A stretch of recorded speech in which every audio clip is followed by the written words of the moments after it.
They say reincarnation is like a massive roulette wheel. You could respawn as a dog, a pig, or even a literal snake slithering on the floor. So hitting the jackpot and respawning as a human, that means you basically beat the odds. Long story short, I totally clutched this gotcha game of life. No cap compared to my past life of dying from extreme overwork, this run seemed like a massive win. Except, I respawned into the body of a trash tier side character from this super grim dark web novel I used to binge. And not just any background character. I am the literal cannon fodder who gets brutally murdered by a tragic villain in Chapter 1. Yep, I am the hopeless loser Han Siha. He is a bottom-tier tamer with absolutely zero talent. Bro was failing so hard he got completely desperate and actually started dabbling in forbidden dark magic. A petty, irrelevant extra who rage quit his training and got himself permanently deleted. Let's check the stats. Magic 45, Stamina 13, Intellect 20, Perception 17, Charm is non-existent, and Alignment, True, Neutral, Evil. Absolutely cooked. Realizing all this, Siha buried his face in his hands, completely agonizing. Bruh, why did I have to possess this specific garbage fire of a character? Being a brain-dead minor villain is bad enough, but the timing of my spawn is literally the worst. Disgusting pig squeals echoed through the grimy room like awful background music. This was a sketchy dark mage hideout. The current lore Siha was originally hyped up for his massive innate mana pool, but got utterly rejected by the academy because his practical skills were absolute trash. And right at his villain origin moment, he crawled straight to this dark mage syndicate. Suddenly, a creepy warlock in front of him sneered. "Who the heck is this kid?" The shady guy next to him quickly replied, "This punk is begging to join our crew. Says he's a dropout from Aiden Academy." "Oh, Aiden Academy, huh? This little rat might actually be useful." Hearing them plot out loud, Siha could only force the most painfully awkward smile. The head warlock leaned in. "You know the initiation ritual, right?" "Yes, absolutely," Sir Siha practically choked out the words. Thanks to his reader's omniscient point of view, he knew exactly what this sketchy ritual entailed. They drain a rookie's blood for a dark oath, and once that contract is sealed, you are permanently locked into this faction. No respawns. How could I forget this major plot point? Very soon, this exact dark mage syndicate that Siha joined becomes a notorious villain base, and it gets absolutely annihilated by the main protagonist's party. If I stay linked to these edgy cosplayers, the overpowered main character is gonna wipe me out too. Forget following this creepy dude. I need to speedrun an escape route out of this villain den right now. Right as panic set in a sharp ring echoed in his ear. Ding ding. Shifting to character point of view. Han Siha, synchronization at 10%, synchronization at 70%, synchronization complete. System recommendation. Escape from the Dark Mage Syndicate immediately. A glaring blood-red warning screen popped up out of nowhere, leaving Siha completely dumbfounded. But before his brain could process the glitch, a massive explosion violently shook the room. The cultists instantly went on high alert. What the hell was that? Did something breach the basement? I will go check it out. If you value your pathetic life, do not move an inch. The warlock barked at Siha before sprinting off toward the chaos. Our boy instantly realized what this was, the ultimate god-tier opening to ditch this cursed hideout. It is now or never. Time to dip Siha internally. Screamed as he bolted away at lightning speed. After running like a complete madman until his lungs burned, he was totally lost in the dungeon's maze. Stopping to catch his breath, Siha wheezed heavily. I have climbed way up from the basement level, but where the heck is the exit?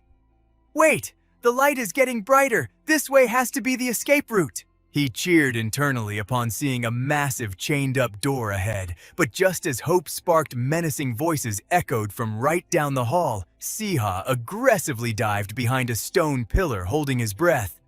Bro, what is happening now? Someone hissed from the shadows. One of the kids just broke out of the basement. The brat claimed to be from Aiden Academy. You think the little freak is a spy, the other cultist aggressively theorized. Siha carefully peeked out from cover, sighing in relief as the two mob enemies vanished down the corridor. Ignoring the close call, he threw his entire body weight against the heavy door, but with his trash physical stats, the thing did not budge a single inch. "Are you kidding me? It is completely jammed," he cursed under his breath, hands trembling in pure stress. "Okay, chill. I need to use my gamer brain right now. In this exact scenario, the only thing I can rely on is my meta-knowledge of the web novel. That is literally the only cheat code a useless background character like Han Siha has. I gotta think of a hack. Wait a minute. If I recall the lore correctly, Han Siha has absolutely zero talent for holy magic, but bro was literally born with a cracked, overwhelming mana pool. His mana reserves are insane. He just never figured out how to cast with it. In other words, I just need to manually control the flow. When the overpowered protagonist Ian Lee first learned magic, his mentor told him to channel all his internal energy straight into his fingertips. Concentrating hard, Siha desperately tried to force his aura into his palms. A faint flickering light actually ignited around his hands. "Please do not glitch on me now!" Siha prayed to the system as he aggressively shoved this raw energy right into the heavy chains blocking the door. But the output was way too weak to shatter the iron. The theory was solid, but my low-level skills are totally griefing me. Siha panted heavily, wiping sweat from his brow. But right at that moment, soft, creeping footsteps echoed directly behind him. His heart dropped into his stomach as he whipped around in pure panic. I am cooked. This is a literal dead end. He braced for a fatal strike, but then he saw the source of the noise. It was a tiny, ridiculously cute dragon hatchling. All the terrifying tension instantly evaporated from the room. For some bizarre reason, this little scaly guy waddled right up to Siha's boots, acting super friendly like a lost puppy. Blinking in confusion, Siha scooped the little dude up. A reptile that looks exactly like a baby dragon?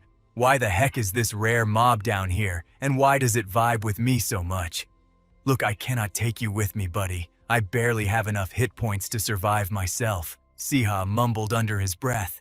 But as if it perfectly understood human speech, the baby dragon's eyes welled up and it opened its mouth to bawl.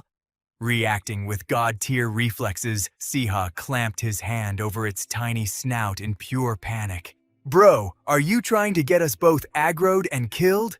Plus, I definitely should not adopt a pet when my own survival rate is literally 0. He stressed internally, but then his gamer brain sparked an insane idea. Hold up. In this specific life or death situation, could I actually exploit this creature's abilities to carry me? Suddenly, a bright blue system window slashed across his vision. System alert. Attributes have been synchronized with the host's innate alignment. Charm stat leveled up. Charm stat leveled up. Charm stat increased by 4. Hidden taming skill. Activated. Do you wish to tame the suspicious hatchling? The suspicious hatchling shows extreme affection toward you. Viewing target data. Level 2, Magic 50, Strength 60, Stamina 35, Intellect 10, Innate Skill, Fire Breath. Level 1. Reading the cracked stats, a nervous sweat dropped down Siha's face. According to this pop-up, my past life's gamer traits totally carried over. But wait a second, where is the user interface button to click? Accept. This trash system needs a better tutorial. Taming skill has been forcibly triggered. The interface aggressively prompted him again. Do you wish to tame the suspicious hatchling? Siha narrowed his eyes, hyper-focusing. Oh, do not tell me I have to shout some cringe dialogue like I claim thee as my beast, just like the edgy protagonist. Actually, when it comes to the beast taming meta, I have got my own special pro-gamer strategies. Step 1. Establish a safe vibe. Step 2. Lock in that mutual trust. Staring deep into its eyes, Siha whispered softly. Just trust me, little guy. He felt like an absolute dork saying it out loud, but thankfully, the system chimed. Taming successful. The baby dragon floated out of his hands, erupting in a blinding, legendary tier glow. Wait, the contract is already sealed? Was it really that ridiculously easy? Guess I will figure out the mechanics on the fly. Siha muttered under his breath. Both his and the hatchling's eyes flashed with a synchronized, brilliant gold aura. All right, Basilisk. First command, demolish that lock. Following the order instantly, the baby dragon zoomed over and violently clamped its jaws right through the iron chains. Siha's jaw practically hit the floor as the metal shattered like glass. Yo, it actually worked! Massive win, Basilisk. Siha hyped his new familiar up while the dragon casually swallowed the broken iron and flew back to his shoulder. Now I just need to kick open this door and hit the save point, he thought ecstatically. But suddenly, heavy, menacing footsteps echoed right behind him, freezing the blood in his veins. Boss music. Siha thought in sheer terror, slowly turning his head, found a little rat scurrying in the dark. A sadistic voice sneered from the shadows, making Siha instantly regret his entire existence. Oh, I am so cooked. Everything was going so well, damn it. Think, man, think I gotta find a way out of this. Siha was internally screaming, pushing his brain into overdrive to find an escape route. And in that desperate moment, a crazy idea actually hit him. The very first defensive spell they teach you at the academy, a basic smokescreen for stealth. Even a massive failure like Han Siha, who had absolutely zero talent for mana control, had managed to learn it. I have never actually pulled this off before, he thought. He channeled his aura, focusing the energy into his fingertips, visualizing a pure white fog flooding the entire cave. Right then, a glowing golden light began pulsing from his fingers. Please, please just work. I swear I will clean up all the garbage this villain caused, so please just let this succeed. He prayed like his life depended on it, and it looked like the universe actually threw him a bone. The magic sparked to life right at his fingertips. A massive cloud of white smoke erupted, blasting straight into the faces of the two dark mages. They started coughing violently, completely throwing off their attack rhythm. Hell yeah, it actually worked! Siha cheered in triumph. Meanwhile, the dark mages were absolutely raging. You little punk, I cannot believe you would pull such a cheap parlor trick! Ignoring their tantrums, Siha knew this was no time to celebrate. He booked it straight for the door to get the heck out of Dodge. But seriously, when has anything ever been easy for a mob character villain? The second his hand brushed the doorknob, a phantom purple arm shot out from behind, violently gripping his neck and locking him in place. Did you seriously think you could slip away that easily? A sinister voice echoed as the ghostly hand squeezed tighter, slamming Siha right into the dirt. I cannot breathe! Is this really how I go out? He thought in absolute despair. The dark mage casting the spell smirked from the shadows. Give up now, and I will grant you a quick, painless death. Those words hit Siha like a literal death sentence. Dead if I do, dead if I do not. This psycho is actually going to wipe me out. He could not even see the enemy through the smoke, and with Han Siha's trash-tier skills, breaking a dark magic curse was mathematically impossible. In that case, there was only one wildcard left in play. Treating the little creature as his absolute last lifeline, he choked out, Hey, if you actually want to get out of here alive with me, I am sorry, but with my garbage taming stats, I am just going to have to force control you. As he yelled, a flash of golden light flared in his eyes, forming a direct link with the baby dragon in front of him. Instantly, the dragon's whole vibe flipped. Before the dark mage even knew what hit him, the little guy launched into the air and unleashed a blazing pillar of fire straight at the psycho's face, making him scream in pure agony. Thanks to that epic assist, the phantom hand spell shattered into pieces, freeing Siha from its death grip. So freaking hot. What the heck just happened? The villain shrieked, completely clueless about what had just roasted him. Looking back at the mini-dragon, the little dude was already scurrying over to Siha, practically begging for head pats. Bro, I cannot believe you actually pulled that off. I totally owe you my life right now. Like I promised you are rolling with me. But first, let us ditch this cursed place, Siha muttered. With 0 enemies left to block their path, the chaotic duo smoothly booked it out of the danger zone. Outside, they were greeted by a brutally scorching desert. Squinting up at the blinding sun, Siha blocked the glare with his hand and groaned. Man, it feels like we have been hiking through this wasteland for an hour, and there is literally no one around.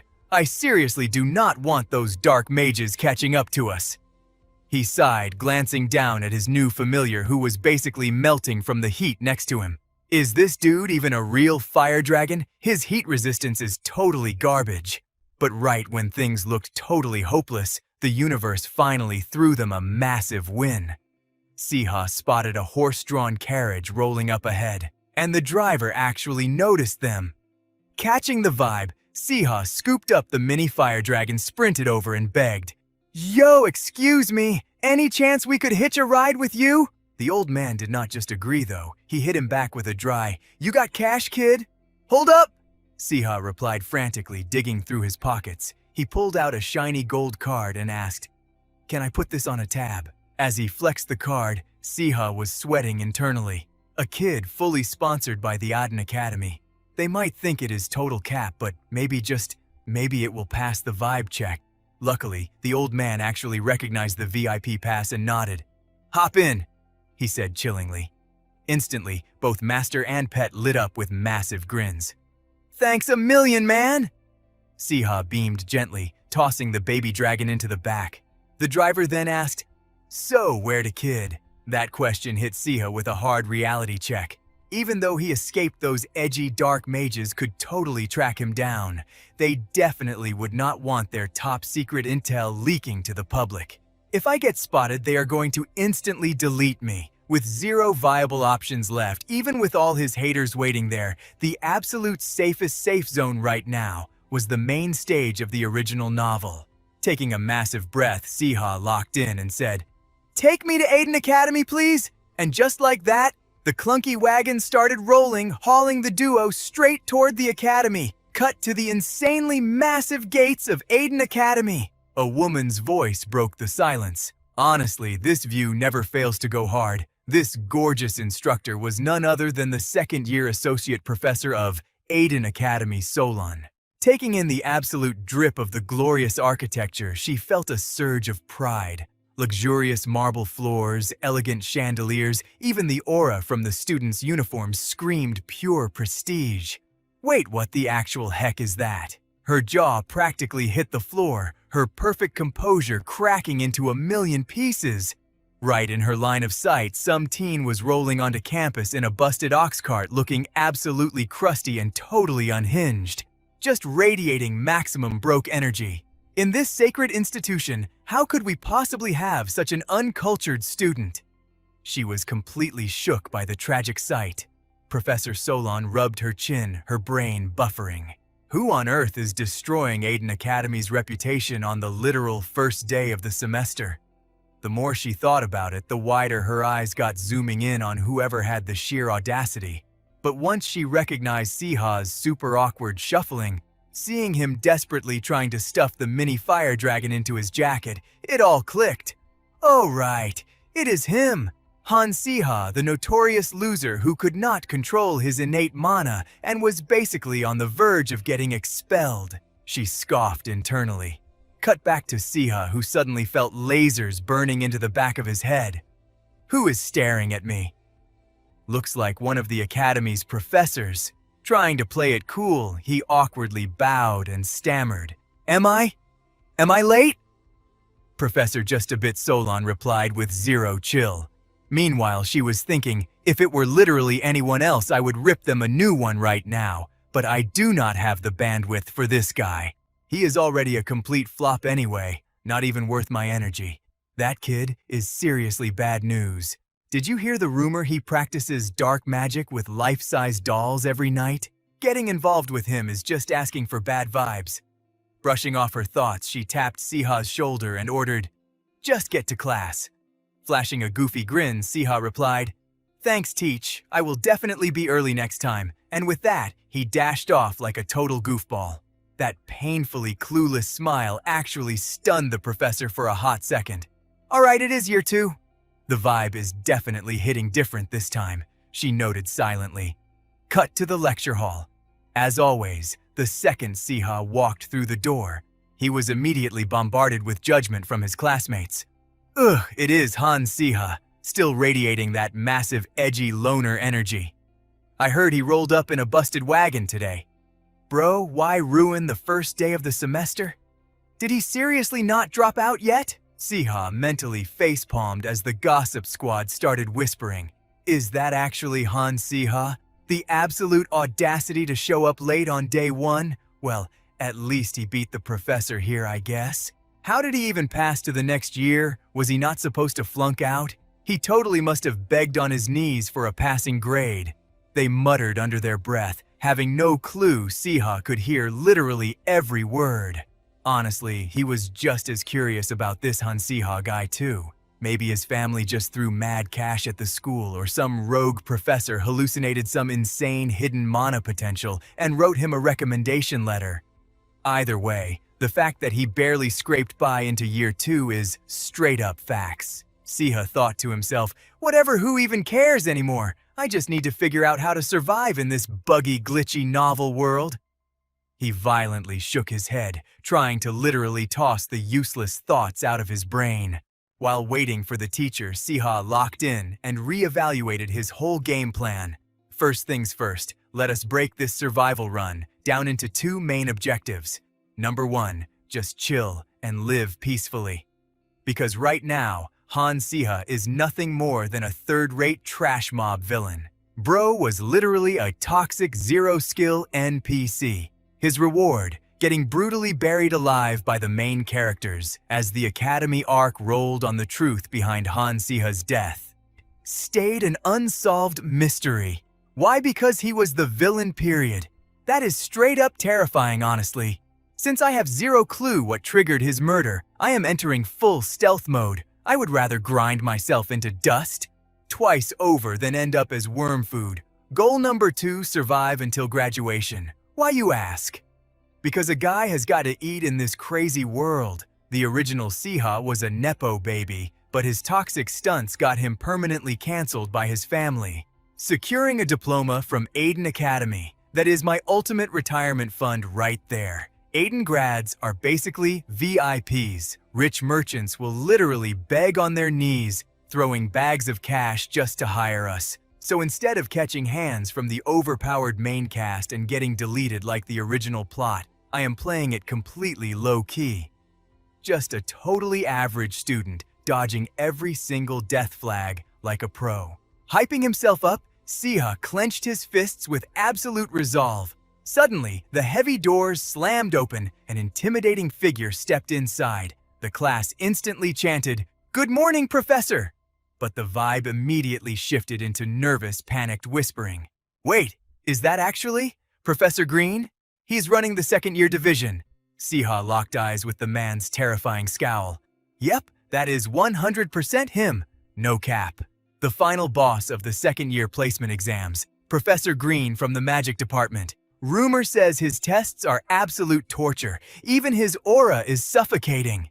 A random extra whimpered in the back, making Siha flash a strained, totally panicked grin. Oh right, the memories are flooding back. Professor Green's exams are so insanely busted that even the main character Ian Lee was sweating bullets. Siha thought his anxiety spiking. The camera pans to the strict professor. He slammed his cane against the floor. Zip it, everyone! This year's sophomore class is surprisingly solid. I have already spotted some high-tier talents. Well, duh, Siha thought with a sarcastic smirk. Literally, all the main characters are in this batch. But a stacked roster means one terrible thing. Siha's survival difficulty just spiked to hardcore mode. His spot at the academy was hanging by a thread. Welcome to Aiden Academy, a brutal 6-year magical boot camp for teens aged 14 to 19. Infamous for its soul-crushing curriculum, the competition here is straight-up lethal. It is basically a magical battle royale. Only the top 10% survive to graduation. Siha let out a heavy, depressed sigh. Bro, this difficulty scaling is rigged. How am I supposed to flex against these overpowered main characters? In the original lore, Siha used forbidden dark magic to speedrun his levels. But since my entire vibe is staying out of trouble, that toxic leveling method is completely off the table. totally clueless to Siha's internal panic, Professor Green continued his villain monologue. Naturally, we also have some literal bottom feeders, starting from your sophomore year. Anyone lacking the skills will be instantly expelled. The professor threw a lethal side-eye directly at Siha. Oh, hell no! Did he just target lock onto me? Ignoring the blatant shade, Professor Green moved on. I will now drop the placement exam schedule. Bam! His cane struck the stone floor again. A glowing holographic screen popped up in midair. System alert. Choose 3 subjects. Prepare for both written and practical combat trials. Reading the floating text, Siha's jaw dropped. Did he just project a UI using pure illusion magic? The rendering is flawless. Aiden Academy's magic system is actually insane. But wait, we actually get to pick our own exam subjects. Does that mean we can just cheese the system by picking the easiest classes to secure a pass? Siha's brain immediately hit the brakes. Hold up. There is zero chance this sadistic professor would make it that easy. Right on cue, the professor dropped the catch. Listen up, rookies. Here are the rules for course selection. Every class has a strict player cap. It is entirely first come, first served. Your drafting order will be decided by random number generation. He whipped out a totally basic lottery box. Siha physically cringed at the sight.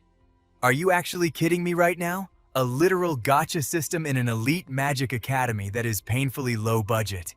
But in Professor Green's twisted mind, nothing beat the absolute fairness of pure luck. I will personally pull your name orbs from this box to lock in your drafting priority. He reached into the dreaded box while the entire class sweated buckets. Siha let out a soul-leaving-the-body sigh. We seriously have to leave our survival up to gotcha luck, since my magic stats are basically 0. I need an ultra-rare first pull, just so I can snipe the easiest tier classes. Damn it! I literally almost got flatlined escaping that dark mage cult. The camera snaps back to the professor. He yanked a glowing orb from the box. Squinting at the text, his voice boomed. The first student with drafting rights is Han Siha. He spun the orb around, exposing the engraved name to the entire shocked classroom. Locking his piercing gaze onto our boy, he asked, "You are Han Siha, correct?" Panic standing so fast he almost tripped. Siha shouted, "Yes, sir! Holy crap! My RNG just saved my life!" He exhaled a massive breath of relief. Suddenly, a slick system UI popped up in front of his face, a full menu of classes waiting to be unlocked. All right, time to use my real-world big brain energy. Since my mana control is currently complete trash, I am dodging all the heavy combat classes. Let us see. Filter out the non-canon stuff and block everything that looks like a total death trap. Bro, seriously, why do these class names sound like ancient gibberish? Scrolling through the nightmare list, Siha locked onto a class called Hydrology and Ritual Studies. It sounds like a headache, but it is definitely the lowest level threat here. Plus, it is pure theory. So if I just cram the textbook, I can totally fake my way through. Without a second thought, Siha smashed the enroll button. Little did he know, the entire class was internally roasting him for that pick. Bro, did he actually just lock in hydrology? No shot. Just let the NPC be. He is literally lowering the grading curve for the rest of us. Thanks for the free points, loser. Completely tuning out the toxic haters in the background.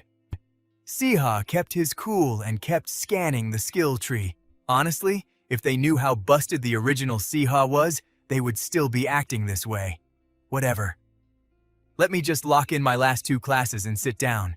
His eyes darted across the glowing interface until they snagged on something unexpected. He totally froze. Hold up a second, this class actually looks kind of valid? A fast-forward montage later. Scene transition, we are now in the massive academy library. Siha was currently buried in a mountain of lore books. Before my corporate desk job literally killed me and I got isekai'd into this web novel. I was actually grinding as a vet intern. These 3 classes perfectly match my old world stats, pure veterinary science. First up, hydrology and ritual studies. It applies this fantasy world's weird, fluid dynamics, but I can definitely cheese it using modern mathematical formulas. Next up on the roster, basic tamed beast anatomy and behavioral research. My anxiety is acting up a little bit.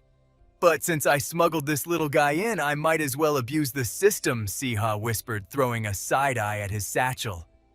A tiny fire dragon poked its head out, gasping for air like it had just fought for its life. Rest in peace to the little guy, though. Siha instantly shoved its scaly head back into the bag. The baby dragon let out an offended squeak. Chill out.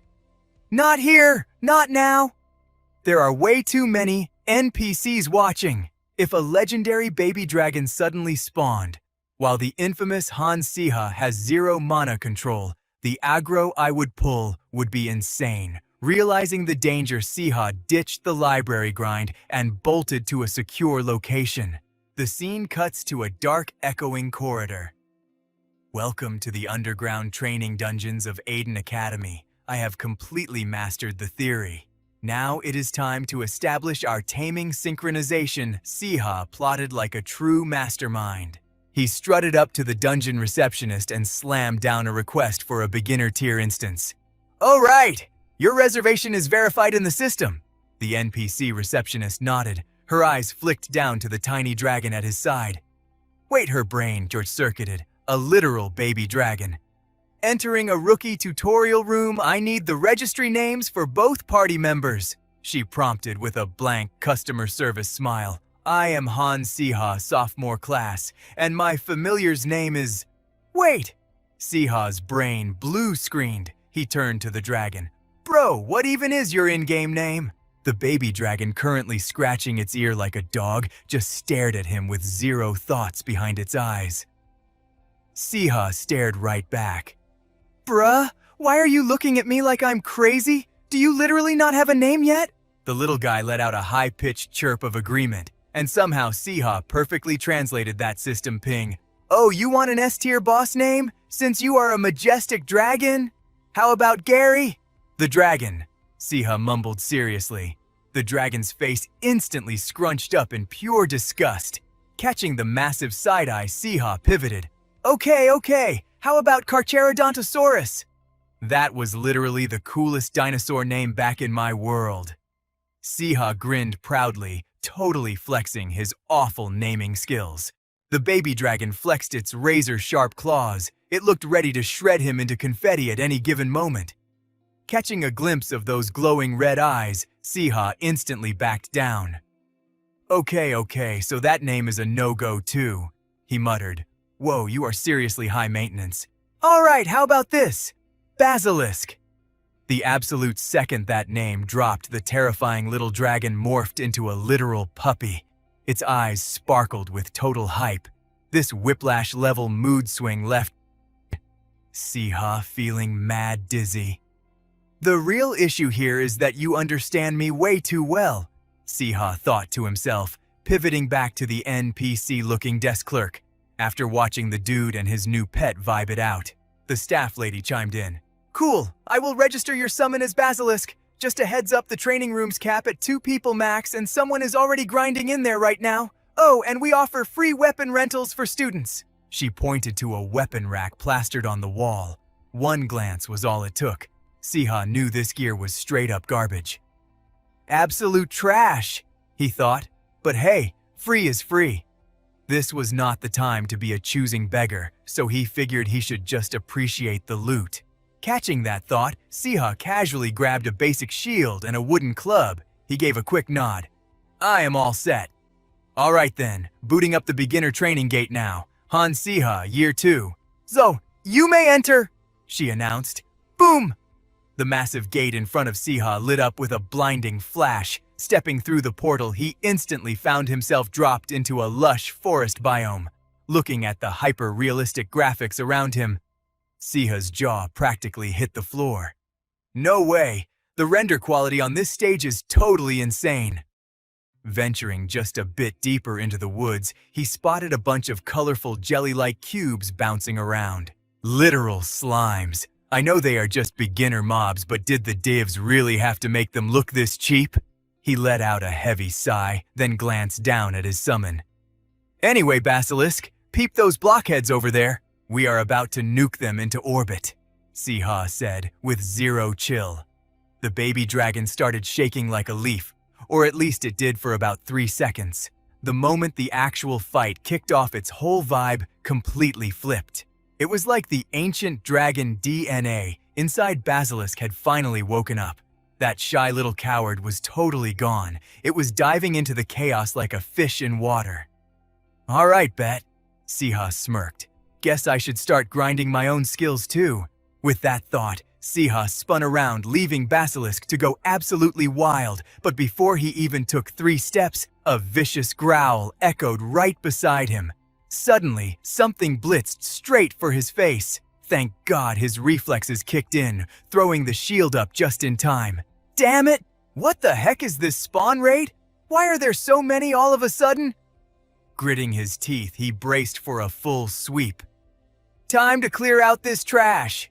He glared at the bouncy gummies just as Basilisk finished snacking on a slime and rushed back to his side. Yo, Basilisk, you done warming up yet? Siha called out. Let's run that back one more time. Those jelly beans right there, turn them into ash. Catching the command, Basilisk landed smoothly on Siha's arm. Fire energy surged inside its tiny jaw, and then it unleashed a massive pillar of pure flame right at the gummy squad. They instantly turned into toasted marshmallows. Barely 3 seconds later, the slimes that dared to jump Siha were reduced to literal dust, leaving him totally speechless. After pulling off that OP move, Basilisk immediately turned to Siha, begging for praise like a tryhard. Yeah, you totally cooked them. Keep wiping them off the map. Siha laughed. Flash forward half a day later, both master and pet were completely running on empty. Bro, are we done yet? Siha groaned, his brain totally fried. Stance dancing between taming magic and offensive spells was seriously draining his mana. He looked over at Basilisk, who was currently sprawled out on the dirt like a lazy pig. Loki crazy, he marveled. A legit dragon following a human's orders this perfectly. I should probably buy it some premium snacks later. Yeah, my stamina is totally cooked. Gotta rethink this strat. Before he could finish brainstorming, a sharp scream ripped through the forest, instantly snapping him back to reality. Okay, that sounds like bad news. Hearing the panic, Siha and Basilisk snapped their heads up, scanning the path ahead. Right there, someone was practically kneeling in front of a feral wolf. Oh my God, stop trolling and just catch those jelly beans already! A super frustrated voice echoed out. Meanwhile, the stupid dog was busy digging a massive crater instead of actually attacking. Siha squinted at the girl's face, but he straight up did not recognize her as an NPC or player. Hey, get on your feet, the girl commanded again. But throwing orders at this hellhound was like talking to a brick wall. The dark-furred beast did not give a single care in the world. Watching this absolute disaster class from the sidelines, Siha just could not hold back a smirk. Bro, is that a legit hellhound? You definitely cannot treat a demon dog like a golden retriever. And just like Siha predicted, the hellhound totally blanked her and casually trotted away to goof off. This pushed the girl's rage meter right to the red line. Hey, I said sit down! Where do you think you're going? Get your furry butt back here right now! She screeched, stomping off to hunt down her rogue pet. Where the heck did it even run off to? Just you wait. Once I catch you, you're gonna learn a very painful lesson. She cracked her knuckles, fully prepared to teach this demonic dog the noble art of boxing. But after stomping through the brush for a bit, she suddenly caught a chill voice drifting from up ahead. Who's a good boy? Yeah, you are. Just sit right there. Now lay down. Perfect, haha. Hearing those words, the girl dashed forward and violently shoved the bushes aside. What she saw left her completely shook. A random dude was casually petting. Her absolute nightmare of a pet. Her brain totally blue-screened. Wait, is that Han Siha from the second year? On the flip side, Siha did not even bother looking up to know the dog's aggro owner had arrived. Without missing a beat, he asked, Yo, is this hellhound yours? I have been watching you for a minute, and let me tell you that is definitely not how you tame one of these. What? Say that again? The girl stammered, totally confused. Dropping some casual wisdom, Siha scratched the hellhound behind the ears, making the fearsome beast pant with a goofy smile. You were totally raging back there! If the tamer loses their cool, the hellhound's chaotic energy just spikes! Those words hit her like a stun spell. What the heck is the infamous Han Siha actually trying to coach me right now? To understand her shock, we gotta check her stats. She is from Aiden Academy, the absolute most elite school in the entire Adela Empire. She is a genius mage who never dropped below rank 3, even as a totally ignored commoner. With her god-tier natural talent, barely anyone could match her stats. But thanks to the Academy's rigged lottery system, she got stuck taking her absolute worst subject, basic taming. Yeah, I know my tamer skills are totally trash right now. That is literally why I am out here grinding. But my rival for this class is Han Siha, the same loser who could not even tame a basic slime during freshman year. The whole server says he's a total edgelord obsessed with dark magic, and I literally saw him hitting rock bottom with my own eyes. So what kind of glitch in the Matrix is happening right now? She screamed in her head, watching her ferocious hellhound act like a spoiled lapdog for Siha. Unable to hold back her curiosity, she blurted out, "How on earth did you actually pull that off, Dai?" Siha just shrugged, keeping his cool. "It is not that deep, honestly. Anyway, the dog is chill now, so you can take it back." Hearing that, she scooped the massive hellhound into her arms, awkwardly mumbling a quick thank you. Her pride took a massive hit, but Siha genuinely did not care. He just tilted his head and asked, "Why pick a hellhound, though? That is a mega hard difficulty setting for a beginner." "Because it is an elite mob.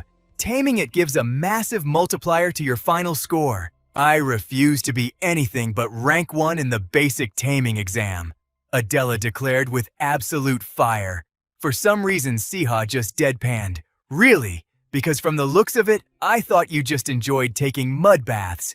The second those words left his mouth, Adela's eyes snapped up, glaring at him like a raging demon lord. This guy is seriously begging for a death wish. But wait, has Han Siha always acted like this? He is a high-born noble, but he is dropping casual slang with me. What a total commoner. And hold up, what is that floating next to him? Is that a literal baby dragon? Bro is only in his second year, and he already tamed a legendary mythical beast to carry around. Why is the Han Siha I remember acting like a completely different player? I only crashed his training zone, but maybe hanging around his weird vibe will help me snag some hellhound taming hacks. Stopping in their tracks, Adela turned and asked, "So, this is your usual spawn point, right?" Yeah, pretty much," Siha answered, a bit caught off guard. Adela just pushed the heavy branches aside, revealing a massive horde of gummies that had been camping there for ages. "Looks like they already hit their respawn timer after you wiped them out, so this is the grinding spot. Watch and learn, newbie. 1 strike is all I need." Flashing a cocky smirk, Adela drew her sword. The slimes immediately took the aggro, bouncing forward to jump her. Seeing the mob rush in, Adela shifted her blade back, dropping into a literal baseball batting stance. The second a red gummy hopped into her strike zone, she swung her sword with explosive force, launching the slime backward like a hyperspeed cannonball. The kinetic impact was so insanely OP that it instantly carved a massive trench straight through the dirt. Siha watched the sheer devastation, totally sweating bullets. "Bro, that is way too savage," he muttered in shock. "Do you get a kick out of burying things alive? Keep talking, and I will happily bury you right next to them." Adela snapped back, fully triggered. "Yeah, whatever you say. All right, Basilisk, time to bounce." Siha and his scaly sidekick turned around to log out of the conversation, but right at that exact frame, a rogue gummy launched itself right at Adela's blind spot, just as it was about to land a sneak attack boom. It violently exploded in midair. The one who cast the save, Siha, obviously. You had a mob flanking your rear, genius? Siha's call-out caught Adela totally off guard. Duh, obviously I knew that, she snapped back, but internally, she was low-key panicking. She literally had zero clue that monster was sneaking up on her. That bow magic's accuracy, definitely not some noob-level stuff. Who the heck is this guy? Suddenly, the sky above them blacked out, giving them both major bad vibes. Bro, was this trap always in the dungeon? Siha asked. Adela shook her head, looking stressed. I'm not sure. Out of nowhere, the ground started shaking like crazy. Meanwhile, back at the headmaster's office, a staff member barged in, panicking. Headmaster code, red. The beginner dungeon training ground is completely bugged. Hearing this, the headmaster jumped to his feet. Oh crap! Did the magic system glitch out? Who's stuck in there right now? The staff member didn't hesitate. Sophomores Adela and Han Siha, sir. The headmaster's face turned grim, clenching his jaw. Well, that is an absolute disaster. Adela might actually survive this, but for Han Siha, he is completely cooked. A talentless zero with negative stats, he stands zero chance in a glitch dungeon. When the dungeon's magic formula crashes, the monsters get a massive broken buff. They outscale the level cap completely. Han Siha's survival rate is literally 0%. We better brace ourselves for the worst, he stated coldly. Back to Siha's squad. Just like the headmaster predicted, the system glitch had hit them hard. Those tiny, pathetic slimes got a mega evolution, turning into absolute raid bosses. Now our duo was surrounded by giant killer jelly monsters. They managed to take a few down, leaving massive puddles of disgusting toxic slime everywhere. Wherever that toxic gunk landed, the grass started smoking black. Adela's eyes widened in horror. Look at what these glitched slimes are doing. The grass is literally turning to ash. No matter how many I wipe out, they just keep spawning. If I ever make it out alive, I am never touching slime salad again, she screamed. Standing behind her, Siha winced. Hearing her talk about eating slime salad right now was a major yikes. He checked out the girl next to him, thinking, even while we're getting rushed by this slime horde, she's holding up insanely well. Her taming skills are basic tier, but she is spamming high-level magic like a pro. Wait a minute. Could she actually be the fated Earth Mage, the one destined to become Archmage Adela Siha Loki theorized? But then he shook his head.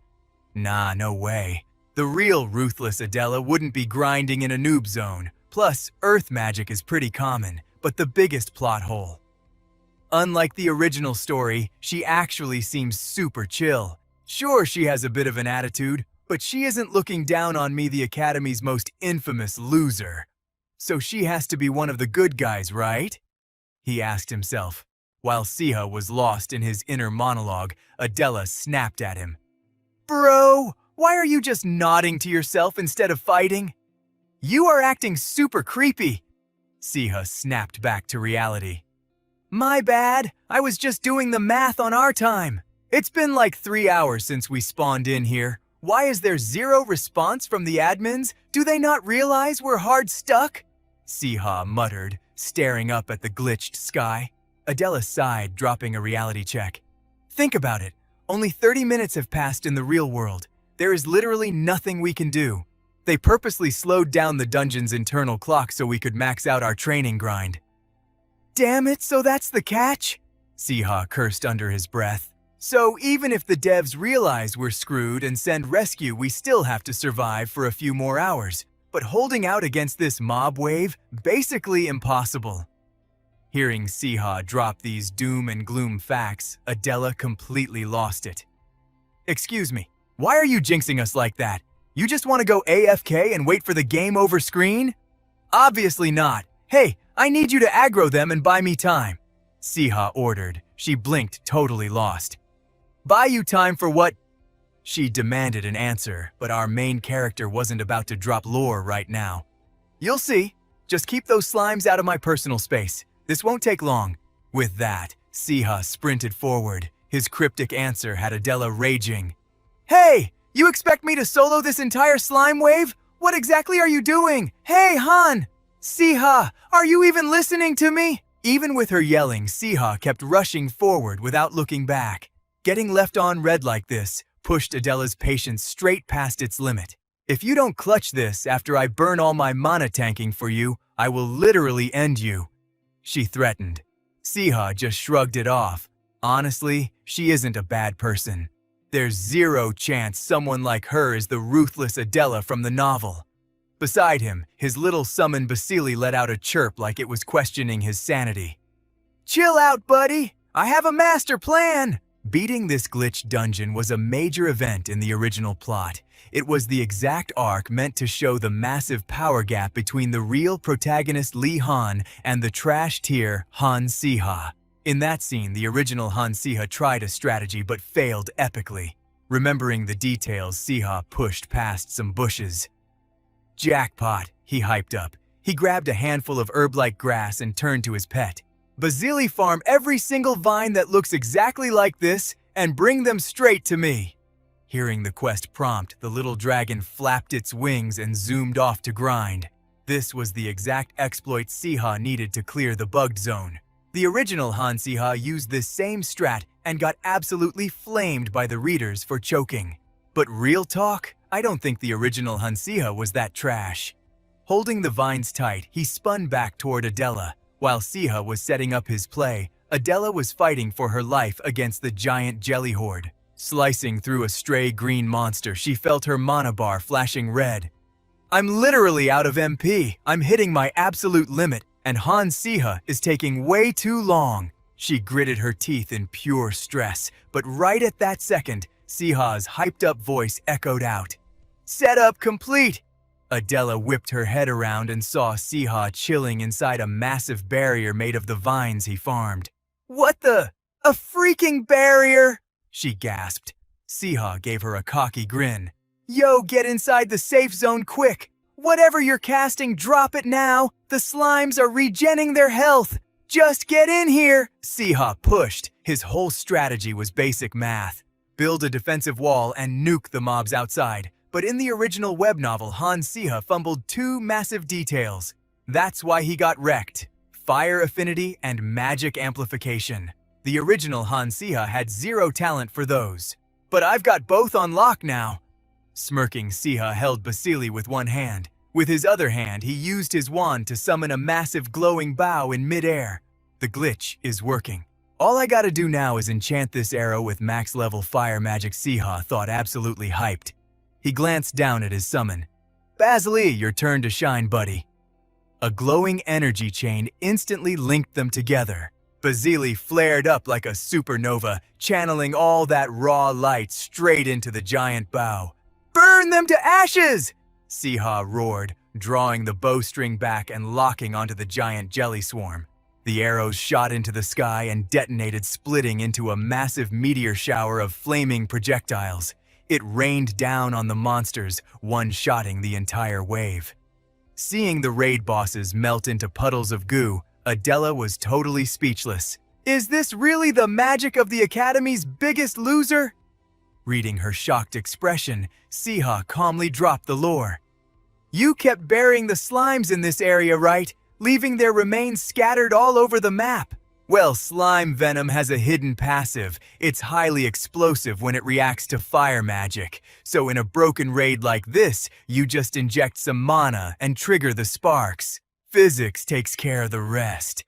Hearing his big brain strat, Adela was even more stunned. Wait, so you even calculated how to stop the blast from roasting us inside this barrier? Yep. These specific vines have a crazy high fire resistance stat. Now that we've cleared the zone, we can literally just chill and wait for the dev rescue. I really thought we were cooked. Siha sighed, finally relaxing his shoulders. But Adela's mind was running a mile a minute. Out of every single person at this academy, the infamous Han Siha was the one who hard carried me. The snobby nobles at Aiden Academy usually didn't give a damn about commoners like her. They'd literally watch her die without blinking. So what was his hidden agenda? She glared at Siha, trying to scan his true intentions. Her intense stare was starting to give Siha major anxiety. Why are you staring at me like that? Catching some feelings of gratitude. Maybe just a little bit. I mean, you literally saved my life. She muttered low-key, avoiding his gaze. She couldn't even look him in the eye, but Siha was totally waiting for this. Bet, if you're that thankful, do me a solid. A wicked smirk crept across his face. She had no idea what he was cooking. Catching that shady vibe, Adela nervously replied, "Help with what exactly? If it's doable, sure. But if it's something weird, I'm out."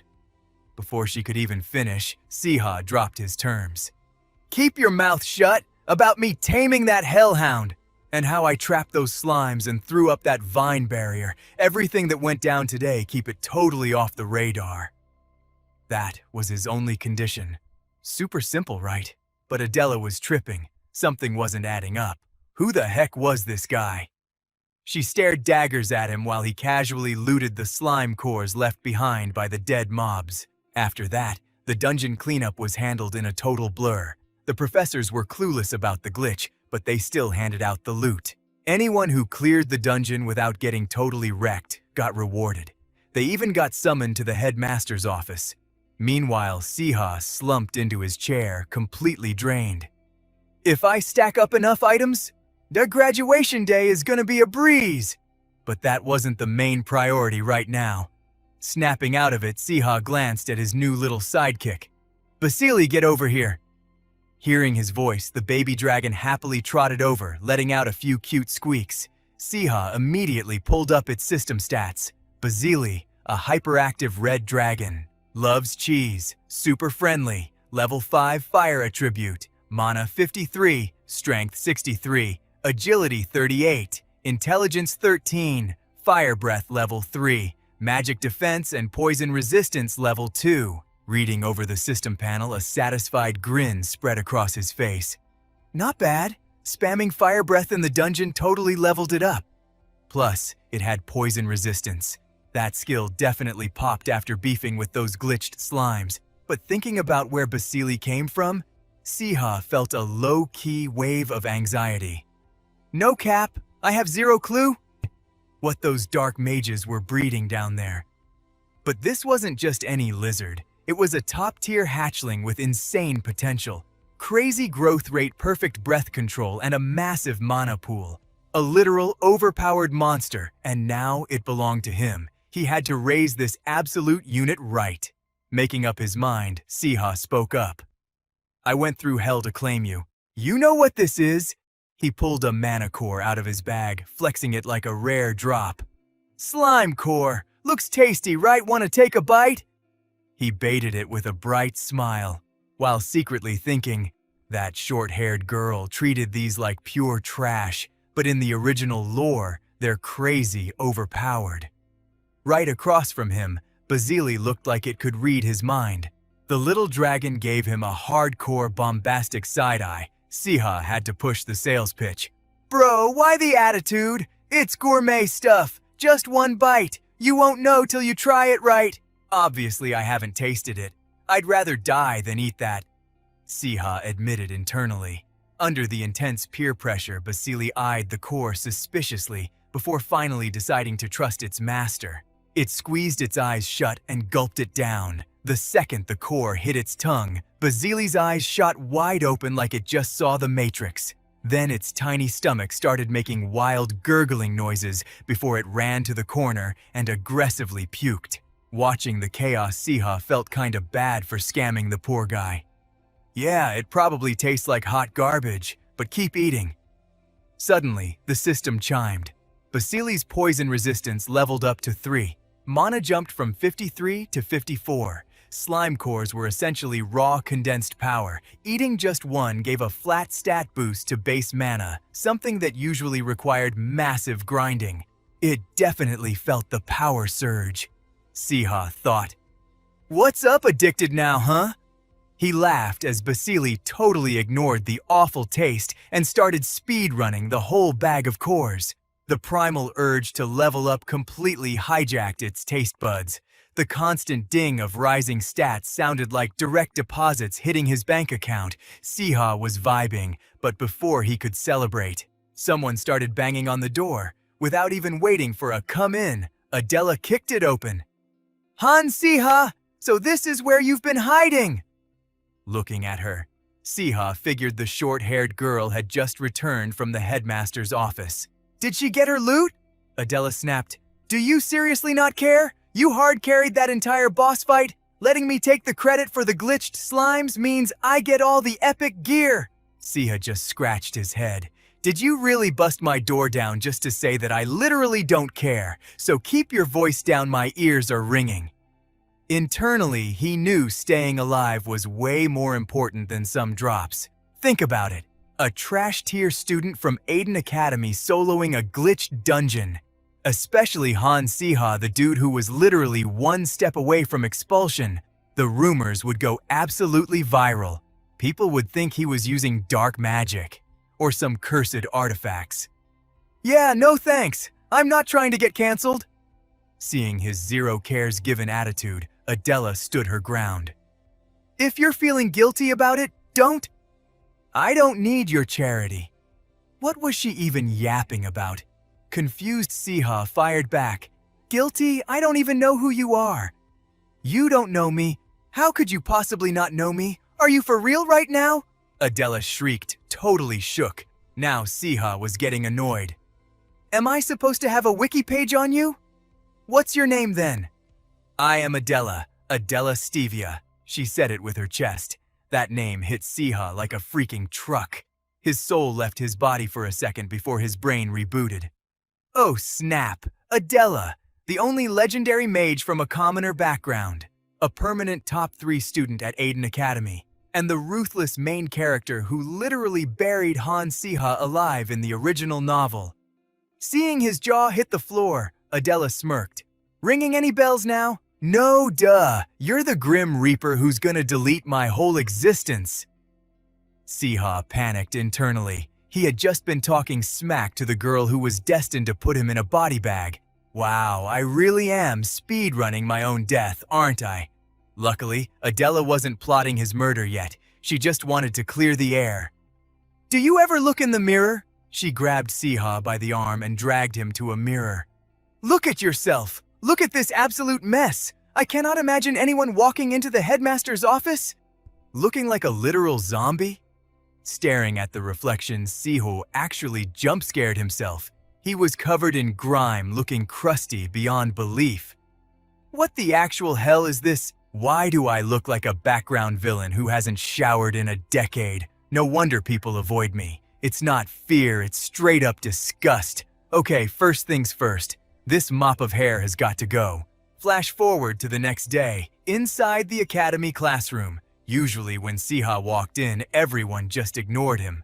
But today, the group chats were going crazy. Wait, doesn't he look familiar? A second year with that hair color? Is that Han Siha? Someone whispered. No shot. That gloomy weirdo could never look that good. Another student instantly fired back. For real, it's like he got swapped out with a totally different dude. I can literally hear you guys, Siha thought with an awkward smile. Suddenly, a red-haired punk swaggered over and sneered. Is that actually Han Siha? Did you get plastic surgery or something? Drop the clinic's name, bro. Don't gatekeep the glow up.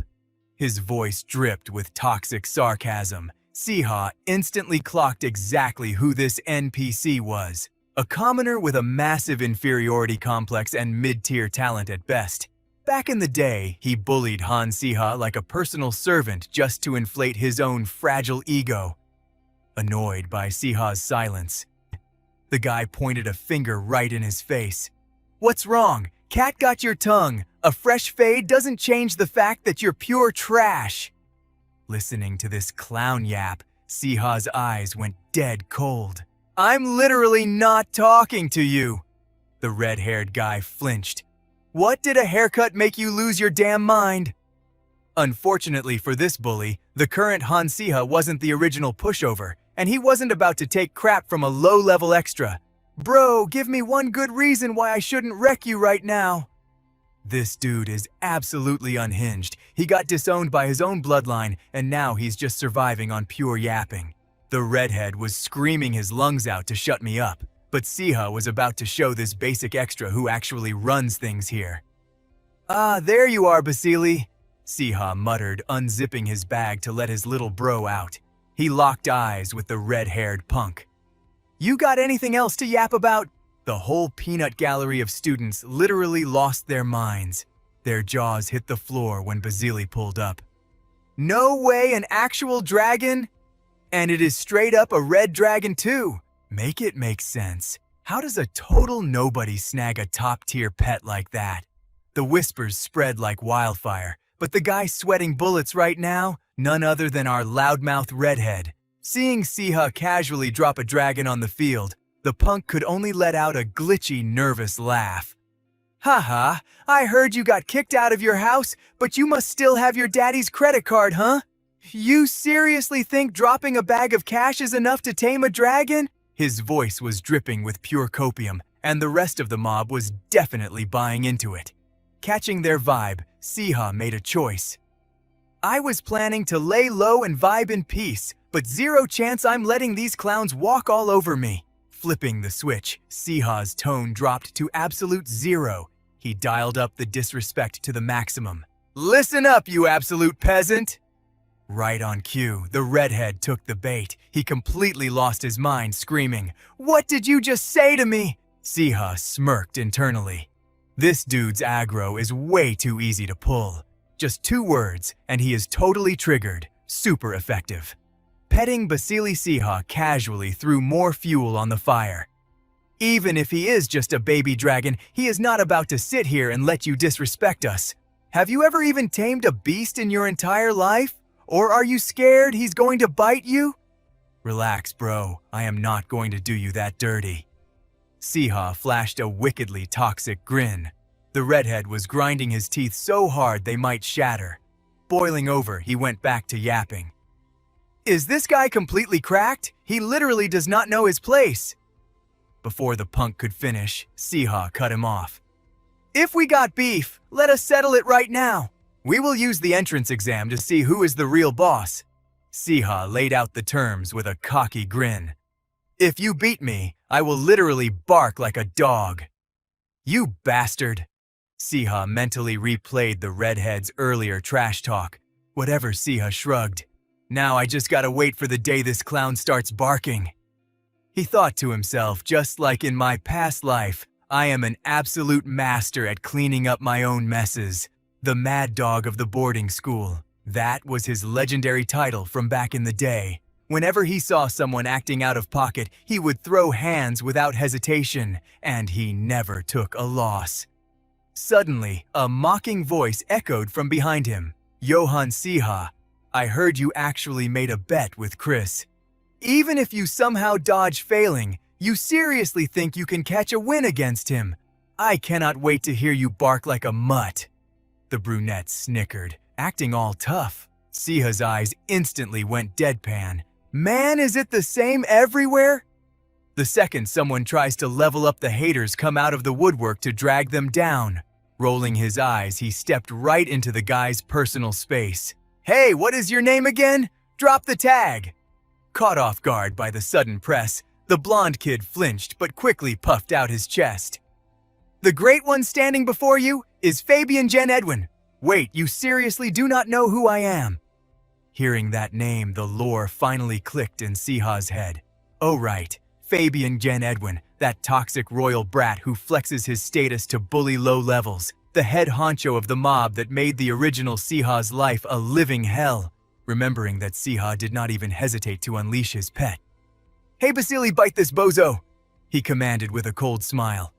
Catching the vibe, the baby dragon flapped its wings, diving in to snap at the bullies. Cut to a massive training hall. Siha was currently grinding out a sparring session with a girl. Han Siha, the rumors about you are totally out of pocket right now.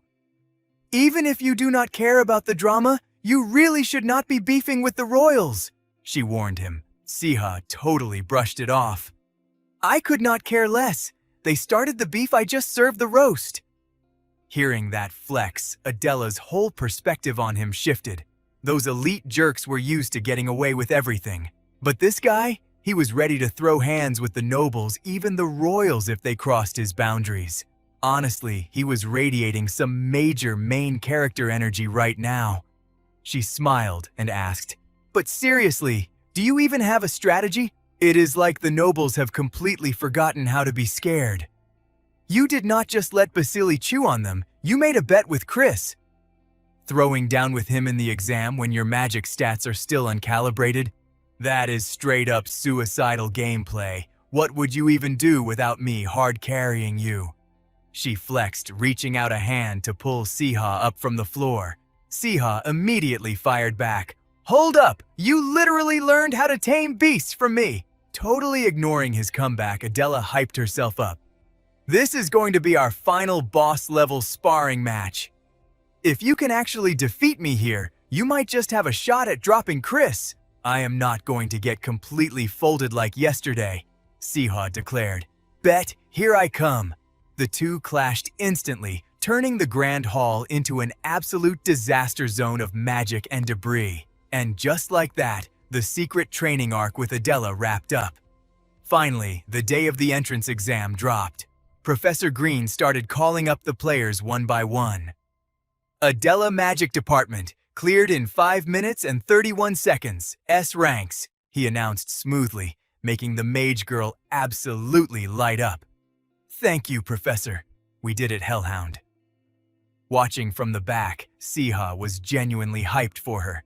To think she used to get completely wrecked by a simple Hellhound. I only gave her a few cheat codes and she tamed it flawlessly. I am out here using my past life memories as a walkthrough. But Adela is basically a total beginner at taming. Her raw talent is actually insane. She is definitely built differently. Total main character material, he thought to himself. Right on cue, Professor Green's voice cut through the noise. "Next up, Han Siha." "Yes, sir," Siha replied, stepping up with ice in his veins for the taming portion of the exam. The arena was locked inside a magic simulation block. The quest was simple. Your tamed beast has to box a virtual monster scaled to the master's level, secure the win, and you pass. It was basic math. He locked in, Block C. Let the trial begin.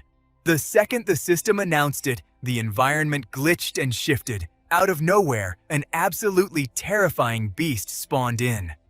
"Hold up, is that an Adeptian?" A massive king cobra-type monster towered over him. In the original lore, this was the nightmare snake that the main character Li Han did not fight until his 3rd year. Its sheer scale was enough to crush a player's mental state. To stop Basili from rage-quitting out of fear, Siha hyped him up. "Basili, do not panic. You want to test your stats. Want to see what happens after snacking on those slime magic stones? Then, let us go all out. First move, close the gap," Siha yelled, even though he was internally sweating bullets.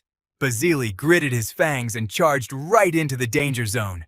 Snake types always have their weak spots locked to their eyes. "Watch out, Basili. If it lands a strike, we are literally cooked. I will spam magic to pull its attention. You dash into its blind spot and critical hit its eyes." Siha spammed disruption spells while Basili waited for the perfect frame to dash in. Hovering right next to the massive beast, the baby dragon charged up his firepower. He fired a devastating blast straight into the monster's eye. The high-tier attack pierced right through its skull.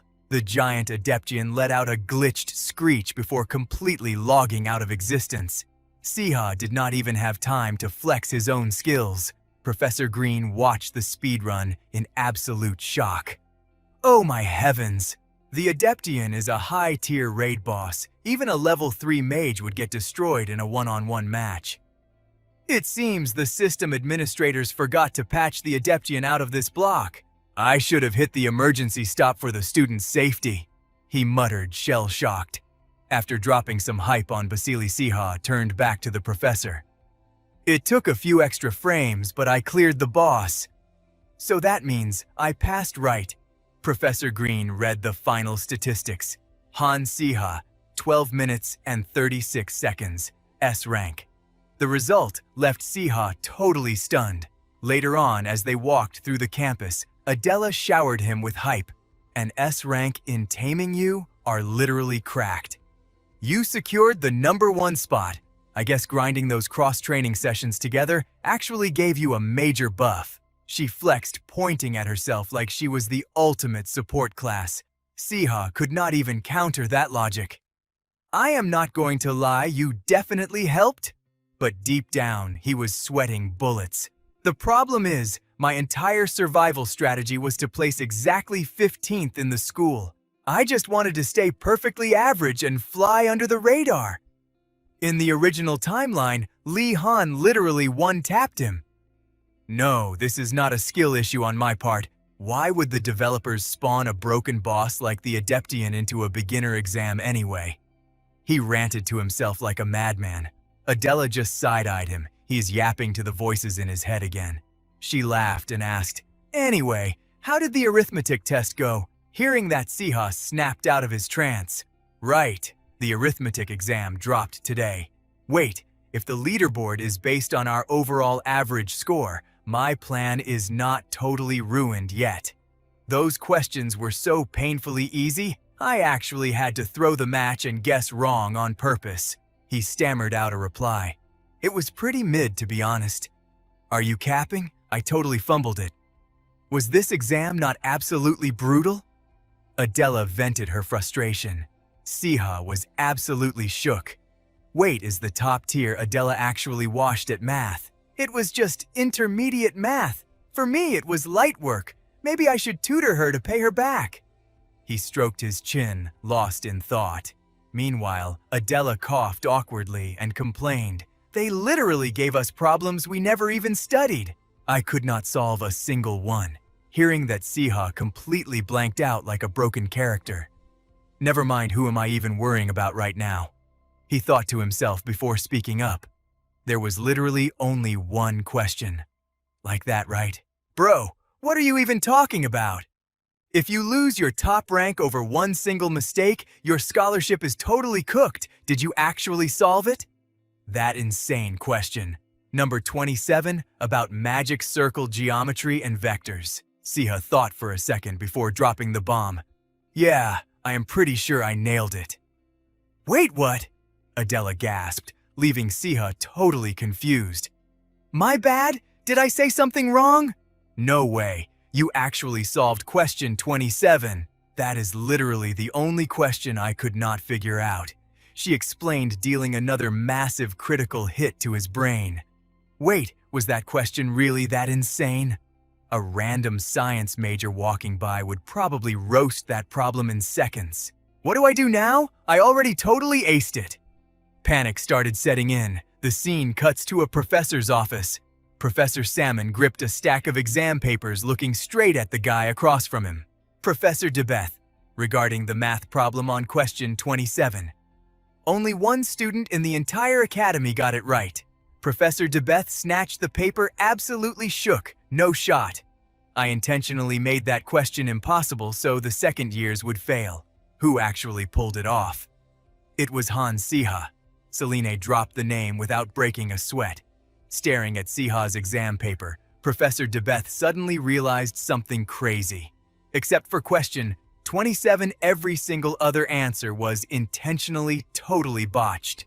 This academy really breeds some absolute menaces. He clearly only solved the boss-level question just to flex his insane stats.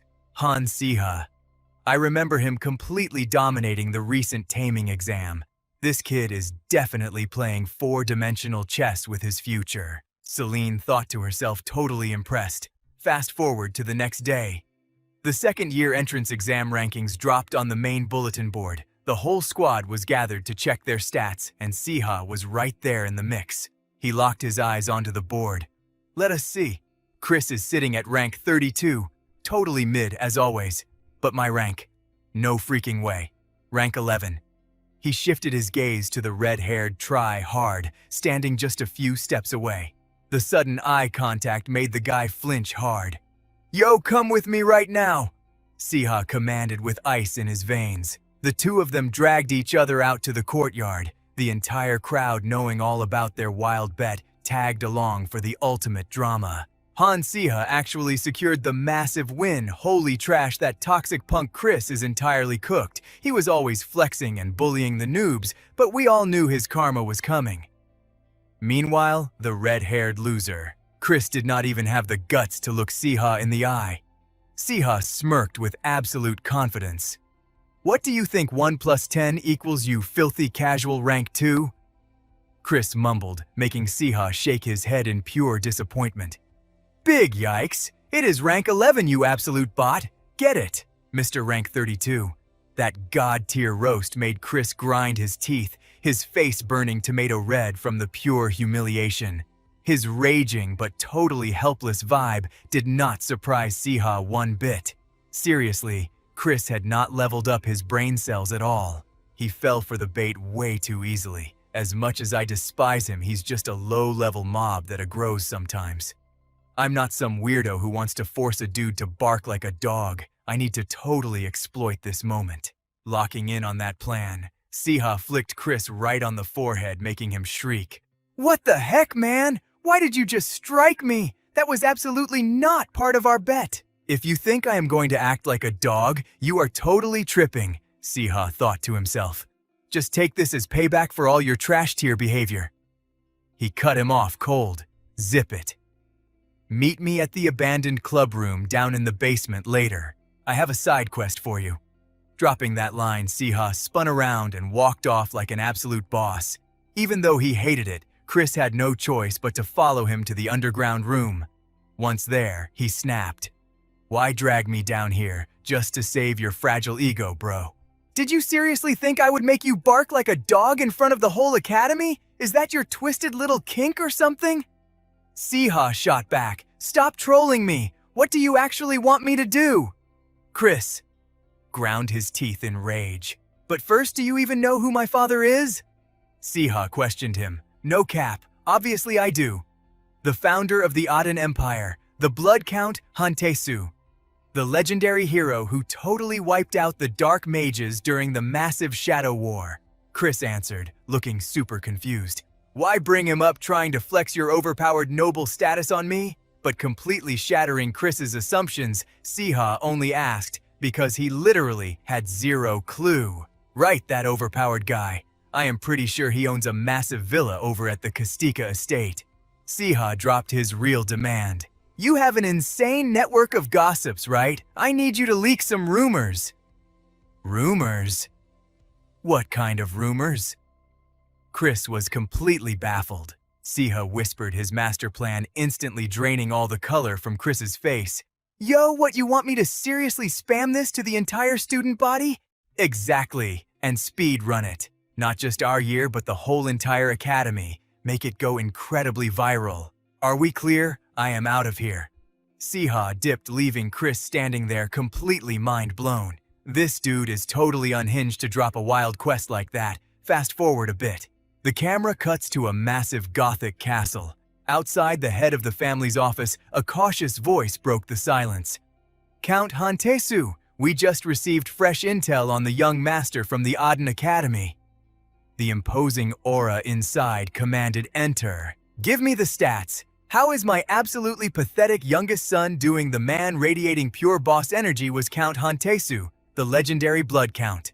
The butler bowed respectfully before dropping the update. His current status is looking pretty grim, sir. Even though you are covering his academy fees and housing, you totally cut off his premium loot drops. He has 0 gold to spend and is literally starving out there. Han Siha did not even blink, keeping his eyes locked on his paperwork. And yet, the brat still has not game overed. That brutal hardcore mode is exactly what he needs to touch grass and wake up. If he ever spouts that edgy, dark magic nonsense in my face again, I will permanently delete his existence without a second thought. Even if he is my own flesh and blood. The butler quickly explained. It seems he has seriously rebranded his whole vibe. He just pulled off a top-tier score on his latest exam. Just barely enough to avoid the bottom tier, I bet. Han Siha cut him off. Actually, sir, he secured rank 11. The butler rushed to correct him. That insane plot twist literally made the stoic blood count drop his pen in pure shock. Catching his boss totally shook, the butler continued dumping the lore. There has been a massive patch to his public reputation lately. According to the most viral rumors flooding the academy, the young master is incredibly kind, totally righteous, and has absolute god-tier visuals. Wait, what? Hantesu literally blue-screened for 3 solid seconds. His brain started glitching. Did this brat actually blackmail some poor background extra into spamming these cringe rumors about him? Ha ha, no way, that is impossible. The butler chuckled and kept going. See, even the butler totally verified it was genuine. The young master is 100% getting a major character development arc, hearing that Hantesu completely abandoned his paperwork and went into deep thought. Up until this very moment, that rebellious kid was heavily flirting with the dark arts. I always played the hardcore, unforgiving boss to forcefully fix his toxic mindset. But if he is actually turning over a new leaf? Processing the data, Hantesu finally broke the silence. This is actually an epic win, since he is literally the only heir set to take over the massive Kastika estate, the magic department. If that kid manages to unlock the magic department during the upcoming promotion ceremony, I will fully restore his premium allowance. He announced, secretly hyped to see his absolute trash-tier son finally leveling up. Meanwhile, flashing back to our main guy, Siha. He was chilling in front of some glowing terminal. This was literally the Academy's custom automated teller for magic stones. Ignoring the futuristic vibe, Siha was physically shaking, gripping his bank book like it was a legendary grade item. Securing that high rank in the exam really paid off. I caught a rumor that they would unfreeze a chunk of my locked allowance, so I had to check my balance. With this much gold, I can totally coast through this entire semester like a king. Count Hantesu is a massive simp for family honor. Forcing that loser Chris to spam those god-tier rumors about me definitely carried this result. I am literally an absolute mastermind. The more he flexed his brain power, the more Siha was losing his mind with pure hype, but right as he was shivering with excitement, Adela's voice suddenly cut through the air. Yo, Han Siha! What are you even doing? Hurry up and get to the main hall. It is literally time for the promotion ceremony. Hearing that, Siha Speed stashed his bank book into his inventory and replied, Oh right, my bad. Dropping that, he started trailing right behind Adela. As they walked, his brain went back to strategizing. Here at the Elite Aiden Academy, the moment you rank up to a second-year student, you get sorted into a specific faction based on your raw stats and abilities. The Magic Department. That is the ultimate battleground where they grind a massive skill tree of spells and offer insane field combat experience. Then there is the Science Department, a chill zone that min-maxes magic with hardcore research. They had experimental magic theology that mixed psychic powers with fortune-telling, and of course, straight-up necromancy. This was the Aden Empire's only legal spot to study dark magic, heavily focusing on combat. Right now, the auditorium was totally packed with students. From way up high, Principal Ernest's voice boomed over the mic. Year 2. Students, welcome. Let the advancement ceremony begin. When your name gets called, step up and touch the magic dice. This magical artifact, Whitey, scans your innate vibes and locks in your major. In the original web novel, Han Siha was naturally dumped into the necromancy track. His master plan to use dark magic and flex on his haters actually worked out, but it totally ended in a massive, epic fail. Would the dice screw me over the same way this time? Even though I tweaked my stats to fit my vibe, I was still low-key stressing. The sketchy stuff I pulled over the last few days was not exactly official, but there was zero chance I would let my story end up like the original. Thinking about it, Siha tightly clenched his fists. Totally ignoring his inner panic, Principal Ernest started dropping names. First place in the advancement exam, Li Han, gunning for the magic department. The crowd immediately started hyping up the dude with the classic eye-covering bangs. Whoa! Li Han took first place. Again, he is so incredibly cool. Hearing that name, Siha instantly locked eyes on him. So that guy is the literal main character of this novel, Li Han. Just looking at his insane drip, you could tell he had that crazy main character plot armor. Life is so unfair. Why couldn't I get reincarnated as the overpowered main character? Why did I have to get stuck as Han Siha, oblivious to his mental breakdown? Li Han casually reached out and touched the glowing red cube. In a flash, the sphere lit up the room, and Principal Ernest dropped the results. Student Lee Han is assigned to the magic department. Thank you, sir. He bowed respectfully. Siha was not shocked at all. Exactly like the script, he secured the magic department. No doubt he already knew. Then the principal called the next VIP. Next up, Solya Arvanet, please step forward. On cue, a stunning girl with pure white hair confidently walked up. That was Solya, the legendary light mage from the original story. A literal genius among geniuses and the main character's most loyal sidekick. And surprise, surprise, Solya Arvanet got drafted into the magic department too. Basic plot armor. The sorting kept rolling down the leaderboards. Simon Parker got locked into necromancy, and Jun Heen scored theology. The principal's voice echoed through the hall, making Siha overthink everything. From the main cast to the random NPCs, all the original names were popping up exactly as planned. Just as the anxiety peaked, it was finally his turn. Han Siha, please step up to the podium. Hearing his name, Siha slowly walked up, his brain working in overdrive. 3 years from now, the necromancy nerds will team up and start a massive rebellion to hijack Aiden Academy, and they get totally wrecked by the main character's squad. So yeah, joining necromancy is an absolute death sentence. Our boy silently prayed to every god listening and placed his hand on the cube. In the back, the peanut gallery started gossiping. Yo, that is Han Siha. I heard he totally changed. Wait, was he not locked in for necromancy? I heard he was messing around with some sketchy dark magic, someone whispered. Suddenly, the cube's yellow glow shifted into a blazing red light. That color means? Student Han Siha is assigned to the magic department principal. Ernest announced, making Siha feel like he just won the lottery. Let us go. That is a massive win. He strutted back to his spot with absolute swagger, totally soaking in the crowd's salty glares. Their jealousy was physically hurting them. Half the room was staring in absolute shock, wondering how he finessed his way into the magic department.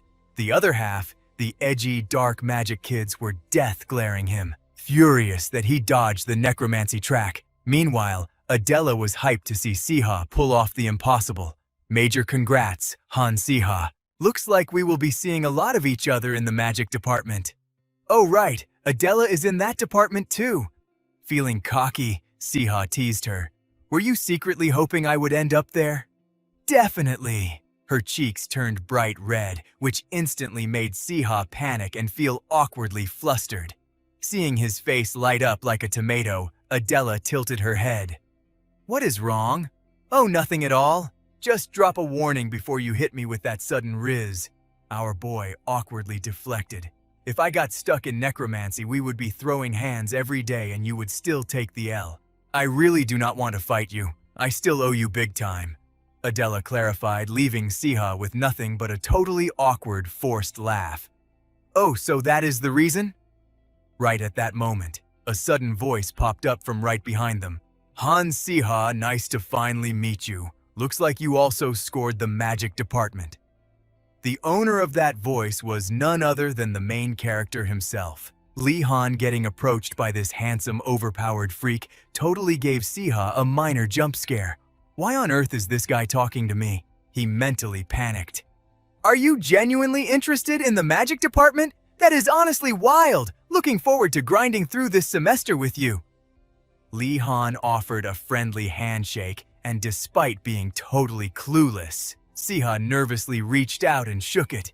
Yeah, same here. Are you feeling all right? I heard you got soft-locked in a dungeon right before the practical exam started. I thought that was super sus. Even with Adela backing you up, there is no way an average student survives a glitched dungeon. I am dying to know, what kind of magic did you even use?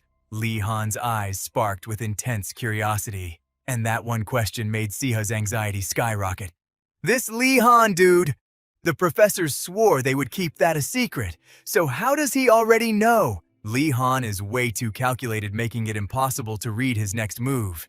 He has that ruthless, zero hesitation personality of a classic web novel protagonist. Basically, he fully believes that any dark or evil energy needs to be totally wiped off the map. Wait, does Lee Han secretly think I am a rogue, dark mage? That needs to be instantly canceled from existence. Siha started sweating bullets because if this overpowered freak wanted him dead, he was absolutely cooked. Anyway, brushing that trauma aside, class placements were finally done, so Siha dragged his heavy luggage all the way to the dorms. I heard they just built a brand new dormitory block, and the interior is basically a 5-star hotel flex, right? While hyping himself up, Siha peeked into a random open room and saw that it was decked out with insanely expensive top-tier furniture. Let us see here. My room should be Building A, Room 203. Siha said out loud, quickly pushing the door open and stepping inside. But the second he crossed the threshold, someone already chilling inside loudly called out, "Yo, are you Han Siha?" Standing across from him. Siha slightly tilted his head and shot back. "Yeah, that is my name, but what is the deal?" "What do you mean? What is the deal? I am literally rooming with the MVP of the advancement ceremony, the most talked about second-year student." "Wait, so you're the absolute legend who made Chris bawl his eyes out and had the royal family in tears?" The dude hyped him up, leaving Siha to just force an awkward smile. Oh, so that rumor was already spreading. After the level-up ceremony, Fabian Zen Edwin had rolled up to pick a fight. He was mad salty, asking why a so-called royal like Siha was stuck in the necromancy department while he got to chill in magic. So Siha just dropped a massive reality check on him. "You keep flexing that royal status and demanding VIP treatment, but spoiler alert, you don't even have a single drop of royal blood in you. Am I wrong?" Siha dropped the bomb completely deadpan, making the blonde dude's face turn ghost pale. "How the hell did you know about that?" The fake royal stuttered out in pure panic. But Siha wasn't about to drop the full lore on him. He just let out a heavy sigh and handed over some free advice. "Look, if you're embarrassed about getting exposed, maybe just keep your mouth shut. Problem solved. I don't even deserve to be in the magic department." The guy completely broke down, crying a literal river, while Siha just rolled his eyes so hard it hurt. Like, why the hell is this absolute clown suddenly bawling his eyes out? Naturally, the blonde dude confronting Siha and then instantly turning into a crying mess caught literally everyone's attention. Rumor had it, Han Siha just emotionally destroyed a royal with a single sentence. Bro, what did he even say to him? It must have been absolutely savage to make him cry like a baby. The toxic gossip started filtering straight into Siha's ears, making him want to straight up slap the crying mess in front of him. "Fabian, you absolute useless NPC. What about my master plan to play the perfect model student and graduate with zero drama? Is my peaceful life already chalked?" Our guy was screaming internally and heaving massive sighs over his ruined plans. Turning to the orange-haired dude next to him, the guy finally chimed in. "Oh, my bad. I forgot to introduce myself. I'm Gu. I just got sorted into the magic department. Nice to meet you, man. Unlike you, I'm super low-key, so you probably haven't heard of me." He laughed it off, but the second Siha heard that name, his mental database clicked. "Nah, you've got it twisted, bro. I definitely know exactly who you are. You're literally Lee Han's ride or die, the main character's most reliable ally, super chill but insanely sharp, and an absolute jack of all trades. But most importantly, Gu was a walking cheat code for intel with crazy networking skills." Seeing Siha totally zone out, Gu waved a hand in his face. "Yo, why do you look so shook?"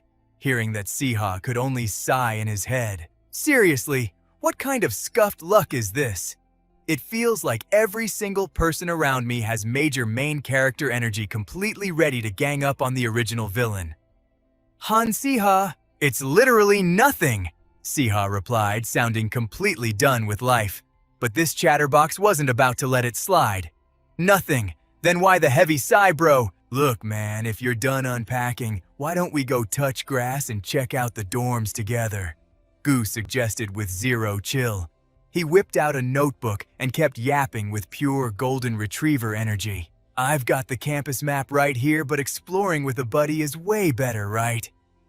Looking at this dude's aggressively bright vibe, Siha knew instantly that if he didn't tag along, his ears would never get a moment of peace. So he gave in and forced a nod.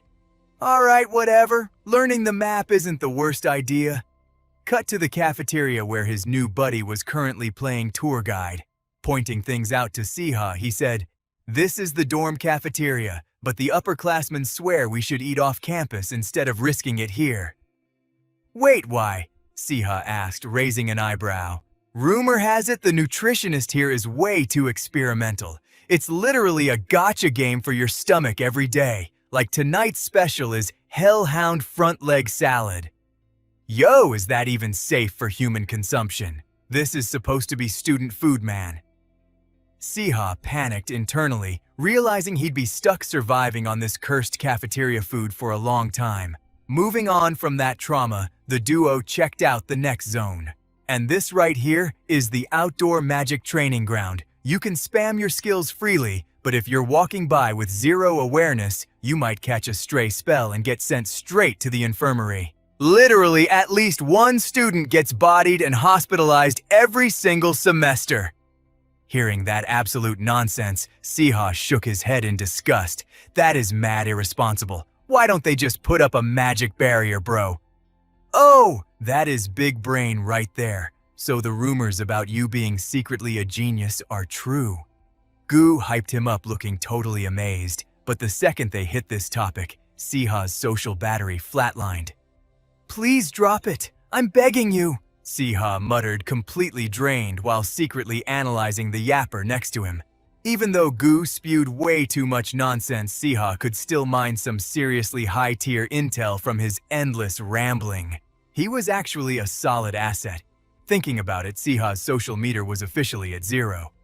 "Alright, let's head back to the room." "Yeah, I'm down. That's enough walking."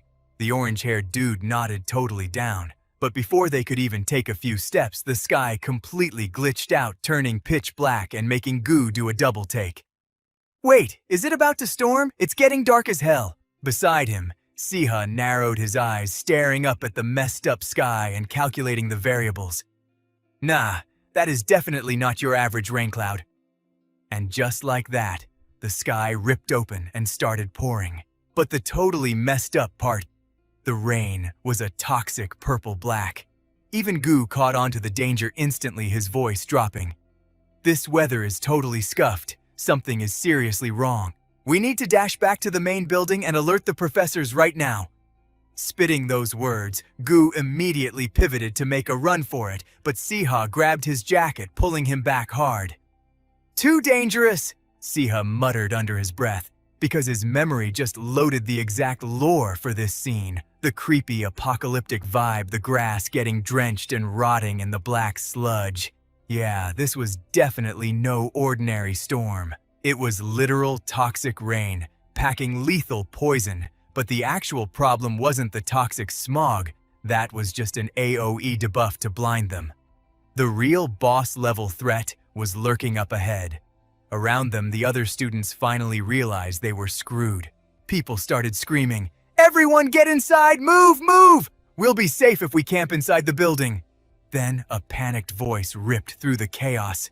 "Oh crap! Someone's missing! Yo, chill! Who went MIA? Who is it?" Someone else yelled out. The panicked voice instantly shot back. "It's Adela and Solia from the magic department. They're completely gone." Right at that exact moment, a glowing blue system window flashed right in front of Siha's eyes. Ding Quest 2, the dormitory kidnapping incident. System alert. The dormitory kidnapping incident has been triggered. Objective: locate the missing students. Time limit unknown. Reward unknown. Penalty for failure unknown. Cut to a dark, creepy corner of the forest. Right then, the two kidnapped girls, Adela and Solia, were trapped inside a massive hollowed-out tree, their bodies completely restrained by thick, twisted vines. "Damn it!" Adela screamed, thrashing around like crazy. But it was zero use. Beside her, the noble girl Solia stayed completely chill and offered some logic. "Stop burning your stamina. These vines aren't gonna snap just because you flex on them. Are you kidding me? Why didn't you say that earlier?" Adela snapped, totally tilted. Facing her rage, Solia kept her cool factor at max and replied, "I've been trying to scan for a weak point, but I still haven't found a single opening." Ugh, fine, I get it. Adela sighed in defeat, her brain racing with a million questions. First off, why the hell did that creepy dude in the black robe lock them in this giant tree and just dip? It wasn't like she had major beef with anyone to the point of getting assassinated, and she definitely wasn't some high-value target. Unlike Solia, Adela was just a regular commoner with zero clan backing or VIP status. So why was she the one catching strays, Adela thought, bitterly shooting a side-eye at Solia. Then a random memory hit her of getting hard stuck in that glitched dungeon with Siha, and a small smirk slipped out. This whole disaster was totally giving her flashbacks to that glitched dungeon run. She honestly wondered what kind of savage comeback Han Siha would drop right now. But out of nowhere, that thought just made her blood boil. Why the hell am I even thinking about that toxic dude? Why am I thinking about a guy who probably doesn't even know we're in hell right now and is just snoozing peacefully in his dorm bed? The more she thought about it, the more Adela was literally fuming, leaving Solia looking at her like she was crazy. I literally just told you to stop burning your stamina. Ignoring her meltdown, the beautiful white-haired girl finally spoke up. Yo, Adela, hear me out. I'm betting this overgrown weed is dead scared of the light. She glanced up at the pitch-black sky peeking through a gap in the branches. That toxic black smog was the last thing we saw before getting kidnapped. It was a thick, artificial cloud blocking everything. Plus, this massive trunk looked like it was literally stabbing the heavens. Normally, these artificial cloud zones are built to let sunlight in, unless there's some shady reason to block it. But not here. Standing nearby, Adela vibed with Solia's theory. She nodded in agreement. When you think about the sun getting totally walled off, you're guessing this mutant tree is weak to light, right? Not gonna lie, that's pretty big brain. Expected nothing less from the school's rang. Woo!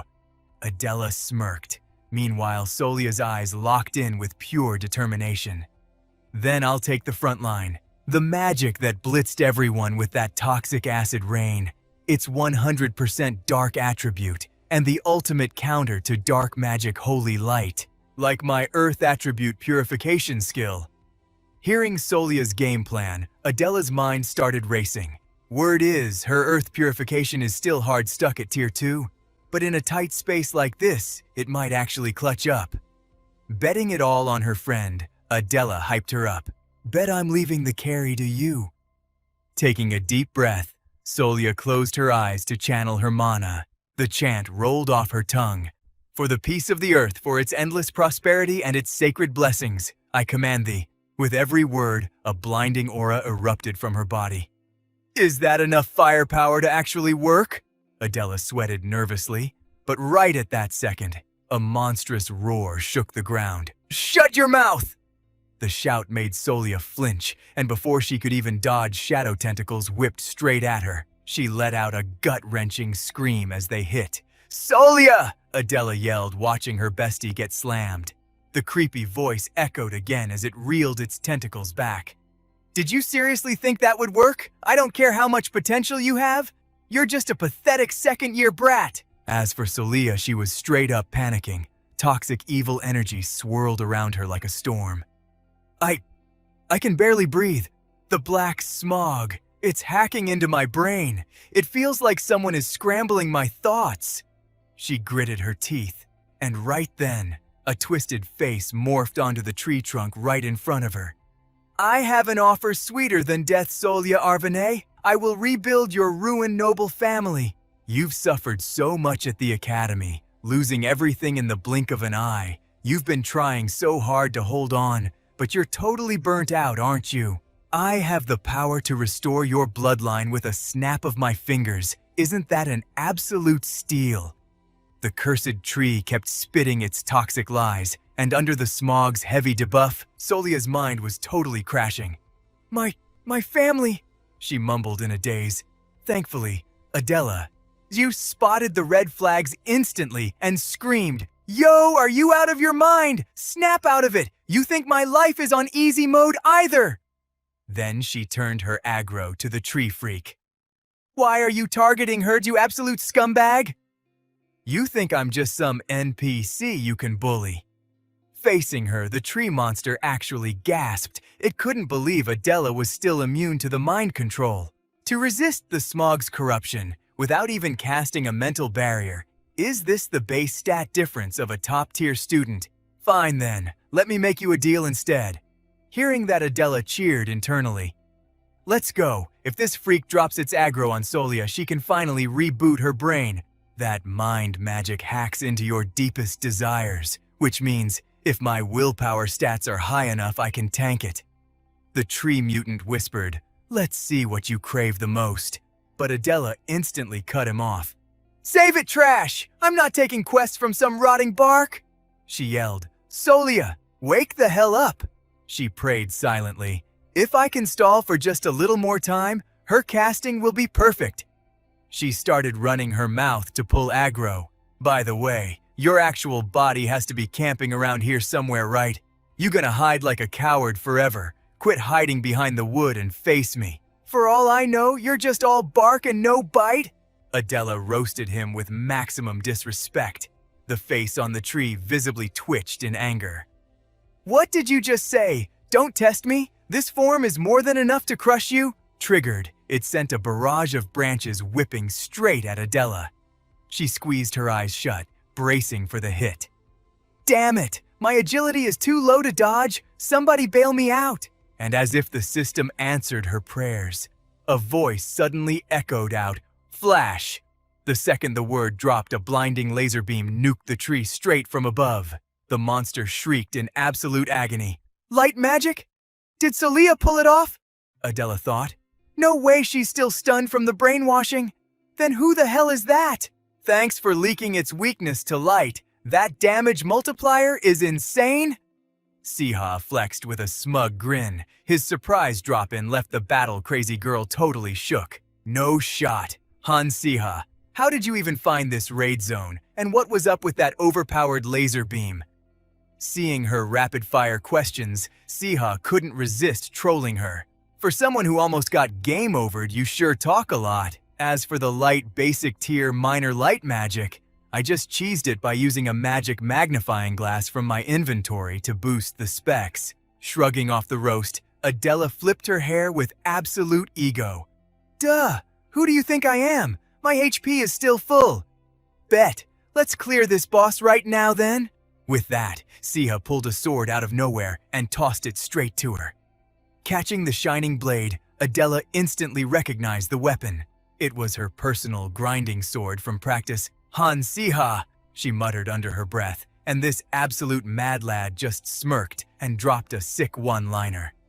You enjoy getting buried alive or what? Staring at his cocky grin, Adela felt an angry anime vein popping on her forehead. Seriously, why did I expect him to act cool for even a second? She let out a massive sigh.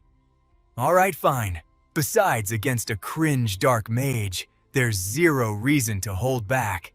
She ruthlessly tossed the scabbard aside, and since Siha had completely nuked the mutant tree, the true body of the dark mage was finally forced out into the open. Looks like the boss finally dropped its disguise, Siha muttered to himself. Meanwhile, the dark mage was glaring at him with pure rabid aggro. The dude looked like a rabid dog ready to bite, making Siha naturally step back to keep out of melee range.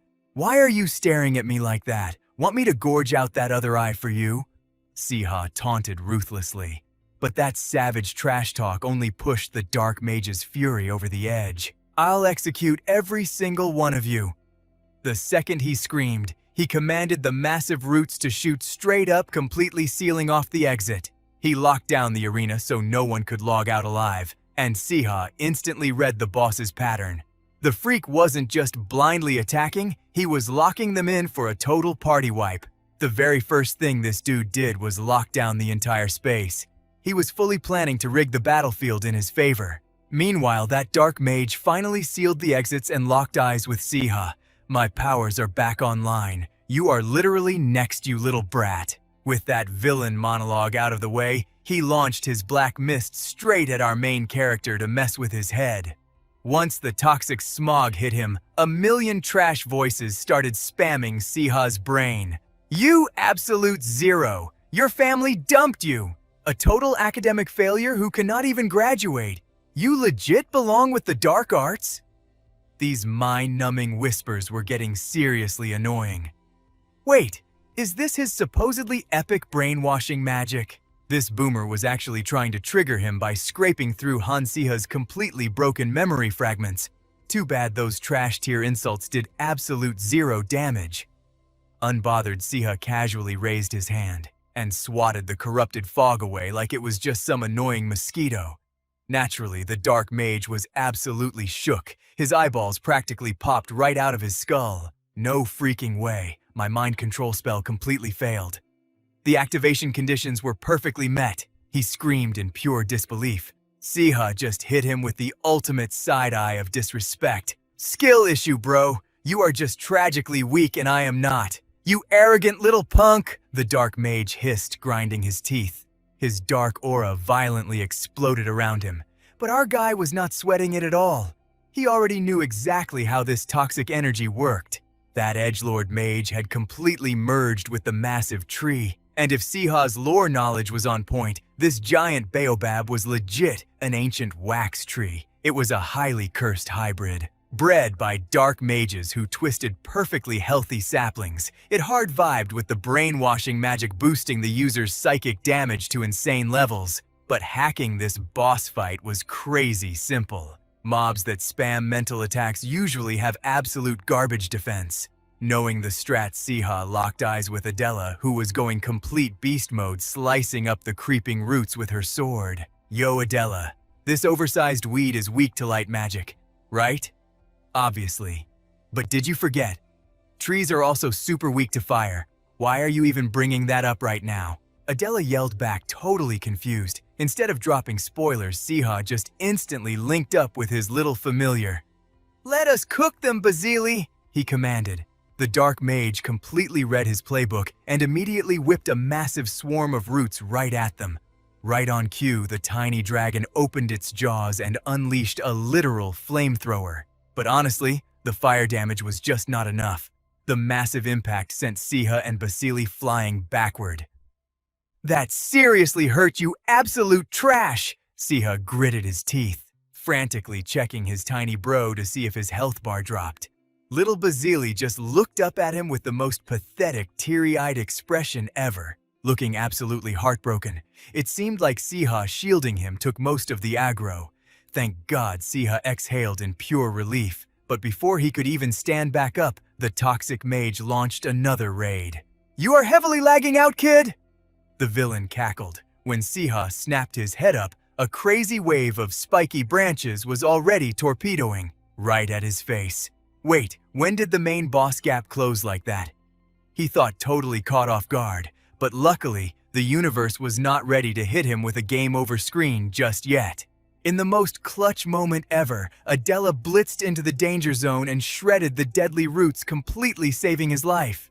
You totally owe me for that, Carrie! Adela smirked while Siha and his pet were literally fighting for their lives. Not gonna lie, my soul basically left my body right there. Shaking off the near-death experience, Adela's gaze locked in with absolute dead seriousness. Listen up, Han Siha. I am going all out to slice up this main body and you hit it with that solid Basili combo. But to actually clear this stage, we desperately need a critical finishing strike. Solia seems to be out of her stun status, but let us be real. We are just undergrads facing off against an insanely cracked dark mage. Statistically, this is a completely unwinnable boss fight. But honestly, I feel like you already cooked up a crazy glitch to beat this right. She hyped him up with crazy confidence, and Siha just gave a solid nod. Yeah, I do. Out of nowhere, the sky ripped open and started pouring rain. The dark mage was straight up baffled. What kind of random drop is this? Rain you spam fire and then call in a storm. You might have some flashy hacks, but you are still just a noob. Once the light fades out, this entire zone goes back to being my domain. Checkmate. Smirking like a total villain, he flexed his fingers, ordering the massive roots to snake forward and completely lock down Siha's legs. Gotcha! You are literally deleted now! The creep cheered, but looking back at him, Siha, was not giving off an ounce of panic. He was actually trying not to burst out laughing. I cannot believe this guy actually took the bait. Are you so terrified that your brain just blue-screened? The mage mocked? Ignoring his pathetic yapping, Siha just casually pulled out a random iron rod. Without missing a beat, he slammed it straight into the mutated roots twisting around his boots. Then he screamed the ultimate command, lightning. The second he dropped the spell, a blinding surge of electricity chained right through the wet roots straight into the dark mage. A microsecond later, an absolute nuke of a lightning bolt crashed down from the sky, vaporizing his defenses and leaving him literally one shot. Even while bleeding out, the boomer was highly delusional about his epic defeat. This is rigged. How could some basic trash tier magic output this much insane damage? My mind control should have nerfed you. You literally ruined everything, he snarled, glaring daggers at Siha. Hearing this absolute cringe, our guy just let out a heavy mental sigh. Here we go again. The classic empty trash talk before the boss despawns. Thinking this, Siha just turned his back to walk away. But before he could even take 3 steps, a final raspy whisper made him freeze. This is a totally bad run. I gotta move fast. I need to track down the cube. Hearing that massive lore drop, Siha whipped around. Hold up, what the heck are you talking about? But the universe loves cliffhangers. Before Siha could finish his sentence, the dark mage dusted into absolute nothingness, leaving him high-key frustrated. Damn it, I already know about the cube. That was a major plot item in the original story. Just then, Solia's voice cut through the tension. You said your name was Han Siha, right? That big brain strat you just pulled off was absolutely cracked. We seriously need to talk. Tucking a strand of hair behind her ear, she gave off major main character energy. Catching the vibe, Siha dropped a smooth reply. Your reputation totally precedes you, Solia Arvane. Thanks for the assist. He flashed a grin, making the white-haired girl frantically wave her hands. No way I am the one who owes you big time. You called in the rain to kill the internal flames and negate the fire damage, all while setting up an insane environmental buff for your simple lightning magic. You completely outplayed the whole elemental system. Even so, if you had not dropped that clutch light barrier on me, I would have been completely fried by the area of effect damage. Siha shook his head humbly. Well, you also stacked your own defense buffs too. Solia just stared at him. To process those crazy battle mechanics and cast such a wild combo in 0 seconds flat, he must have an absolute masterclass understanding of how light magic actually operates. Han Siha, I am legit looking at you differently now, she thought to herself, officially impressed. Shaking off the hype, Siha's expression shifted into serious detective mode. So do you guys have any clue why this toxic mage abducted you two? Next to them? The battle crazed, Adela chimed right in. Oh, that crazy plotline, from what we managed to piece together. They were straight up trying to brainwash us and turn us into their personal mob spawns. Is that so? Siha muttered, his brain already running a million calculations. Kidnapping the Academy's 2 most overpowered students. Aiden brainwashing them into his personal pawns is honestly a massive flex. And if those creeps are actually cracked enough to brainwash Solia, yeah, my basic magic is not going to stand a chance against them alone. Right on cue, little Basili starts whining. The tiny beast looks up at Siha with these massive teary eyes. Dude, I am literally fine. Why are you being so extra right now? I am the one who carried this whole fight to protect you, Siha mutters, totally clueless.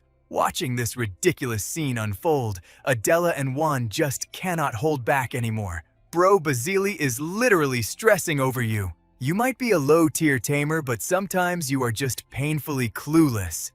One sighs, looking completely done, and that is when it finally clicks in Siha's brain. Wait, what is this weird vibe? Actually achieving something as a squad. I am catching feelings I have literally never felt in my past life. It is all hitting me right now. Siha thinks to himself, completely stunned. Hello, where is my hype? I totally wrecked a bunch of those monster trees, Adela chimes in, desperate for some credit. And I guarded Adela the whole time she was knocked out. You guys totally popped off and did great. Siha nods, feeling a sneaky sense of pride. Honestly, there is a lot to unpack in this chapter. But skipping the boring stuff, Adela and Solia decide to chill and regenerate their health inside the giant tree trunk. Meanwhile, Siha drags his buddy Juan off to some sketchy location. Juan will not stop whining about it. Why do I have to tag along for this? Bro, stop yapping. Siha grumbles while his brain is already plotting his next move. Sure, the poison cleared up when the boss tree died, but let us be real. This savage swamp is definitely not a casual hangout spot for normal humans. Still, there is a massive reason I had to trek all the way out here. Jackpot. I found it.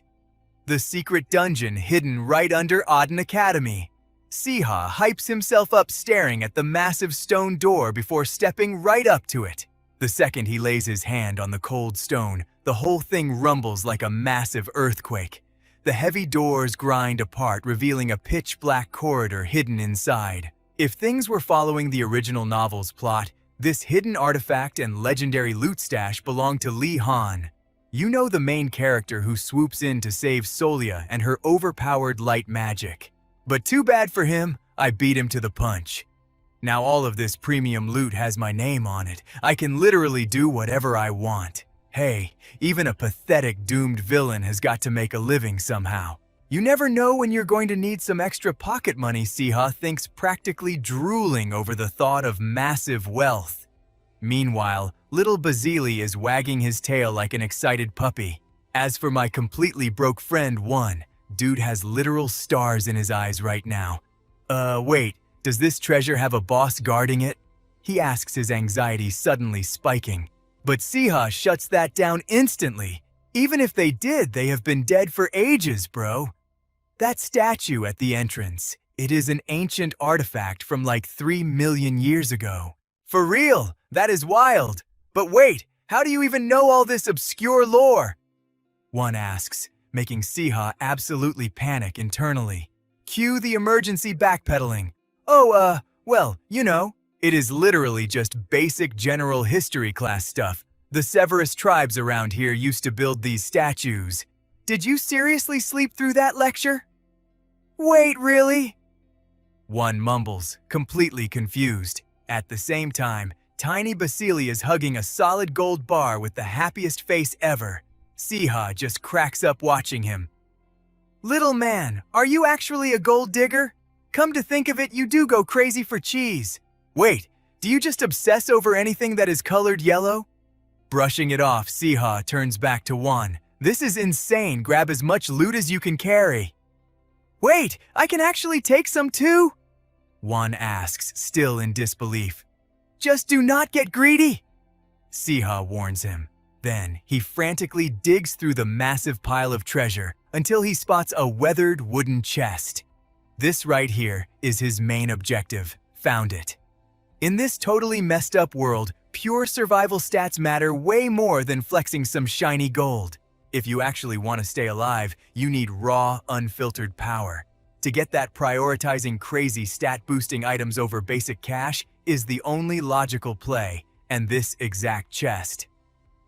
This is the game changer that Li Han was supposed to claim. In the original story, he scored this epic drop right after destroying the Dark Mage.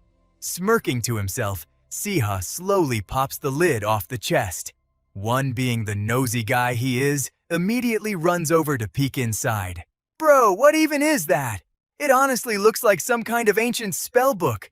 Let us check its stats, Siha replies casually. But the second one actually looks at the cover. He straight up screams, Dude, that is a basic dark magic grimoire.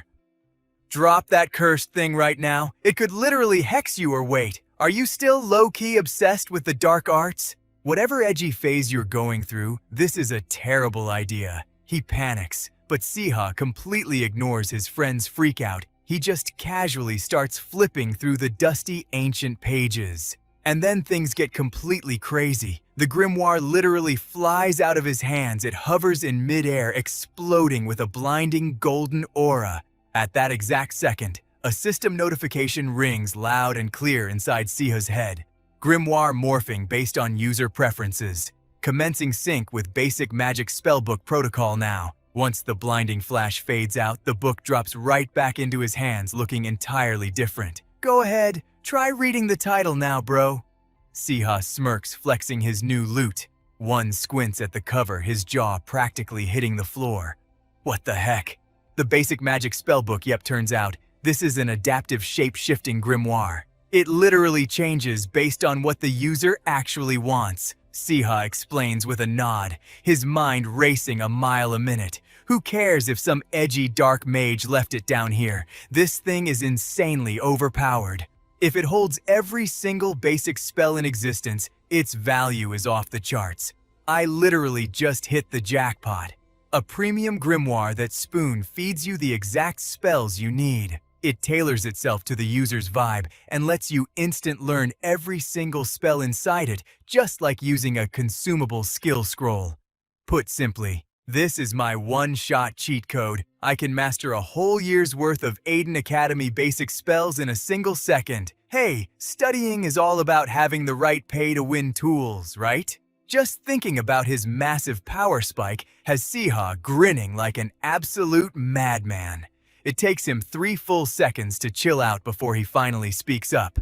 All right, we should probably dip out of here. Hold up, let me just grab one more iced out bracelet. Yeah, snatch the whole pile for all I care. One nods eagerly while Siha turns to his little beast companion. Come on, Basili, let us head back up. The squad upstairs is probably dying of boredom right now. Hearing his master's call, little Basili chirps in total agreement. But right before Siha can take a single step toward the exit, out of absolutely nowhere, a chilling voice echoes in his mind. You, the outsider. The sound makes Siha freeze his eyes, darting wildly around the empty vault. Wait, am I the only one hearing that creepy voice? At the exact same moment, the grimoire in his hands pulses with a strange light. Siha's mind races into overdrive, calling me an outsider. That is definitely not some random glitch. A message to the anomaly who crossed into this world. Every single move you make will rewrite the fate of this universe. The sudden system alert sends a wave of pure dread crashing over Siha's face. Rewrite the entire world. Are you serious right now? But it makes sense. My tiny butterfly effect choices could literally shatter the original plot of this novel. I am not even supposed to exist here. In the original lore, I was nothing but a dead meat cannon fodder villain. If this grimoire actually possesses the power to see through all truths and lies, then this is not just some basic spellbook. It is the Book of Prophecy Carmen, an absolute reality-bending oracle. No matter how much I try to dodge it, whatever this book predicts is guaranteed to happen. Does this mean I need to stop playing around and laying low?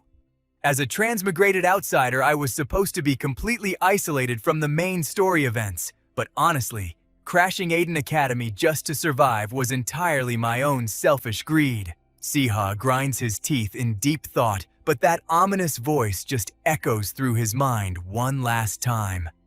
However, you, anomalous outsider, if this is the role you have been dealt, then embrace your destiny. So you can channel the miracles of this world. If you do nothing, this entire realm is totally doomed. The second those words dropped, the ancient book literally dead-ass dissolved right in front of Siha. As for our boy, a massive wave of dizziness hit him like a truck. Bro, what the hell is this? Out of nowhere, insane system energy surged through his veins. Is this the price for catching a spoiler-heavy prophecy? His vision immediately went pitch black, and he just straight up flatlined on the spot. Fast forward a bit. We cut to the Academy infirmary. His buddy Gunn was already whining, Bro, you have no idea how hard you low-key traumatized me when you just dropped dead like that. My bad. Can you just let me chill for a sec? Our boy muttered awkwardly. Standing nearby, one figured Siha needed some serious downtime, so he turned around to dip. All right, get some rest, man. I will go grab some snacks from the convenience store. Left alone, Siha's mind flashed back to the crazy glitch in the Matrix that just happened, and his mood took a massive nosedive. His brain was doing gymnastics. His random actions had basically triggered a massive butterfly effect. Thanks to his interference, the actual main characters might get wiped out.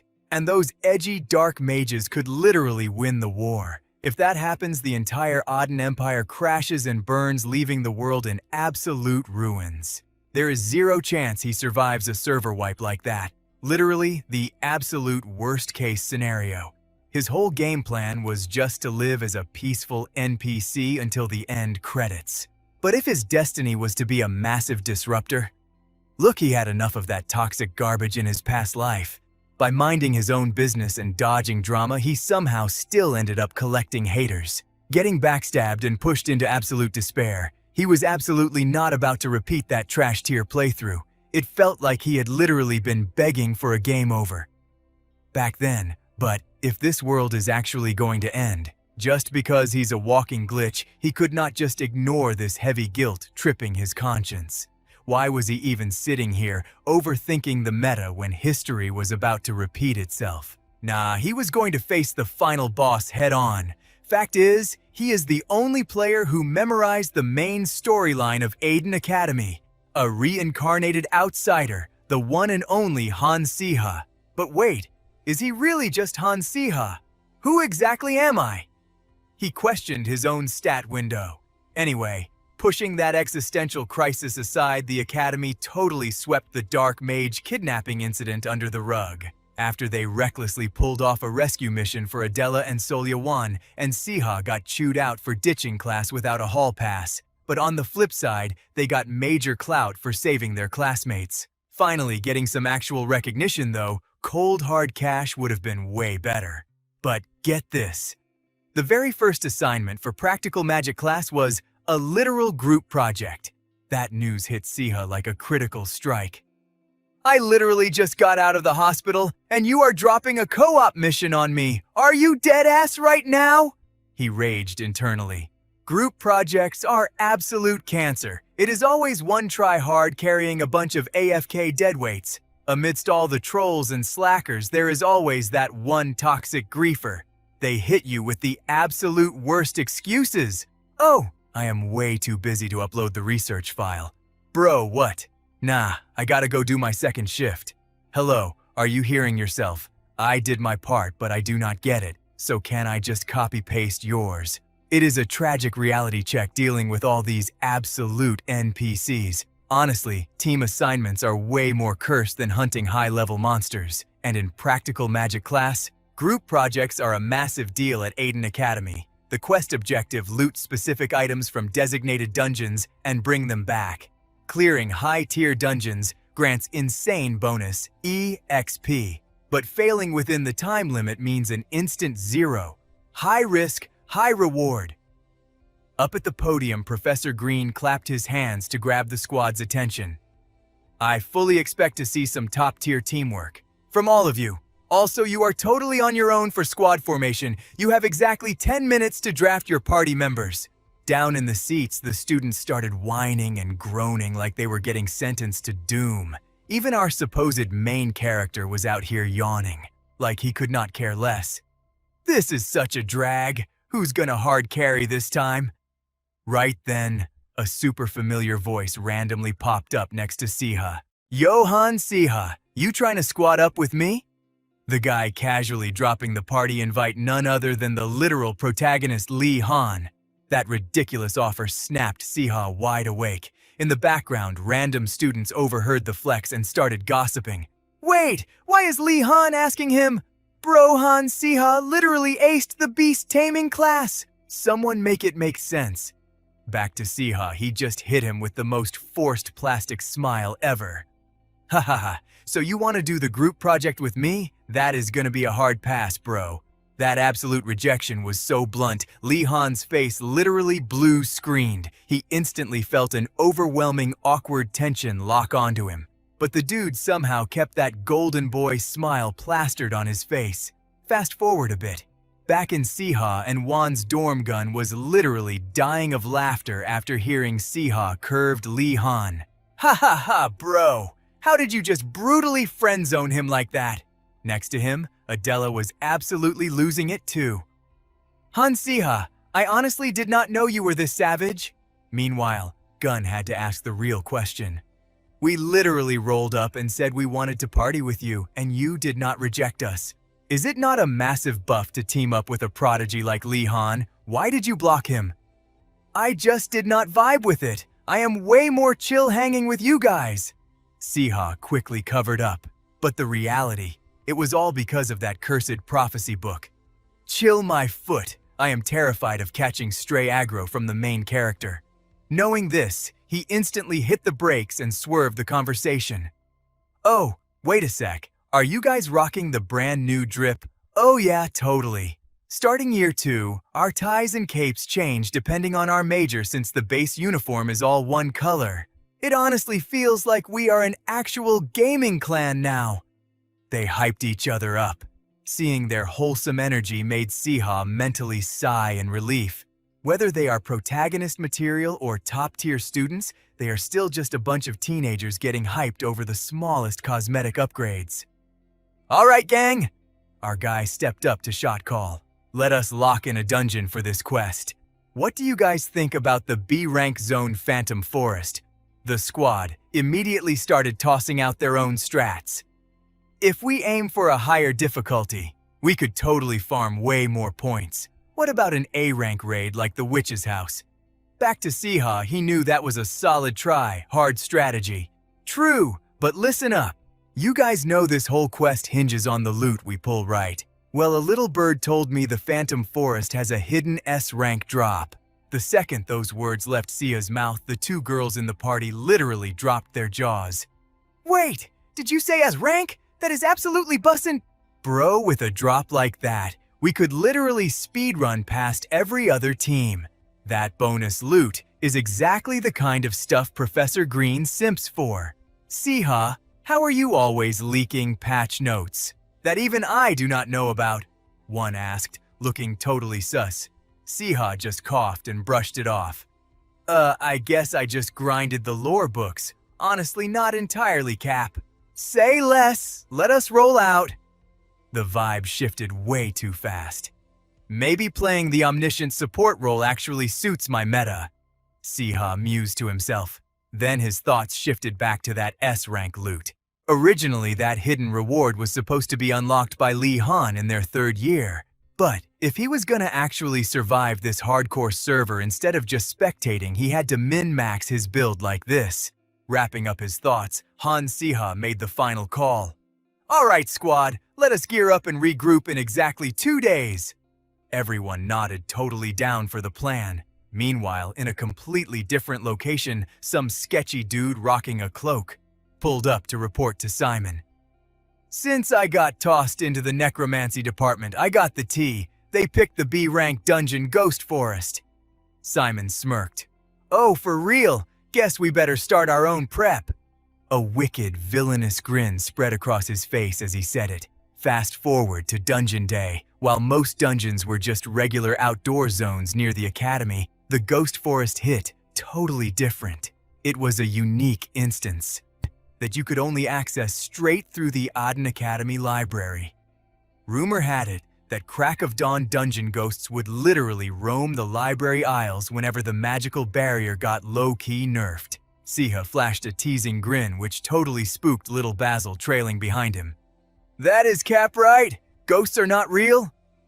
The kid tried to gaslight himself into feeling safe right before a sudden noise completely shattered the silence.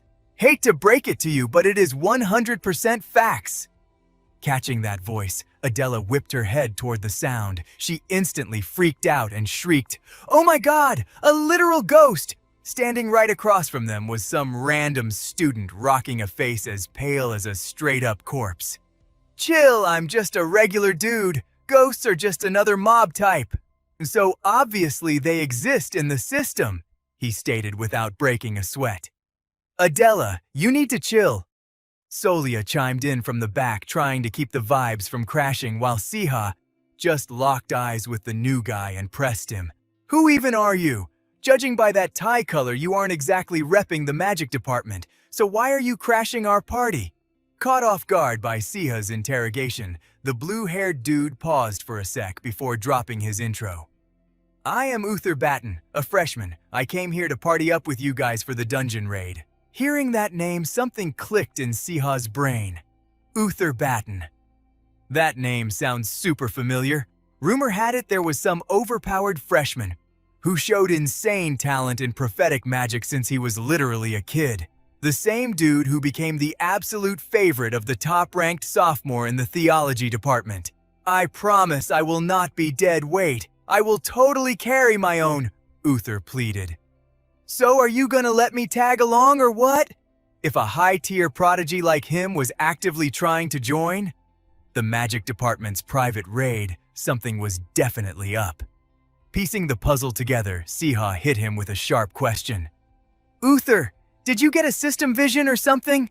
Across from him, Uther's face instantly went totally pale, morphing into a mask of absolute shock. And honestly, that reaction was all our main character needed to confirm his big brain theory. Looks like my read was spot on. You have a hidden quest and you specifically need to stick with us to clear it. Am I right? Siha's eyes were dead serious, but right at that intense moment, another voice completely killed the tension popping out of nowhere. Wow, wow, wow! You really should not go around throwing suspicious accusations at people, especially if you're hitting up the ghost forest. In this absolute dumpster fire of a library, Uther is actually a top-tier support. Bro can literally see ghosts. The cheerful girl hyped him up, dropping both hands onto Adela's shoulders, which nearly sent the poor ghost-fearing girl into cardiac arrest.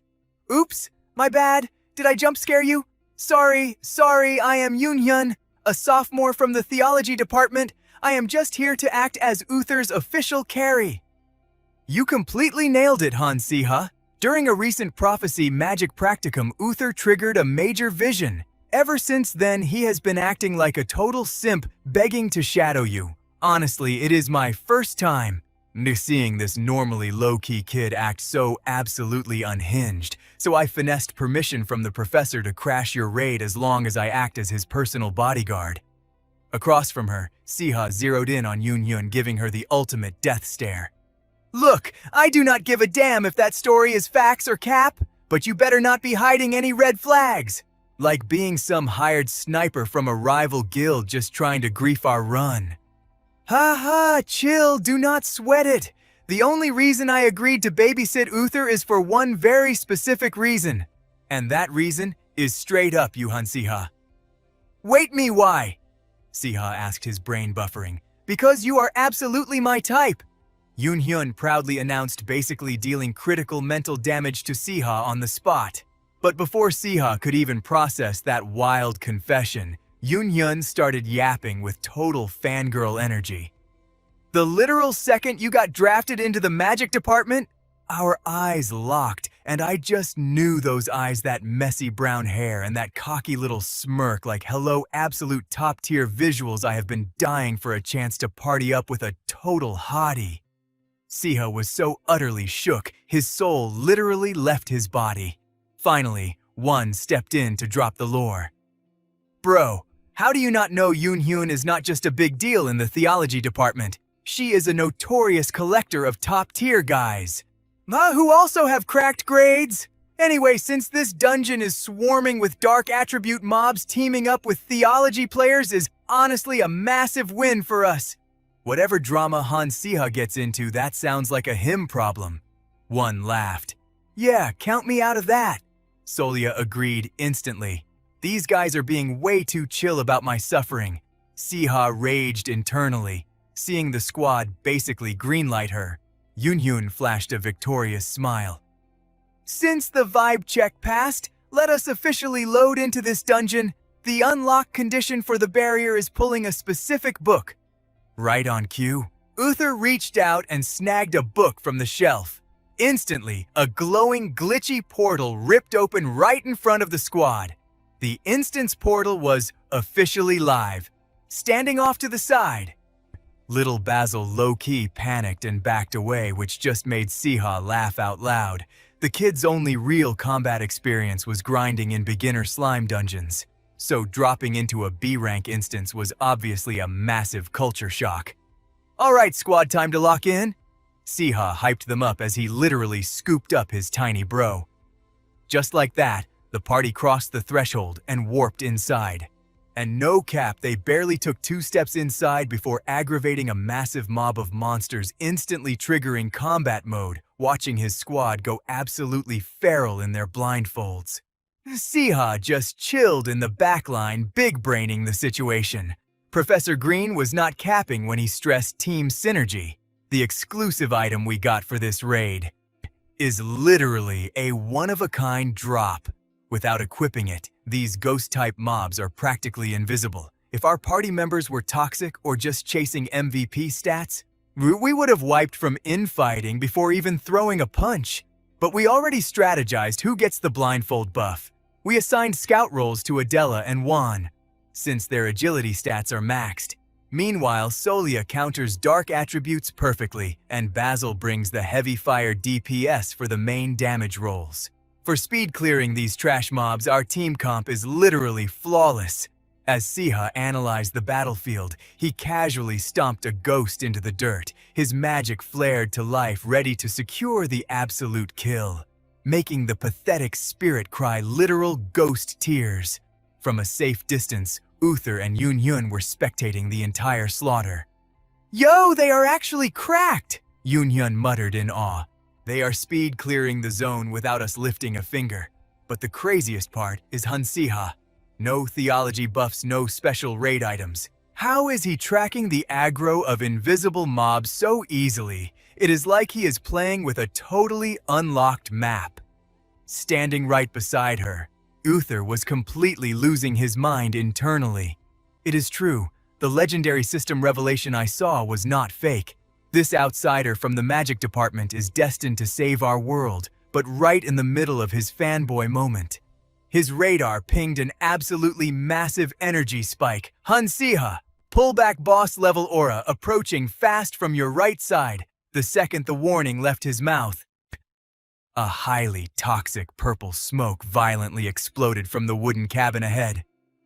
What is this freezing debuff? Siha thought, his breath hitching. This insane pressure. It is not just a mob, it is something way worse. Wait, is this an actual boss monster? The Phantom Forest boss's whole gimmick is mental warfare. It literally hacks your brain to read your memories. So Stella and I stepped up to tank its aggro. We have already survived a mind game like this before. The rest of the squad spotted this dusty skeleton spawn and immediately backed up to avoid its attack range. Someone yelled out a panicked warning. "Stella, Sean, the boss is making a move. Are you guys ready?" Right on cue, the skeletal freak readied its massive scythe. It launched a glowing purple blade straight at me. Zero reaction time. I took the hit, point blank. Is this seriously a boss-level mob? That attack speed was insane. Chill out, Sean. This is not physical damage. No need to tweak out over this. Just mute these random voices in my head. I gotta lock in and hold on to my fading consciousness. I hyped myself up, trying to stay grounded, right before my mind was straight up yeeted into this weird glowing white dimension. Total sensory deprivation, a chaotic mix of pure darkness and absolute void. So this is its ultimate mental strike. Kind of like the finishing move of a high-tier void phantom. I analyzed the situation, scanning the empty void around me, before something started feeling super off. Hold up, this math is not mathing. A rank B dungeon is tough, sure, but no way an elite boss is OP enough to spam a skill like this. What the actual hell is going on? Is the rest of the squad surviving this glitch? I muttered under my breath. Suddenly, a voice echoed out of nowhere, completely jump-scaring me. "You killed him, you absolute trash! I am so sorry. If you cannot handle the pressure, just drop out." Wait a second. Are these my actual trauma files replaying? I braced myself, staring at the blurry figures spawning behind me. It has been ages, but these memories are still toxic as hell. Let us hit the rewind button and check out Sean's past life for a second. 3 random NPCs were gossiping in the hallway. Is that the snake who snitched on our senior bro? Do not even look at him. He is literally the resident psycho among the interns. The toxic whispers started flooding in. and I heard every single word from where I was lurking nearby. These rookies have zero respect. Honestly, I never regretted exposing that guy. I just did what had to be done. The guy I canceled. He was a straight-up sociopathic doctor. He abused his medical authority and caught way too many innocent bodies. So I leaked his entire crime log to the professors, the students, and the hospital board. But that boomer had crazy networking stats and way higher authority. The medical world is super tiny, so no matter which hospital I transferred to for residency, everyone ghosted me like I was a radioactive snitch. Even with my genius-level stats, all I caught was massive hate and flaming. Just because I ruined the career of a top-tier senior, someone they practically worshipped like a god. The bullying totally nerfed my mental health. Sean. What is the holdup? We need to hit the operating room ASAP, random doctor yelled. But standing there, my whole avatar was glitching out, shaking uncontrollably. I do not know why my hands are acting like this. No matter how hard I tried to force stop it, the trembling would not quit. The scene suddenly hard cut to a new memory. Some boomer with serious boss energy was absolutely raging. This is an absolute joke. A surgeon with a tremor debuff ban that kid from the operating room permanently. Looks like his suppressed trauma is triggering a physical tremor debuff whenever he enters the OR. Someone tried to explain. Big yikes, that has to be it. There is no quick patch for this bug. We will have to monitor his stats. How did my playthrough get so messed up? Why did I even log into this internship? Who gave you the audacity to apply for clinicals, you glitchy-handed freak? I thought you were the valedictorian back in college. You were supposed to be S-tier. Someone roasted me. Getting bombarded by their toxic glare and trash talk every single day, my mental HP was draining fast. So I rage quit the hospital, weak and totally useless. Sean Han, a literal nobody from Aiden Academy. I thought enough time had passed to wipe my cache, thought I was finally cured.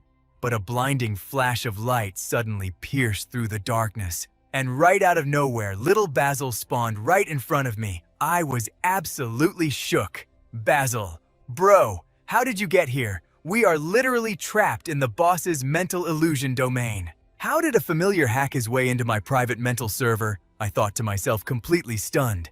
I reached out to catch the little guy locking onto his fiercely glowing eyes. It was like our Bluetooth instantly paired, and it all made sense. Big brain moment. The taming skill does not just bind our stats, it literally sinks the souls of a mage and their summon.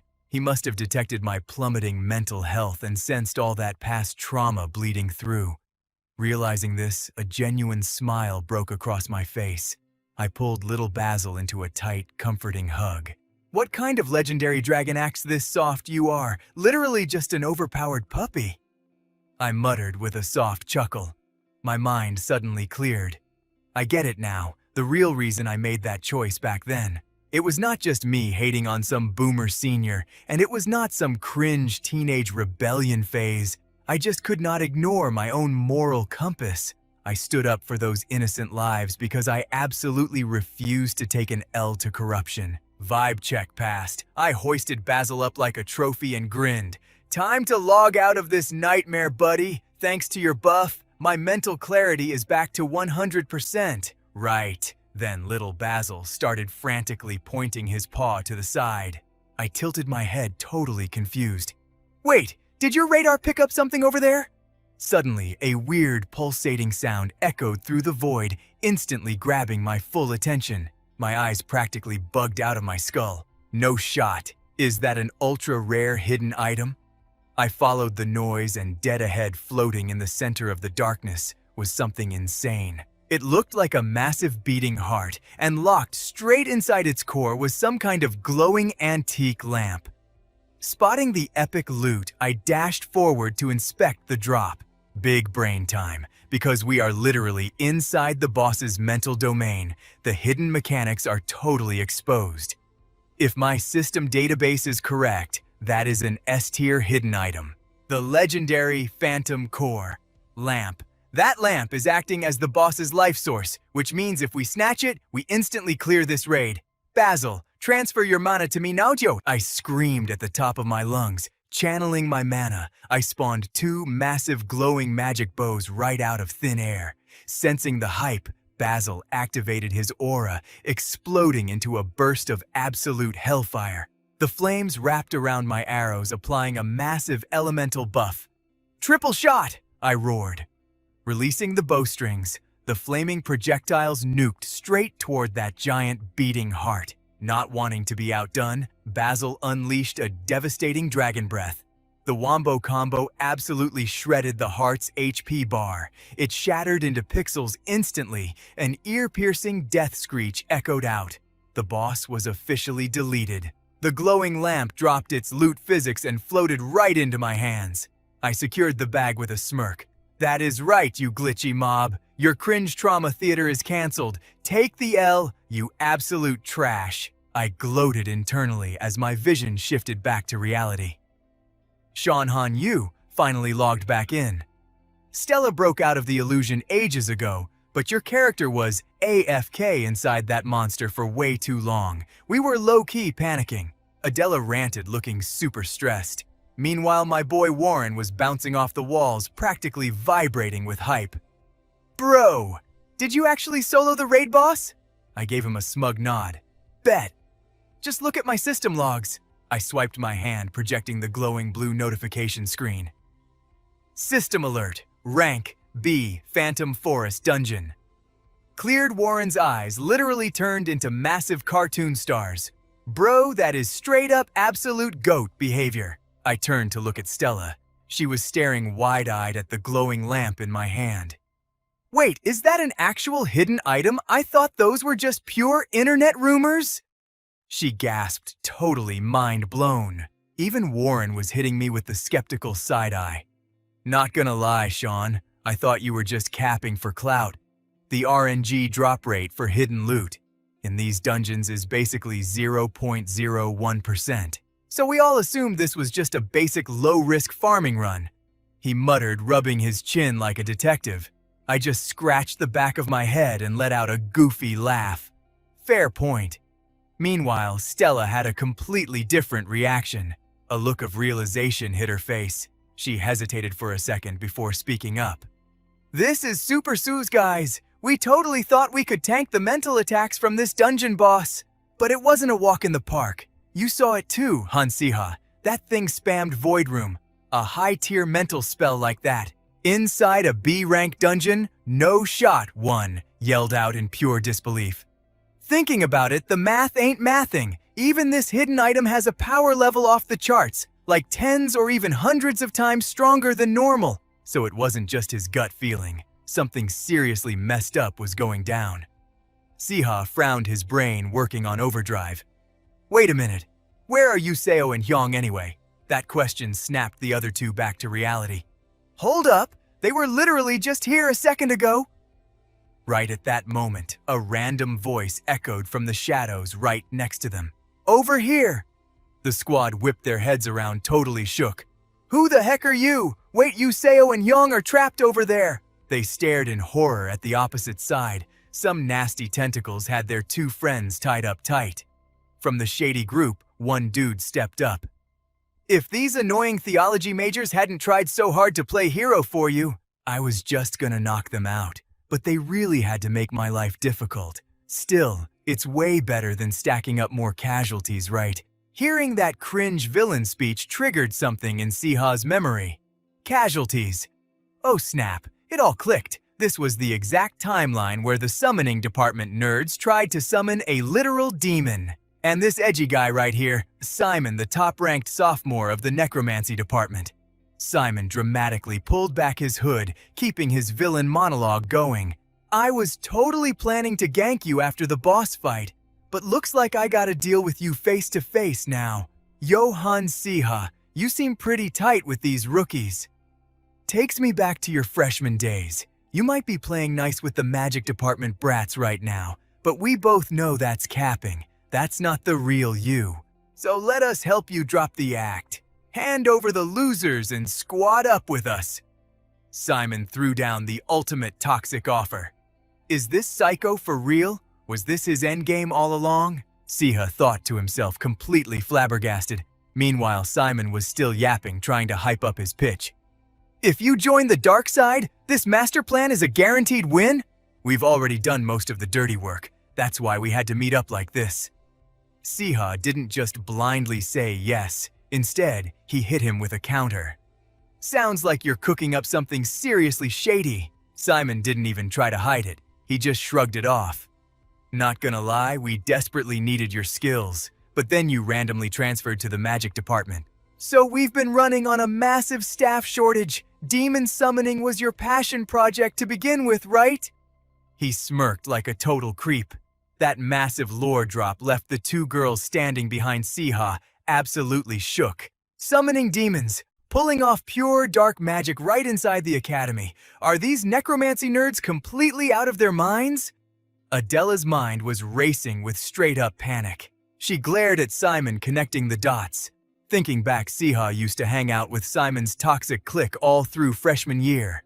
Was he still secretly chilling with the necromancy crowd? Even after getting sorted into the magic department, that dark mage he kicked out of the baobab tree, was that all just bait to make them drop their guard? Please, Han Siha, tell me he's just capping. She stared at Siha, basically begging him with her eyes to deny it. But the very next words out of his mouth completely shattered her trust. Demon summoning is heavily restricted, but it's not impossible. I can totally lend a hand. Siha flashed a bright smile, and Simon's creepy face lit up.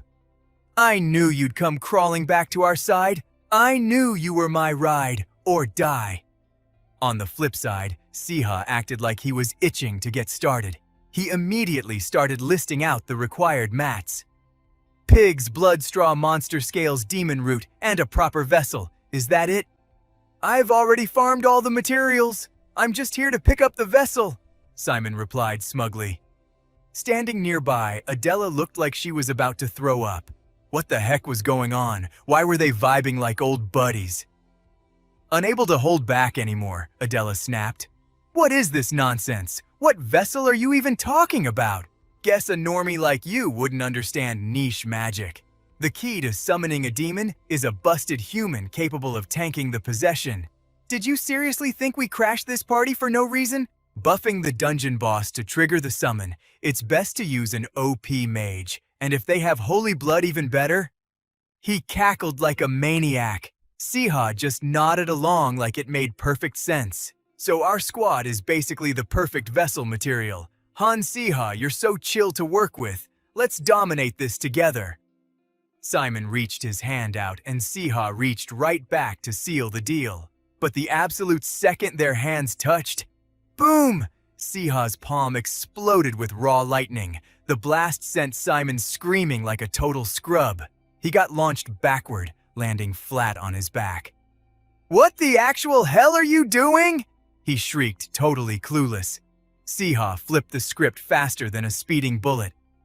Bro, did you seriously think I'd team up with a clown like you? Your plan was cute, but you totally fumbled two things. First, you trusted me way too much. Second, you completely underestimated my stats. Siha sneered, mocking him flawlessly. Even a brain-dead NPC like Simon finally realized he'd been played. You freaking trolled me! You got into the magic department, so you're just gonna backstab us! If that's how it is, I'll just use you as the sacrifice. Screaming in rage, he channeled pure dark energy into his wand. He fired off a massive blast straight at Siha. The impact sent Siha flying backward. Damn it, why is his cast speed so insanely fast? Siha gritted his teeth, his mind racing. Seeing him take the hit, Adela panicked and rushed to his side. Han Siha, are you all right? Not dead yet, he groaned. Thank God, she sighed with massive relief. Adela, she was always the first one to rush in when things went south. It actually hit him right in the feels. Siha let out a weak chuckle. Ha ha, you actually worried about me. Duh, I legitimately thought you went back to being an edgelord with dark magic. If that was true, I would have canceled you myself. Good thing you're not a dirty traitor. Adela scolded with zero chill. Her deadly serious tone made Siha low-key regret trolling her earlier. Ha ha, should I be happy or terrified right now? Brushing that off, Adela narrowed her eyes at the cloud of dust ahead. Looks like your lightning spell wasn't enough to one-shot him. Hearing that, Siha's gamer brain started calculating his next move. Let's see here. That attack had enough DPS to knock out any normal mob. I guess plot armor protects the main villains. Simon Parker is a character destined to scale up to Lee Han's level in the future, meaning there was zero room for slacking. He had to go all out. With that in mind, Siha glanced at the fierce girl next to him. Adela, I need you to carry out a mission for me. Aggro the necromancy nerds trying to target Juan and Solia. Keep them busy. Simon Parker only wants my head. Bet!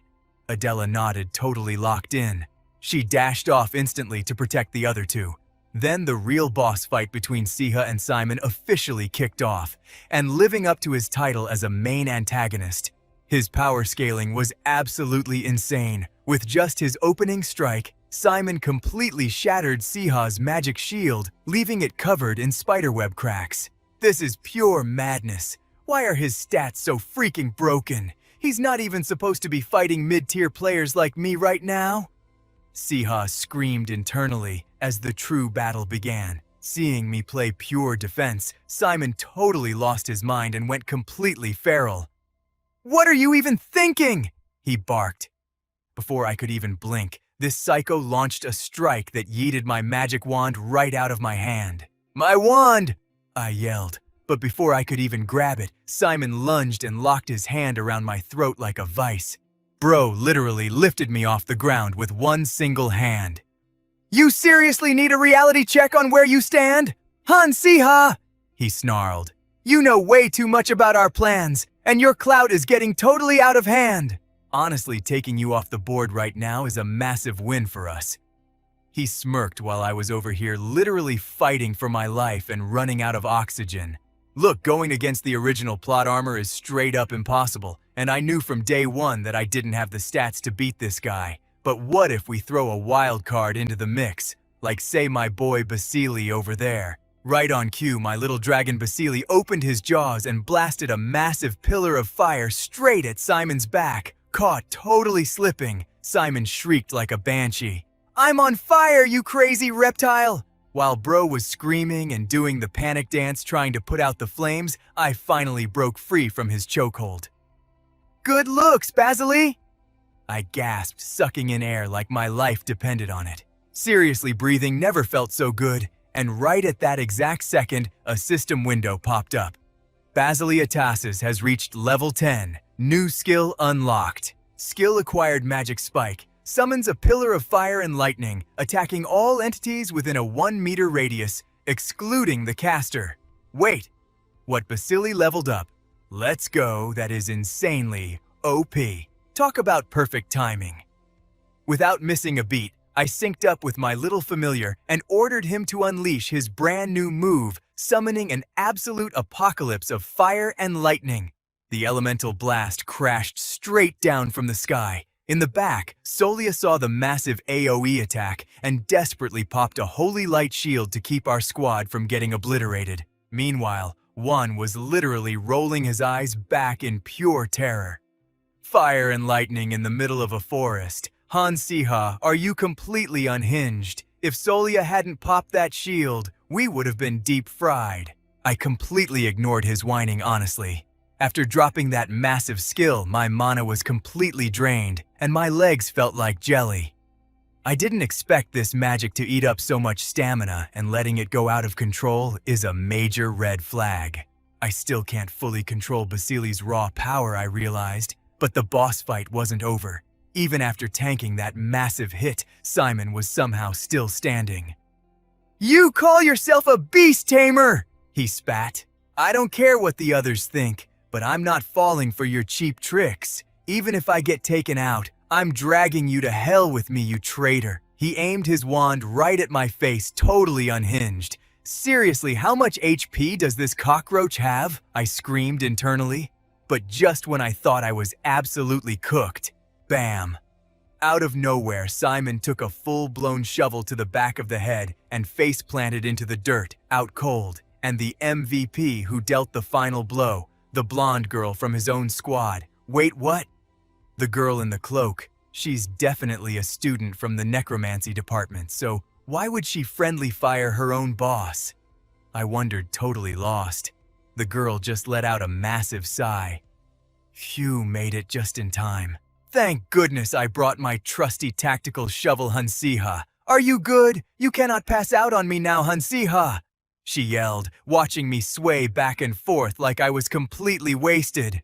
And just like that, I hit the dirt. After burning through every single drop of my stamina in that dungeon, my system finally forced a shutdown. But hey, at least the raid was cleared. The aftermath. The necromancy and dark magic clubs were hit with massive suspensions. Meanwhile, Eugene Hung and the rest of our raid party finally got some much-needed healing and downtime. But let's be real, what's the most important takeaway here? The group project grades. Exactly as planned, our squad totally carried. We were the only group in the entire class to snag a flawless score from Professor Green. Holy crap! We're literally the only team that got a perfect score. Adela flexed, hyping us up while I was just dying on the inside. RIP to my peaceful life. I never wanted to have main character energy like this, I thought bitterly. And of course, the NPCs in the background couldn't stop gossiping about our perfect grade. So, the hidden dungeon items are actually real. Their grind set is insane. Just as expected from Han Siha, the guy is dripping with even more riz than Lee Han. Anyway, skipping past all that unnecessary clout, fast forward a few days, I found myself in the Academy's underground prison paying a little visit to where Simon was locked up. The guard said I had a visitor, so I dragged myself out to look. Simon sneered. But what the hell is this, if it isn't Han Siha? What did you come all this way just to watch me cry behind bars? He spat, absolutely mauling. Take a chill pill, Simon. It's not like you're going to be stuck in here forever, right? I replied, keeping my cool. That totally triggered the dark mage, making his face twist with even more rage. Bullshit, he muttered. Come on, bro, you're a high-tier noble, aren't you? Do you really think your dad is just gonna sit back while his heir rots in the pen? Or, wait, will he? With a massive scandal like this, are you about to get yeeted from your family tree or what? I mocked, letting the sarcasm drip. Bro literally couldn't handle the disrespect anymore. He gripped the iron bars so hard his knuckles turned white, grinding his teeth.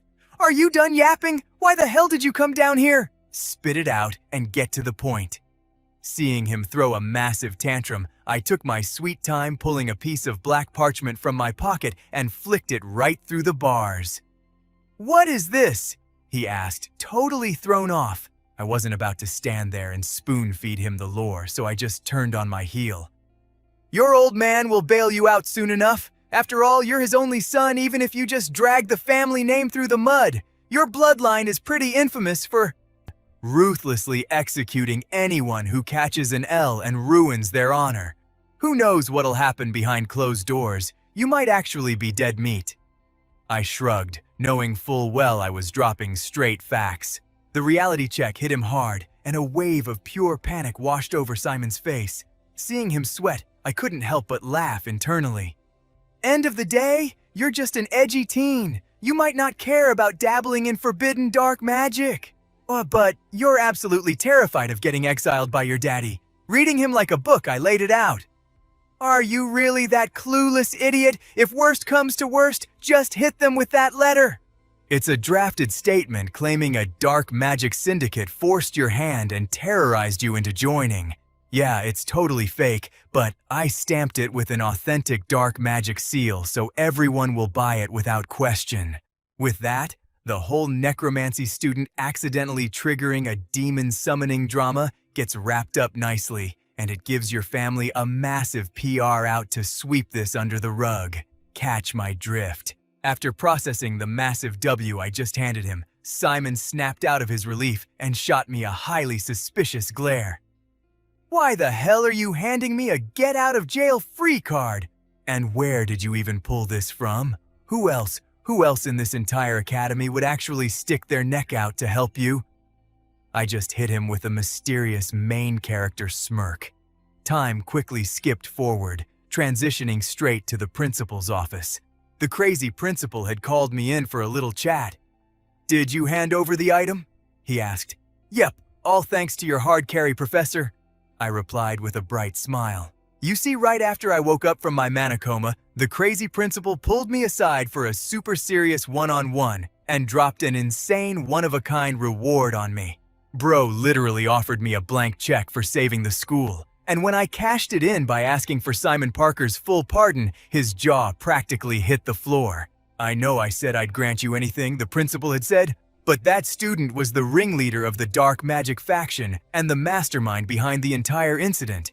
A slap on the wrist isn't going to cut it. It seems you see some hidden potential in Simon, he had mused.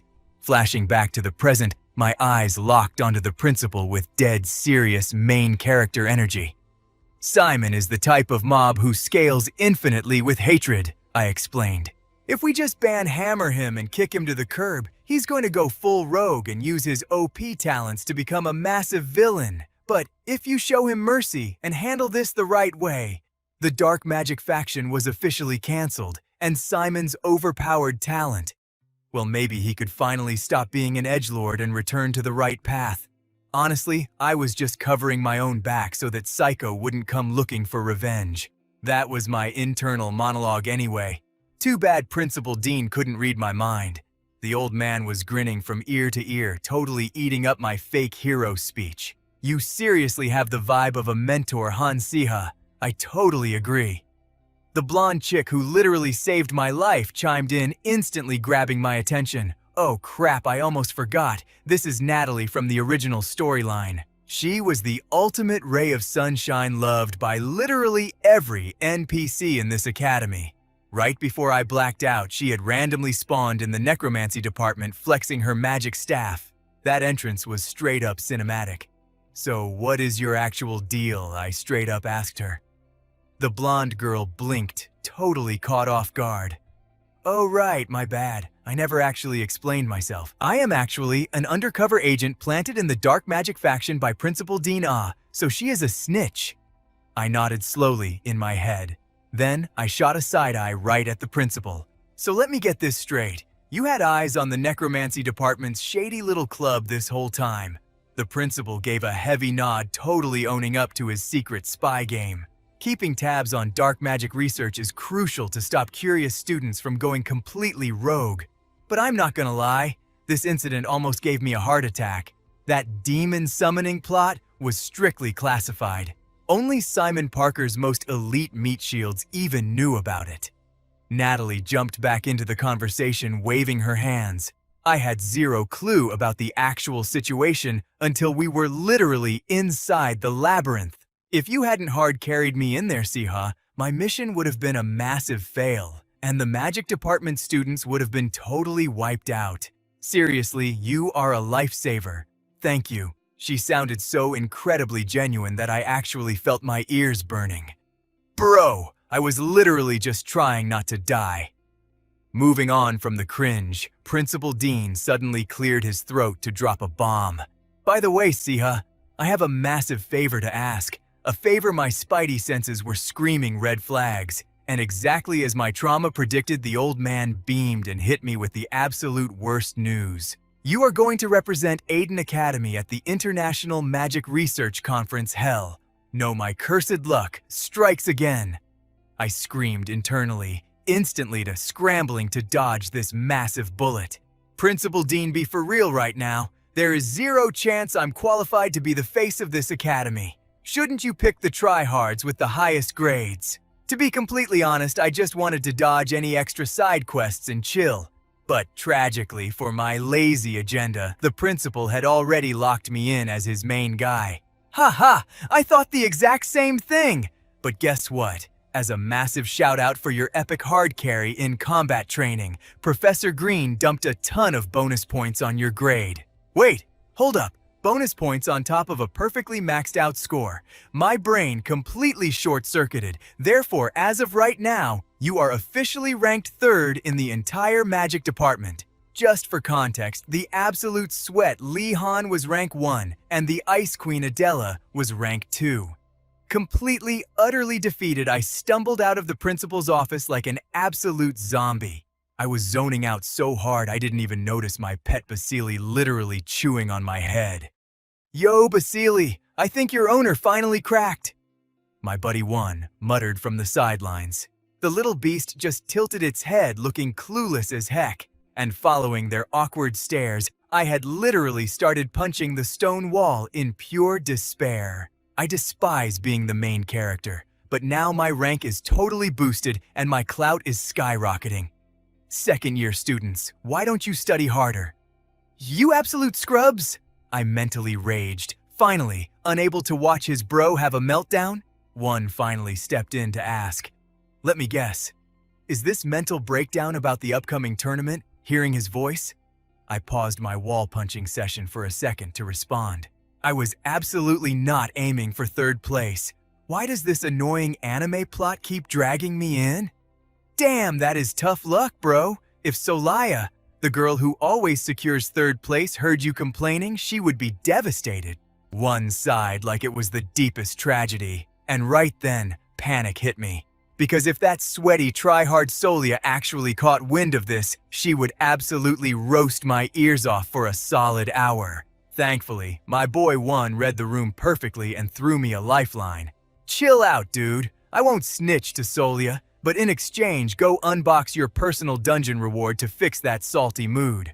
The moment One dropped that reminder, it finally clicked in my brain. Oh right, my personal loot box. I had been doing so many side quests, I literally forgot to claim my dungeon drop. On top of the secret hidden gear, solo clear rewards were handed out to whoever survived the dungeon boss. Finally, some sweet gotcha dopamine to cure my depression in this cursed fantasy world. Rumor had it, some players pulled absolutely broken gear. What kind of overpowered item did the system bless me with? After all the trauma I just survived, the game owes me a top-tier drop. Right? Random number generator gods, please don't scam me. I prayed like my life depended on it and cracked open the loot chest. A blinding golden light flashed in my face, and my grand prize was a literal freaking dinosaur egg. A rank egg, guaranteed to hatch the legendary beast Terra with a 100% success rate. Meanwhile, my reaction was completely deadpan. I furiously scrolled through my mental wiki trying to remember what the heck a Terra even was. A quick search in the Beast Encyclopedia gave me the answer, but the moment I saw its character model, all my hype instantly died. Are you kidding me? Another giant reptile standing next to me. One was literally wheezing and crying with laughter. Haha, bro, it is a legendary beast! You are totally the chosen beast tamer, now shut your mouth, I snapped back, completely tilted. Time skipped forward in a flash, and suddenly it was time for that cursed magic conference Principal Dean forced on me. The Magic Research Conference was hosted in the capital. It was a massive 3-day mega event packed with nerdy lectures and crazy tech exhibits hosted by the Mage Association. Supposedly it was a hub for intellectual networking and peace where the most goated mages from across the globe flexed their knowledge. But the inter-school competitions, those were ruthless absolute bloodbaths fighting for national pride and academy clout. Cut to the present, and I was dragging my feet toward the venue alongside Adela and Lee Han. I am so over this. I absolutely hate it here. My social battery was already on 0. Walking across from me, the Ice Queen Adela suddenly spoke up. The sophomore topic this year is herbology. Han Siha, do you even know the first thing about herbology? Wait. Herbology, I stuttered, looking like a total deer in headlights. And the moment Adela read my completely blank expression, her face instantly scrunched up in disgust. Wow, we are actually doomed. When the principal hyped us up this morning, he claimed that just participating for the experience was good enough. Since this is your very first research summit, but it would be way more bussin' if you actually dragged home some trophies. Yeah, those were his exact words. I slowly turned to look at Lee Han. Watching the two of us bicker like absolute noobs, the rank one sweat, realized we were totally useless. Sighing heavily, he ripped a massive textbook straight out of his inventory bag. Then he dropped the logic bomb. If you just master the fundamental study methods, you can clutch this right. We literally took herbology classes back in freshman year. Now cram this entire textbook until we reach the venue. Classic honor student already having the cheat codes prepared. I mumbled in total disbelief. Meanwhile, Adela took the chance to ghost us. I am grabbing a water. Siha, oh my god. Did she seriously just ditch us to avoid studying? I gritted my teeth, cursing her betrayal. But before I could vent, Han spoke up again. Hey, Siha, the other day when Juan and I crashed at your dorm, did you show us a map? I had accidentally swiped that dark mage loot from the giant baobab tree, and this eagle-eyed dude spotted it in my room. What a freaky coincidence. I mentally panicked. Do you still have that map in your stash? He kept pressing, and Siha just nodded. Yeah, leaving it at the dorm is mad sketchy, I get it. Meanwhile, Siha's mind flashed back to that exact moment when Han accidentally stumbled upon the map. The dude looked totally ghosted.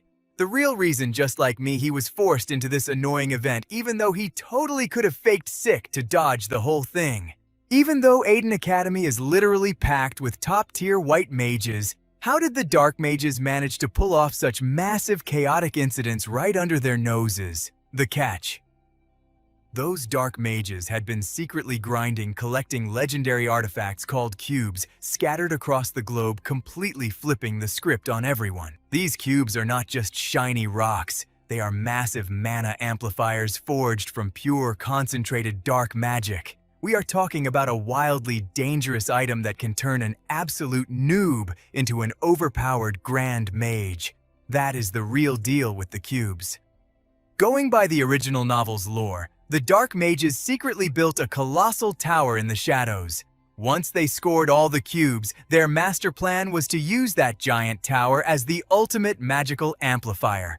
With the cubes fully stacked, there was basically zero cooldown on attacking the entire world. Luckily, in the original storyline, the main character pulled through and absolutely wrecked that tower. He snatched up the cubes right before things got totally out of hand. But leveling up came with a brutal cost.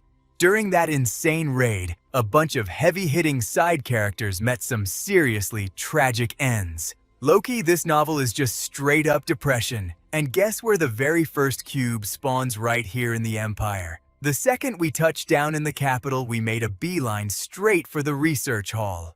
That is where our herbology class went down, and we were grinding non-stop, prepping for a ton of activities. Fast forward 2 days, and Siha was absolutely brain-fried, totally running on empty. The main event drops tomorrow.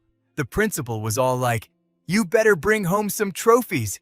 But honestly, I do not know the first thing about herbology. Whatever happens, happens. Right now, I just need to crash. With that thought, Siha flopped backward onto the bed. But right at that second, a weird rustling sound echoed through the room. He instantly snapped up and barked, "Who goes there? Show yourself!" Realizing his stealth mode was completely busted, Han poked his head through the window with the most awkward, goofy grin. "Haha, how did you even catch that, mad impressive bro? It is just me, Han. You were loud as hell. How could I not notice?" Siha snapped back, totally annoyed. "Why are you sneaking through the window like some kind of creep instead of using the front door?" "My bad, man. I was trying to keep this on the down low. But there are seriously eyes in the hallway." He chuckled, making Siha's expression instantly drop. "Wait, the hallway? Yeah, no cap. Someone literally let the Caspers loose out there." "Caspers? You mean those elite scout mages prowling around in literal invisibility cloaks? Why the hell are they here? That is definitely not standard protocol for a basic academic conference." Han looked just as clueless and just shook his head. "I do not know the exact details, bro, but whatever, I did not risk sneaking in here just to spill some hallway tea. I am here because I need a massive favor. Hand over that map you have been holding on to, because inside of it..." But before he could even finish his sentence, Siha cut him off cold. "Let me guess, this is about the cube, right?" Han's jaw practically hit the floor. "Wait, you actually know about the cubes?" Siha just shrugged it off like it was nothing. "Duh, the map literally has cube written right on it." That deadpan answer left the protagonist completely speechless. It was obvious Han had known the dark lore behind the cubes this entire time. A long time ago, his parents had actually pulled off the impossible. They successfully sealed away the cube's chaotic energy, but they paid the ultimate price, getting taken out by dark mages who tried to stop them. The exact second he laid eyes on that map, he must have instantly realized the truth. The dark mages were back in the game. They were gearing up for round 2. He already ran the math on just how badly that cube would absolutely nuke the world. So, acting like the true guardian of this storyline, Lee Han made the only choice a main character could. He was ready to carry on his parents' legacy hunt down the remaining cubes and literally save the world. Snapping back to reality, Lee Han's voice dropped an octave dead serious. Tomorrow is the final day. According to the map, the cube is buried somewhere in this exact area. I have to secure it before we dip out, so drop the act and hand over the map. Hard pass. Siha shot him down with zero hesitation, leaving Lee Han looking completely shook. Wait, what, bro? Chill? I am not going to use it for anything shady. He frantically tried to defend himself, but Siha was not having any of it and just shook his head. Obviously, I know that. But listen to me, Lee Han. I absolutely cannot hand it over. As he said it, his inner monologue was racing. He knew the script. This first cube was canonically doomed to fall right into the Dark Mage's hands anyway. The tragic memory was still high-key burned into his brain, the way Lee Han had totally broken down in the original plot. His agonizing, absolutely soul-crushing screams were impossible to forget. If they fumbled the bag and lost the cube here, the difficulty level of this whole survival game was going to skyrocket straight to hell mode. So this time, we are playing by my rules, Mr. Main Character. Locking eyes with him, Siha finally spoke up. I am not giving you the map, but I am definitely going to help you. Add me to the party, Lee Han. Lee Han instantly tried to shut it down. I cannot give you the full lore right now, but the cube is wildly dangerous. I am not about to drag you into this kind of deadly aggro.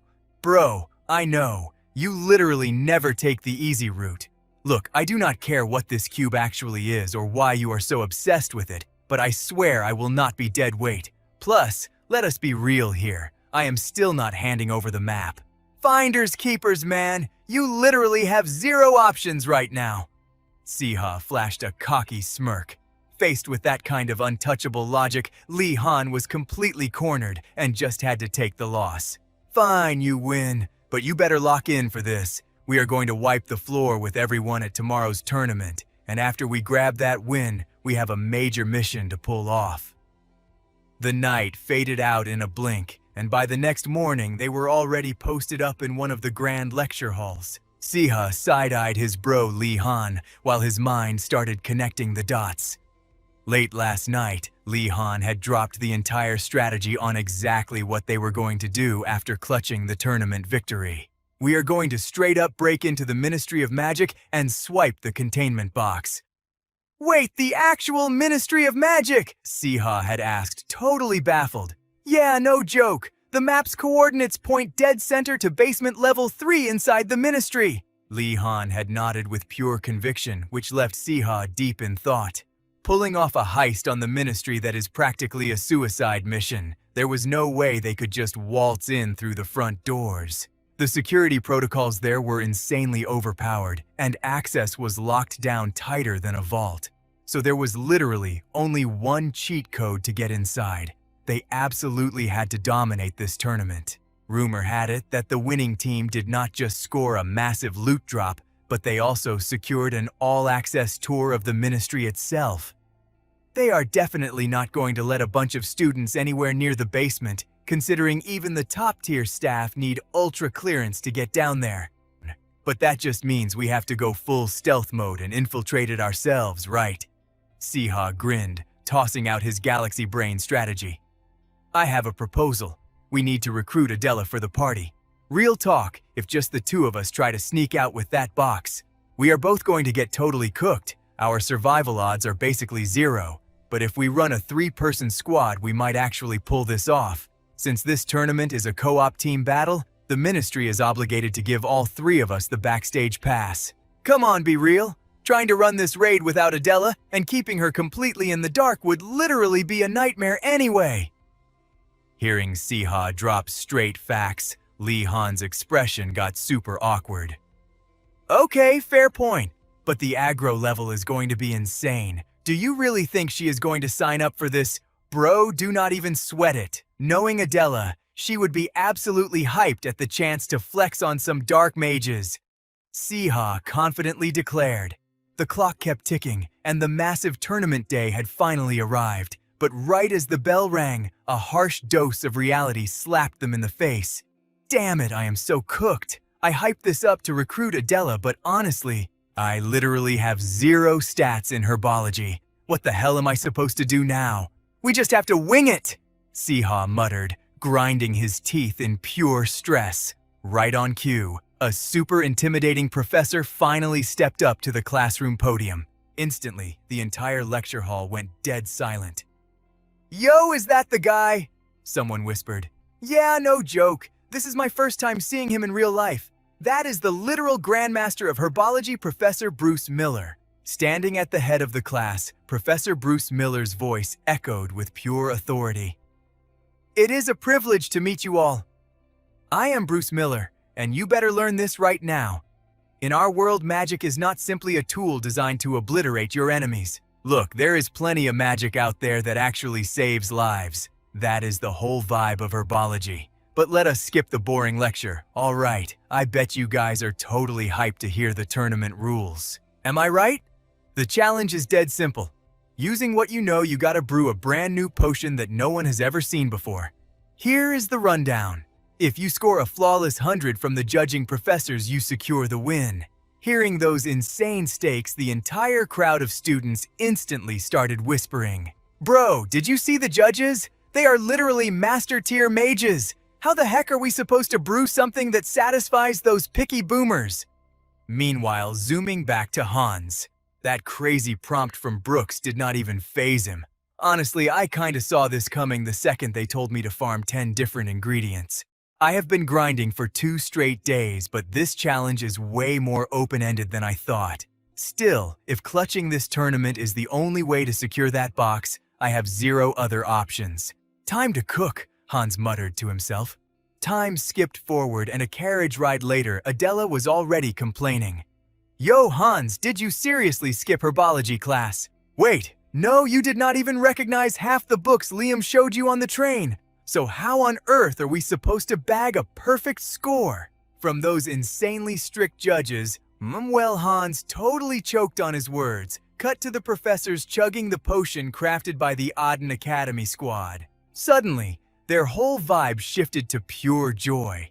Yo, what is this magic? The second this hit my system, my motivation totally skyrocketed. It is an absolute rush. A massive wave of creativity is literally flooding my brain right now. This is totally a joy-buffing potion. Man, I am absolutely hyped to create something right now. I feel totally buzzed, so happy, like my core childhood memories are totally rushing back to me. As their mood leveled up, massive brainwaves started hitting them. They even felt their main elemental spells activating with an insanely massive power boost. So what exactly did you name this crazy brew? It is the Artist Potion. Yep, I totally spiked it with booze.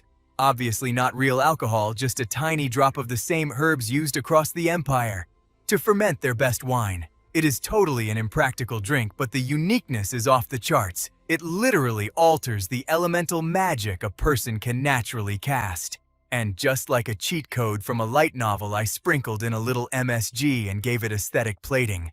The final product was absolute fire, and the crafting method was high IQ. That clutch moment totally carried the tournament. The potion leveled up the entire meta and dropped some wildly unexpected buffs. Like, how could that not work? Thanks to that, the whole squad safely secured their ticket straight into the Department of Magic. Walking ahead of them, Professor Brooks was seriously vibing as he spoke. No cap. It has been ages since I saw students cook up such next-level potions. I am beyond hyped to see this much raw creativity from the new generation. Use this chance to totally expand your horizons. Your ultimate reward is a full exploration pass of the magic department. For 24 hours straight. You got it, Professor Hans replied with a massive grin. All right, shall we keep touring the inner facilities? This right here is the main office for academy admissions and license registrations. Literally, all the boring academy paperwork gets processed right here and blah blah blah. Trailing behind them, Adela and Liam were totally zoning out.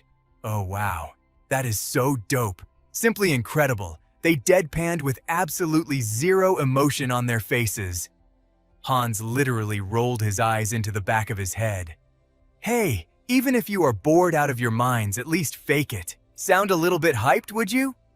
Up ahead, Professor Brooks definitely caught the vibe that these kids were 0% interested in all this corporate paperwork junk. He flashed a knowing smile and said, "You guys are seriously bursting with youth. Let me go ahead and show you the promenade and the actual combat training zones. Professor, you are way too chill about this. But we seriously do not have the time to be hard stuck in this tutorial zone." Hans was internally screaming before he finally spoke up. "Hey, Professor, this tour is totally top tier. But is it cool if we take a quick breather? We're actually feeling totally drained right now." "Sure thing, the magic department is massively oversized anyway." He nodded in agreement. Right at that exact moment from a distance, a female voice suddenly echoed out. "Professor Brooks, could you lend us a hand for a sec?" "Hearing his name drop?" He slightly glanced over his shoulder. He then turned back to the squad. "Looks like another professor is pinging me. You guys just chill right here for a minute, okay?" And just like that, the second Professor Brooks AFK'd to deal with his tasks. The trio immediately shared a super suspicious knowing look. Wasting zero time, they went full stealth mode to speedrun finding that cube. "Yo, where is the entrance to the underground level?" Adela whispered. "I already scouted it. We have no clue when the security NPCs are gonna spawn, so we gotta hustle." Liam said, totally stressed out. The whole squad literally had only one shot at this, whether they triggered aggro or not. They had to loot that item and immediately dip. Miraculously relying on pure RNG luck, the squad managed to sneak down to the third basement floor without running into a single guard. Phew, looks like our stealth stats are holding up. Hans internally let out a massive sigh of relief. Meanwhile, Liam pulled a glowing scroll from his inventory, handing it over to his teammates. "Hans, Adela, grab these real quick. These are instant teleportation scrolls. The mob density is insane on floor 4 since it holds the dual key. That means basement level 3 should be pretty chill, but do not drop your guard for a second." "Hold up, there are only 2 drops here. What about you?"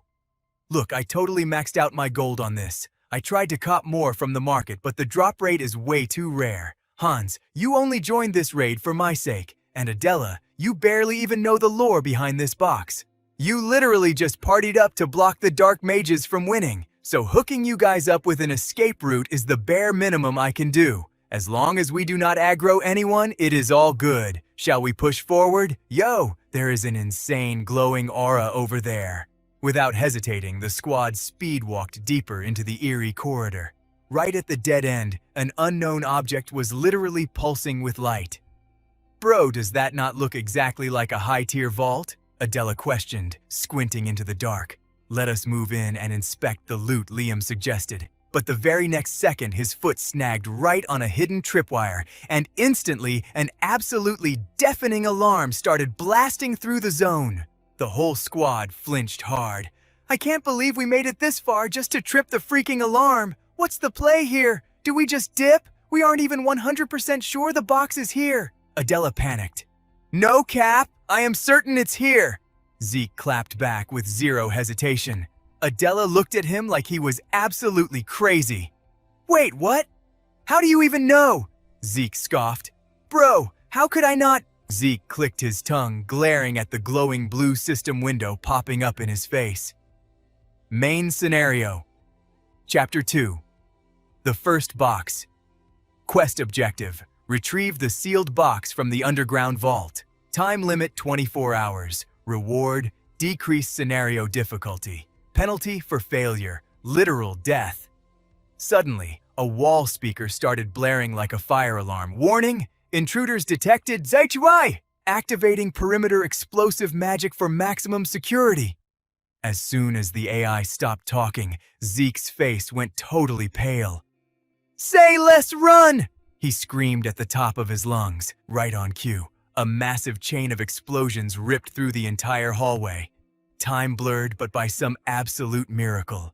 When the smoke finally cleared, Zeke's squad was actually still standing, but thanks to that loud-ass alarm, it wouldn't take long for the security guards to pull up and jump them. Damn it, explosive magic! We were literally 1 second away from getting packed up.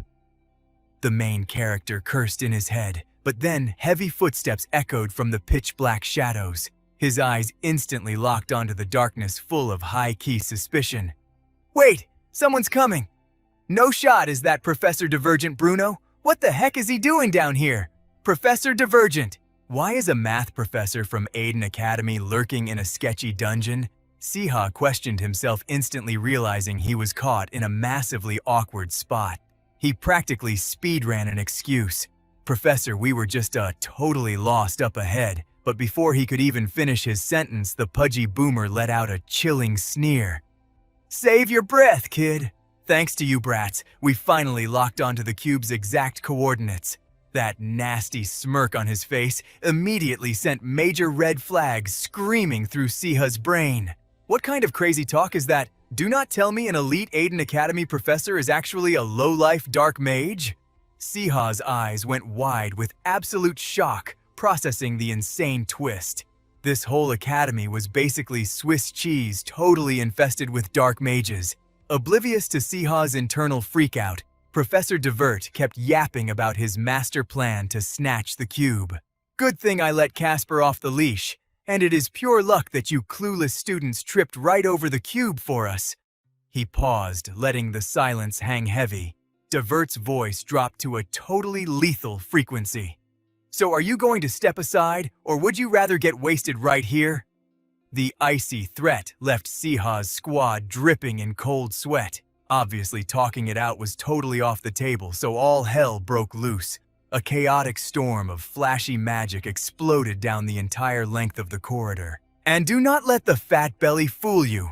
The raw power of a high-level professor absolutely steamrolled these low-level students. Have you noobs hit your limit already? Why not just rage quit and give up? The boomer taunted, blasting a supercharged magic bullet straight at Adela. She barely managed to pop her energy shield in time, but the insane pressure of the impact still made her scream out in pure agony. Adela, are you okay? Lihan yelled in panic, but there was zero time to play hero. Siha, gripping the cube for dear life, was frying all his brain cells trying to find an exit strategy. Thank God I swiped this loot right before the dungeon caved in. But outrunning an overpowered professor while carrying the target item, literally impossible. Doing the quick math in his head, he made a split-second call and chucked the cube. He threw it straight to our main guy Lihan and screamed at the top of his lungs, "Grab it and get the hell out of here!" Siha's crazy plan was simple. Let Lihan take the aggro with the cube and use the teleportation scrolls he had prepped to bail out. But they only had 2 scrolls left. Adela panicked. Wait, what? What about you, Siha? Hurry up and come with us! Lihan yelled out. With no other options and a heavy heart, Adela had to pull out her own escape scroll. You crazy bastard, you better survive this. If you die, I will seriously kill you myself. With those parting words, they triggered the magic scrolls and vanished into thin air. Back to the psycho professor. Watching his prime loot vanish right in front of his eyes, Divert snapped and directed all his toxic rage at Siha. You have some serious nerve stealing my cube. Siha, your little sacrificial hero act was super touching, but there is no way you are walking out of here alive. I may have lost the cube, but I know you still hold the map. The map marking the rest of the cubes. Where is it? Spit it out. The old freak waved his wand, spawning glowing magic chains that totally locked the main character down. But even while completely trapped, our boy still had the guts to talk trash. I do not have it. You got the wrong guy, Boomer. He denied it, hard cracking the professor up. Haha, you are just a clueless kid. Are you so terrified that your brain just short-circuited? Where does all this massive confidence even come from? What makes me so confident? It is because I always trust my bros. Basili roast this clown Siha roared at the top of his lungs, and right on cue, a shadow shifted. His little dragon pet Basili materialized right behind the boomer's neck and unleashed a point-blank blast of pure dragon breath. The fiery impact instantly shattered the magic chains. The binding spell totally glitched out and broke, leaving the old man seething with absolute fury. "Ah, this damn oversized lizard!" he cursed through gritted teeth. Meanwhile, Siha stared him down. He seriously debated whether to just finish this boss off right now. Basili already did some major damage. If I push it, I might actually secure the kill. But flying solo against him, no, playing it safe is the better move. I cannot afford to let him live, but I am out of time. Conflicting thoughts raced through his mind. Finally, he just cursed, "Damn it all," and time skipped forward. Scene shift to the edge of the woods. Who knows if Siha actually finished off Professor Divert, but right now he was sprinting for his life with a whole squad of masked dark mages riding his tail. They are closing the gap. 1, 2, 3 of them. Wait, 2 more flanking hard on my left. He calculated frantically. Do not let him escape. He is making a break for the back gate. A dark mage screamed. At that exact second, a lethal pulse of magic energy shot straight at Siha's back. Thankfully, he instantly popped a magic shield to tank the heavy hit. But Siha knew the harsh truth. Just playing defense and eating attacks was never going to shake off these hardcore stalkers. But before his brain could even formulate a counterattack, a massive, agonizing wave of pain violently crashed through his body. It completely drained every single drop of his energy, forcing the main character to brutally collapse to his knees. My mana pool is totally dry. I literally cannot move. Damn it. The lingering debuff from that earlier strike is way worse than I calculated. At this rate, I am totally cooked. Siha panicked as his health basically hit 0. Meanwhile, the dark mages behind him hyped up seeing him drop. The target is down, fire at will, it's like that. One of the sketchy mages channeled his mana, pulling back a bowstring to launch a wind-piercing magic arrow straight at our boy's head, and with 0 energy left to even dodge. The little dragon Basili violently threw his own body in the way, tanking the fatal hit for his master. Hot blood exploded through the air, leaving Siha completely paralyzed in shock. A massive hole was torn through Basili's stomach. But refusing to back down, the little beast fought through the agonizing pain and blasted a wild wave of dragon fire straight at the mages. A dragon is still a dragon, damn it. He is a tamer class. Kill the kid to cancel the beast. Focus the tamer first. The dark mages screamed their strategy, and while they were temporarily stunned by the flames, Siha scooped up Basili and sprinted like a madman. His brain was in total meltdown mode. What the hell do I do? Basili took that critical hit just for me. Consumed by guilt, a sudden voice cut through his panic. Siha over here, hearing his name. Our boy locked his eyes on the source and realized it was none other than Adela, the girl who had burned her teleport scroll earlier. Okay, I think we finally broke their aggro. You are in the safe zone now, Siha. This spot is totally off the grid. I seriously thought you were an absolute goner back there. Stop pulling such insane, reckless stunts, she ranted while Siha gently placed his little bro on the ground. My bad, it was literally the only play I had, but screw that, Basili is in the red zone. He took a massive hit just to cover my blind spot. Siha choked out the words. Staring at the horrific non-stop bleeding from his partner, he aggressively bit his lip in pure self-hatred. The second he took that hit, I should have spammed healing magic immediately. But I was too busy running and totally missed the golden healing window. Dragon or not, a direct hit to the heart is an instant game over. That is just facts. He is barely hanging on by a thread. The situation was looking absolutely catastrophic.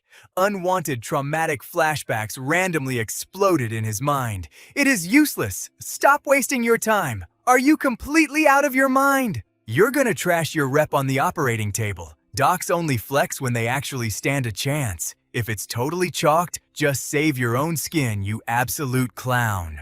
The toxic chatter from my past life's coworkers started echoing in my head. Nah, I gotta do something. I hyped myself up, turning to Adela with my hand out. Hand over that recovery potion you've got. Hearing that, Adela Loki panicked. Wait, hold up, what are you trying to pull? Not even Professor Brooks could save this thing? She tried to talk me out of it, but still tossed me the vial anyway. I'm saving him! I fired back instantly, downing the whole bottle in one go. This buffing potion temporarily lets you spawn something out of literal nothing. Right now, what I desperately need is just a single ounce of hope. I'm saving this little guy no matter what. Let's get this bread. Suddenly, a pale yellow surgical gown wrapped around me like a glowing aura, and a tiny scalpel spawned right in my hand. Meanwhile, Adela was watching me go full try-hard trying to save Basili, and she was totally clueless. I don't get it. I know red dragons are super rare, but there are plenty of other mobs to tame out there. He's barely hanging on himself yet. He's burning through all his mana to heal a monster that's basically already cooked. I need to stop him. If this goes south, I might lose Han Siha entirely. But seeing that crazy look in my eyes, she couldn't even bring herself to step in. She just stressed out watching my dead-set gaze. After throwing hands with the Grim Reaper for a minute, I finally turned back. All right, Arrowhead is out. Just gotta stitch him up and we're golden. With that, I carefully started suturing Basili's wound, and honestly, while I was doing it, all that massive anxiety from before just straight up vanished. In my past life, no matter how many times I did this, 10 times or 100 times stepping up to the operating table, always had my hands shaking like crazy. I chickened out more times than I can count until I couldn't even hold a scalpel anymore. But now, these same hands were moving with total confidence. It feels so freaking good. Looks like I actually pulled it off. I let out a massive sigh of relief as the surgery wrapped up. Down below, Basili's color was already coming back, looking a million times better. Lee Han was legit shook, totally clueless as to how I just snatched this dragon back from the afterlife. Bro, that's wild. You literally took apart a dying dragon's body and patched it back together, and now it's just reviving. That's some next level strat. Wait, was that some kind of hidden magic skill? He asked, totally hyped. That wasn't magic, bro, I said, shaking my head. At the same time, Adela leaned in to check on Basili's stabilized stats, her face lighting up with relief. I didn't use any healing spells either, but Basili's breathing is stable and the bleeding has completely stopped. Huge W. Seeing how totally mind-blown they both were, got me thinking. Healing a mob with literal surgery instead of magic is unheard of in this world. I totally get why they're tripping out. A second ago, with Basili's HP that low, he was basically guaranteed to get wiped. Without mixing magic and medicine, it would have been a totally botched operation. Plus, back in Korea, I would have been cancelled instantly for zero sanitation. But we aren't in Korea anymore. Basili isn't a dog, he's a freaking dragon. And I'm definitely not the loser Han Siha from before. All these crazy glitches lined up to drop a literal miracle. As I was vibing with that thought, a system window suddenly popped up in my vision.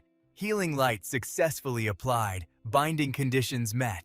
Right as the notification dropped, a soft glowing aura wrapped around Basili, making the little guy look super relaxed. Seeing that, I mumbled a quick prayer. Please don't die on me.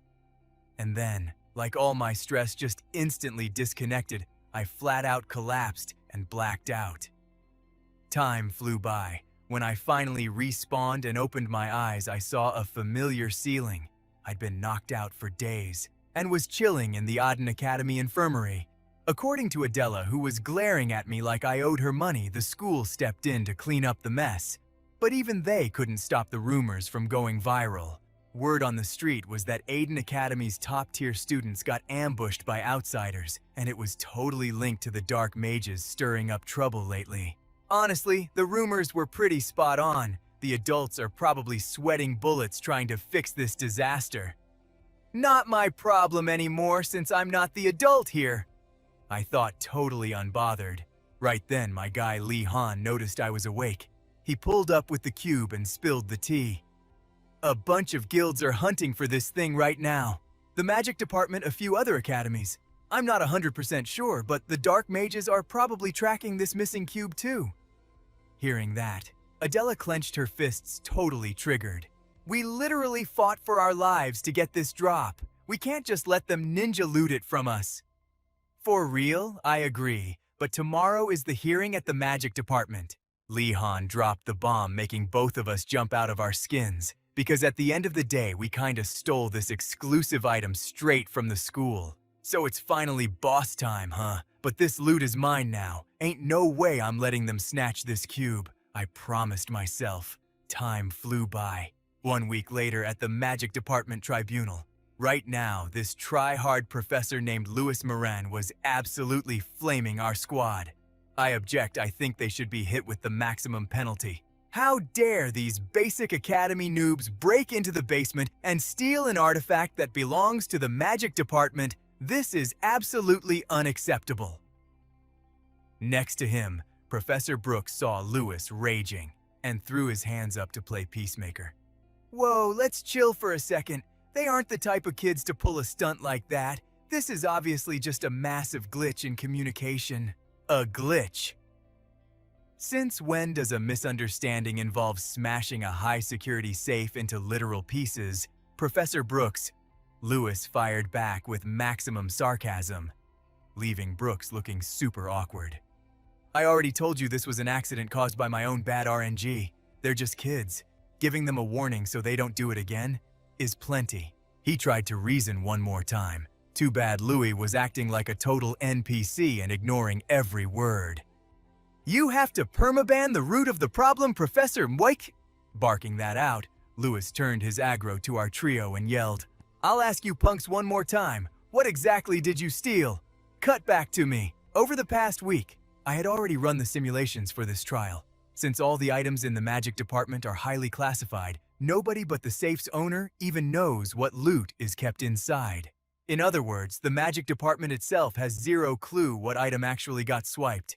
Because of that epic loophole, our one and only strat for this trial was super clear. No evidence means we deny absolutely everything.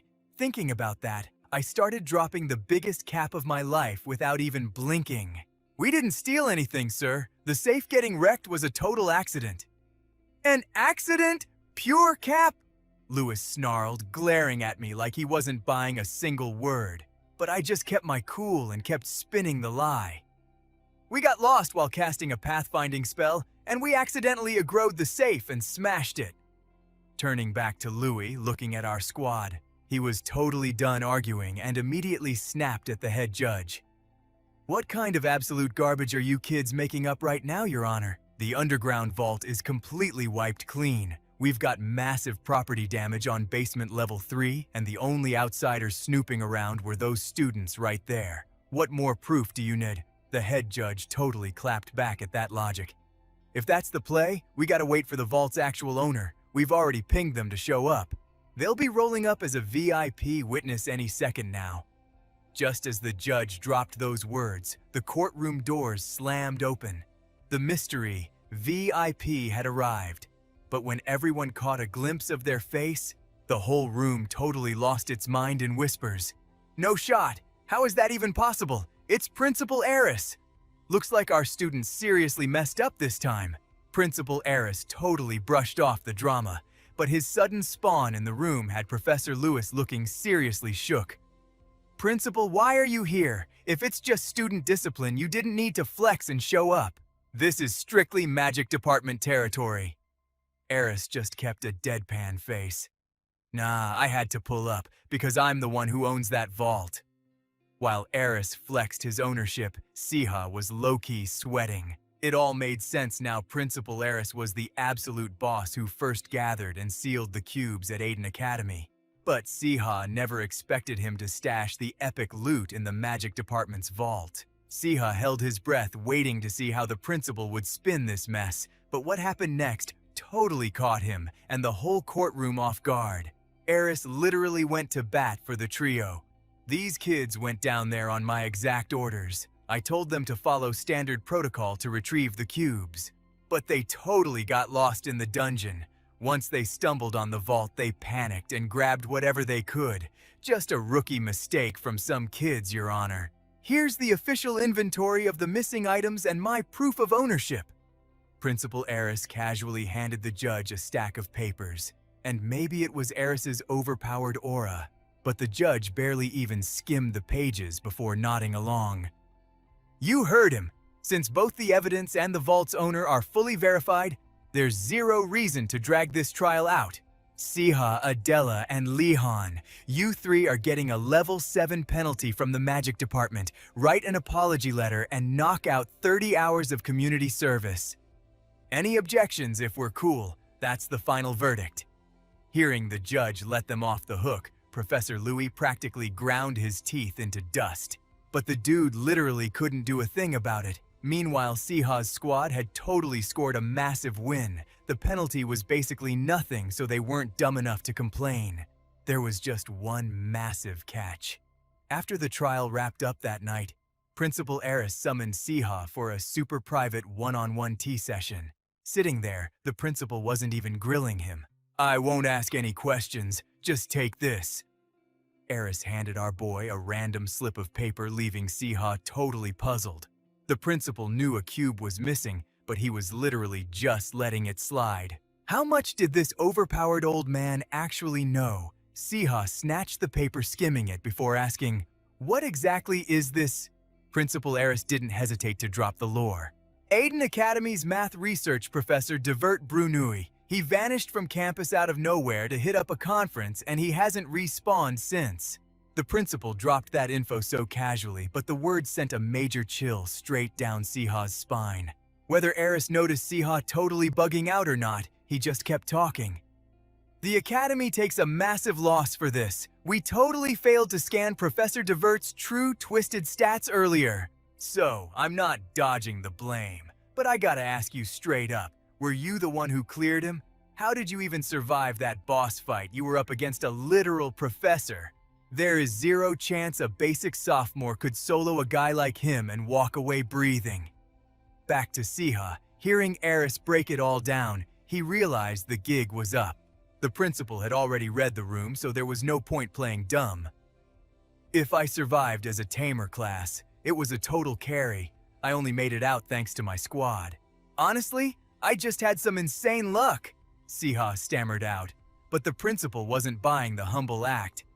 Stop capping, Siha. You've got crazy high-tier potential. Thanks, sir, Siha mumbled back.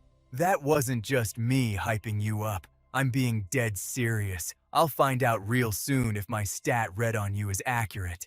Once you crack that note, Eris chuckled. That made Siha instantly hyper-focus on the super-cursed math formulas scribbled on the paper.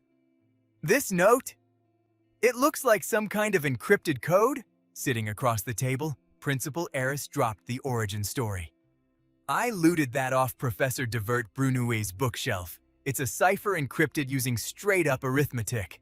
But it's totally beyond my level to crack. Then it hit me. Maybe you're the one with the right stats to decode it. Eris stared at our main character with insane expectations, which honestly just spiked Siha's anxiety. This old guy is seriously putting me on blast right now. But wait, if a dark mage cosplaying as a math professor left a coded note, could it be the spawn point for another cube trying to secure his own survival? Siha just nodded. Let me check its stats. He responded coolly, his eyes glued to the paper, and that exact icy expression totally reassured the principal. Spot on, Siha. That's the exact main character energy I'm talking about. Staring down an impossible raid boss and your eyes stay completely deadpan like it's a tutorial stage. That kind of aura. It'll make everyone, not just me, start questioning what you're really hiding. Fast forward a bit, and the scene jumps to a random room. Right now, the spotlight shifts to Lihan. He was chilling, chatting with some mystery girl. So, what's the status on the Siha project after all the shade you threw at him? She asked. Facing that question, Lihan totally zoned out for a sec. It took him a few seconds to finally fire back. I'm still not buying it. Siha is straight up sus. Hearing that the mystery girl seemed low-key, annoyed by his stubborn vibe, She literally pouted. Bro, how many times have you grilled me about Siha since the semester dropped? Besides, didn't you basically show him your entire deck already? Wait, what? Who leaked that? Lee Han jumped totally exposed. The girl just laughed and pointed at the crystal ball. Bill snitched. Yeah, okay, I can't even argue with that. Lee Han cringed mentally, face-palming. Whatever, I unlocked a massive clue about the cube's location. So I guess exposing my hand wasn't a total throw. Having justified it to himself, he leveled with the girl. But the way Siha was moving all through freshman year was insanely toxic. I wouldn't have blinked if he suddenly class changed into a dark mage. Then, out of nowhere, sophomore year starts and he totally re-rolls his personality. Hanging out with him now, I'm starting to think. He might not actually be the villain of this server, but if you're asking me if he's capable of dropping a massive betrayal, that's a whole different game. Across from him, the cryptic girl got hyped. She pulled down her face veil. Boom, face reveal. It was June Ham, a sophomore from the theology department. All right, you want me to run a vibe check on the prophecy regarding Siha again? Chill, you basically paid my subscription fee with all that fresh bread. No way I'm ghosting a request from a dude with your visuals. Plus, keeping tabs on all the wild events dropping on campus. That's easily worth the daily fresh bread delivery service. She grinned, totally vibing. Wait, what was that last part? Leon blinked. Oh right, Bill literally just pinged me that something absolutely unhinged is about to drop. Wrapping up her sentence, June flashed a totally manic smile. Let us snap back to Siha. Right now, he and his girl Adela are absolutely grinding. They got slapped with 30 hours of community service after that totally busted academy trial. This is literally the worst. Adela groaned completely over it. Is it? Siha deadpanned. He was completely zoning out, casually polishing some sketchy oversized egg in his hands. That zero energy vibe instantly triggered her. I mean, can you blame her? She got totally dragged into this mess by those two idiots without a single clue. Seriously, Han Siha, are you even cleaning? Drop the stupid egg and hard carry this for a second? Siha barely blinked, shaking his head like an absolute stubborn rock. Hard pass. I heard if you polish it daily, its stats go way up. Do not believe me, it is totally a pteranodon egg. Honestly, he had zero clue what this cursed item actually was. Anyway, back to the grind. While they were scrubbing away the orange-haired guy, Gon sprinted over. He was practically foaming at the mouth with some piping hot tea. Yo, major news drop, Siha! What is the vibe, Adela Joe? Both of them stared at this dude sweating like a total tryhard. Gon literally could not hold it in and just exploded with the gossip. The biggest rumor just dropped and the whole academy is losing their minds. The monster specimen room is back in play. Adela gasped. Wait, for real! No cap this time! Adela was buzzing with hype. She totally knew the insane lore behind that room. I heard it is 100% legit this time. That is exactly why. Lilin straight up marched into the professor's office. Gon nodded, acting like some galaxy brain detective. Off to the side, Siha stayed quiet, but he knew exactly what that cursed room meant. The basement specimen room monster. It all kicked off when some random NPC screamed their lungs out about a beast lurking down there. At first, everyone thought it was just a cringe ghost story, a monster inside the elite Aiden Academy. Yeah, right, but this was no low-level mob. Rumor had it, a student almost got straight up unalived. The students were yapping non-stop, but without any hardcore screenshots or proof, the whole thing got cancelled and tossed in the trash. As for Lilin confronting the professor, just handed her a massive L. Right on cue, the system pinged to make Siha's life miserable. Episode 3, The Dragon in the Specimen Room. Time limit until defeated. Reward rank D to a randomized encrypted clue box. Siha's brain went into overdrive. I already know that beast is legit. The dragon's main cheat skill is stealth. If it decides to camp in the shadows, not even the max-level professors could track it. Since only a few newbies spotted it, it is definitely spamming its invisibility buff. Back in reality, Gon was still yapping. While Siha was mentally reviewing the plot, the orange-haired leaker kept spilling the tea. Leland, crashing the office totally broke the server. It is pure chaos. Students are out here acting like absolute clowns doing the most. Hearing that Adela's eyes lit up with major drama-craving energy. Wait, doing what exactly? The word on the street. The monster is an actual dragon sounds totally unhinged, but if someone actually snipes it, the loot drops its skin, and blood would make you filthy rich. Everyone is sweating, trying to form hunting parties. Gon explained, absolutely hyped. Siha just listened, honestly shook by how accurate the gossip network was. It was supposed to be a trash-tier rumor, but they were totally spot on. Wow, valid guess, Siha thought, but outwardly he just waved it off. Bro, come on. It is literally just a rumor. Who would be dumb enough to actually feed into a suicide mission like that? Or at least that is what he thought. But plot twist. This academy was packed with more brain-dead NPCs than he realized. Cut to the main lecture hall. That absolute meathead Derek was actively rallying up a squad. A hunting party. Trust me, bro, I am dead serious. If we raid this dragon, we will farm insane points and probably skip straight to year 3. Is that not totally worth the grind? Be real, what monster could possibly survive 10 of us ganging up on it? Hearing this absolute clown Siha could only cringe. What a total noob! A dragon is not some tutorial boss, he muttered under his breath. But then Derek actually turned his sights on the Ice Queen herself, Solia. Oh hey, Solia, perfect timing. You want to join the raid group? Siha's eyes narrowed into a sly, knowing glare. That slimy jerk, Derek. His hidden agenda was painfully obvious. But think about it, would Solia actually take the bait? She was already swimming in cash and top-tier grades. The main character scoffed, convinced the white-haired prodigy would hit him with a hard reject, but glitch in the matrix. After hearing the pitch, Solia side-eyed Siha for a split second. Then she clenched her fists, like she was locking in her final answer. All right, I'm in. Wait, what? Siha's internal monologue just blue-screened. The cannon was completely breaking, and it was not just him. Every single person in the room was shook. Yo, quit trolling! Why would a pampered elite ever join a gritty hunting party? Some random gray-haired dude blurted out. No, I am dead serious. Solia doubled down, leaving Siha completely mind-blown. Did this whole server drink expired milk? Flexing about hunting a dragon? Are they collectively tripping?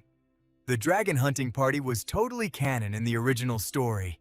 Derek and his squad rounded up a bunch of low-level scrubs for a brain-dead high-risk raid, and that was it. Solia was never part of that doomed party, and what happened at the end of that episode, the hunting squad got absolutely wiped. Not a single player respawned. Fast forward to late afternoon, the try-hard top student Solia was still sweating over her books, then randomly triggered by a dark thought. She let out a heavy, stressed-out sigh. Her dad's strict voice echoed in her head. A purifying spell blooms from an untainted heart. My daughter, the path of a noble mage. Vit requires ironclad mental fortitude. Never show a single drop of weakness to your enemies and cast your magic free from greedy desires. Flashing back to that lecture, Solia quietly checked herself. I have never forgotten your rules, Father. A noble, overpowered, and completely pure mage. Who built our entire bloodline from scratch. You always push that mindset on me, but I am sorry, Father. I do not think I can carry this anymore. Our family lost all its clout. The legacy you flexed so hard, the house I was born into. The only way to fix our reputation is if I reach the absolute top tier. And yet, for the first time, I lost my rank 1 title. To him, Han Siha. I have only survived the brutal meta at Aiden by grinding endlessly and maxing out my research. It was just 1 dropped match. But 1 loss is all it takes. I know my stats cannot beat Han Siha in the upcoming final exams, but if I join this dragon raid and snag the bonus points, I might just have a tiny RNG chance to steal back the win. Hyping herself up, Solia locked her eyes back onto her study material. Plot twist. It was a hardcore bestiary all about dragons. Dragons are heavy campers totally cautious, but they are massively nerfed against fire and light magic since they main the darkness attribute. That boss is definitely lurking down in the basement specimen room. Plus, analyzing their specs, not a single kid in that raid group has actual carry potential. When the real boss spawns, I will be lucky if those useless NPCs do not just body block my spells. Forget relying on those background NPCs. This is my ultimate chance to secure my spot as the top-tier light mage. Besides, my elemental matchup is completely broken against dragons. I am snatching this massive W with my own two hands. Solia gritted her teeth. Little did she know, Siha messing with the timeline had totally derailed the main plot. Speaking of our boy Siha, thanks to Solia going completely rogue, he had to speed-run his way to June, the Academy's resident fortune teller, to check the drop rates on surviving this raid. And the vibe, check a fat 0. June just shook her head. No shot! Solaya is getting totally folded if she solos that dragon. Is that what the stars are telling you? Siha pressed her for the details, but June just kept it 100, flashing him a sly grin. Bro, you already know the deal. My premium prophecies do not come cheap. A single slice of bread is not gonna cut it. Sighing at her hustle, Siha literally dropped a heavy bag of coins on the table. Instantly, June's face lit up like she just rolled an S-rank tier. Securing the bag, she tilted her head with major suspicion. Why are you suddenly stressing over Solia's fate anyway? Wait, do not tell me you are actually catching feelings! She shrieked in shock. What are you tripping? It is totally not like that. Our main character instantly hit her with the cap, but deep down, Siha was keeping his real motives strictly on read. Solia was his absolute bias back when he read Aiden Academy, but that was when he was just a fanboy behind a screen. Now he just could not let an overpowered main character get packed up this early. Solia cannot solo the dragon, if that is the timeline we are stuck on. Siha's expression turned dead serious, his brain calculating 100 different strats. Flash forward, back to the supposed dragon-slaying squad. Sticking to their totally scuffed plan, the crew creeped down into the specimen room, and yep, they instantly aggroed an absolute unit of a monster. Solia yelled out a command, flexing her mana pool to instantly pop a massive light shield right in front of her, but at that exact millisecond, a colossal tail whipped out of the pitch-black shadows. It smashed into her barrier with bone-crushing force. She managed to tank the hit, but the sheer impact left a gaping hole in her light shield. If I had not popped my defense buff in time, I would be totally cooked right now. Solia thought, cold sweat dripping down her face. Realizing this raid was not the easy carry Derek had hyped up, a girl in the squad started panicking. Guys, we need to abort. 2 of our members are already down and nobody said this room would be literally pitch black. We are getting level gapped hard. Please let us just fall back. But Derek immediately rejected the idea, high on his own ego. No shot, we are not backing out now. The whole room is rigged with our traps. How can we just dip? If we can just kite it into the kill zone, that oversized lizard is getting absolutely clapped. But the girl shook her head. Bro, it has been dodging everything while attacking us. It is like it has wall hacks and knows exactly where the traps are. Stop capping dragons. Do not have that kind of AI, Derek screamed. Hold up, you guys! The footsteps are getting closer! Solia yelled, trying to warn them, but literally, the second those words left her mouth, the 3 of them got completely blindsided by a massive force launching them across the room like ragdolls. Only then did Derek finally wake up to reality. What the heck? This makes 0 sense. This is totally rigged. Unless somebody is actively controlling it, he guessed in a panic. And honestly, that red was spot on. Lurking deep within the shadows, a cloaked figure was totally pulling the strings. Meet Hugh Stanner, a 5th-year beast tamer who was officially on his villain arc. Watching the noobs struggle for their lives, he smirked like an absolute menace. Just as I calculated. The professors leave this room unmonitored, and these try-hard students just rush in blindly. These Aiden Academy mages are all literally brain dead. Not a single one realized this dragon is being piloted by a tamer. 15 years ago, the scumbags at Aiden ruthlessly wiped out the dark mages in the ultimate wizard war. This is my payback for my father who got permanently logged out in that very battle. Let us see how you pathetic losers squirm before you die. Meanwhile, stuck in the pitch-black abyss. Solia had zero clue who the real boss was. She was literally shaking as she looked at her party members scattered like deleted files. The rest of the squad is down. It is just me left. I knew from the jump that I would end up soloing this raid. What do I do? Can I actually clutch this? No, stop, even if the odds are trash. I am not just gonna go AFK and wait to get packed up. I have to burn through every last drop of my mana. Lifting her wand high, she desperately started chanting to unleash her ultimate. But before her spell could even finish casting a hand shot out from the dark, it gripped her wrist tight and forcefully yanked it down. Yo, are you trying to speedrun your own funeral? Hearing that familiar voice, Solia snapped her head around. Wait, Han Siha, save your mana pool. The rest of the squad got wiped, and you are our only light mage. Keep your cooldowns ready, you got it! Siha ordered with major main character energy. How did you even spawn in here? The white-haired girl stammered, totally confused. Siha did not have time to drop lore on her. Through the shadows, his eyes locked onto the massive silhouette of the Drake. Those movement patterns, that is 100% a player controlling it from the backline. No matter how much they try to mask their taming aura, real recognizes real.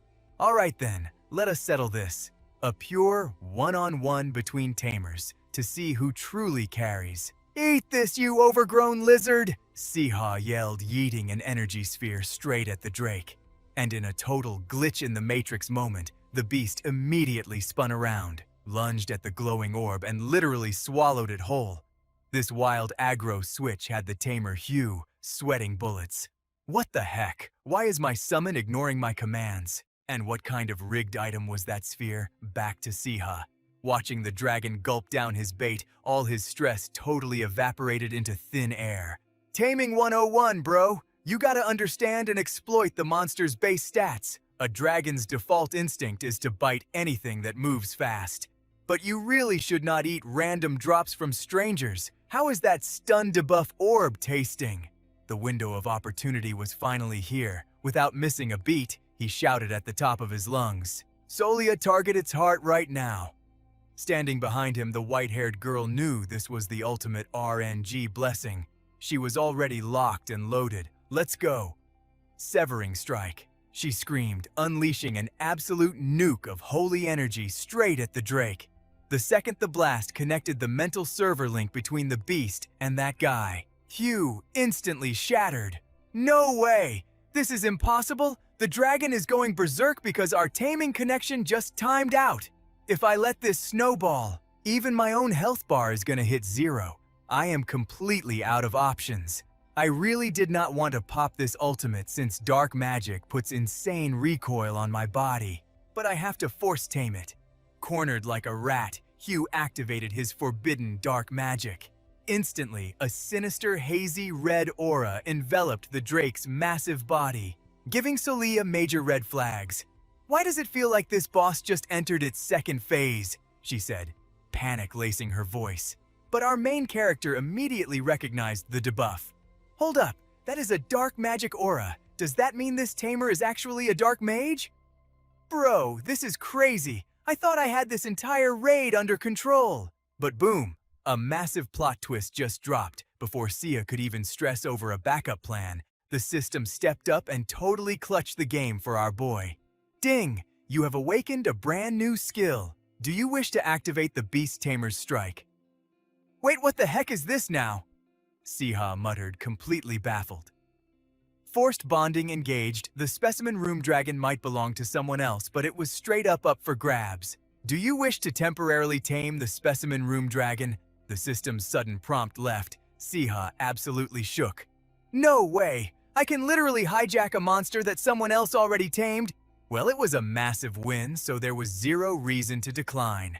But is this actually going to work?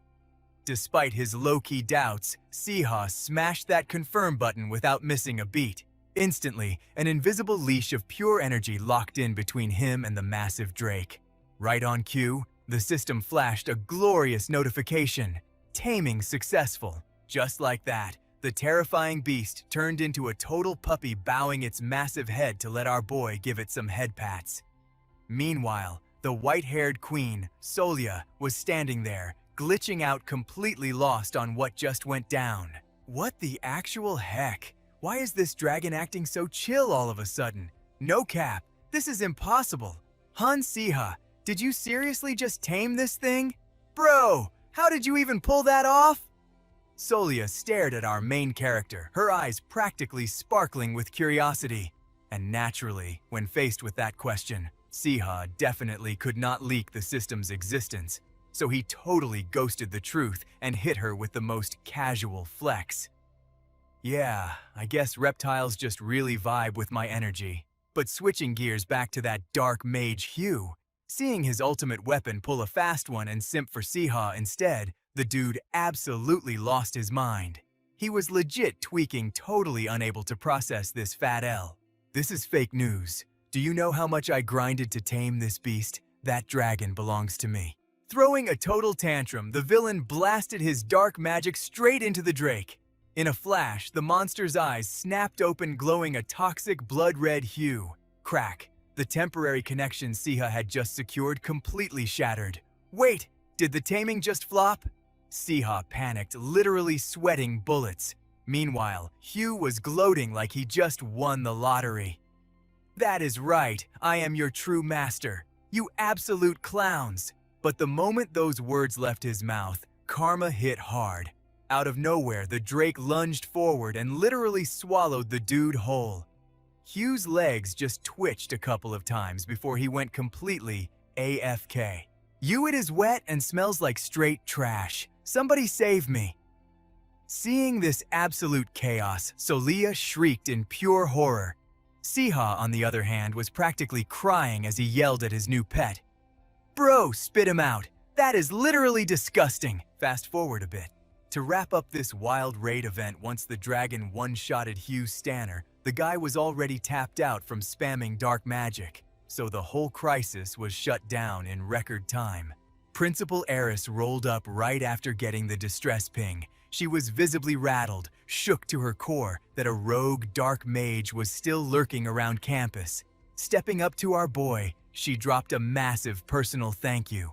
It seems the dark magic cult hiding in our halls has not given up yet. You seriously saved us, Han Siha. After that, the students caught trying to illegally tame the dragon got slammed with crazy detentions. But our main character, he was living his best life, getting flooded with gratitude for playing the hero, plus a mountain of insane loot from all the rich parents. Staring at the massive stash of care packages flexing on his bed, Siha just smirked.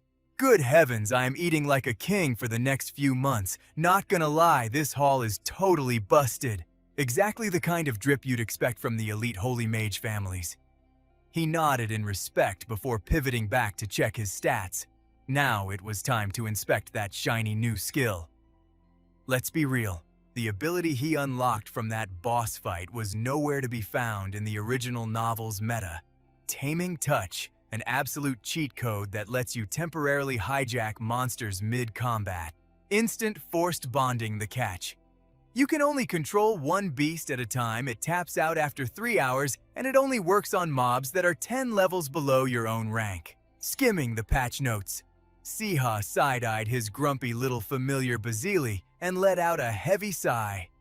It is super weird that the system handed this to me, a legit beast Tamer. Honestly, it would have been way cooler if I could have kept testing it on that overpowered dragon I just snagged.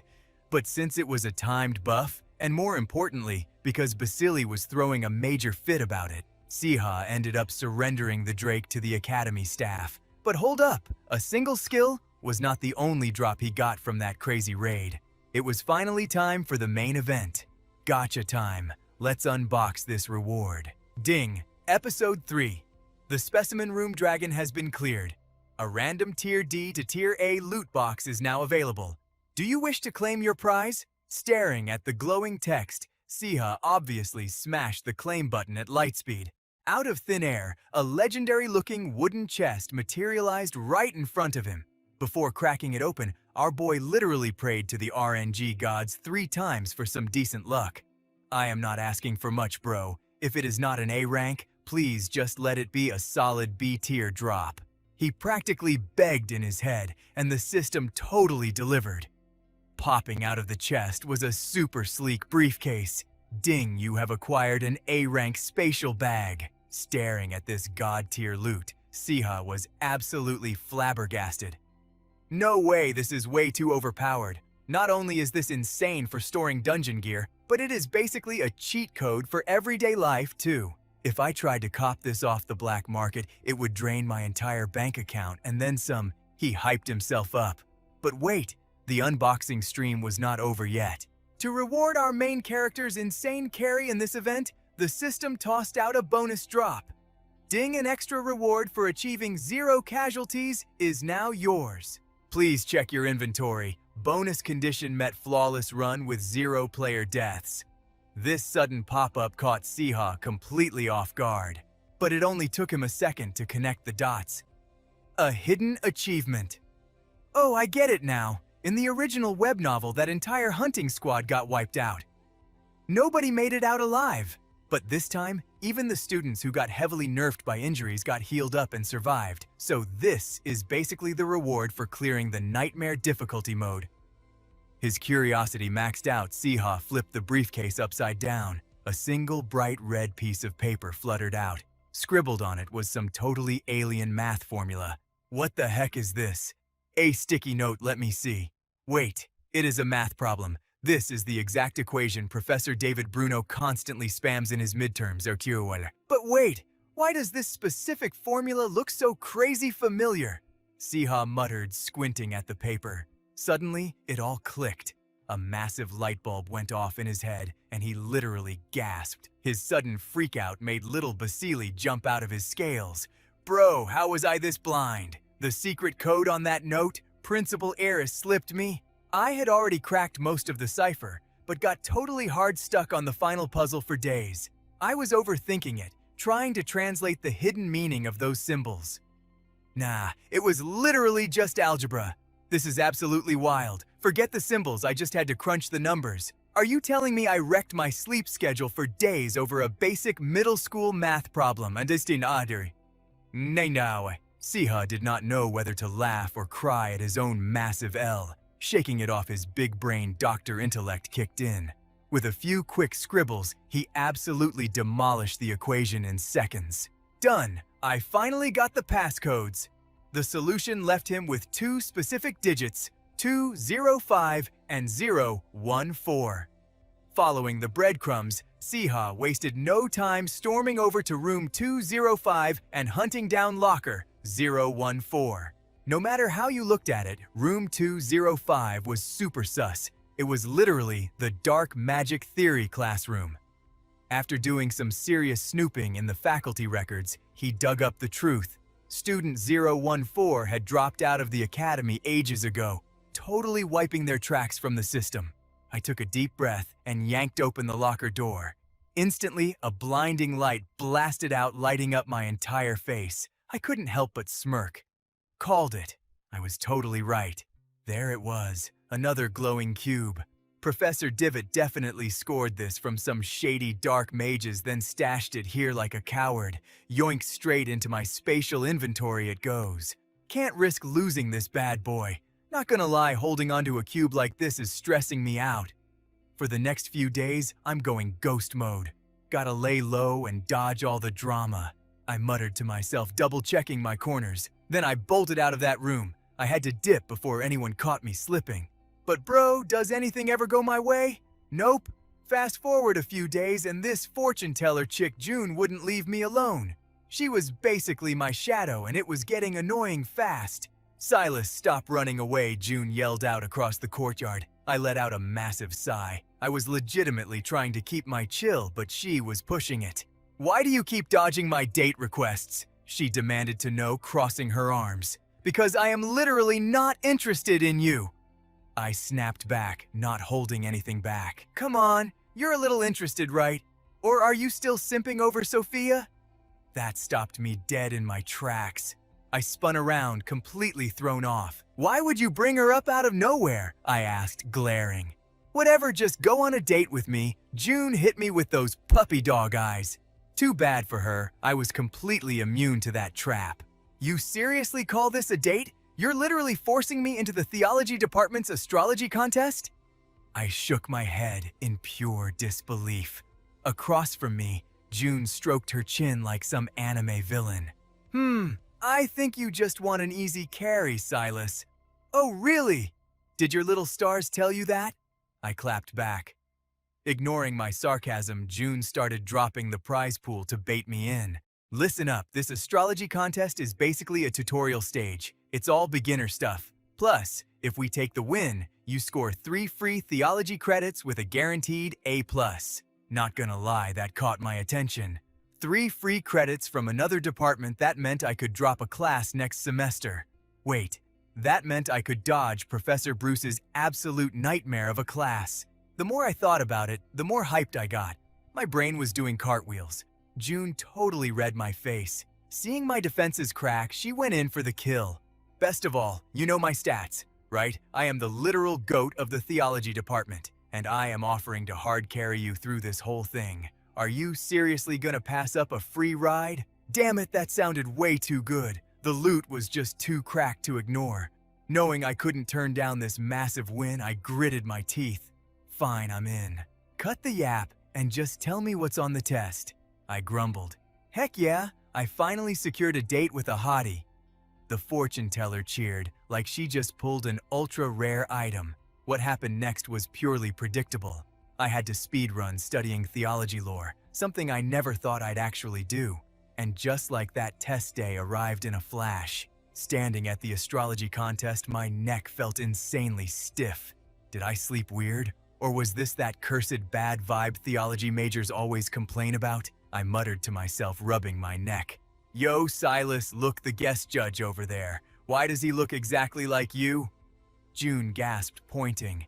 Standing there was this ridiculously edgy, good-looking dude.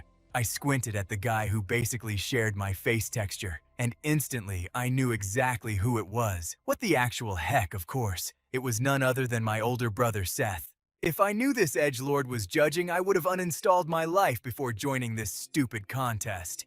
Rocking a crisp black suit from head to toe, with that resting doom face and a voice that was super weird but strangely magnetic. Out of all the guest judges, Seth from the magic department was the ultimate VIP bro, started grinding astrology at age 2. Now, he was literally the greatest prophet in the entire Aiden Empire. A pure genius who took the elite route since day one. And yeah, my older brother, but here was the massive catch. I was the official heir of Count Hudson. Meanwhile, Seth was just the illegitimate son. Growing up catching all that toxic discrimination left a mark. It fueled his massive inferiority complex and bred pure hatred for me, his little bro. Honestly valid, I kinda get it. The original Silas was absolute trash anyway. According to the original plot, he constantly spammed toxic insults at Seth. You lowly rat. You really think you can play older brother with me? You aren't even a real part of this bloodline. Yet here you are, desperately leeching off us for status. Seriously, it's just pathetic. Yeah, the old me used to drop super villain dialogue like that all the time. Remembering that lore, I caught Seth glaring at me. Instant goosebumps. My soul practically left my body. Bro, look at his eyes. Does that look like brotherly love to you? Now he's the elite prophet who completely escaped our toxic family shadow and cleared his illegitimate label. Zero chance he's happy to see my face. If he gets petty and tanks my score, I'm cooked. I mean, I can take the hit, but June is on my squad. It's totally unfair if my bad karma nerfs her grade too. Sweating bullets, I shot a nervous glance at my teammate. Completely clueless about the boss-level threat in front of us, June was still hyping me up with zero stress. Let's secure this bag, honey. Yeah, let's go. I nodded, forcing a smile. Deep down, I knew we just had to go try-hard mode and hope for the best. The clock kept ticking, and the theology trials kicked off. We blasted through everything, from the boring theory paper to receiving actual prophecies from the constellations and even flexing our magic by making objects float around. Cut to the campus fountain. My edgy older brother Seth was cornering one of the female professors. The magic department duo is currently dominating the scoreboard. Are you absolutely sure the test questions weren't leaked? His voice was dripping with suspicion. The professor flinched, visibly sweating. Yes, perfectly sure. The questions were encrypted by an outside contractor from the magic department. A data leak is literally impossible, sir. She paused, taking a shaky breath before dropping the truth bomb. What else can we do? I get why their insane score seems sus. But June is literally the top-ranked sophomore in our entire theology program. So that magic department kid probably just got hard-carried by her stats.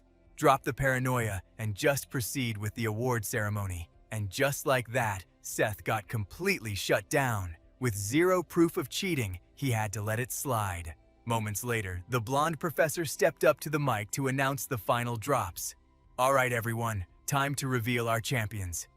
Taking first place in this trial, June from the theology department and Silas from the magic department. Hearing our names blast through the speakers was wild. Like we totally knew we cooked, but we still couldn't wipe the massive grins off our faces. Told you we'd clutch this, June cheered, bumping my shoulder. You actually didn't drag me down, but obviously my skills carried us. Gotta admit though, Silas, your plays were legit. Especially during the blind box phase, spotting the exact coordinates, shape, and color of the hidden item that was top tier. Even I was mind blown. She hyped me up, genuinely impressed. Back to me, I just let out a massive breath I didn't know I was holding. Knowing those 3 free credits were safely in my inventory, I felt like a massive weight just dropped. Phew, thank the system. Honestly, astrology isn't just some fake science where you listen to whispering stars. It's pure data collection. You calculate the orbital physics of planets and constellations to analyze their raw energy output. Once I treated it like a giant math equation, the whole test became a total joke. Still riding that victory high, we both stepped up to the winner's podium to claim our loot. While we walked, the fortune teller tried to recruit me again. You are practically a genius at this. Want to switch mains and join the theology department? I didn't even let her finish the sentence. Hard pass. I rejected her on the spot. Han Siha called for a meetup, but the guy was totally ghosting me in his own room. Sipping this bougie tea, I couldn't help but wonder. Was Han Siha even supposed to show up in this arc? Since my character was just a basic NPC in the original plot, his older brother barely got any screen time either. So I was flying completely blind here, and knowing him, he definitely wasn't planning to hand out free buffs. Just thinking about it made my blood boil. Right on cue, the Ice Prince himself strolled in. "You made it," he muttered. I shot him a glare. "Why did you drag me here? Just giving you some advice." Han Siha smirked, dropping into a chair. "Advice, coming from this toxic tryhard." Yeah, right. If he said he wanted to trash talk me, I would have bought it instantly. But advice? I literally scoffed out loud in my head. As if reading my mind, he completely skipped the small talk. Listen up. I do not know what glitches or cheats you used to pull off those stats, but playtime is over. Do not let this little win inflate your ego. The sheer audacity of his lecture made a vein throb on my forehead. Called it, "How can someone so young act like such a boomer?" He was still the same arrogant jerk from my memories. His trash personality totally matched his punchable face. Still, even though I was low-key raging, I knew he wouldn't summon me just to yap about my attitude. Cut the filler. What do you actually want? I snapped completely out of patience. Still zero chill, I see. He scoffed. Nothing major. Just spend your summer break crashing at the Castia family estate. And boom, there was the main quest. That totally caught me off guard. Wait, what? Why the sudden invite, and why me of all people? But of course, Mr. High and Mighty was not about to drop any lore. He just hit me with an absolute command. If I tell you to stay, you stay. If you are even slightly grateful I let you take the win, you better fall in line. Man, if player versus player was enabled in this zone, I would have combo smacked him into next week. Did he seriously think he carried me Junham and I completely maxed out our scores, and the other judges literally gave us top-tier ratings? He was flexing like he intentionally threw the match for my sake. That is everything. You are dismissed. Han Siha literally kicked me out of the lobby the second he finished his monologue. Like I even wanted to breathe the same air as this toxic boss anyway. Kicking me out right after dropping a bomb, classic Han Siha behavior. I stormed out of the room and slammed the door hard enough to shake the frame. Fast forward a few days, the mid-boss of finals week was finally defeated, wrapping up the first semester. Summer break was officially unlocked. Staring at the massive magic theory textbook in my hands, I literally yeeted it over my shoulder. Whatever, I farmed enough experience points from the astrology tournament, so I am absolutely dropping Professor Bruce's class next semester. Right then, the ultimate hype girl Adela sprinted over to check my stats. Yo, Siha, how did you survive the exams? I gave her a chill nod. Easy clap. What about you? I crushed it, obviously, Adela beamed. Then her eyes landed on my massive inventory of bags. Whoa, are you migrating or something? That luggage is stacked. Heading back to the spawn point for a bit, going to see the family. Her face completely lit up. No way, did you guys finally patch things up? That is so wholesome. Seeing her getting all hyped up made me cringe a little on the inside. It is not like we are actually functioning on a wholesome co-op level yet. But then, my brother's obnoxious voice echoed in my head.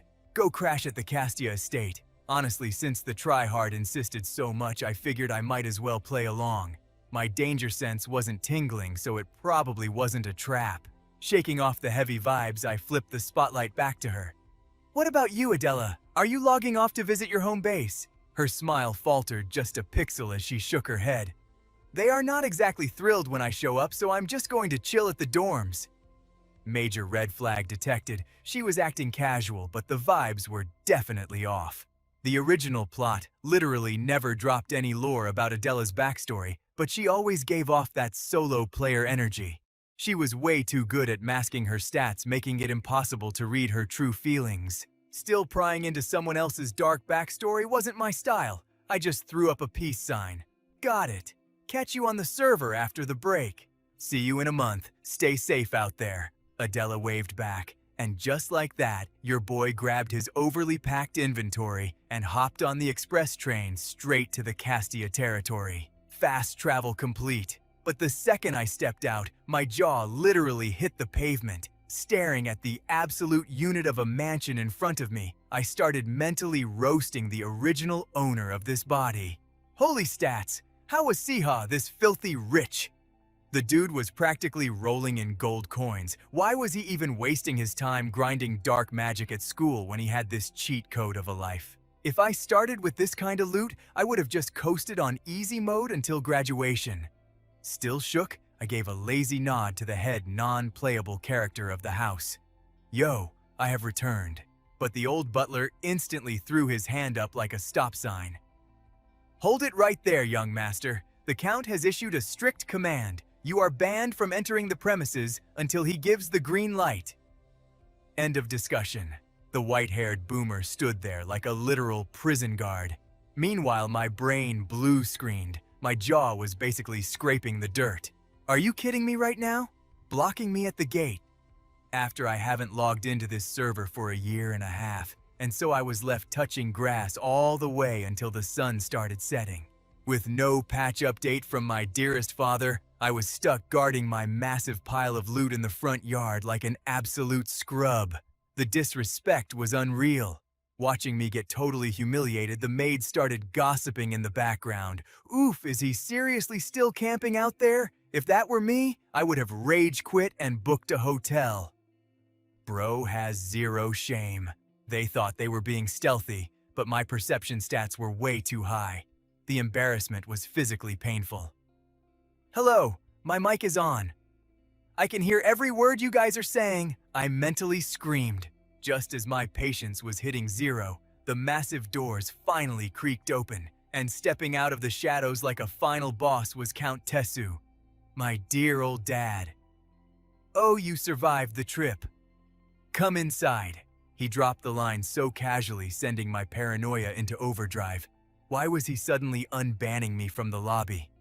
This was giving major trap vibes. Totally clueless about whatever absolute mind games this guy was playing, I dragged myself into the estate. Waiting for us in the grand dining hall was a massive high-tier feast. But even sitting at the same table, we were spawned like 20 meters apart.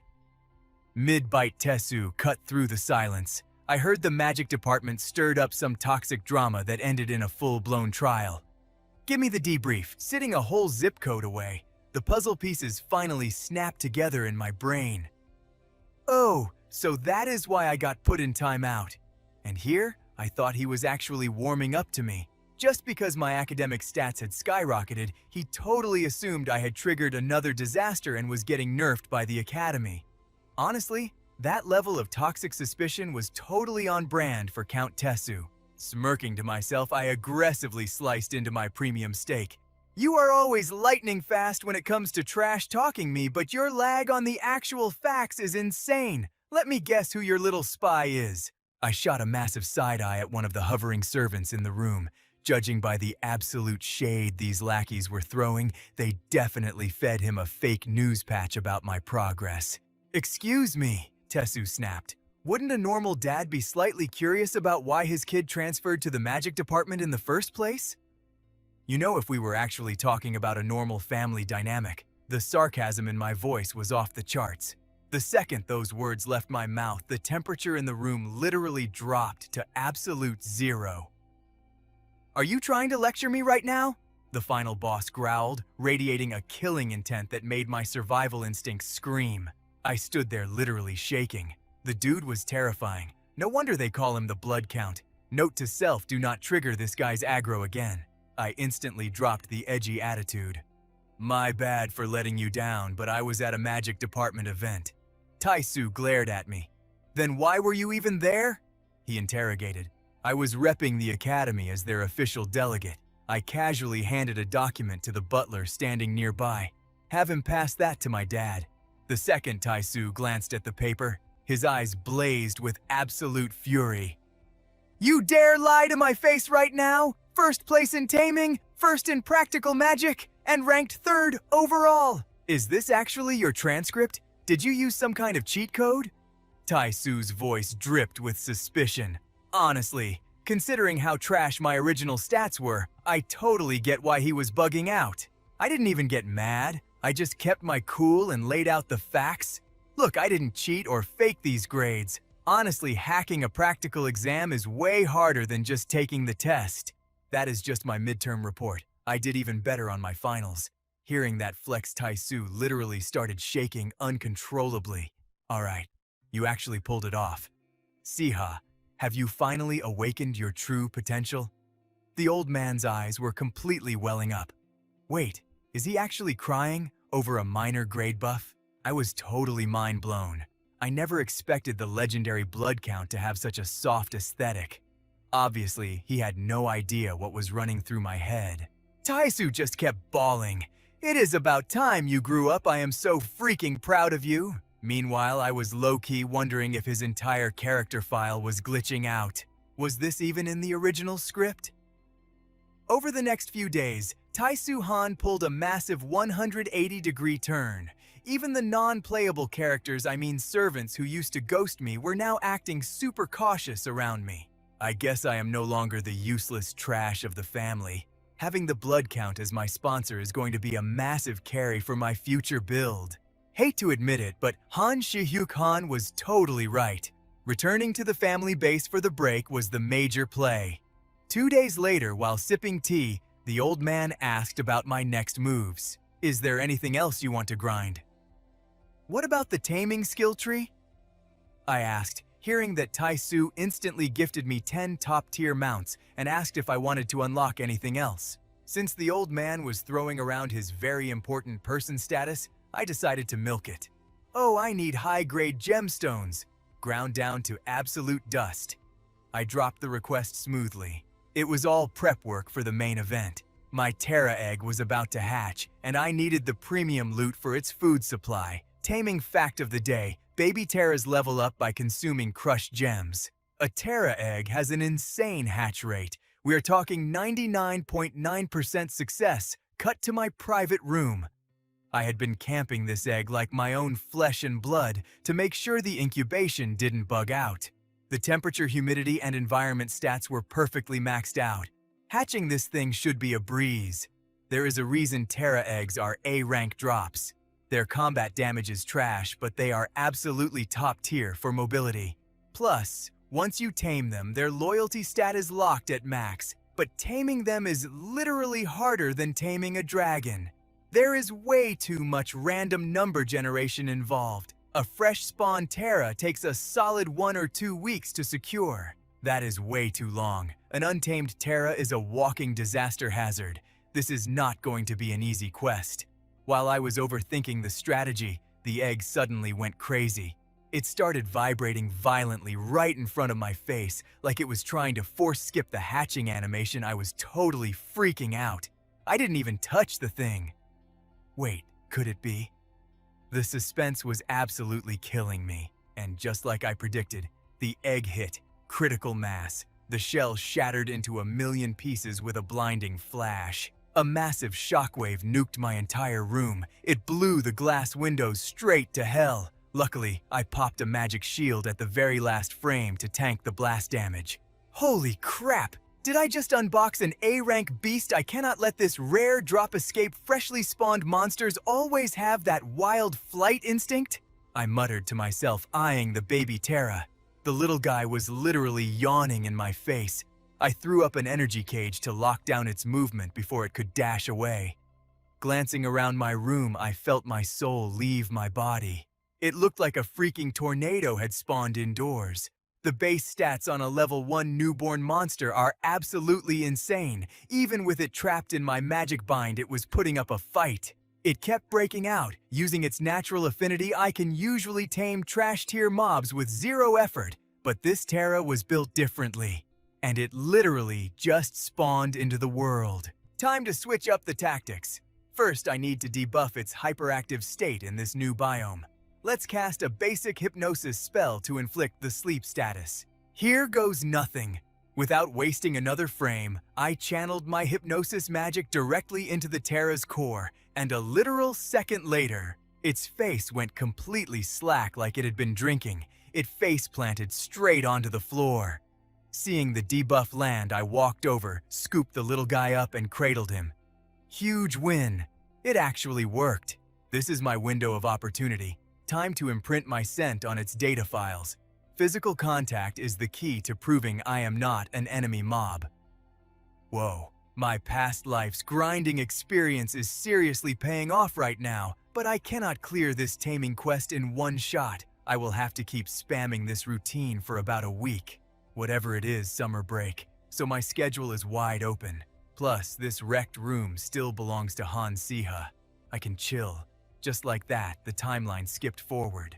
The summer event ended in a flash, and I was forced back into the academy grind. I instantly met up with my bro, One, and once he checked the latest server updates, he realized I had acquired a new pet. One totally lost his mind and started screaming. What the heck? You tamed a Terra Han Siha? Do you even realize how insanely busted that is? Even veteran tamers have a hard cap of 3 monsters, but you a freaking sophomore are running a dual summon build, and one of them is an actual Terra. Those things are supposedly impossible to tame as babies. Hearing him glaze me this hard made me low-key cringe. I waved my hands to shut down the hype. Yo, quit glazing and focus on the main quest. We are here for the course registration event, right? One's eyes were practically flashing like neon signs. He hit me with a sneaky look. Bro, there is no way I can gatekeep this scoop. Can I leak this to the rest of the server? Typical info broker behavior, I muttered. Whatever, it wasn't exactly classified intel, so I had zero reason to stay stealthy. I don't care. Go wild. Oh man, thanks a ton. One grinned like a maniac. To pay me back for the free clout, he slapped a piece of paper into my hand. Consider this your reward. It is a god-tier class schedule. I perfectly optimized your free periods and only picked the highest-rated professors on the board. The ultimate synergy. How did this guy min-max a schedule into absolute art? My eyes literally sparkled as I threw my broker buddy a massive thumbs up. I am instantly equipping this. One nodded back with total confidence. We are securing the bag this semester. Anyway, putting that side quest on hold. I scanned the area and was genuinely shocked. Yo, it is super early, but the lobby is already packed. Looks like surviving course registration is going to be a hardcore raid. At Aiden Academy, registration drops on a highly specific date and time. You literally have to camp at the Magic Center. The whole system requires. I had to track down a location linked to my personal Magic Circle just to authenticate and log in for class registration. The absolute worst part. This Magic Hub literally changes its location every 24 hours. Right before the registration bloodbath started, my guy 1 hit me up with some insider intel. Yo, you know tomorrow is registration day, right? Listen up, not all Magic Hubs are built the same. Some spots have totally cracked mana flow while others are straight up dead zones. Luckily, a senior put me onto a top-tier location with insane energy. Catch you there. Let's see. In modern terms, it was basically like hunting for a 5-bar Wi-Fi signal, and honestly, the magic flow here was absolutely booming. The reason everyone was sweating over this semester's registration was pretty simple. I seriously refused to get stuck with Professor Brooks again, not after he dragged me into that cursed theology tournament, I muttered to myself. Meanwhile, the tension in the room was suffocating. Everyone looked like they were stepping onto a literal battlefield. 10 seconds until the Magic Hub opens. 3, 2, 1. The second the countdown hit. 0. Our screens exploded with the notification that second semester registration was officially live. Nobody even bothered reading the text. It was just pure, unfiltered chaos as everyone furiously spammed their selection buttons. Students were clicking like their lives depended on it, begging the system in their heads. Please, man, please, just give me basic flight mechanics. All around me, absolute despair echoed as students who got locked out of their classes started screaming in agony. Meanwhile, I was sitting there completely unfazed. These newbies are honestly pathetic, trying to snipe classes with those turtle-like reflexes, not a chance. I have been preparing for this moment for 6 whole years. I am faster than anyone, more precise than a homing missile. Even in this absolute madhouse, my hands moved with god-tier precision, sniping exactly what I needed, and dropping the trash classes without a second thought. If a class fills up, you pivot instantly.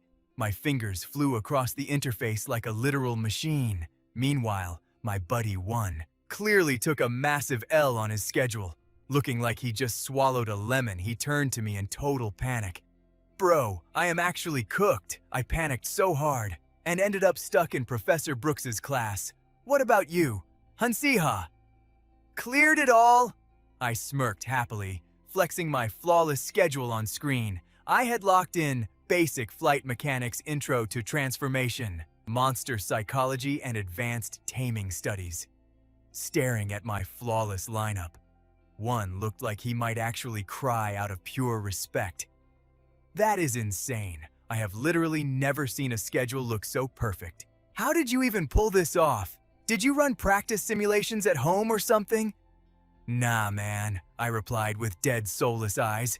If you spend 6 years grinding your click speed in a gaming cafe, you can achieve this level of greatness. 1 just stared at me, completely failing to understand my gamer trauma. Anyway, time flew by after the absolute bloodbath, of course, registration. But of course, even after surviving that nightmare, this world's crazy novel plotline refused to give me a break. That was exactly when the system interface popped up, slamming me with a brand new event quest. Main Episode 4, The Dark Mage of the Dormitory. Time limit: defeat the target before time runs out. Reward: the Staff of Aiden. Penalty for failure: literal death. 0 time to chill. The main episode kicked off the second I stepped back into the academy. The Dormitory Necromancer. This was an insane event where students from the summoning department, totally corrupted by the dark mages, had the audacity to summon undead skeletons right in the middle of campus. Originally, this twisted arc was not supposed to drop until year 2. But since I kept speedrunning and wrecking the Dark Mage's plans, the villains fast-tracked their entire schedule. In the original web novel, this event caused a massive body count, so I was low-key sweating. But luckily, picking up some holy magic during my theology phase totally saved me. Plus, having the original overpowered main characters backing me up meant we cleared the whole mess in record time. Thanks to that epic carry, I snagged an insanely top-tier reward, the legendary Staff of Aiden. Item description: a durable birch staff radiating an overwhelming aura. Passive effect: allows the user to dual-cast magic spells simultaneously. Best part, it is an ultra-rare limited edition model, crafted exactly 25 years ago. But of course, the second I let my guard down the universe, sneak attacked me. Wait, hold up. Why is this cursed name on my screen? I completely lost my mind staring at my basic flight mechanics roster. The instructor was none other than Professor Brooks, the exact same guy I had just dodged like a literal Matrix bullet. Why is his evil name attached to this class, bro? What even is this? I sweated blood trying to avoid his courses, and they pull a sneaky professor swap at the last second. Are you actually kidding me right now? The more I thought about it, the more my blood boiled. Whoever hijacked the system to cause this mess was going to pay. My furious scream practically shook the entire academy. Yo, Basili, looks like your master is throwing another tantrum. Basili just let out a tired little chirp, totally used to my raging by now. But honestly, stepping away from the drama, the system did not care about the main plot or my wrecked mental state. Time ruthlessly marched on, and the legendary survival camp arrived. This was a hardcore second semester tradition at Aiden Academy. Basically, the second-year students are forced to camp out in the absolute wild, far beyond the borders of the Auden Empire. And the worst part? We had to do it with our seniors. Simply put, it was like a brutal school field trip mixed with military boot camp. The overarching theme was pure survival, and the death trap chosen for us this year, the notorious Serpent Tree Field. Basically, the professors just yeet us into the treacherous mountains and expect us to power of friendship our way through survival.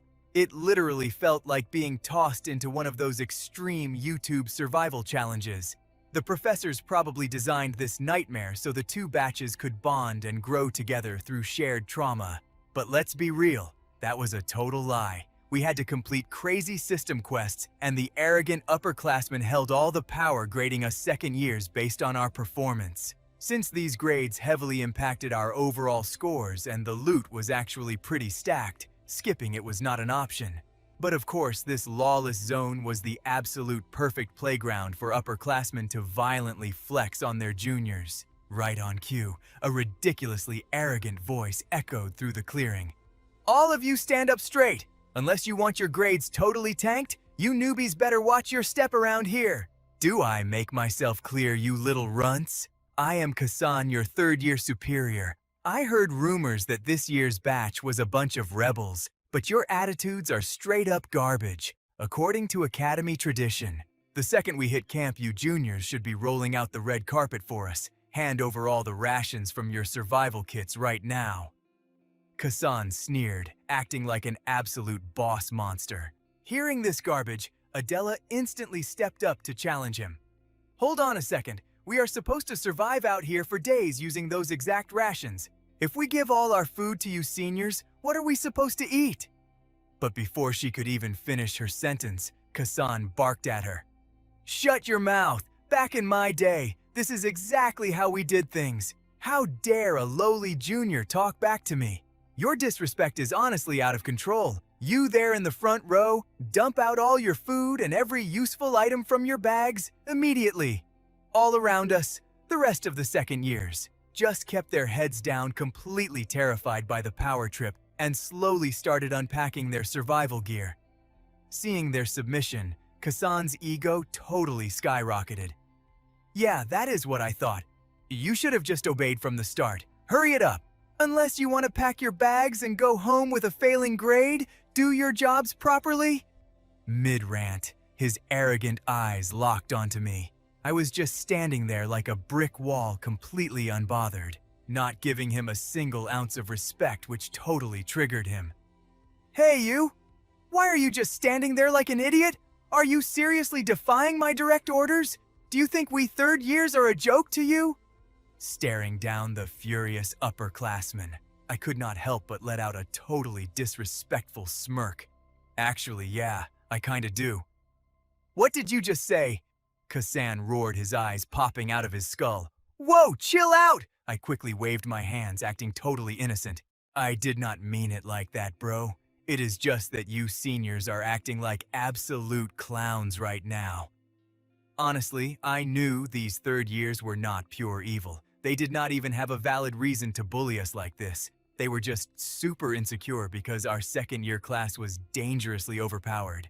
Of course, all the main characters in this story are stacked in the sophomore class. No wonder this salty upperclassman is projecting his insecurities and acting like a total hater. Siha scoffed to himself. Meanwhile, this senior dude Carson was practically frothing at the mouth, grinding his teeth as he barked, "Did I hear that right? Who gave you the audacity to act so cocky?" He paused for a beat, narrowing his eyes at Siha's face before snapping his fingers. "Oh wait, you're Han Siha, aren't you? You're the one living rent-free in everyone's head lately. You totally slacked off freshman year, and now that you finally climbed the ranks, your ego is out of control. What's fueling all this delusion, daddy's money? Did your dad suddenly start acting like a saint just because he took you back after abandoning you?" He thought he was dropping straight fire, but his trash talk was way too weak to trigger Siha. Let's see. Yeah, he treats me pretty well. Like so well that if he heard you running your mouth, you'd literally be deleted. Carson flipped out. The heck are you babbling about? Completely unbothered by the senior's temper tantrum, Siha casually dropped his ultimate trump card. Come to think of it, Principal Eris pulled me aside before this camping trip. He made it crystal clear that teamwork is the main objective. But looking at you right now, this isn't giving teamwork vibes. It's giving straight-up harassment. Since you're acting this sketchy, I'm honestly not sure how to rate your performance. When we get back, the principal is definitely gonna summon me. What exactly should I tell him? He tossed the words out like it was no big deal. But that thinly veiled threat was the final straw. Carson's remaining brain cells evaporated. "You arrogant little punk!" he roared, lunging straight at Siha's throat. But before his filthy hands could even graze our main character, a blur shot out from Siha's bag. His baby dragon! Basili blitzed forward like a missile and clamped its jaws dead center onto the bully's hand. Carson's face turned completely purple as he shrieked in pure agony. "Get this monster off me!" he wailed. Meanwhile, Siha was just worried Basili might catch a disease from biting this loser. He quickly pulled his scaly sidekick back, cooing, "Whoa there, Basili, chill out. Look, he's bleeding. Call the medics right now!" Someone screamed, seeing the blood dripping from the dragon's bite. Carson clutched his hand, realizing he was completely outmatched. All he could do was yap like a kicked dog. "Han Siha! If this leaves a scar, I swear on my life you're so dead!" The clown immediately spun around and ran for the hills. Siha just shrugged at the pathetic threat. "Oh no, I'm literally shaking!" He smirked casually, giving Basili some well-deserved head pats. Once the toxic senior was out of sight, another classmate nervously tiptoed over. "Yo, Siha, what about our rations?" The main character turned back and gave a chill nod. "Yeah, just pack it all up. Let's grab the loot and head back to the tent." The scene shifts to the junior's campsite. While getting his mangled hand bandaged up, Carson was still practically foaming at the mouth with rage. "I'm gonna obliterate that little brat," he hissed through gritted teeth. The blonde dude sitting next to him was so confused, wondering if Carson had eaten something expired to make him act this rabid. "Bro, seriously, why are you beefing with Han Siha anyway? I know he's annoying, but his stats have been skyrocketing lately." "Shut up and stop nagging. Just help me pack up this gear. I'm only supposed to be supervising, but handing out supplies to these sophomore scrubs is a massive pain. Still, I can't let him get away with this. I need a plan to wreck him." Carson grumbled, malice dripping from his voice. Suddenly, a twisted idea lit up his empty head. He snapped his head toward his buddy.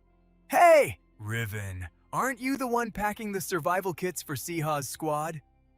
Yeah, what are you plotting? Riven asked suspiciously. Carson snatched the supply bag right out of Riven's hands. Punks like him need a hardcore reality check, right? We can't let them disrespect the hierarchy like this, if he's really the GOAT like everyone claims. And then he should be able to survive out there without food or water, right? Hold up 5 people surviving on just 1 water bottle. Are you absolutely insane? Riven yelled. But Carson was way past the point of rational thought. He even turned around to glare at his own friend. What's your damage, Riven? Don't tell me you're actually simping for those disrespectful sophomores. Riven frowned, muttering under his breath. Even so, gutting their entire inventory and leaving 1 water bottle is taking it way too far. Whatever that's your opinion, these kids need to learn on hard mode. Suck it up, you little rats! He sneered, looking entirely too proud of his petty sabotage. Time fast-forwarded to the crack of dawn the next day. The rules were simple. Survive the next 6 days in the wild, and you pass. Tapping out or taking critical damage means instant failure. Right then, checking their assigned loot. Woo, Siha's party was hit with dead silence. Yo, is it just me, or is our supply bag feeling crazy light right now? We literally only have 1 water bottle, a rope, a heating stone, and a cooling stone. Warren stared in pure disbelief at the pathetic pile of junk, while the main character was just as clueless about their scuffed inventory. Survive 6 days with just this garbage. Are the instructors totally unhinged? It only took a second for it to click in Siha's brain. Okay, this is definitely my bad. Next to him, Adela was already shooting him hardcore side-eye. Every single time I team up with you, everything goes straight to hell? Okay, she wasn't even wrong this time. Hearing her spit facts, Siha felt cold sweat dripping down his neck. Hey, come on now! You gotta admit you've caught some massive W's by sticking with me, right? Our main character fired back awkwardly. Just then, the group's Sunshine Natalie chimed in.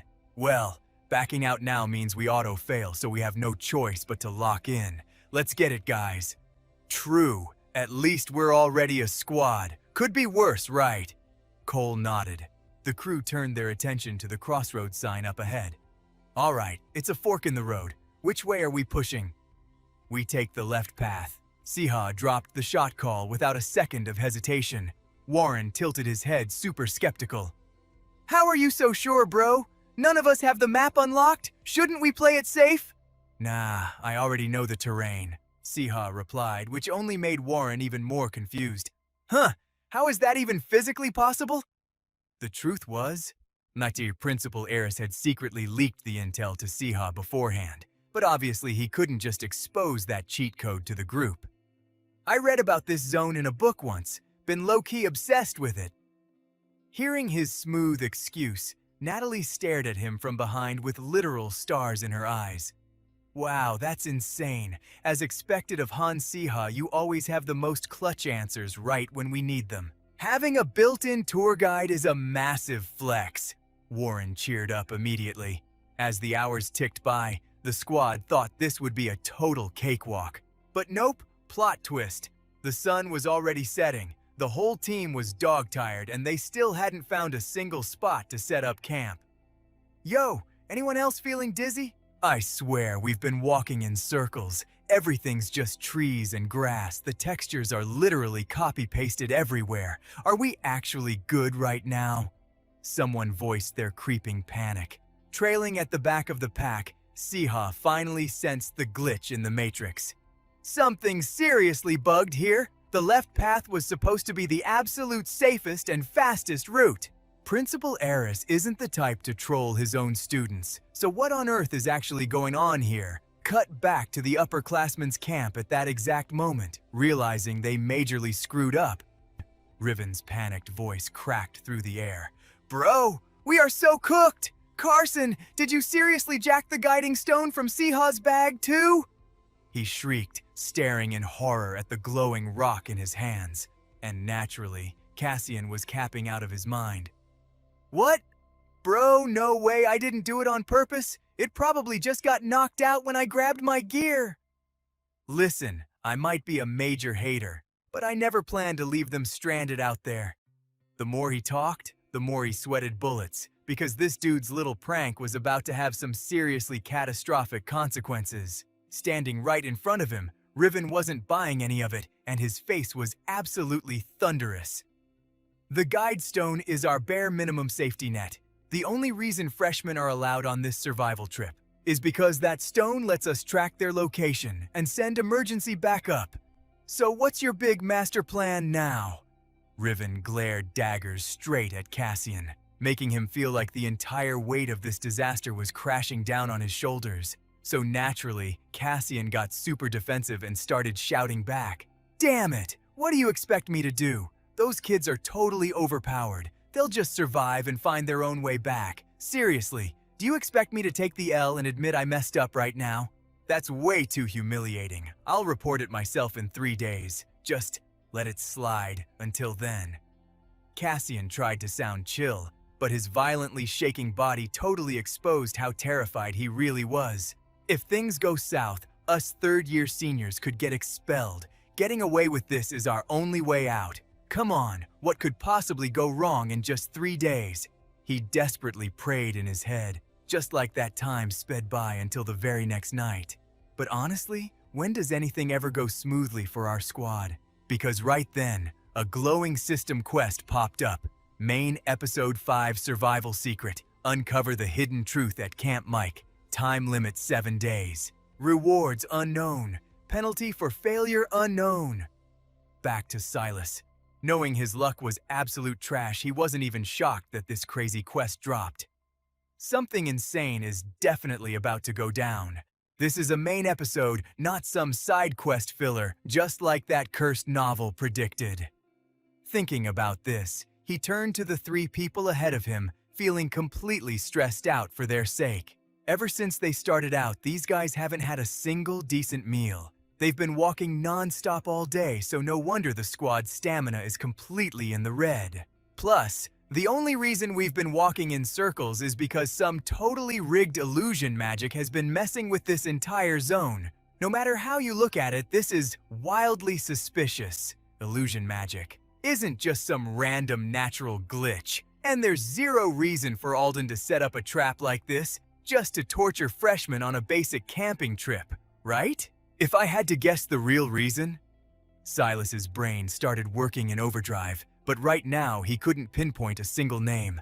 Or rather, he had way too many haters to narrow it down. This is bad. The enemy list is too long. I can't even tell who's trying to grief me right now, while everyone else is probably chilling, eating good and hanging around a campfire. Our squad is stuck in a hardcore survival game. The more he thought about it, the more tilted Silas got. But right then, Wyatt's hyped-up voice broke the silence. "Yo, that totally looks like a cave over there," he yelled, pointing straight ahead. And he was right. It looked like they finally broke out of that trippy illusion zone. Adela's face lit up.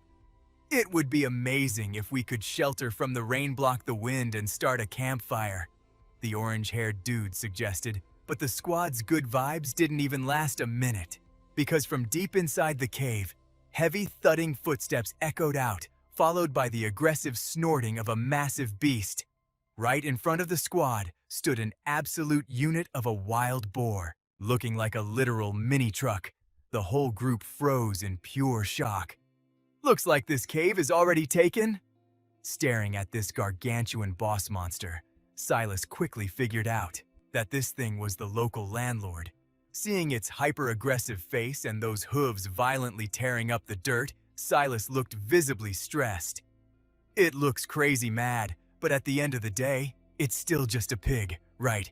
Can we actually take this thing down, Basilisk? I choose you," Silas shouted, unleashing his little pet dragon.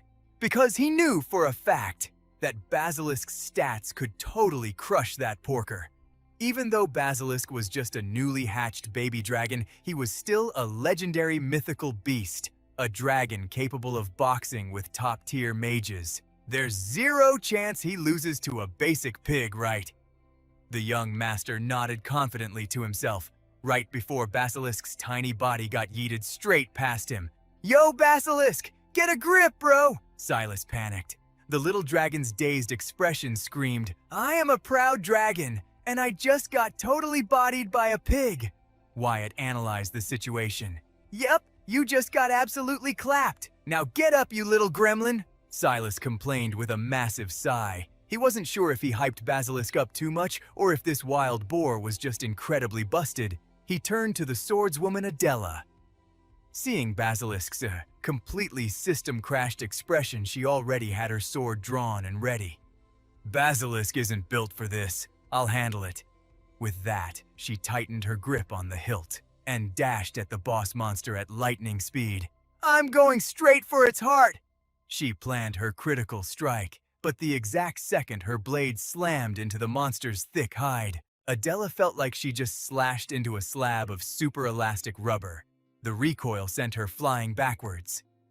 "Something is seriously wrong with this boar. My blade can't even pierce its skin. This means it has to be a magic-enhanced beast." She frowned, calculating the threat level. That absolute nightmare of an update made the other two turn pale as ghosts. "Say what? Why is a hyper-buffed mutant roaming out here in the woods?" In the back, Wyatt nervously laughed. "Yeah, I'd really love to know that too, haha." This survival run was getting ridiculously hard. "Guess we have no other choice." Silas turned around to coax his scaly bro. "Basilisk, you back online yet? Let's try attacking one more time, but no area of effect attacks like before, okay? Let's bust out that new ultimate technique we've been grinding." Speaking of which, Basilisk usually just spammed wide-range breath attacks, but lately they had been sweating hard to master a skill that focused all his raw power into a single target, because logically, a single target nuke deals way more damage. They just never expected to flex this ultimate move so soon. "Basilisk, show these scrubs what you're made of!" Silas roared, holding the tiny dragon out like a rocket launcher. On cue, Basilisk squeezed his eyes shut tight, channeling an insane amount of energy. And the moment those reptilian eyes snapped open, boom! A massive pillar of raging fire and lightning violently crashed down from the sky, striking the boar dead, and the monster flailed wildly for barely 2 seconds before throwing up the white flag and collapsing face first into the dirt, completely cooked. Only when they saw the beast fully flatlined did Silas, Wyatt, and Natalie dare to inch closer. "I've seen this move before, but it's still crazy. How can a baby dragon pump out damage like that?" Wyatt gasped in awe. "Basilisk isn't just some basic baby dragon, right? He's an absolute legend." Natalie hyped him up, which made the tiny dragon puff out his chest with absolute maximum pride. But right after that, a ridiculously mouth-watering smell flooded the area, making a certain someone's stomach rumble loud enough to wake the dead. "Wait, do you guys smell that? Guys, we're feasting on wild boar barbecue tonight," the main character announced, wiping the literal waterfall of drool from his chin. And just like that, after starving for a full day and night, the squad finally scored a legit meal. But looking at the massive, meaty carcass, Silas suddenly felt a wave of regret. "So I hunted the boss, and now I have to butcher it too. And out of everyone here, I'm literally the only one who actually paid attention in anatomy class. Bro, this is so whack. I didn't study my butt off just to become a pork butcher." Our guy groans in pure agony, but with his stomach aggressively rumbling, he has to grind through the manual labor. Once the heavy lifting is done, Siha turns around and asks, "Are we good? Is the fire finally lit?" "Yeah, Basilisk totally helped blow the flames." Natalie laughs out loud. Basically, those three were just leeching the whole time. Siha and his summons literally carried the entire squad, doing absolute maximum effort. Next, they carefully skewer the meat on sharpened wooden sticks, placing them perfectly over the fire. In just a few seconds, the insane smell of barbecue hits the air. "Pretty sure the meat is fully cooked. Let's feast." Finally off the starvation diet, the whole squad cheers. Taking that very first bite, their faces instantly glow with pure, unadulterated happiness. "This hits different. Way better than I expected, no cap." Siha nods in approval, tossing a few premium bites to his loyal summon. On the side, Gon is literally sobbing while chewing. I swear we were actually gonna starve to death. But right now, my health points are fully restored. Hearing his dramatic bro, a soft smirk pulls at Siha's lips. Hiking all day with zero decent food or water, everyone's stamina was absolutely drained. Catching the vibe, he turns to the squad. Let's take a breather here. I am gonna scout the perimeter. You guys roll out the sleeping bags by the fire. Got it. They nod in sync. While out on patrol, Siha starts stressing over their messed up situation. What is the actual play for tomorrow? It is gonna take forever for the academy to get our missing report. Even if those third-year seniors realize the vibes are off and alert the professors immediately, we're stuck waiting for at least 1 week. We could totally walk into more trap illusions or aggro-mutated freaks like that wild boar. I feel like I need to make a move, but the path ahead is completely blocked. Hitting a mental wall, Siha lets out a massive, frustrated sigh. But then the swordswoman Adela's voice suddenly drops from right behind him. Siha, why are you spacing out so hard? Startled, our guy whips around. Oh, it is just you, Adela. Why are you up? My brain will not shut off. Want to stargaze for a bit. She points up at the night sky where 3 shooting stars are literally blazing across the dark. Watching those stars kind of triggers a memory for me. They say magic is a mirror to your soul, right? Sometimes I wonder, since I am an earth mage and a total commoner, do I just vibe more with the dirt than the sky? She drops that deep lore before casually spinning back to Siha. What about your build? Why main a beast tamer?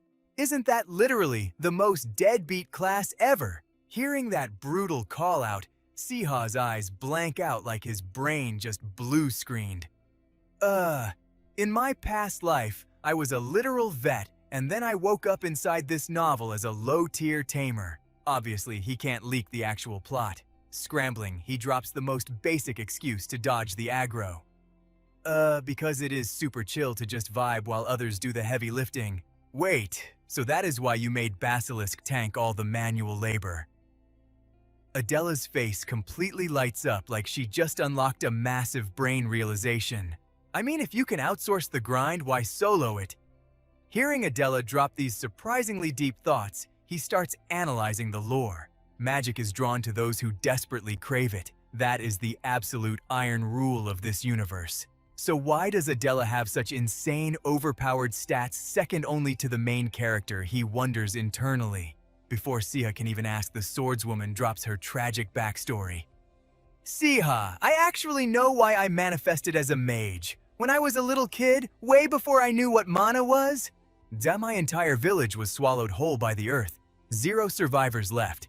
The random villagers started spreading toxic rumors saying a dark mage was hiding in our town. Or that the whole zone was cursed. But I literally could not care less about the gossip. The only thing that wrecked me was that my innocent people vanished without a trace. In a single day, leaving me as the sole survivor. Dropping this trauma, Adela's aura becomes incredibly heavy. A girl rocking short brown hair, just standing there in her school uniform. Suddenly, all the hidden lore fragments snap together in his mind. Now it all makes sense. The missing puzzle pieces finally fit. The dark truth is finally leaking. Why did Adela never drop her family lore in the original webtoon? With those cold yet sorrowful eyes, why wouldn't a girl like her have a base to return to? Is that why she stayed at the academy all break, just ruthlessly grinding her stats? Siha stares at her through the glowing screen of reality. Seeing her look so isolated, it hits him right in the feels. Why was she completely robbed of her choices? A heavy silence hangs in the air, loaded with raw emotion. Her deep blue eyes scream pure isolation, revealing a girl forced to level up way too fast. Siha looks at her with a soft gaze, but suddenly, his whole vibe shifts to pure panic. Adela, watch out! He totally freezes, absolutely shook by the nightmare spawning right in front of them. What the actual heck, boom? A massive explosion rocks the zone, sending giant boulders crashing down. Total chaos erupts, debris flying everywhere like lethal projectiles. Siha takes a brutal hit. Sitting on the rubble, rubbing his aching skull, He feels like his health points just hit the red zone. Siha! Adela calls out from behind a rock, her eyes scanning the highly suspicious environment. You saw the floor glowing a second ago, right? He is literally sweating bullets. Yeah, it looked crazy familiar, but my brain is lagging. He holds up a weird scrap of paper, his face dead serious. He asks her in a low whisper, "Remember that creepy note Ian found in the secret Aiden tunnel? The symbols literally match." She locks eyes with him, completely locked in. Didn't Ian say he looted it while tracking the Academy's dark mages? The horror drops on them both. They are absolutely shook. Have they finally cracked the hidden plot? No way! Over on a massive freaky-looking rock monster, a glowing ruby-red core suddenly ignites on its chest. It is right here. Siha instantly snatches the floating cube, but Siha and Adela instantly realize the giant stone boss has already aggroed onto them. Pure panic sets in. Bro, please do not tell me it woke up just because we grabbed the loot! She thinks ain't no way. Cracks spread across the monster's armor and it starts flexing. Adela stands there totally paralyzed by the sudden boss spawn. Siha is absolutely losing his mind. First a mutated wild boar, and now a freaking golem. My stamina bar is completely empty. He laughs out of pure despair. We are totally cooked if we try to fight that thing. What is the actual play here? Adela keeps her chill like an absolute pro. Are you seriously asking? Get over here and grab my hand? Siha completely panics, his face turning bright red. Wait, what? Why do I have to hold your hand? She is already gripping her magic wand tightly. She glares at him. Are you literally dense? She yanks him into a full sprint while he is still death-gripping the cube. We are getting out of here! She speeds off without checking the map, totally slamming his head straight into the ceiling. He feels like his soul just left his body. The movement speed on this flying rock boss is actually insane. How did you manage to smash my head into the roof? And of all places, there is a literal crack in the sky above them. She gets slightly salty at his whining.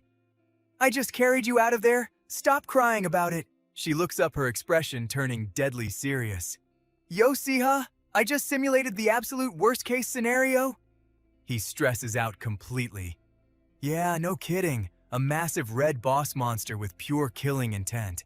A brutal golem waking up from sleep mode just because we triggered a floor trap, totally ringoot and smashing everything in sight. And now this entire dungeon is about to collapse on us. The situation was going south fast. They booked it out of there like their lives depended on it.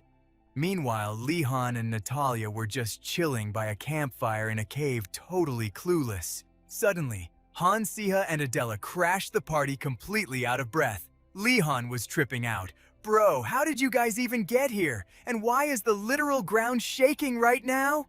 They looked absolutely spooked. No time to yap. We need to dip right now. The vibe was dark and panicky, but Adela stayed ice cold. Hold up! Stop right there! She ordered the squad. We cannot go any further. The illusion magic up ahead is no joke. Lihan was stressing out big time. So what is the game plan then? Didn't you say some massive boss monster was right on our tail? Adela was serving major main character energy totally unfazed. We just have to box it. What other choice do we have? She took a deep breath to lock in. It is probably way slower than I thought, she calculated. Without hesitating, she cast her spell. Magma Strike. The golem tanked her massive hits head-on, but they were still totally cooked. Adela sounded low-key panicked. I hit it with everything I had, but it didn't even leave a scratch. If physical damage is useless here, then we need to... But Han Siha's eyes suddenly lit up with a crazy idea. Adela, you are an absolute legend, thank you. She just stared at him like he was tripping. Wait, what? I literally did not do anything. Siha was smirking, his galaxy brain working in overdrive. Your attack wasn't useless. It actually gave me the cheat code for this raid. If Adela's brute strength is a bust, then Basin's raw power won't do squat either. A magic-buffed golem is not gonna crumble from a basic firestorm. Siha turned to Natalia. Yo, I need you to back me up. She flinched, having zero confidence in her stats. Me? But I can't deal heavy damage like Adela does. He hyped her up immediately. Chill, it is not about raw power right now. It is all about elemental compatibility. Just use your water magic. Splash that big rock with everything you've got. Adela was so lost. Bro, what kind of scuffed strat is this? Han Siha, are you actually losing it? Earth and rock-type mobs have crazy high resistance to water, but Siha wasn't backing down. I swear it is a guaranteed win. Just trust the process. Natalia was sweating bullets but finally locked in. All right, Han Siha, if you say so, let's bet on it. She dumped all her mana into a massive hydro bomb. The golem took the hit straight to the dome. It stumbled back completely drenched from head to toe. Bruh, I feel like I just gave it a free shower. Is this actually working?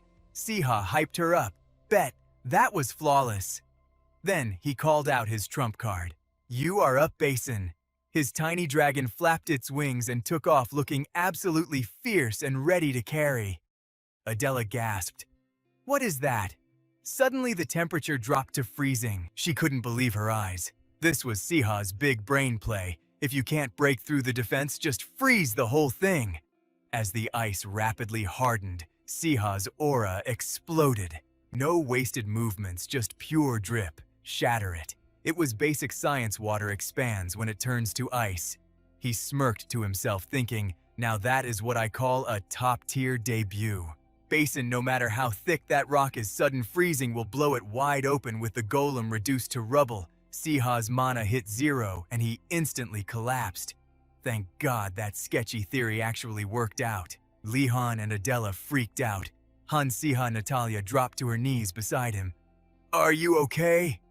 Barely conscious, he mumbled back. Yeah, I just burned way too much mana. I feel like garbage. Adela was stressing hard. That does not sound okay at all.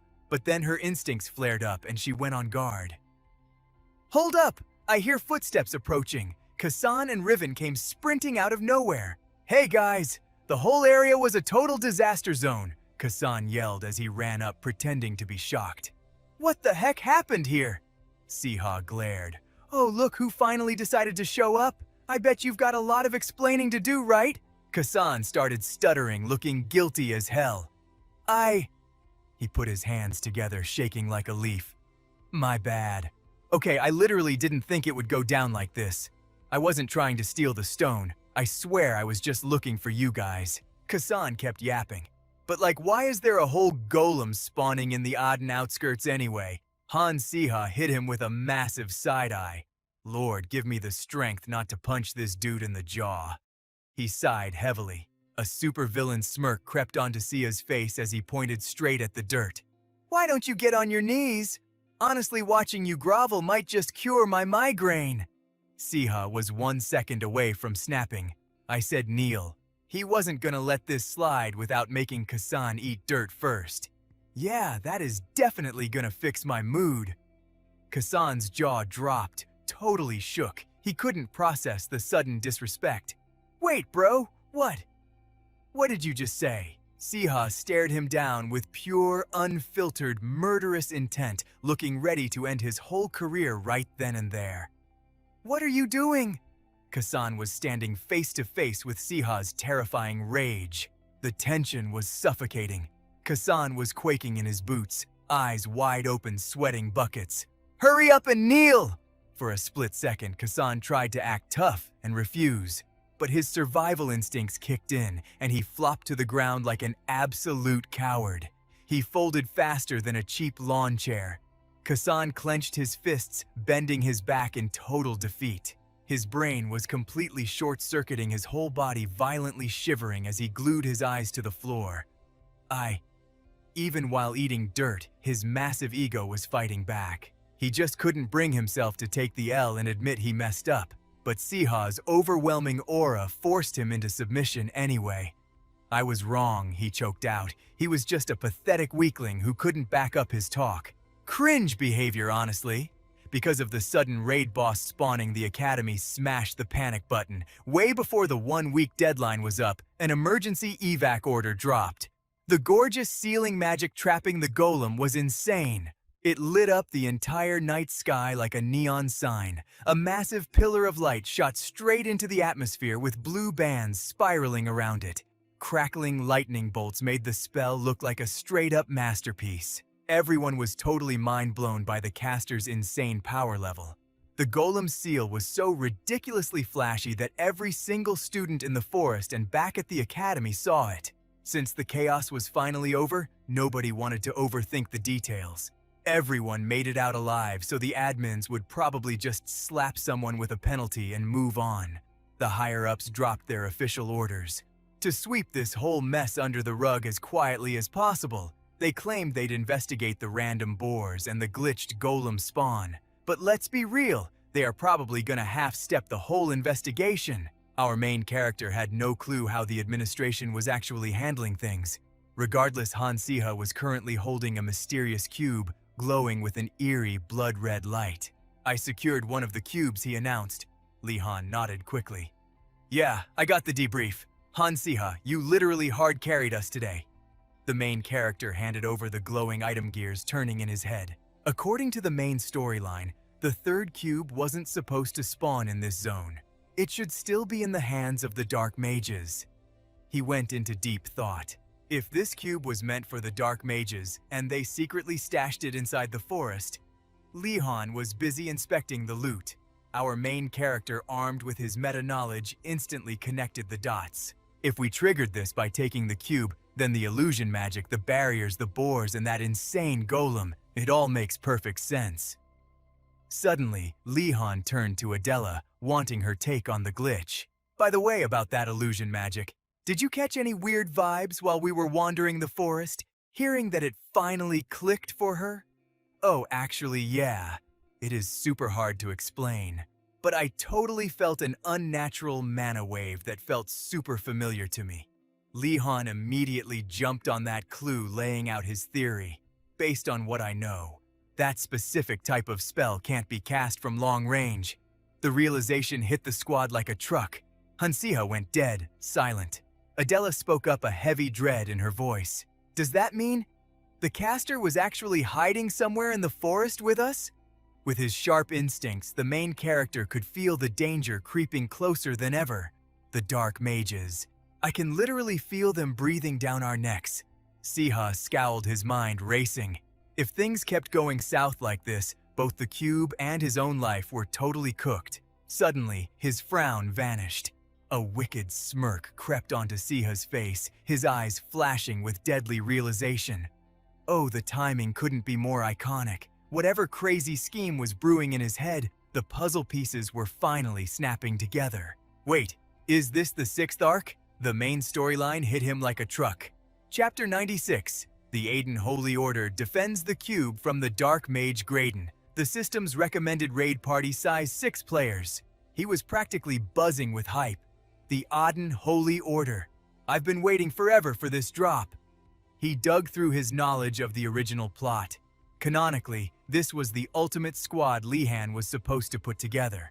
But his mind spun with variables. What if the canon timeline was already glitched? He started mapping out a totally new strategy.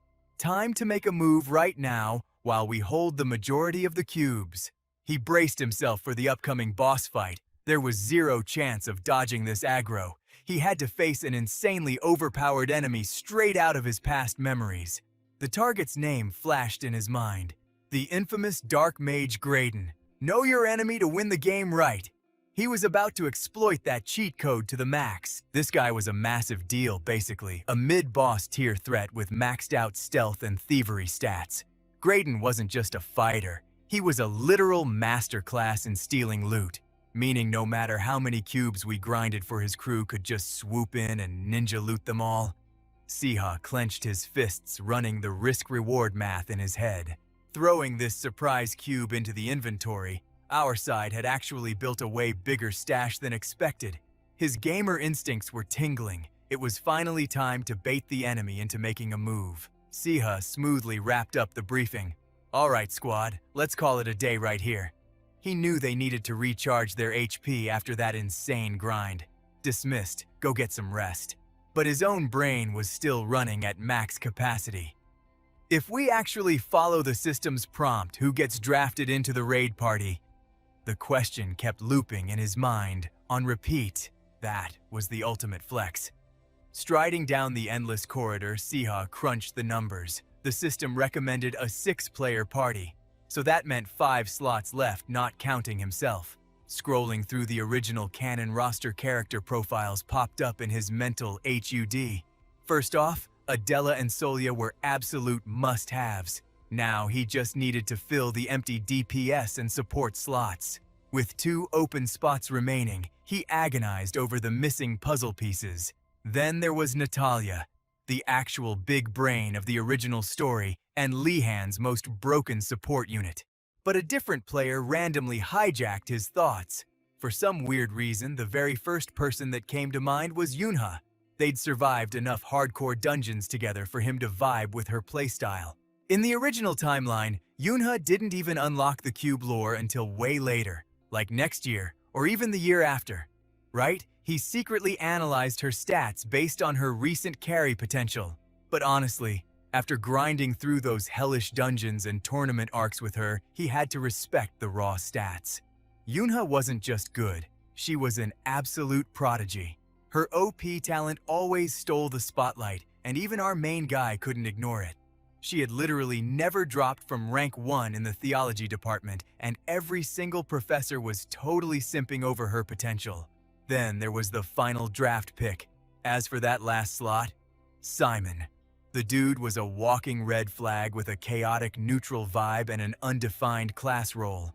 But Siha's own past interventions had totally re-rolled the guy's personality. Ever since he carried Simon out of that underground prison, the dude had quit trying to revive the edgy dark magic club and stopped trolling the academy. He completely dropped his griefer act and was just coasting through life as an NPC. Right now, he was just chilling in the background, analyzing everything. Honestly, Simon was the most goated wildcard Siha could throw into the mix. His base stats and potential were already insane, but the biggest flex, the absolute main reason Siha wanted to lock him into the party, the current Simon would never ever backstab him. Deviating this hard from the canon timeline definitely triggered his anxiety. He couldn't help but second-guess himself. Was ripping up the original script and drafting a completely rogue squad actually the big brain play?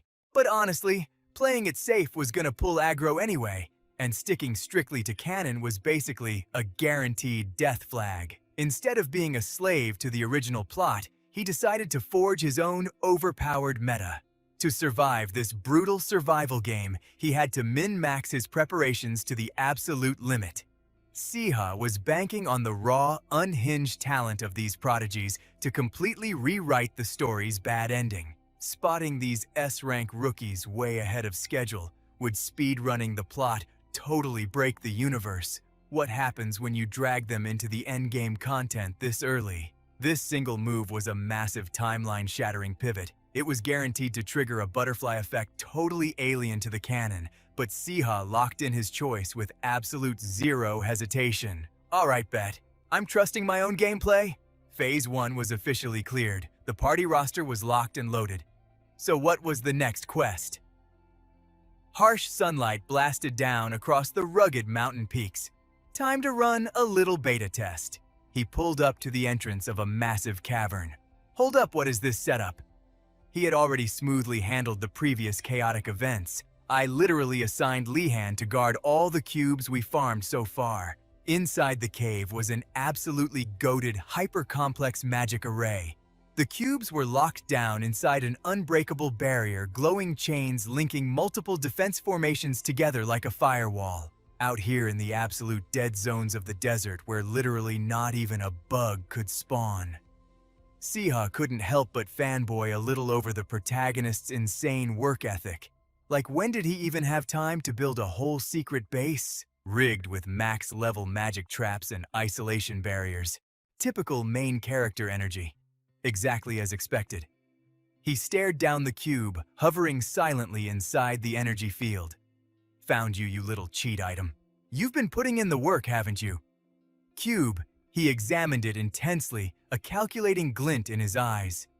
After surviving that absolute hellscape and nearly getting my HP wiped out, I've only managed to farm 3 of these things. His mind raced with the lore. The Dark Mages only needed 5 of these bad boys to siphon off ridiculous amounts of mana.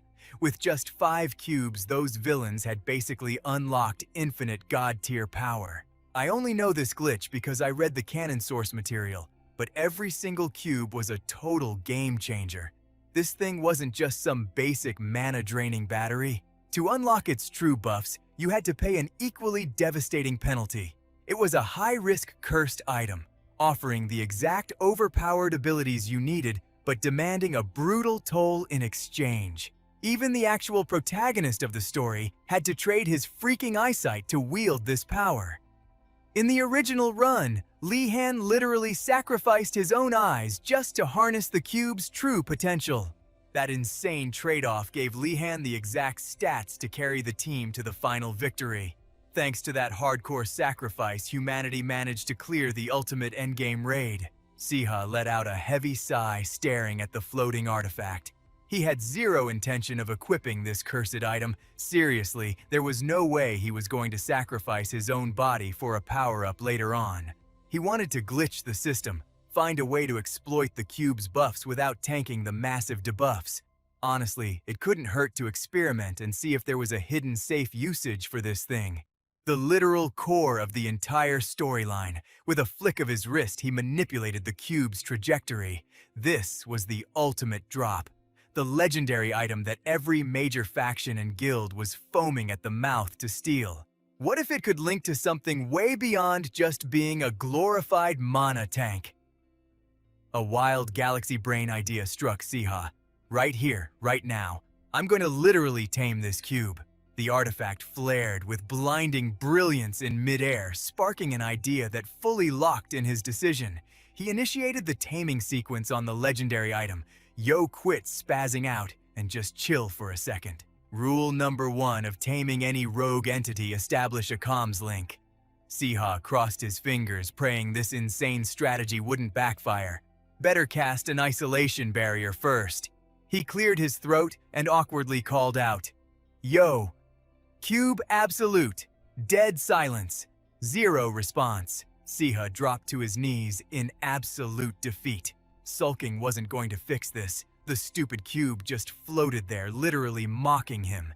He let out a heavy sigh, ready to take the L. His brain was spinning. Okay, obviously that didn't work at all, but his ego absolutely refused to tap out. As a beast Tamir with actual standards, dropping out right now was totally off the table. Siha had literally read every guide out there, and the most basic day 1 rule: always communicate with your target. The golden rule of taming is literally just catching a vibe and giving them positive energy. It is literally bolded in red ink on page 1, sentence 1, chapter 1 of Taming for Dummies. The absolute basics. Taking a deep breath, Siha tried to actually talk to the floating block. "Hey, I am heading out. Please say something back, crickets." Not a single sound. Every failed attempt just slapped him with the harsh reality. He was basically having a therapy session with a rock. Because duh, it is literally a chunk of stone. Our main character was losing his freaking mind. He grabbed his hair in frustration, trying to figure out where he messed up. Wait a second. Didn't their affection levels spike whenever I hyped them up by name during a chaotic fight? He stared at it. Should he just drop a name right now? I mean, pets always get hyped when you actually acknowledge them, right? Sweating bullets. He stared at the geometry object and awkwardly mumbled. Cube Siha kept his eyes locked onto it, praying for literally any sign of life. Wait, seriously, am I really calling it cube just because it is shaped like a cube? He furiously scratched his head. Wow, reality just hit me like a truck. What the heck am I even doing right now? Am I actually losing my grip on reality, but suddenly? The system panel glowed. Affection level. Increased. Siha's jaw dropped. Wait, what, seriously? There was no way his cringe-worthy logic actually worked. You have got to be kidding me. Ding ding, affection level increased. Affection level increased. Affection level increased. He stared at the blue holograms, completely brain dead. How is this actually working right now? Then the ultimate prompt popped up. Would you like to tame Square Y? Siha slammed his finger against the screen with an aggressively hyped look. Heck yes, I do!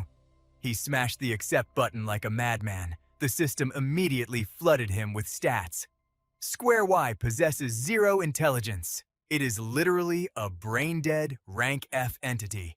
Mana 100, intelligence F, strength F, special skill, transformation. Wait a second. He squinted at the glowing text. Something was seriously off here. Hold up! 100 mana Siha blinked in disbelief. Even Bazin, an actual baby dragon with insanely overpowered stats, only maxed out at 70 mana. Hitting triple digits in pure magic power, that was the kind of juice even dark mages would kill for. A devious smirk crept onto his face. He was starting to see the absolute genius of this system. But wait, getting hyped over crazy high stats? Did I totally space out on a massive red flag? His eyes narrowed as cold sweat dripped down his face. Did I seriously just tame a floating geometric shape? Golden light instantly exploded around the object. He stood completely frozen. A freaking block. Really? But before he could complain, a massive epic palace materialized, and just like that, his top-secret cube taming project was, officially, a go. The very first target, a glowing red one. Locking down Square Y honestly took 0 effort. But then came the yellow cube. And bro, let me tell you, the difficulty curve suddenly spiked off the charts. The system kept spamming him. Affection increased by 1.5%. Affection increased by 1.8%. Siha sat there resting his chin on his hand, absolutely zoning out. This grind is painfully slow. He groaned. But honestly, he really had 0 room to complain, looking back at his insane roster. Having a dragon-like basin and now adding a mana-stacked cube to the squad, he gave himself a mental high five. My current specs are way beyond some basic beast tamer. He fully knew his power scaling was already breaking the game balance. But still, something kept bugging him. If I start crying about this, now every other Tamer in the world would probably try to cancel me. Siha stretched his arms out. All right, slow and steady wins the race. He spun the floating geometric block in mid-air. Moving smoothly under his control, this bad boy was the Void Cube. Turns out, every single block came with its own overpowered perk, and this specific one, it could literally warp space just by burning up some mana. A smug grin spread across his face as he gently caught the glowing yellow object. Just finding out this thing wasn't some basic mana battery was already a massive win in his book. Taming it was basically the ultimate big brain move. He casually tossed the Void Cube from hand to hand. Well, whatever the case, I am stuck carrying this heavy baggage around until our affection hits the max level. His mind raced. With the whole Rebel Army storyline kicking into high gear, any random elite could try to steal this cheat item when he least expected it. Honestly, keeping at least one of these on me is the only way I will survive. Suddenly, a weird rustling sound broke his focus. Siha whipped his head around, spotting a long blue tail that instantly jogged his memory. Oh right, lately Basin had been rocking this totally weird ocean blue skin tone. The little guy had finally unlocked a transformation skill. The system casually labeled it Basic Polymorph. Polymorph is supposed to be this epic magic that lets you shapeshift into literally anything, but this basic version, talk about a total letdown. Siha slumped his shoulders, visibly crushed by the massive anticlimax. He watched his mythical pet swap from ocean blue to a toxic neon green. Wait, so you cannot actually change your physical shape? You are just an overgrown mood ring. The baby dragon, however, looked absolutely thrilled with its new look. Honestly, it was kind of impressive how little its actual body changed. Wait, did you seriously just snatch your jawline a little bit? He stared dead into the dragon's eyes, forcing a smile while his brain short-circuited in pure confusion, going from a fierce red dragon to a blue one. What kind of lame character customization was this? But then, A literal light bulb went off in his head. Hold up, wait a minute. Even a tiny cosmetic tweak could be a massive game changer. His face completely lit up with chaotic energy, eyes gleaming like a mad scientist who just found the perfect formula. Seeing his creepy expression, Basin started sweating buckets. "Hey, Basin! Does your magic work on other stuff too?" Siha gripped the glowing yellow cube tightly. "If I am going to carry this cheat item everywhere, I cannot just let it scream. Hey, look! I am a magical cube!" He looked at Basin, a totally unhinged plan forming in his mind. Grinning like an absolute psycho, he asked, "Can you smooth out the corners and make it round?" Basin, who had nervously shifted back to red, stared at his master like he had completely lost the plot. Ding, affection level hit, 2.1%. And that is how the second block got officially dubbed Body. But of course, the piece didn't last. Putting together a squad for the rebel army, turns out it was a total nightmare. His first thought went straight to Yunha. The long-haired brunette was currently glaring daggers at him, her arms aggressively crossed in pure annoyance. Siha had calculated every single dialogue option, dumping tons of lore on her, thinking she would be an easy recruit. I mean, she was a genuinely nice person and practically besties with Lihan, but Yuna hit him with major side-eye, looking at him like he was running a pyramid scheme. And then she started spouting the most out-of-pocket stuff ever, rambling about negative vibes and how hanging out with him was bad for her aura. Trying to recruit her was literally draining his life force. But Siha wasn't backing down. He struck a confident pose, pointing a finger at the sky. After way too much yapping, she finally connected the dots herself and hit the join button. He then thought back to his chat with Simon. As expected, the edgy dude accepted the party invite with barely any pushback. He figured Simon saw the rebel army as some kind of epic redemption arc for his dark past. The memories faded as Siha stood alone in his pitch-black room, soaking in the absolute silence. And just like that, Main Scenario Chapter 6 was officially cleared. Fast forward to a total slice-of-life moment. The campus was completely chill. Crystal blue skies, golden autumn leaves falling like confetti. A random student was just chilling on a bench, totally absorbed in a massive textbook. A girl casually strolled up to him, but the dude didn't even break his focus. "Yo, Siha, what are you even doing out here?" He finally snapped out of his reading zone and blinked. "Wait, Natalia, I am literally just grinding through some library books," he replied. She was beaming with pure joy, casually holding a fluffy little cat in her arms. She held the insanely adorable furball up to his face. Siha stared at the creature in pure confusion. What is the deal with the cat?" Meanwhile, Natalia was totally hyping up her story to him. "I went home for a bit and found this tiny cat shivering in the rain. Looking at it just gave me massive Basil vibes, so I couldn't just leave the poor thing. So I just scooped it up and brought it home." Hunter looked low-key shook and super confused. He thought to himself, "How does a cat remind you of Basil? They aren't even the same species, bro." The cat suddenly jumped straight into his lap, leaving him totally stunned. He figured that since the whole pet concept didn't exist in this world, people probably grouped cats and baby dragons in the same weird category. Natalia gasped, actually looking a little salty. "Wow, it totally vibes with you, Hunter. It took me literal days to get it to stop acting. So sus around me?" She tilted her head. "Is it because you're a beast tamer class?" He just dropped a chill smile. "Could be." That's when she finally noticed the massive book resting on his legs. "Oh, you're reading Am I Killing Your Vibe?" Hunter totally played it cool. "Nah, you're good. It's not academy homework or anything, just some light reading to pass the time." The cat randomly bailed, jumping off his lap and hiding under the chair.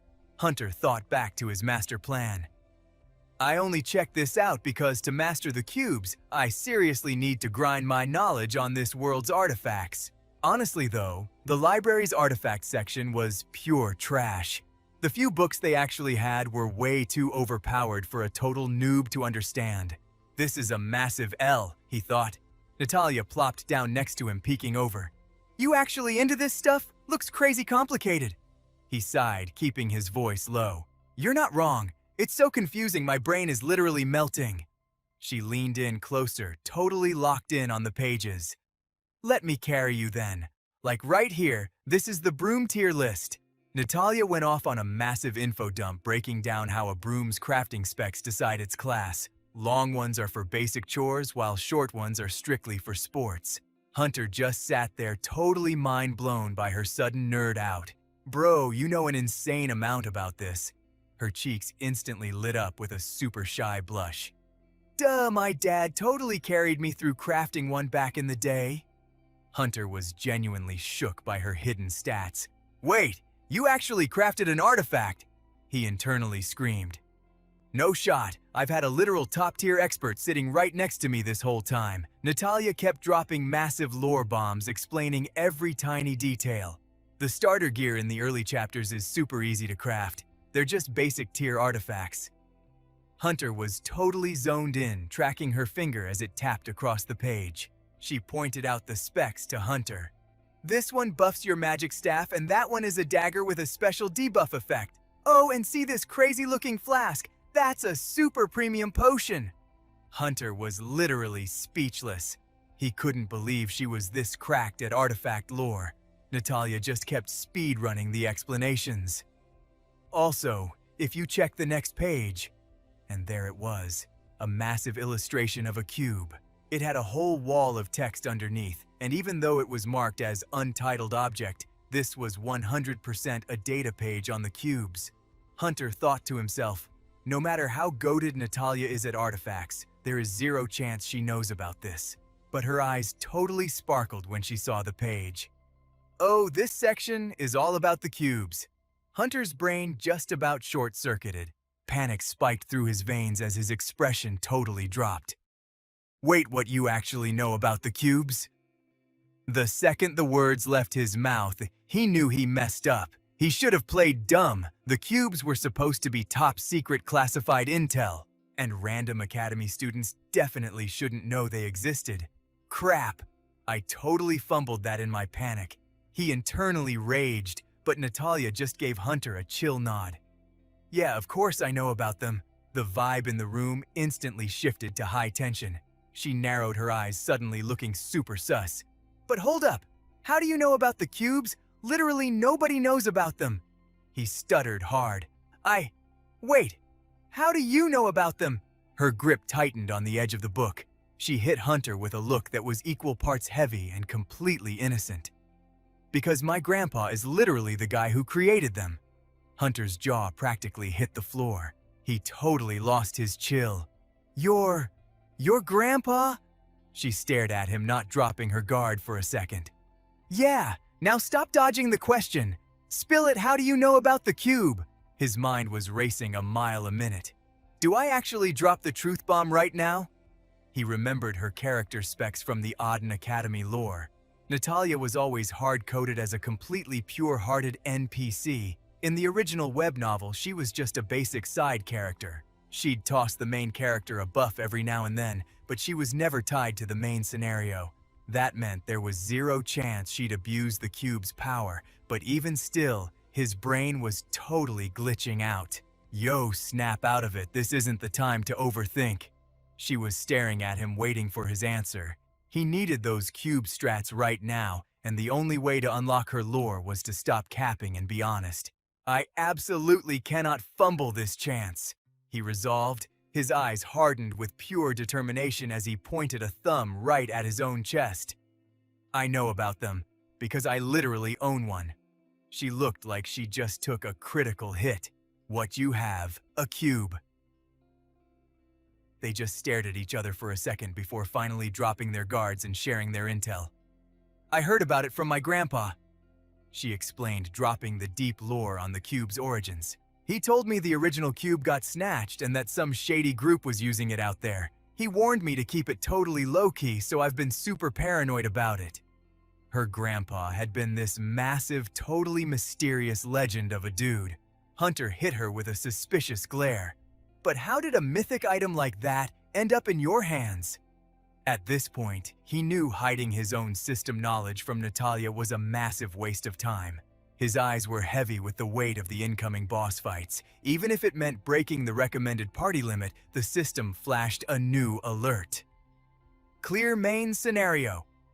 Chapter 6. The Aden Alliance must protect the cube from the dark mage Kelturan Druid. Recommended party size 6.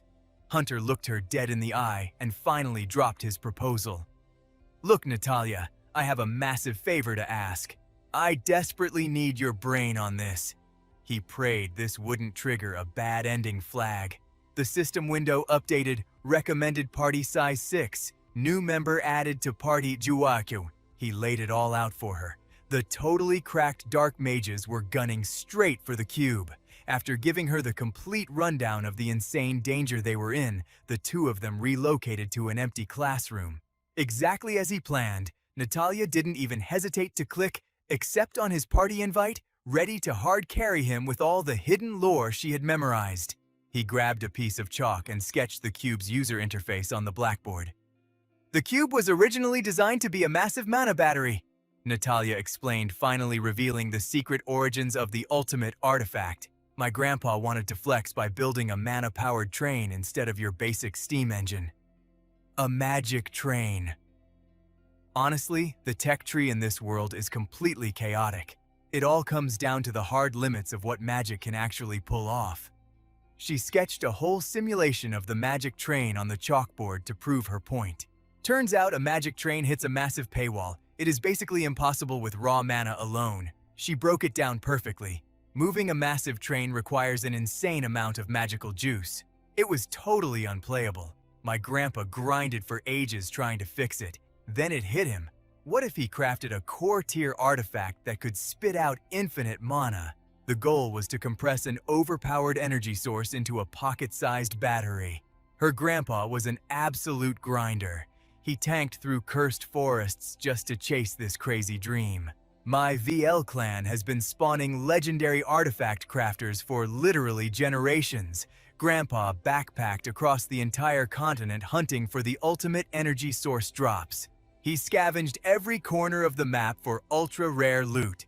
Finally, he struck gold with a perfect mineral that checked all his boxes. Top-tier gems always spawn at insane altitudes. He needed highly concentrated luminescent stones packed with pure mana. It took a massive pile of crushed stones just to craft a single cube. She totally geeked out over the gems breaking down the lore perfectly. During their research, they realized the exact material combo completely changes the stats. These cubes straight up manifest totally different abilities. Han Siha raised an eyebrow. So that is how each cube gets its own broken, overpowered skill set. Natalia nodded, dead serious, locking eyes with him. Spot on, but that is top-tier classified intel. How do you even know that Siha panicked internally? There was zero chance he could admit that. He had actually tamed the damn cube, so he played it cool. Just a lucky guess. She bought it and kept explaining. Yeah, giving them crazy powers was never the original goal. It was all about controlling the cubes. The creators slapped heavy bindings on them, tweaking their unique stats. Bindings. Look, I am not the dev who coded this, so I do not know the exact patch notes. She vividly described a massive lock wrapped tight in heavy iron chains, but carving magic formulas into an artifact that always costs you. Even low-level gear has a cap demanding some kind of sacrifice from the user. For instance, even basic magic staffs have massive debuffs and drain a heavy toll from the mage. He gave her a dead serious look, awkwardly cradling a fluffy cat in his arms. Oh, I get the vibe now, he thought. Like one of the legendary cubes from the original timeline, the Living Soul Cube. It could literally resurrect the dead, an absolutely busted ability, but it straight up demanded the user's life as payment. Siha zoned out, connecting the dots in his head. So the cubes started off as basic mana batteries. Nothing more, nothing less. Yeah, to dumb it down, that is exactly it. The pieces of the puzzle were finally clicking into place for him. But the meta had completely shifted now. A terrifying vision flashed in his mind. Everything blowing up, consumed by raging hellfire. Sometimes creations go totally rogue from their intended purpose. Just like Nobel and his dynamite, invented for safe mining but ultimately weaponized to wipe out thousands. The cube's original questline was just to power massive magic airships, but twisted ideologies and shady underground plots completely derailed it. The cubes were no different, forged as a handy power source until the toxic greed of dark mages totally corrupted their core programming. Natalia wrapped up the lore drop, jogging off with a quick wave. Siha watched her leave, thinking about his insane luck stats. He had scored so much hidden intel on the cubes. He looked back at his recent playthrough. If Natalia had not randomly chilled on his bench today, or if Yunha had not clutch found that skill book for him in the library yesterday, he strolled down the endless corridor. The plot armor was definitely protecting him right now. Otherwise, he would be totally clueless. Mid-thought, a loud shout made him snap his head back. Han Siha! Finally tracked you down! Talk about spawn timing! Speak of the devil! Yunha sprinted toward him, her face glowing with main character energy. Devil! She instantly locked onto the furball in his arms. Looks more like a cat to me. What is a kitten doing in Academy 2, another mob you managed to tame? It is literally just a standard non-player character cat. He gave her the quick backstory. Natalia found this stray taking damage in the rain, and she has been acting as its healer for a bit. The kitten seems to vibe with you, so could you babysit it for just one day? That is exactly what she said. Yunha knew Natalia was drowning in crazy academy assignments lately. She eagerly held out both hands to intercept the cat. Just because my class is Beast Tamer does not mean I am a pro with all animals. Okay, maybe I am. Can I hold it? He blinked at her sudden hype. He threw her a massive look of doubt. Natalia had to grind for days just to earn this kitten's trust. Are you sure it will not freak out around someone as loud as you? I already maxed out its taming level. Instantly, the cat leaped straight out of Sia's arms and snuggled into her chest like they were besties. She was laughing so hard she was practically crying.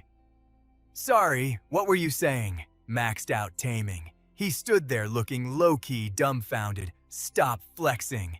The kitten looked crazy comfortable with her. Oh wow, it totally passes the vibe check. And honestly, I am obsessed. She turned back to Siha. If it does not have an owner, can I claim it?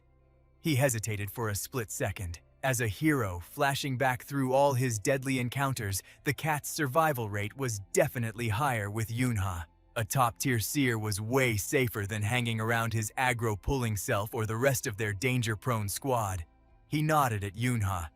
Yeah, Natalia actually mentioned. She was hunting for a permanent support player for this little guy. Her face totally lit up.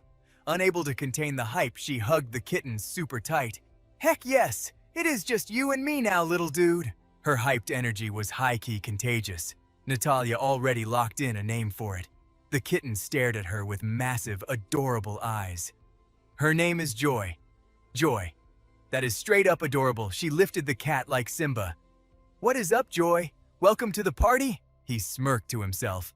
A seer and a cat. That is a pretty solid duo comp. He chuckled, then suddenly remembered the main quest. Hold up! Why were you tracking me down anyway? Her eyes went wide as the realization hit. Oh right! Yunha had to drop some massive lore for Siha. I have got a huge update for you. He tilted his head. A huge update? She leaned in. You remember your older brother, the overpowered guy we ran into at the astrology tournament? He replied with deadpan calm. Yeah. She dropped the bomb. Professor Han Siha just got stationed in his new office. But Han Siha was always an ice-cold savage. Yunha's voice kept echoing, working as a special investigator for Aden. Suddenly, Adela slid into the conversation, staring in absolute disbelief. Han Siha, are you seriously out of the loop? She cranked up the dramatic emphasis. The legendary investigator, Han Siha. He just snagged the new professor slot for magic crafting studies. Adela spilled the entire tea. But he is not just doing the teaching grind, he is keeping his main gig at the magic ministry. He straight up set up a base in the academy while running active investigations. Siha's tone was ice cold. You sure know a lot about his stats. Adela did not even hesitate. Obviously, She flashed a massive, proud grin. I am grinding as the investigator's part-time assistant, securing that scholarship bag while earning my daily gold coins. Siha let out a heavy sigh at her hustle. You are literally playing this game on hard mode. But then something felt super sus. Hold up. His eyes narrowed. Why did you ghost me on this info? About your side quest or about Han Siha? Adela blinked, looking genuinely clueless. I figured you already checked his status window. She instantly got defensive, clapping back. Plus, do I look like a notification system? I do not need to report every minor patch note to you. Siha was completely stun-locked by her counterattack. Well, yeah, he thought suddenly, feeling awkward. Now that I think about it, you really do not have to share your whole log with me. Yet a weird glitch of betrayal hit his chest. Why am I low-key triggered by this? Siha quickly dodged the subject. Whatever Skip, why did he suddenly take the investigator class? Adela looked confused by his mood swing but kept dropping lore. Well, Investigator Han Siha is tracking a massive cold case. It is an unsolved mystery that the system abandoned. So he is multitasking the investigation and the lectures. She casually kept going. He restricted my access to the case title, said my level was too low, but considering how long he has been grinding on this, it has got to be a crazy high-tier difficulty, right? Before Siha could process the lore, a sharp synthetic ping shattered his thoughts. Wait, why am I hearing a system notification right now? A glowing blue holographic screen violently popped up. System prompt. Side quest triggered. The Katablan Kolo case. Objective assist Han Siha in uncovering the dark truth behind the Katablan Kolo incident. He flinched in shock. A side quest. Meanwhile, massive cargo crates were stacked to the ceiling in a dimly lit office. Mountains of unread case files cluttered the desk. Han Siha leaned back in his chair, exhaling a heavy, exhausted sigh. His sharp eyes locked onto the classified folder in his hands. The Katablan Kolo case. 10 decades ago, an entire village was mysteriously wiped off the map with zero explanation. Siha had been tracking this ghost story for ages. It had morphed into an unsolvable obsession that haunted his nights. The absolute greatest seer of the Aden Empire, Han Siha. That was the overpowered title the entire server called him now. Better than anyone, he knew that being a seer meant wall-hacking the future. But deep down, he firmly believed prophetic magic isn't just some cheap parlor trick for predicting the future. The raw mana flowing through this skill is absolutely insane. I can literally speedrun reality by ripping clues straight from the future and instantly clearing problems in the present. It is the ultimate cheat code and exactly how Han Siha farmed all his clout. People started hyping him up as the ultimate prophet. Bro leveled up fast, flexing his way to the top of the magic department and the entire empire. But even an overpowered build has its limits. As an official investigator, he used his broken skills to hard carry the squad, exposing the darkest secrets of Aden. Except for this one cold case. Han Siha knew deep down it was completely rigged. Some massive shadow guild pulled the strings and the magic department totally covered it up. Normally, nobody wants the smoke with the higher-ups. The case was basically dead content, but he wouldn't let it slide, and honestly, neither can I. A memory flashed, a blazing purple orb glowing in the dark. A childhood prophecy that completely glitched his brain. Han Siha just stood there totally frozen. Inside that orb, Han Siha and Han Seso's faces staring right back at him. A twisted future tied straight to Katablan Kolo. For Han Siha, this was a legendary rarity drop.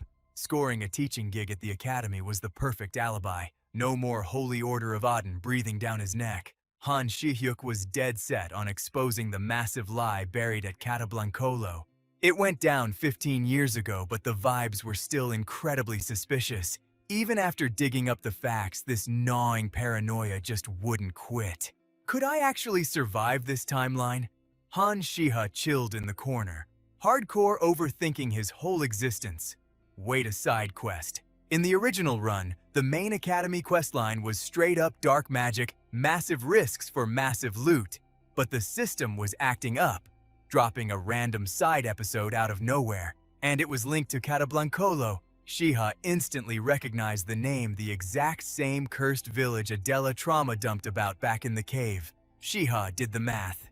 In the vanilla timeline, the Casablancolo incident turned Adela into a total edgelord who absolutely despised dark mages, which directly led to her wiping the floor with the original Siha, right as she fully embraced the dark magic path. So the system wants me to play detective and figure out why the main cast absolutely destroyed the original me? Siha sighed. This is literally the worst. But Loki, I want to know the lore too. Plus it gives me major leverage with Adela. But hold up! He squinted at the floating system window to read the fine print. The Casablancolo incident. Objective assist Han Siha in uncovering the hidden truth. Shiha's mood instantly tanked. Play sidekick to Han Siha. Are you kidding me? Why am I getting dragged into his drama off the clock? Our last meetup was already cringe enough. Just then, a voice cut through his thoughts. Yo Siha, Inspector Han Siha is looking for you, Natalia shouted across the hall. He wants you in his office like right now? Siha mentally facepalmed. Seriously, can a guy not get one single second to touch grass? Inside the office, Han Siha skipped the small talk completely. We are crashing the royal banquet. The plot twist hit Siha like a truck. Wait, come again. Bro, you need to drop some context right now, Siha demanded. Han Siha tossed a confidential file on the desk. Just an undercover operation. Siha scanned the top sheet. Bingo, the Casablancolo case. You don't need the whole lore drop, Han Siha stated coolly. Just farm some intel while we're there. His expression turned dead serious. As you know, I am way too famous for stealth mode. If I start asking non-playable character nobles about a 15-year-old crime, I will trigger massive red flags. Siha just blanked out at the sheer ego. Did this guy seriously just flex his own clout like that? Which is exactly why you are going to carry this run. Han Siha leaned in, a totally cracked rookie who already broke the internet in the magic world. But fundamentally, still just a kid. It is the ultimate stealth build to bypass their radar. Plus, on paper, you are literally my little brother, making you the absolute best support character for this operation. Siha scoffed internally. Wow, throwing the family card big bro actually matured. Whatever it is, a win-win since I needed to clear this side quest anyway. But then, reality hit Siha. Wait, by banquet, do you mean the whole bougie ballroom dancing and caviar setup? Han Siha nodded. Spot on. It is hosted by the Emperor himself. So keep your aggro to an absolute zero. He glared sharply. And no griefing the guests. That means no grabbing random nobles by the collar just because they tick you off. Siha was absolutely dumbfounded. What kind of feral delinquent did he think I was? Siha paused, instantly reflecting on his messy track record. Okay, maybe I totally earned that debuff. Han Siha just stood there smirking, knowing he was completely right. Before they knew it, the massive event day finally dropped. The venue was literally bursting with insane VIP vibes, solid gold decor nobles flexing their absolute best fits, total high society aesthetic. As the main event kicked off, the chaotic duo made their grand entrance. Siha rolled up in top-tier formal wear, looking around, his jaw practically hit the floor. Bro, this literally feels like an S-rank fantasy dungeon but for rich people. The aristocratic social climbing was in full swing. Siha was straight up glitching at the buffet. Is that a literal chocolate tower? No cap, the Emperor really went all out for this. I expected it to be bougie, but this is just overkill. He totally zoned out. Nah, you need actual max-level social stats to survive a lobby like this. In his past life, Siha was the ultimate sweat, completely locked in his room, grinding textbooks. Even during his medical residency, he was basically an NPC chained to the hospital. Suddenly, someone broke his immersion. You are Han Siha, right? It was none other than Professor Boris Miller. Shiha's eyes instantly lit up. Jackpot time to farm this guy for info. Professor Miller casually strolled over.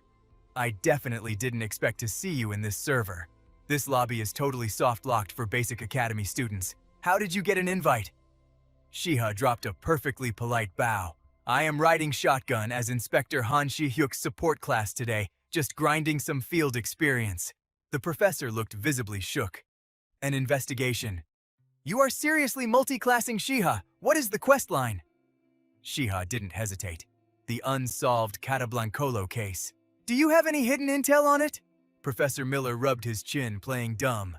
My bad, kid. My knowledge stats on that are basically zero.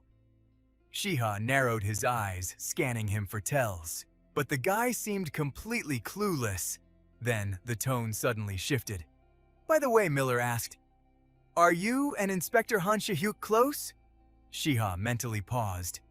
Why the random dialogue option? Whatever, no harm in answering. I wouldn't call us besties, Siha replied smoothly, but he is definitely an absolute unit I respect and admire. The old man nodded slowly. I get the picture. Miller leaned in like he was dropping a major spoiler. You are an S-tier student, Siha, so let me drop some real talk. Prophets are completely broken, but their core code is usually incredibly twisted. Major red flag, do not trust them implicitly. Siha just absorbed the info dump in silence. Miller suddenly chuckled. But hey, that is just boomer talk. Feel free to hit skip on that. But Siha saved that directly to his mental hard drive. I will definitely keep that in my inventory, sir. As he walked away, the professor tossed a wave. Have fun at the party, kid. Siha watched the professor's character model disappear into the crowd. Why drop that random lore about Han Siha out of nowhere? His mind was instantly spinning with insane theories. But hold up! If a top-tier NPC like Miller with maxed-out social links doesn't know anything, who the heck am I supposed to interrogate? He scanned the massive ballroom like a hawk. Alright, time to hunt for clues, even if this server is full of complete randoms. I guess I will just pick based on vibes then. He scanned the room, sizing up one woman, then a few others. Anyone dripping with that much aura had to be a high-level VIP, but she did not give off toxic energy. While he was totally zoning out, a hand suddenly tapped his shoulder. The girl softly dropped a line. Flying solo at a party like this is totally dead. The blonde girl kept pushing. Why is a newbie standing all alone looking like a lost, non-playable character? The moment Siha locked eyes with her, his face lit up. Jackpot. Even though her face was kind of blurry, she was definitely a top-tier noble and totally chill. The girl tilted her head. You must be after a beat. She finally dropped his name. Wait, Han Siha! He fired back instantly. Yep, that is me. But then, reality hit him. Wait, what? Siha was low-key tripping over how she knew his username. As they walked off, she totally took the lead. You are Taisu Han's kid, right? Siha kept it respectful. Yeah. Then the woman hit him with a curveball. You probably have zero memory of my face, huh? He scratched his head. Yeah, I am totally drawing a blank. Siha's brain went into overdrive. If she knows my face and casually name-drops Tae-Soo Han, she must be a massive deal. One of Dad's old guildmates. That actually makes a lot of sense. She kept talking. You have leveled up so much I barely recognized you. Did you crash this party with your older brother? Siha flinched hard.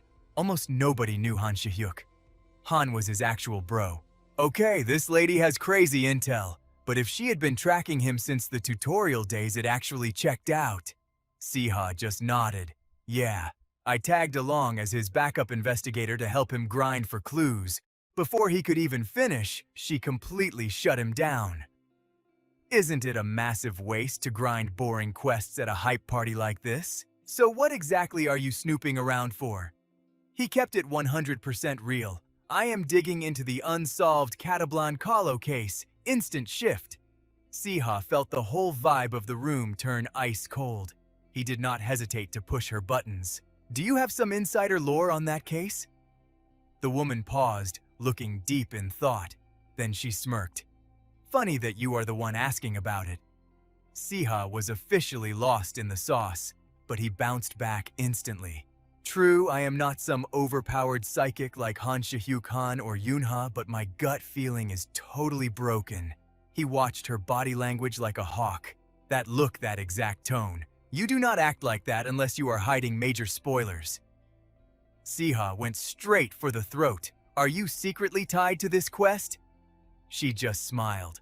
I have no idea. Siha was not about to drop it. Come on, spill it. You definitely know something, right? Her voice suddenly dropped an octave. Son of Taisu Han, let me ask you a hypothetical. She completely invaded his personal space. If the Empire had to choose between saving 1,000 randoms or saving you an undergrad noob who gets the revive, Siha totally lagged out. I do not get why you are asking me this random question, but she refused to back down. Really, let me dumb it down. If 1,000 civilians had to be wiped out to save your life, who would the Empire lock? And Siha gave her the most basic answer. Obviously, they would save the 1,000 people. She tilted her head. And why do you think that he roasted himself internally? I am literally just a low-level student. I have not even graduated yet. Meanwhile, that is 1,000 whole lives. They could farm trade or join the vanguard. Choosing 1,000 players over one is just basic math. Right? He stated it like an absolute fact. My stats are not worth 1,000 lives? The woman actually burst out laughing. Yeah, you are definitely lacking in the value department. He totally agreed in his head. But getting roasted by a random stranger felt super toxic. So Siha flipped the script right back at her. Now I am curious. Where do you rank yourself on that tier list? She smiled softly. Me versus 1,000 peasants. Seriously, that question is way too easy. She flexed with zero hesitation. Even against 1,000 people, the Empire would blindly choose me. Siha scoffed. Talk about being totally delusional. She completely ignored his sass and dropped a warning. Son of Taisu Han, here is a free tip. 1,000 lives means absolutely nothing. Drop this quest right now if you care about your future. Her words triggered a massive red flag in his brain. Why did she specifically hype up the number 1,000? Then his brain buffered. The case files. Wait, the Catablin Kalo raid had exactly 1,000 casualties. Did she just out herself? The woman kept flexing her ego. Your life just does not have enough rarity to justify sacrificing civilians. It is simply because their spawn rate makes them worthless. If sacrificing trash-tier lives could block a dark mage, the Empire would smash that button in a heartbeat. The puzzle pieces finally clicked. Now I get why everyone is so terrified of these high-level elites. The logic is brutally simple. These top-tier nobles treat human lives like disposable background characters. I totally forgot how toxic the real world was while chilling at Aiden Academy, where the system is completely balanced. She kept talking. This quest is way above your pay grade, and your basic brothers too. Just teleport back home and focus on your leveling son of Taesu Han. But Siha glared at her with pure disgust. That is straight up trash. The woman froze, completely stunned. Say what he did not stutter. I said your entire mindset is straight up toxic trash. Siha let loose. I would never claim I am better than 1,000 people. Where do you get the absolute audacity? To talk about human lives like they are just disposable drops. He challenged her directly. Just how overpowered do you think your own life really is? Suddenly an armored guard spawned out of nowhere. Ah, there you are. The soldier rushed up, totally stressing out. How could you just log off like that, claiming noble small talk was too boring? Do you have any idea how long I've been scanning the map for you? Wait, what? Cold sweat drenched Siha's back. Your Highness, is this a joke? The woman smiled like she was having the time of her life. Chill out. I am actually in the middle of a top-tier conversation. Siha was completely paralyzed, hit with an extreme stun debuff. The woman slowly pulled off her hat, and that is when his brain short-circuited, the final boss. Linnea smirked slowly. You raised a wildly entertaining kid? Siha's health points dropped to 0.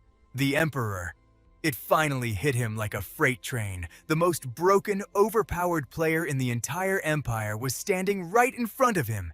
His mind went blank. Siha froze, replaying the absolute cringe he just spat out. Can you confidently say your life is worth more than 1,000 others?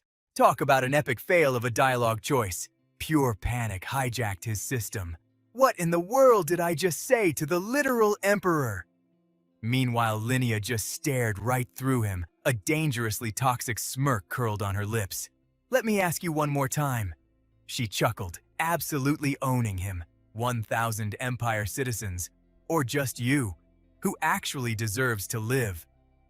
Bro, the banquet hall was an absolute flex. Winding double staircases, crazy detailed fountains, and chandeliers shining like literal diamonds. Straight out of a fairy tale, no cap. The Emperor just chilled on her throne with this low-key smirk. Meanwhile, the two of them were sweating bullets in their seats. Han Siha. Han rubbed his temples, totally stressed out. Then the Emperor dropped a bomb, shattering that awkward silence like glass. "Han Siha, Han!" He barely choked out a, "Yes." She flashed this toxic smile, dripping with pure sarcasm. "I am currently debating whether to chop off your hands. Your feet or your head first. Wanna drop a hint?" Han Siha was literally frozen, 0 words left in the chat. Seeing him glitch out, the Emperor scanned him like a hawk. Even after spewing all those red flags, he kept his poker face staring right back without bowing down. She flashed back to their chat from a minute ago. "I am getting seriously curious about Count Hantesu's second son. Never met a dude built like this before." But inside, Han Siha was having a massive panic attack. "Damn it, please just spare my life." He was literally paralyzed by fear, hardcore freaking out. Worked to death in my past life, and now I am about to get myself ended. What a massive L. How the heck do I survive this? Should I just drop to my knees and beg? Because in the original Soul Academy novel, well, Linnea was basically a background NPC, but her lore drops in the novel were unforgettable. An absolute powerhouse of a ruler. Someone who would easily sacrifice 1,000 lives just to secure the bag. Basically, you could sum her up in one word: tyrant. An absolute psycho who would catch a body just because her vibes were off. So I just managed to piss off the most overpowered boss in the room. Simon nervously steps up. "Your Majesty?" he stammers. My bad for crossing the line. But he is literally just a kid. Simon is out here desperately defending me. I don't know what kind of out-of-pocket stuff he did, but please just cut him some slack this once. Sam's eyes go wide. "Bro, what is happening? You always act like I am absolute trash, but now you are glazing me." Sam smirks inwardly. One wrong word, and he gets packed up too. Trying to play the hero big bro. Now the Empress raises an eyebrow. "A second chance for this kid?" Simon instantly doubles down. "Yes, so please." Then Simon drops the absolute most unhinged request ever. "Please, just kill him painlessly. Make it fast and absolute." Sam starts swearing in his head. "Forget everything nice I just said. You are actually psycho, you absolute troll." The Empress bursts out laughing. "Ha ha ha, I am not gonna pack you up. At least not yet. You are pretty amusing, you little rebel. Instead..." The Empress snaps her fingers, summoning her lackeys. "Yo, fetch me the hourglass." She slams the hourglass on the table. "You get 3 minutes." She glares down at Sam with pure menace. "Pitch me exactly why you deserve to live." Sam grits his teeth. "Arthur's son." Sam anxiously touches his neck. "Okay, my head is still attached. Huge W." He sits there sweating bullets. "At least I am safe for the next 3 minutes, right? Haha." Panic instantly sets in. I am so cooked. He instantly regrets his loudmouth moment, totally yapping about his precious life to the Empress, practically admitting he was guilty of treason. How am I supposed to talk my way out of this after flexing so hard? The Empress hits him with a reality check. 2 minutes left. Sam clutches his face, totally freaking out. Holy crap! He looks at her, pure dread in his eyes. But right at the buzzer, the system UI suddenly pops up. Sam stares. "Bro, is this a joke? Are you trolling me?" He glues his eyes to the glowing screen. Hold up. Whenever my HP is about to hit 0, this status window always drops a clutch hint. So this has to be the cheat code. The sand is rapidly dropping, signaling his doom. I gotta yap about something, literally anything, so he totally sends it. "The reason I get to live is because I am the Aden Empire's undisputed MVP. The Empress scoffs. Are you saying my empire lacks people with actual high IQs? He claps back instantly. My brain power is literally built different. She rolls her eyes. You probably just think you are the main character. Sam completely loses his cool. Let me cook. I only have 2 minutes, so stop flaming me. She blinks in shock. Oh, Simon looks like he's about to pass out. You have lost your mind.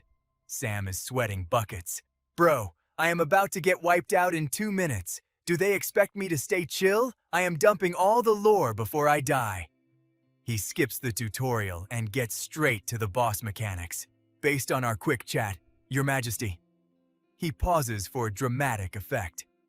I figured out the hidden lore of the Catablam Colo cold case. She leans in, suddenly super invested. The Catablam Colo case, if this whole scenario is just a crazy side quest dropping, this lore has to be the right dialogue choice. Sam speeds through his explanation. The villagers of Catablam Colo? They were never cursed by some edgy dark mage. Adela mentioned her village got wiped over a dark magic misunderstanding, and everyone knows Your Majesty treats commoner lives like throwaway NPCs. Put 2 and 2 together. He locks eyes with her, totally stressed. You ordered that village to be buried, no cap. The Empress freezes, realizing he cooked. Simon stares at him, absolutely flabbergasted. Say what? Sam looks at his brother, validating his own genius. I bet my big bro never even theorized this. The official patch notes, files, said they had no choice. But to bury the cursed NPCs, even with Simon grinding through the investigation, it was all just super vague curse rumors with literally zero hard evidence. If you keep farming the same spot and get no drops, you have to question if you are even in the right zone. So, I am betting not a single person in Catablam Colo actually had a debuff. He smirks, radiating pure main character energy. Your Majesty buried that village to hide something else, right? Because throwing away low-level commoners for your grand master plan is just a casual Tuesday for you. The Empress smirks, genuinely entertained. You actually listen to my yapping. But, she challenges him. Let me ask you this. Why would you jump to that conclusion? Sam drops the facts. If Your Majesty pulled the trigger yourself, the server logs, the history books would definitely track it. You had to use a top-tier super loyal pawn, exactly like the 5 counts the elite mods who have been running this server forever. And among them, the one who grinded the most rep and secured your absolute trust. He clenches his fists, his heart pounding. Please let my RNG be good. This is the most logical theory. Sam bows, playing the humble card. This totally hurts my soul, so I will phrase it as a question. The raid leader behind the Black Ops mission to wipe that village was our dad, Count Arthur, wasn't it? The Empress stares at him, completely hyped by his deduction. She tilts her head, going into think mode. How did you even calculate that? She asks. He scrambles for an excuse. Just pure gamer intuition. You definitely got triggered when Arthur's kids started dropping Catablam Colo lore, right? She sighs dramatically. Good grief. This is why boomers who talk too much are a total buzzkill. This was supposed to be ultra classified. Literally scrubbed by the magic department. They even faked the server files. I should have known. No matter how small the village was wiping out an entire map. Was bound to get leaked eventually. Now I see why the system dragged me into this side quest. The final boss behind it all was the Empress. She just chills there, arms crossed, staring Sam down. She is totally judging my stats right now. In just 5 minutes, literally since we partied up, I uncovered all this hidden lore. Still think I am just some mid-tier NPC, but you can never push a boss too far into their aggro phase, so he acts super confident. Give me 5 more minutes and I will data mine even more secrets. Aren't you curious? I am totally manipulating her dialogue tree. Linnea sits there dripping with OP boss aura. Suddenly, she actually bursts out laughing. The ruthless Empress Linnea has literally never laughed this hard. You are absolutely feral, and honestly, your lack of filter is a total vibe. I mess with it. I will cancel your game over. She tosses Sam a little loot box as a reward. For having the absolute audacity to yap at me without flinching. Catch! Simon suddenly gets handed a massive lore drop. Linnea is officially transferring the quest to him. Clear the Catablam Colo side quest. Simon, this is a solo mission for you. That envelope holds top-tier intel no one else has. Do not even bother reporting back. Just speed-run it your way. She gives him a knowing look. We on the same page. Investigator Simon bows deeply. Yes, Empress Linnea. She wants this kept strictly off the radar. And if possible, make sure nobody else peeks at your screen. He instantly locks in. Understood. She figures Sam will be totally hyped about his loot, so she pushes him. Arthur's kid, open the drop. Sam literally freezes for 5 solid seconds, a fountain pen. Linnea instantly feels the disrespect radiating from him. Shouldn't your first reaction be to say thanks? It is a drop from the Emperor after all. Han Siha snapped back to reality, totally scrambling. I have literally never met the Emperor in my entire life, so... He stuttered. Thank you so much, Your Majesty. Linnea low-key roasted Han Siha, saying he raised his kid to survive on 1% battery. Then she hit him with a random pop quiz. Why do you think I handed you that fountain pen? Han Siha groaned internally. Another riddle, bro. He was salty inside but pasted on a fake smile. You seem to really enjoy watching me solve your puzzles. Pretty sure this isn't for doing homework. Han Siha knew this pen was packing some hidden stats. Was it a high-tier artifact, since it was a gift from the Emperor herself? It had to be SSR rarity. And since this whole quest involved dark magic and he just cracked the code, this is an item to catch the dark mage, right? Linnea was totally vibing with his answer. Haha, exactly. Her warning was completely valid. Judging by your yapping, I am sure you will figure out how to spam its skills. Keep it safe. Morning sunlight blasted through the epic mansion. The next day at Count Hantesu's crib, the old man got the tea. His Majesty was literally hyping up his son, Han Siha. Han Hantesu was totally glitching out, not believing his ears. What the heck went down? She does not hand out clout to just anyone? Han Siha broke down his whole side quest.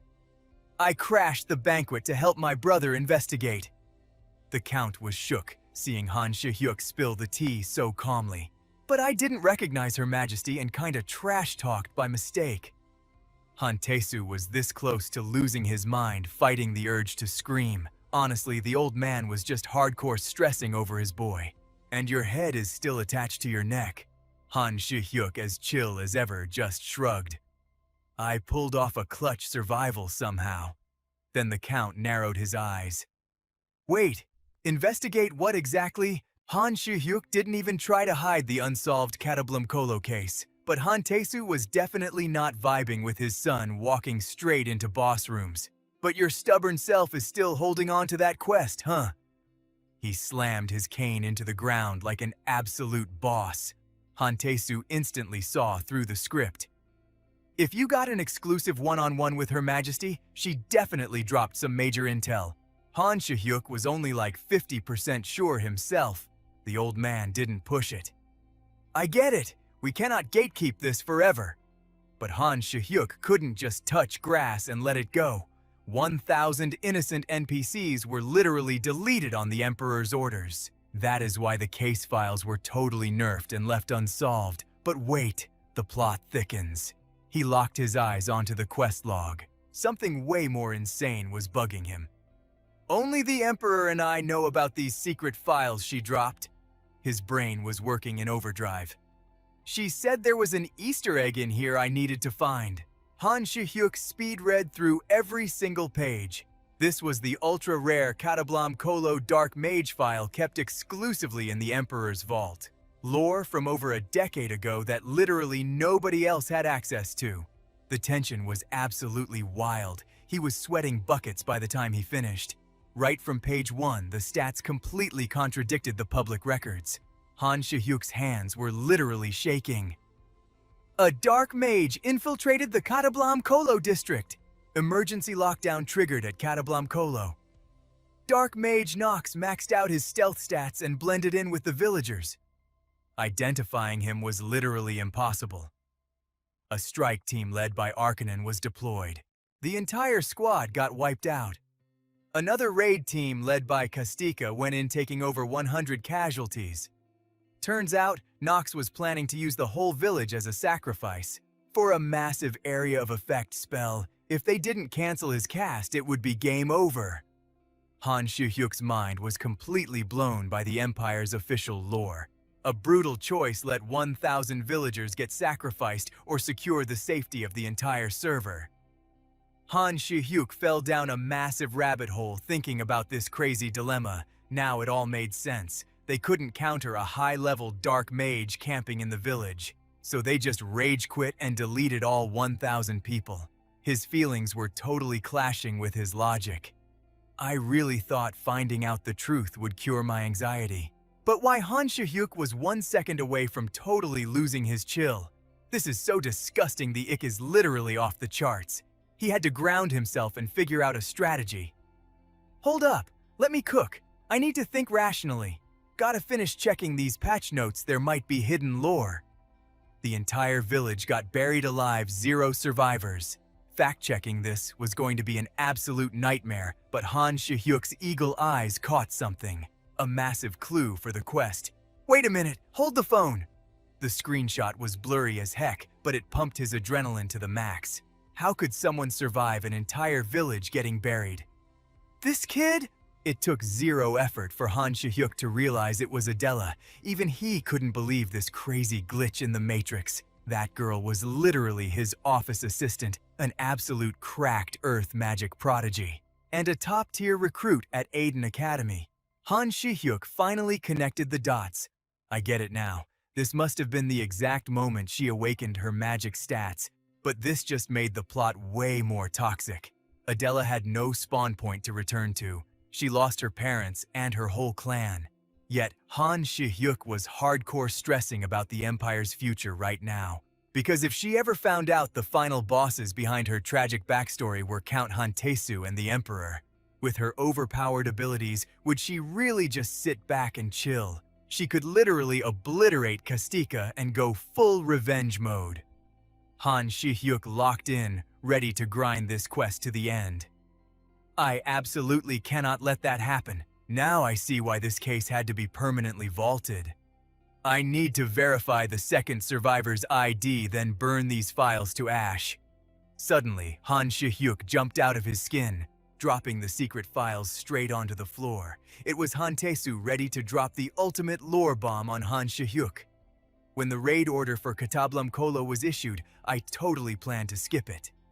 The old man remembered the event like it was yesterday. Nox was a terrifying dark mage, and they had enough high levels to deal with him. But then some prophet pulled up and dropped the most insane spoiler. One of the survivors from that village will end your son. Hantesu's face went completely ghost white after hearing that. I couldn't just let the guild handle it. I had to witness the raid myself. Call it the stupidest decision of a father blinded by love.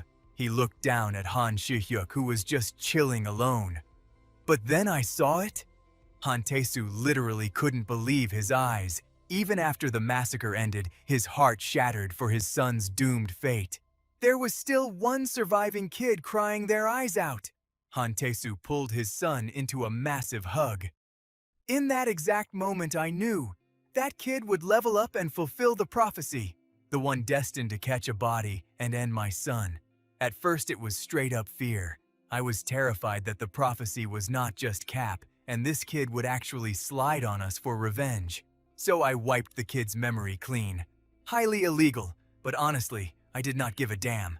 I needed a foolproof way to keep this ticking time bomb on my radar. Siha could not wrap his head around why the old man would pull something so twisted. I adopted the kid. The classified files literally had Hyuk's face stamped on them, backing up every insane word Count Hanso had confessed. He gave him the name Hyuk. Siha was totally shook, not knowing how to process this massive reality check. Hearing it straight from the source was a whole different kind of messed up, and I raised him as my own flesh and blood. Siha confronted Hyuk, who was leaning on his cane and zoning out into the distance. "Are you catching regrets now?" Hyuk kept it 100 deadpanning regret. "Obviously, but do not get it twisted." Hyuk's voice dropped an octave. "I am not losing sleep over nuking that village or catching innocent bodies."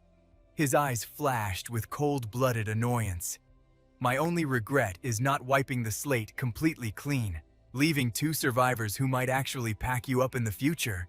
Siha snapped his head up, absolutely genuinely gagged. Hyuk suddenly lost his cool, his eyes widening as he barked, "That was the biggest L of my entire life. But how could anyone be so downright demonic?" Hyuk slowly turned his head, hitting his little brother with an absolute zero glare. "Siha, whether you hate my guts or not, I would run it back and do it again. Back then, it was the top-tier play." Siha was not having it and cut him off, more like the most trash decision ever. What they thought was a massive W back then is currently a catastrophic L. He stood off to the side watching his brother try to justify the madness. "You are not some psychic. You could not have predicted this mess." Instead of arguing, Hyuk just cracked open a vault and pulled out a heavy-looking blade. He shoved it right into Siha's personal space. "Take it." Siha stared at the weapon, completely speechless and low-key tripping. Hyuk wasted no time dropping the lore. "This is the Quake Sword, a literal world-ending cheat item for when things go south." He paused, letting the weight of it sink in. "It is also the exact same blade that buried the Cataclysm 15 years ago." Siha awkwardly gripped the hilt, instantly wanting to back out. "Bro, I do not even have sword proficiency. Why are you handing me this overpowered gear?" Hyuk shot back without missing a beat. "Because you are going to need to level up and use it." Leaning back on his cane, Hyuk delivered the cold, hard facts. "The day will come when you will have to pop off with its power." His gaze turned to literal ice as he casually dropped a massive warning and cut the cord with Adela. "Do not get too cozy." Siha gave his brother major side-eye, entirely suspicious of his motives. The second my fingers wrapped around that hilt, a wave of hesitation hit me. He could not shake the image of his brother's piercing, predator-like eyes. Yuck! That dude definitely sniffed out the truth hidden in the Emperor's classified docs. But honestly, if Count Hanso just kept sweeping things under the rug like usual, it would not be a big deal. The real glitch in the system was Adela. Siha zoned out, picturing her totally radiant, happy face. Should I drop this lore bomb on her? Just thinking about it sent his anxiety into overdrive, leaving him trapped in his own head. Siha clenched his jaw, facts aligning in his brain. Adela enrolled in Aiden Academy and grinded non-stop just to max out her stats. Looking back, it was all triggered by the Cataclysm event. Every drop of sweat was just to unlock her revenge quest. He balled his hands into tight fists, absolutely consumed by the guilt. There is literally no way I can tell her the Empire buried her entire bloodline alive. At the very least, I have to stall until her mental stats are high enough to tank this trauma. Suddenly, a wild, high-risk strat popped into Siha's head. Then there is only one way to play this. His eyes widened with a dark, desperate intensity. I am going to have to gaslight her and gatekeep the truth forever. Fast forward, the sky was serving major blue aesthetics with morning sunlight hitting off every pixel of the academy. Siha casually held up the legendary blade. Massaging his temples, he felt a massive headache coming on. I actually brought this cursed loot with me, the Quake Sword. He crossed his arms, staring silently at the weapon mounted on his cabinet. Somebody once dropped a pro tip that if you're not wielding it, you better keep it elevated away from the ground, all to keep it from getting nerfed by dirt. Apparently getting it filthy straight up drains its stats. Even though its raw damage per second had dropped over the years, this thing still packed enough firepower to one-shot the entire dorm building. Assuming your willpower stat is maxed out. Siha suddenly hit the brakes on his inner monologue. But wait, this is the exact weapon that sent thousands of innocent characters to the graveyard. What is the point of polishing it and keeping it spotless now? He glared at the steel, his vibe turning dark. This thing is already permanently stained with aggro. Suddenly, Yunha kicked the door open, practically glowing with hype. Yo, Siha, you finally respawned. Siha blinked, totally caught off guard. It has been a minute, bro. Yunha flashed a massive grin. The whole server was shook when we heard you got randomly dragged to the Caustica zone. Did your old man finally track your location? Siha quickly slammed the cabinet shut to hide the sword. Nah, it was not even like that. Yunha then handed over a folded piece of paper. Oh right, almost forgot to drop this item for you. Siha took it, looking totally clueless. What is this? Yunha quickly explained, Adela gave me the quest to deliver it to you. Unfolding the note, Siha's eyes scanned Adela's flawless aesthetic handwriting. I miss Basin. Sneak him over to the dorms tonight, okay? His jaw literally dropped to the floor. Wait, is she seriously using the cat as an excuse to link up? She must have been hardcore missing the fluff ball while I was away from the keyboard at home. While Siha was still buffering over the letter, he noticed Basin lurking right behind him. The familiar was blushing hard, totally vibrating with hype. Adela. Are we gonna see Adela? Siha shot the creature a look of pure disgust. Who do you even think you are, you simp of a cat? But then it clicked in his brain. Hold up, is this actually? Basin speaking. Fast forward to that evening, right outside the dorms. Adela squealed like a total fangirl. Basin, she snatched the cat up into a massive happy hug. I missed you so much, little guy. Siha just stood there, completely ghosted. Wow, she legitimately only wanted to see the cat. Feeling salty, Siha immediately tried to pull the plug on the meetup. Alright, quest complete. You saw Basin. I am going to head out. But she instantly blocked his exit. Wait up. Looking super shy, she dropped a low-key invite. If you are not busy grinding right now, do you want to tag along with me? Right out front of the dorms. There is some kind of cherry blossom festival happening at the plaza. Hearing that Siha was absolutely flabbergasted. A cherry blossom festival. Since when did they patch that event into this area? But stepping into the zone, his mind was instantly blown. No shot. It is actually real. He was totally stunned, taking in the unreal cinematic graphics right in front of him. This world literally has every genre packed into it. Adela led Siha through the glowing canopy of pink petals, totally vibing. Isn't it insane? Meanwhile, Basin was completely left in the dust. As they strolled, the dialogue kept flowing. Last year, I was too busy grinding my combat stats to come here, but I had to see it this time. Wait. You are actually into this aesthetic stuff. Adela whipped her head around her cheeks, flashing crimson. Huh, is that a crime or something? Seeing her pout like a total tsundere made him internally crack up. I mean, it is fine, he thought to himself.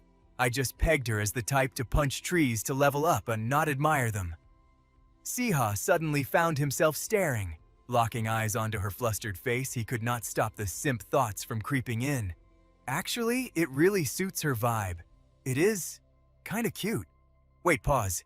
Did he just say cute? Siha's jaw dropped. His brain completely blue-screened at his own inner dialogue. Feeling embarrassed, he mentally slapped himself back to reality. Am I actually tweaking right now? Is my hard drive corrupted? Standing right next to him, Adela looked super confused. Siha, why are you glitching out by yourself again? Shaking it off, the duo kept walking under the insane drop rate of pink petals. Adela glanced over and hit him with a question. Hey, that rumor I told you back at the academy, you think it is legit? The one where catching a falling cherry blossom means your wish gets 100% success rate. He responded without missing a beat. Oh yeah, that is definitely canon. Hearing that, Adela's energy spiked as she skipped ahead. Hey, then I'm absolutely rolling for it. Siha reached his hands out, catching the falling, glitchy petals, talking to himself. Honestly, my poker face is absolute trash right now. Out of nowhere, the cold, final boss energy of his father crashed into his mind. That freezing, ruthless aura.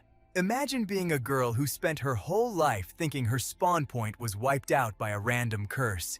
Believing her entire family got deleted by some dark magic random number generator only to discover the brutal truth. To find out some top-tier player literally buried her entire village alive just to spawn kill a single dark mage. And the ultimate plot twist. Finding out the one who pulled the trigger was her best friend's dad. Count Hanso, the so-called most valuable player and hero of the entire server. That kind of emotional critical hit would shatter her completely. Siha watched Adela happily leaping around like a totally carefree non-player character, and the guilt ate him alive. Adela's mental health points would hit absolute zero. She acts like a tank, but deep down her defense stats are fragile. He watched her reaching up to snatch a petal from the sky, his heart totally aching for her. When she finally uncovers the lore from 15 years ago, she will not even try to aggro anyone else. She will just turn the blame on herself for partying up with the enemy.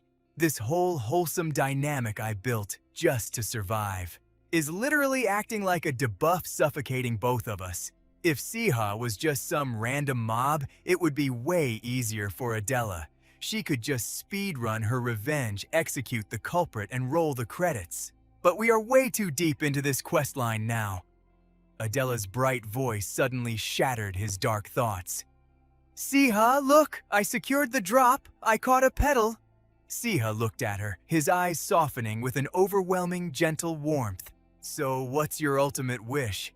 If that tragedy 15 years ago hadn't dropped like a nuke, maybe my life wouldn't be this absolute dumpster fire right now. Adela gripped the cherry blossom petal, flashing a bright smile as she stepped closer. Not gonna give it a shot, zero secret wishes. But what's done is done. The lore is permanently locked in. Han Siha stared at the ground, hesitating. He paused, letting his thoughts buffer as a soft spring breeze rolled through. Pink petals spiraled around them like a low-tier wind spell. Hans finally broke the silence. Adela! Her eyes widened, waiting for him to drop the lore. Their silhouettes reflected on the totally still lake under the night sky. We need to talk.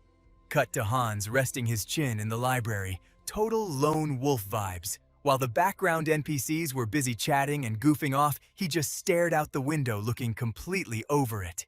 He closed his eyes, legit about to pass out. His brain queued up the flashback of them standing under the cherry blossoms.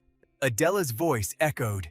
You said we needed to talk? What's the tea? Hans fumbled his words. He scowled, checking his six before going dead silent. Finally, hyping himself up, he stammered, If someone completely ruined your life, could you forgive them? Like actually keep them in your party? But internally, he was screaming. No shot I can actually ask her that. He slapped on a fake smile, totally dodging the aggro. Next year's Cherry Blossom Festival! Wanna go together? Her face totally lit up. Bet it's a date. Adela smiled like an absolute angel. Hans, let's definitely go together next year. Looking at her pure, happy expression, there was zero chance I could drop the truth bomb. This crushing guilt was my ultimate debuff. The karma I had to tank as Han Siha, son of Tyler Han. But hey, even if my bond level with Adela hits zero, there's one main quest I absolutely have to clear. The main storyline. To survive this hardcore server, I have to follow the core plot. Liam, Adela, Solia, and the whole Suicide Squad are pushing straight into the endgame. We're gearing up for a boss raid against the Dark Mages, a totally scripted enemy faction. If I take the party leader role, using my spoiler-level knowledge of every major event, our survival rate is basically guaranteed to skyrocket. But here's the major red flag. According to the timeline, the Dark Mages are about to launch a massive raid on Aiden Academy. Sure, the butterfly effect from me being here has glitched a few minor events, but canon events are gonna happen no matter what. This arc wasn't supposed to drop for another 2 years, but the Dark Mages aggressively farming for the cube proves they've already figured it out. That cube is packing some next-level game-breaking power, and honestly, we are so cooked. The Dark Mages are way too. OP taking down a high-tier Dark Mage with this squad of low-level noobs would take a literal miracle. Defending the cube, try chaining 10 consecutive critical hit miracles together. In the original novel, the main cast sacrificed everything to protect it, and in that raid, Solia got wiped out permanently. Adela's HP dropped to near zero, and Liam completely mentally boomed into despair. I have to block that bad ending. Thank God I binge-read this unfinished web novel all the way to the Season 1 finale. I know exactly how to cheat this tragic ending. The Dark Mage's ultimate endgame goal. Hoard all the cubes to activate a massive power-boosting artifact. The Machine Heart. They want to siphon every last drop of mana from the cube. Their whole villain arc is using that buff to wipe out the white mages and start an era of dark magic. Hans raised his pen like a wand. If that's the play, I just need to find the Machine Heart first. The very thing that amps the cube, I'll smash it to pieces. To craft an artifact complex enough to drain the cube's entire energy pool, the Dark Mages had been camping in the shadows for 15 years. But according to the lore, the dev who built the Machine Heart completely wiped from 0 stamina right after finishing it, so the odds of them respawning a new one anytime soon, practically 0. Hans let out a massive sigh. So I just gotta find the spawn location and smash it. Sounds easy enough, right? Just a simple smash and grab. But here's the massive glitch in my plan. Hans dropped his head, grinding his teeth in pure frustration. How on earth do I explain this to the squad? He imagined just straight up dumping the lore on them. Hey guys, so there's this thing called the Machine Heart, and they're gonna jam the cube inside to vampire all its mana. Hans crossed his arms, cringing at his own hypothetical dialogue. If I actually say that out loud, they'll think I've completely lost my marbles. Best case scenario, I'm an insane conspiracy theorist. Worst case, they flag me as a dark mage spy. He buried his face in his hands, furiously spinning his pen. I can't rage. Quit now, gotta use my brain. Okay, I can't leak the Machine Heart info publicly, but what if I just accidentally stumble upon its coordinates? If we roll up as a party and discover it together, the squad will connect the dots themselves. They aren't low IQ NPCs after all. He shot up from his chair as a light bulb went off. Oh, bet! Instead of dropping a massive text wall of exposition, letting them see the graphics in real time is way more convincing. Hans slowly paced over to the world map. Alright, first quest objective. Pinpoint the drop location. Where exactly is the Machine Heart? In the novel, the author totally vague posted the location. The clues were so garbage nobody could find it just by reading. But there was one solid piece of intel. The Machine Heart is stashed inside the Dark Mage's main base. He chewed his lip in deep thought. So, the meta play here is to locate their base and strike first, the Dark Zone, otherwise known as the Dungeon. After letting the strat cook for a second, Hans let out a villainous chuckle. First hit gets the win, you absolute scrubs! The scene sharply transitioned to a completely different gloomy map. A super sketchy gothic-looking castle. Welcome to the Dungeon Zone. 5 high-ranking dark mages were huddled around a round table checking their raid stats. One of them broke the tense silence. Our guild forces have taken massive damage. Way too many mages sent on the cube quest have been wiped out. The dude ground his teeth, totally mauling. If we weren't forced to play stealth mode inside the Empire, we could have just rolled up and one-shotted their whole base. But right now, aggroing the Empire is a massive no-go. The mage sitting across from him chimed in cautiously. So what's our biggest debuff here? The first mage looked up, his eyes ice cold. There are too many glitchy variables, but the worst one of all? An image of a totally punchable face flashed in his mind. That arrogant brat, Han Siha, he's a walking cheat code. He's basically the main tank defending the cube, and his defense strategy is way too sweaty. How does some random Scrub Academy student know enough about the cube's lore to guard it like this? He slammed the table. Should we just assassinate him and get it over with? Another mage threw his hands up, trying to de-escalate. Whoa, chill out, bro. Don't rage pull. Even if we successfully PK Han Siha, the Kastika family faction would completely wipe us off the map in retaliation. The bearded mage smirked, looking super shady. Plus, Han Siha plays way more defensively than he looks. There's a high chance he's hoarding the cube's coordinates, keeping even his own guildmates in the dark. The mage across the table gasped, completely shocked. Bro, if he's actually gatekeeping the spawn location like that, then, literally, nobody on this entire server will ever be able to find the cube. The bearded mage leaned in, dropping the reality check. Look back in the day we could afford to AFK. He slammed his fist down to make his point. But the meta has changed. Lord Abaddon has finally awakened. We have to play this flawlessly and speedrun gathering the rest of those cubes. A female mage tapped her dark lips, finally speaking up. Well then, her voice dripped with poison. Why don't we just kite out Han Siha? Another mage's jaw dropped. Wait, you mean Han Siha's older brother? The Han Siha. He started sweating bullets. I mean, yeah, the guy's got broken stats, but he's still the son of Tyler Han, the literal bloodlord who soloed our entire dark mage army. Why would he ever party up with us? The female mage rolled her eyes, totally unbothered. Can't we just wipe them all out and be done with it? Another mage snapped at her, completely triggered.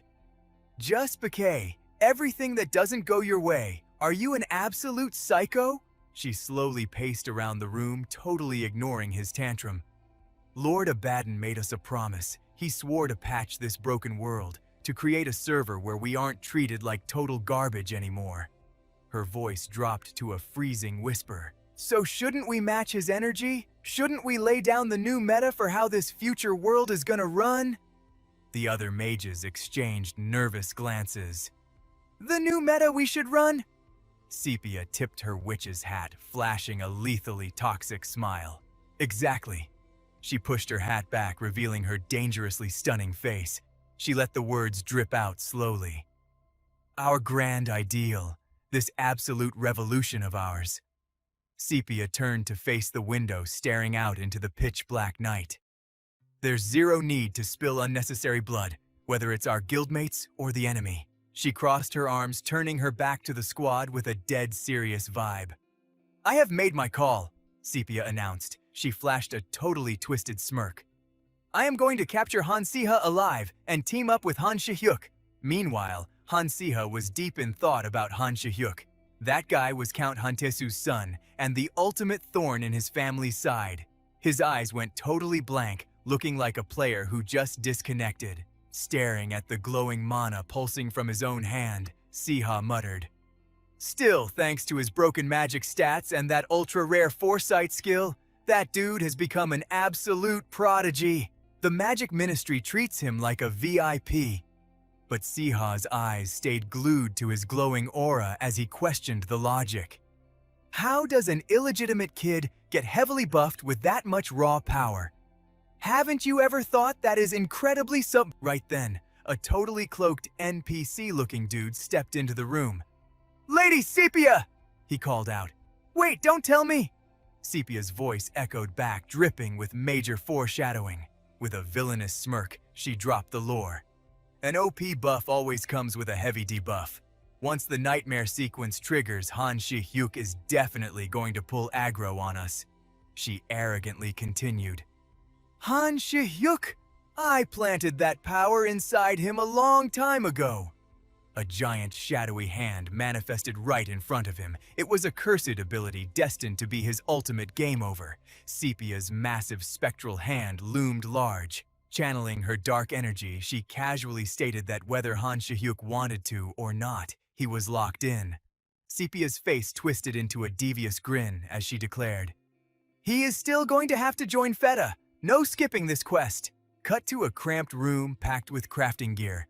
This was Natalie's workshop at Aiden Academy. The dark magic sector, also known as the dungeon, was literally the main hub for all the edgelord dark mages. Simon Loki panicked and whispered to Natalie, Why did Siha drag us all the way out here? She gave a confused nod.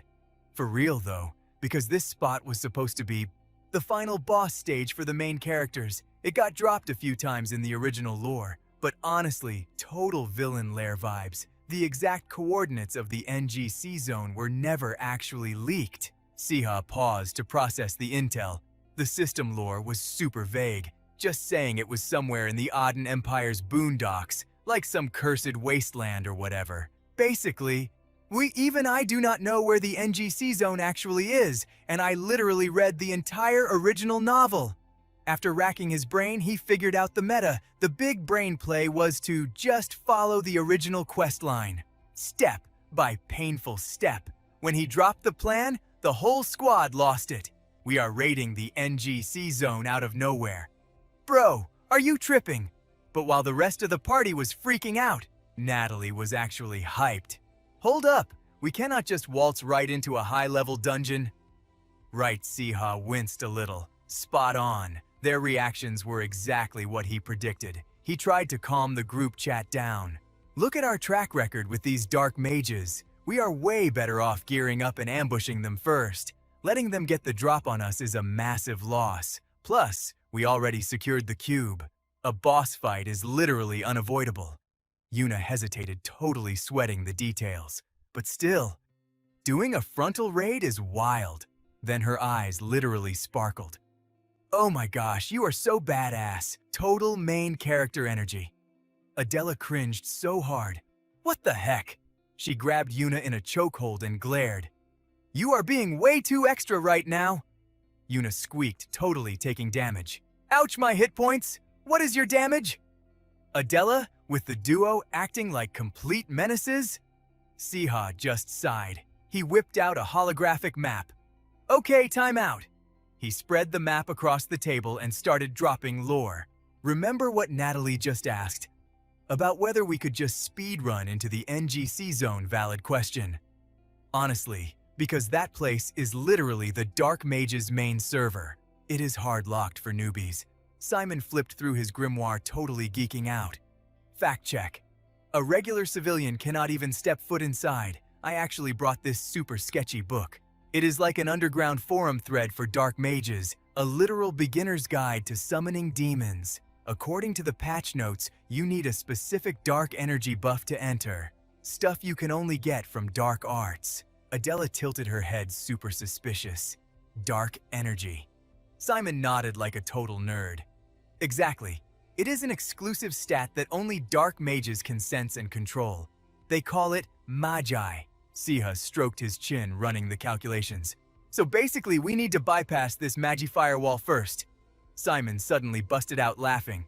Bro, what if we just multi-class into dark magic? I could totally rock it. Seeing him completely miss the plot, Solia snapped. Simon Focus Adela cracked her knuckles right next to his ear. Her eyes flashed with straight-up murder intent as she warned him. If you do not want friendly fire to wipe you out, shut it! Simon flinched, thoroughly intimidated. My bad, geez. He went back to aggressively speed-reading the manual, dropping the real strategy. No cap, even if you are not a dark mage. If you equip an item loaded with magi, you can temporarily borrow the buff. Siha, who had been on mute this whole time, finally spoke up. Sounds like a fetch quest. We need to loot that item first. Solia looked totally drained, her anxiety peaking. I know where that is. She pointed a shaky finger at the map. The old Arconan mine up north in Castica territory. People call it the Obsidian Dungeon.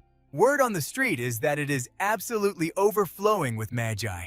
You can temporarily hack the dark energy using the raw obsidian there. But the dark mana current is no joke. Lore says if a low-level civilian even gets close, they get hit with a crazy fear debuff. That is why it is marked as a cursed zone.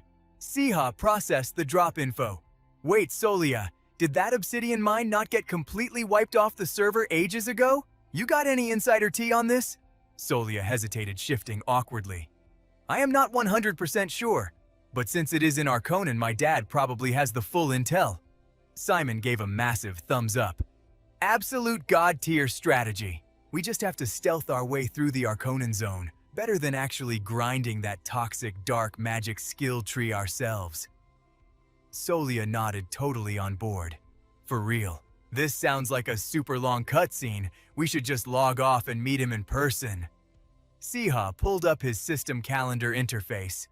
Okay, so when is the best time to roll out? Before anyone could drop a waypoint, he locked eyes with Solia. Hey Earth to Solia! Siha flashed a wildly suspicious grin. You ready to ditch some classes today? The words, ditch class, literally gave her a panic attack. Wait, what?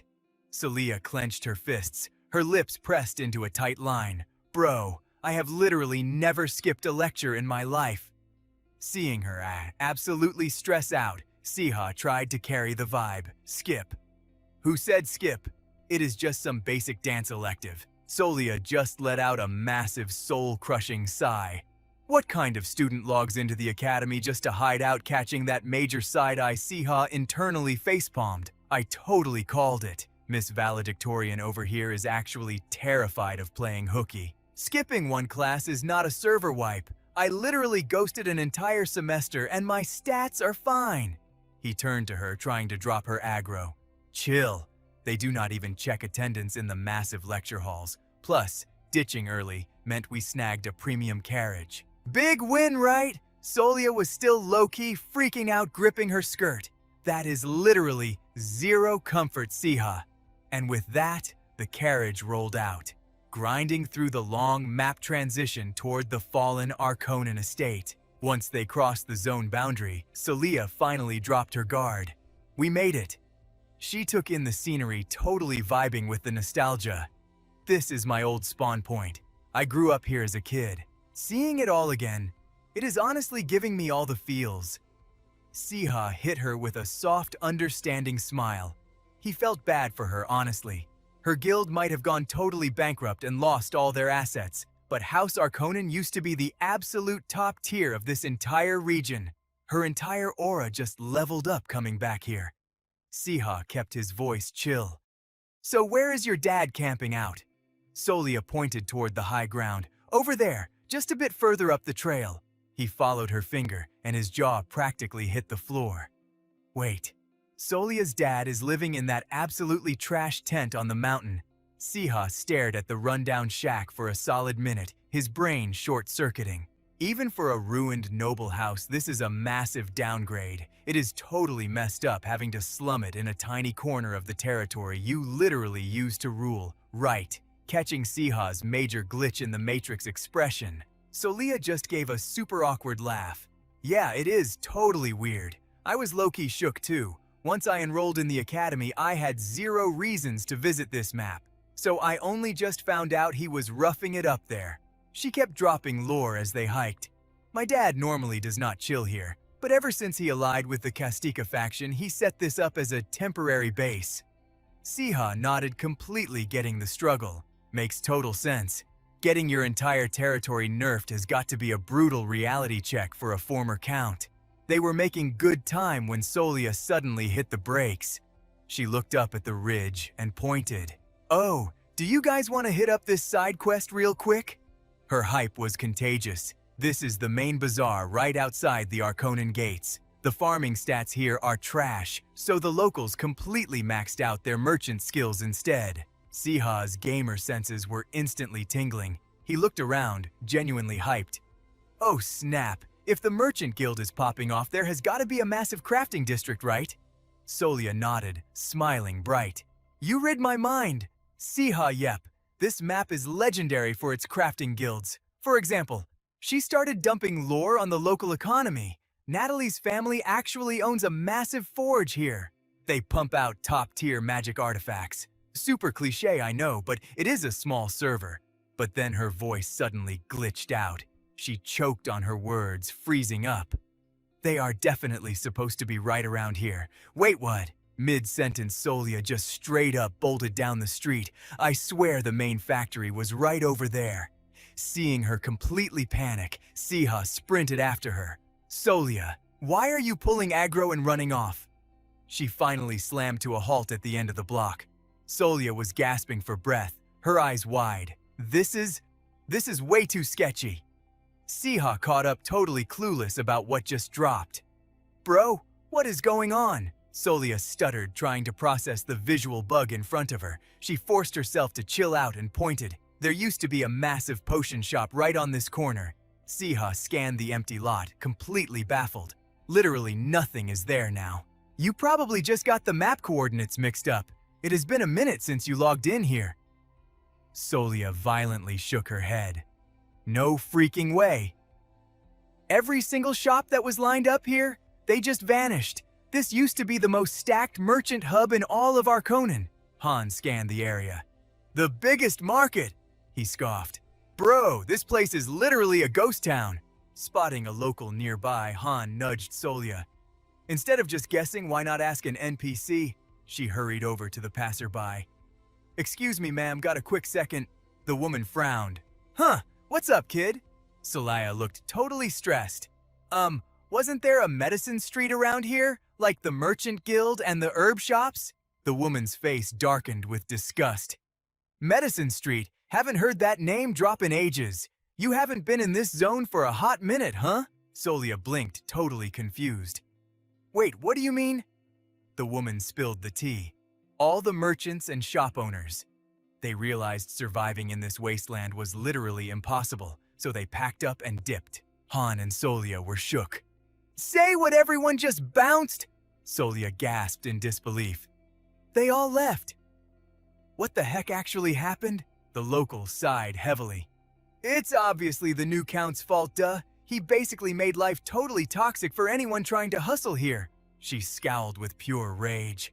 Dude charges insane fees just to set up a stall, and if your shop isn't on his VIP list, he straight up griefs your business until you go broke. Solia's voice shook as she panicked. Hold up, if we're talking about the current Count, no way! The main reason the Akhenaten family lost their clout, definitely the war. The endless clash between the Empire and the Dark Mages. Major families like Kastika got heavily nerfed too, but Akhenaten took the hardest hit because a massive famine dropped at the exact same time. Right then, some guy played the savior card, Baron Dwayne II, son of Count Borat. Under the guise of investing in the dead Akhenaten territory, he slowly hijacked the whole server. Starving and wrecked by war, they desperately needed the funds, so Count Akhenaten totally fell for the bait. But by the time he woke up, Dwayne had already infected every single corner of their land, and once he secured total control over the trade and military, he stabbed Count Akhenaten right in the back, a total critical hit. The scene shifts to a dusky forest. Solia brushed off her hands, looking down. I just found out about all this lore. I'm from a local admin recently. I barely know the full stats. Solia forced a bitter smile. I was way too young back then. I honestly thought my family just went totally bankrupt from bad business. Han bit his lip watching her guilt trip. That snake planned it from day one. He targeted my dad when we were at rock bottom, stole the military, and plotted to swallow this whole zone. Plus, you heard what that merchant said. It's wiped clean. After stealing the land and the Count title, he kicked out all the OG merchants and spammed crazy taxes, just to buff his own wallet. Solia was literally shaking with rage. I can't believe a piece of trash like that is the Lord of Akhenaten. It's actually sickening. Han kept his head down, processing. He totally felt Solia's raging vibes, and he understood her dad too. He had to protect the NPCs of this zone. He probably had zero choice but to sacrifice his own family's guild. Han looked up, totally serious. Even when you gave me the quick rundown of this zone, I knew the vibes were way off. He crossed his arms. For a territory this massive, your dad should have gotten a fat payout, but there's zero proof he ever saw a single dime. She glanced back at him. Exactly. And my dad isn't the type to sell out our turf just for cash. Solia gave a heartbroken smile. I figured it was just the brutal meta. The war dragged on way too long. So I thought he was just out of options. She remembered her dad desperately hiding his exhaustion. Every time I look at him, seeing him trying to win back our land while totally helpless, I literally don't know what to say. It just makes my blood boil. Solia gave Han a hollow smile. What am I even supposed to do now? Tears started pooling in her eyes. Her voice cracked with pain. I'm so mad. I want payback. I want my home back. My childhood friends are living out here struggling, and Akhenan's glowing market is just dead pixels now. It's literally just a cursed wasteland. She trembled, drowning in self-blame. And I'm too weak to do anything about it? Han panicked and almost reached out but stopped when she suddenly spoke up. But I need to chill. Solya turned her back to him, trying to sound calm. I'm just a third-year academy student. I have zero authority to claim back a stolen zone. Wiping her tears, she forced a laugh. My bad, Han. We're here on a Vanguard quest and I just trauma-dumped all my personal drama. She spun around. With teary eyes, she hesitated. Anyway, let's just go ask my dad about the mine. But how could Han just let that slide? He looked her dead in the eye. You want my help with getting your revenge? She gasped, totally caught off guard. Huh. Cut to an insanely flashy office. Count Dwayne was busy plotting. His lackey nervously spoke up. Solya Akanon, sir. Dwayne ground his teeth. What the hell is that brat doing in my zone? The lackey instantly reported. Yes, sir. Looks like she's digging around for info on the server event from 7 years ago. He cursed, gripping his desk. These annoying kids. Dwayne crushed a paper in his hand. Trying to dig up dead data.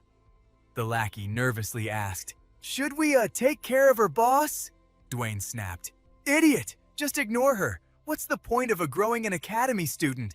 He narrowed his eyes, smirking. Yeah, I hijacked this zone, but I've got the legit terms of service to prove it. Even if she comes crying and begging for her turf back, she literally can't do a thing. He totally bought his own hype.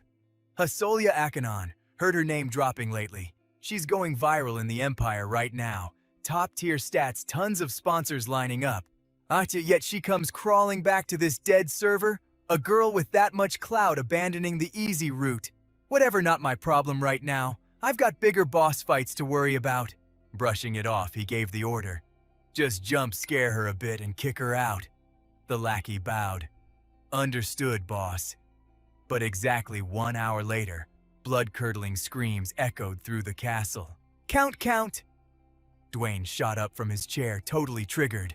What is all that damn noise? His eyes suddenly bulged out of his skull. Who the hell are you? Someone was literally dragging his lackey across the floor. Another guard was cowering behind the door, completely terrified. Han strolled in like he owned the place. Yo! He flashed a savage grin. Here to see the Count! Dwayne shook with fury. He thought to himself, that cocky look. Han remembered what just went down, mentally cringing at the enemy's low IQ. She's a top-tier academy student. She can solo monsters with one staff. And you sent standard-issue mobs with basic swords and spears to deal with her. Are you underestimating her stats? Are you just brain dead, or literally? Both! Dwayne pointed a shaking finger. You barge into my territory with this insane disrespect! He glared at the kid, his face practically turning red. Then Dwayne spotted the girl behind Han and lost it. Solya Akanon, was this your master plan all along? Too chicken to face me solo, so you brought some random kid to carry you? How totally pathetic. She froze, too stressed out to speak. Han wasn't having it. The only pathetic thing here isn't Solya, it's your garbage business skills. Don't you think Count... Solya panicked. Han, wait! Han crossed his arms, openly mocking him. Nah, I'm just your average academy student. But after doing a quick speed run of your zone, I saw mad skill issues, so I came to drop some free advice. Aw, is the big bad Count getting triggered, flexing on me just because I am an academy student, rolling up to someone else's turf and acting this arrogant. You must be the spoiled nepo baby of some elite noble family, right? But newsflash, bro, this is not a playground for little kids. Han Siha hit him with a mocking smirk. You will find out exactly what family I am repping real soon. No need to rush. I literally just want to check the contract. Dwayne flinched, totally caught off guard by the audacity. Wait, what? Han Siha closed the distance, his voice dropping low. The contract you used to snatch up this territory, the land that used to belong to Arconan. I am here to vibe check it myself. He leaned in close, his eyes radiating pure killer intent. I want to see with my own 2 eyes if that shady little deal of yours was actually legit. The beaten-down guard instantly started barking. How dare you! He glared daggers at Han Siha. Do you have any idea how disrespectful you are being right now? Catching an attitude like that when you're just some bottom-tier student? Dwayne let out an exhausted sigh. He waved his hand dismissively. "That is enough. Lower your spears." A sinister smirk crept across Dwayne's face as he dared the kid to step up. "Bring out the contract." Moments later, Han Siha sat directly across from Dwayne, skimming the paperwork while running the math in his head. Figured as much. A rat who backstabs people at their lowest is definitely going to be a massive schemer. Halfway through the text, a smirk tugged at his lips. Stealing land through legal loopholes is not technically a crime. But even with all this try-hard formatting, this contract is completely rigged. At the very least, the fine print was airtight, leaving zero room for arguments. Han Siha tossed the papers back onto the desk. "I read through all your yapping." Resting his chin on his hand, he hit him with the facts. "But here is the thing. Imperial law clearly states that any contract signed under duress is basically trash and totally void." Dwayne ground his teeth, his mind racing. "Duress?" Solia leaned in, whispering. "Is that actually a real law?" Han Siha muttered back under his breath. "Man, if I knew all this earlier, I totally would have majored in law." Solia looked at him like he was crazy. "Wait, what? Then why are you acting so reckless?" Dwayne shot out of his chair, absolutely mauling. "A forced contract. How exactly do you plan on proving that, huh?" He sneered, going on the offensive. "Did the former count cry to you about it? Is that old fossil seriously trying to use his kid to stir up drama?" Solia cut him off with an icy glare. "Watch your mouth." Dwayne aggressively pointed his finger straight at her. "Who the hell is talking out of line here? Whatever I do on my own territory is my business." He puffed out his chest, laying down the law. "I literally went out of my way to show you the contract out of basic courtesy, but even a toddler should understand that. My patience has a limit." Right as Han Siha casually pulled out a pen, Dwayne barked orders at his NPC guards. "Drag this little punk to the dungeon right now!" But the second his eyes locked onto that pen, he froze in his tracks. Wait! It was a meticulously crafted fountain pen dripping with insane detail. Dwayne's inner monologue went into overdrive. "Hold up! That thing is mad expensive!" And it was not just a massive flex of wealth, the crest engraved right into the metal. He stared hard at the emblem. Reality hit him like a truck. The royal crest. The image of the imperial flag flashed through his terrified brain. Dwayne was losing his mind. "I saw that exact design when I visited the capital, but why does some random nobody student have a pen engraved with the royal crest?" The terrifying face of Linnea popped into his head, who everybody and their mother knew. The current emperor was ridiculously stingy when it came to handing out items stamped with the royal seal. With a brutal personality like that, literally nobody outside the royal bloodline was allowed to own one. His brain went into overdrive. A random teenager casually carrying a pen with the royal crest. Let's be real, there is only one logical explanation. He stared at Han Siha, internally screaming. "Do not tell me this kid is actually His Highness." Meanwhile, Han Siha just side-eyed the door, thinking to himself, "All right, I think I have stalled long enough." Before he could even finish the thought, a guard busted through the door in pure panic. "Count, we have a massive problem outside the estate. An absolutely stacked army had just pulled up." The frantic guard stammered out the report. "The knights from the Kastika territory are here!" Dwayne's jaw dropped.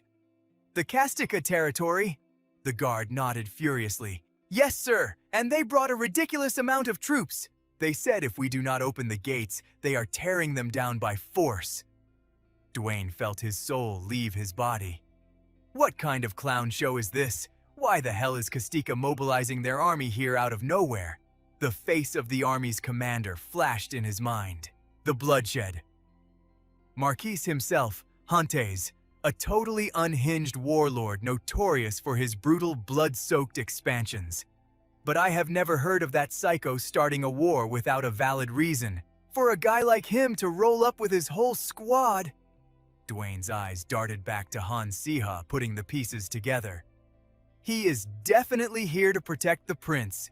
A cold sweat broke out on his forehead. Wait, is he actually trying to start a real war right now? Han Siha answered instantly. I am 100% sure he is. A storm of pure panic engulfed Dwayne as he shrieked. What did you just say? Han Siha kept his chill entirely unfazed. I just sent word that I got kidnapped. Dwayne's brain basically blue-screened. Kidnapped? Did you just say kidnapped? Han Siha hit him with a deadpan nod. Yep. Dwayne flailed his arms in absolute disbelief. But I literally did not even do anything, bro. The timing is insane. How did I just catch a kidnapping charge against a royal staring at Han Siha, his face flushed bright red from sheer terror? Your Royal Highness! He immediately folded, practically begging. I swear on my life, I had zero clue you were the prince. Your Highness, if you could just let this little misunderstanding slide. Han Siha turned his head, completely shutting him down. The person you should be begging for mercy is not me. It is him. Heavy footsteps echoed through the hall. Dwayne blinked in confusion. Him? The double doors slammed open, revealing a new player. Long time no see, bro. It was the white-haired legend himself, the true Count of Arconin, his piercing gaze locked onto the traitor. It has been 7 long years, has it not? Count Dwayne, ever since the day you backstabbed me and stole my precious territory? Dwayne scoffed, trying to mask his panic with arrogance. You look absolutely pathetic, former Count. Throwing a temper tantrum now is not going to magically delete a legal contract.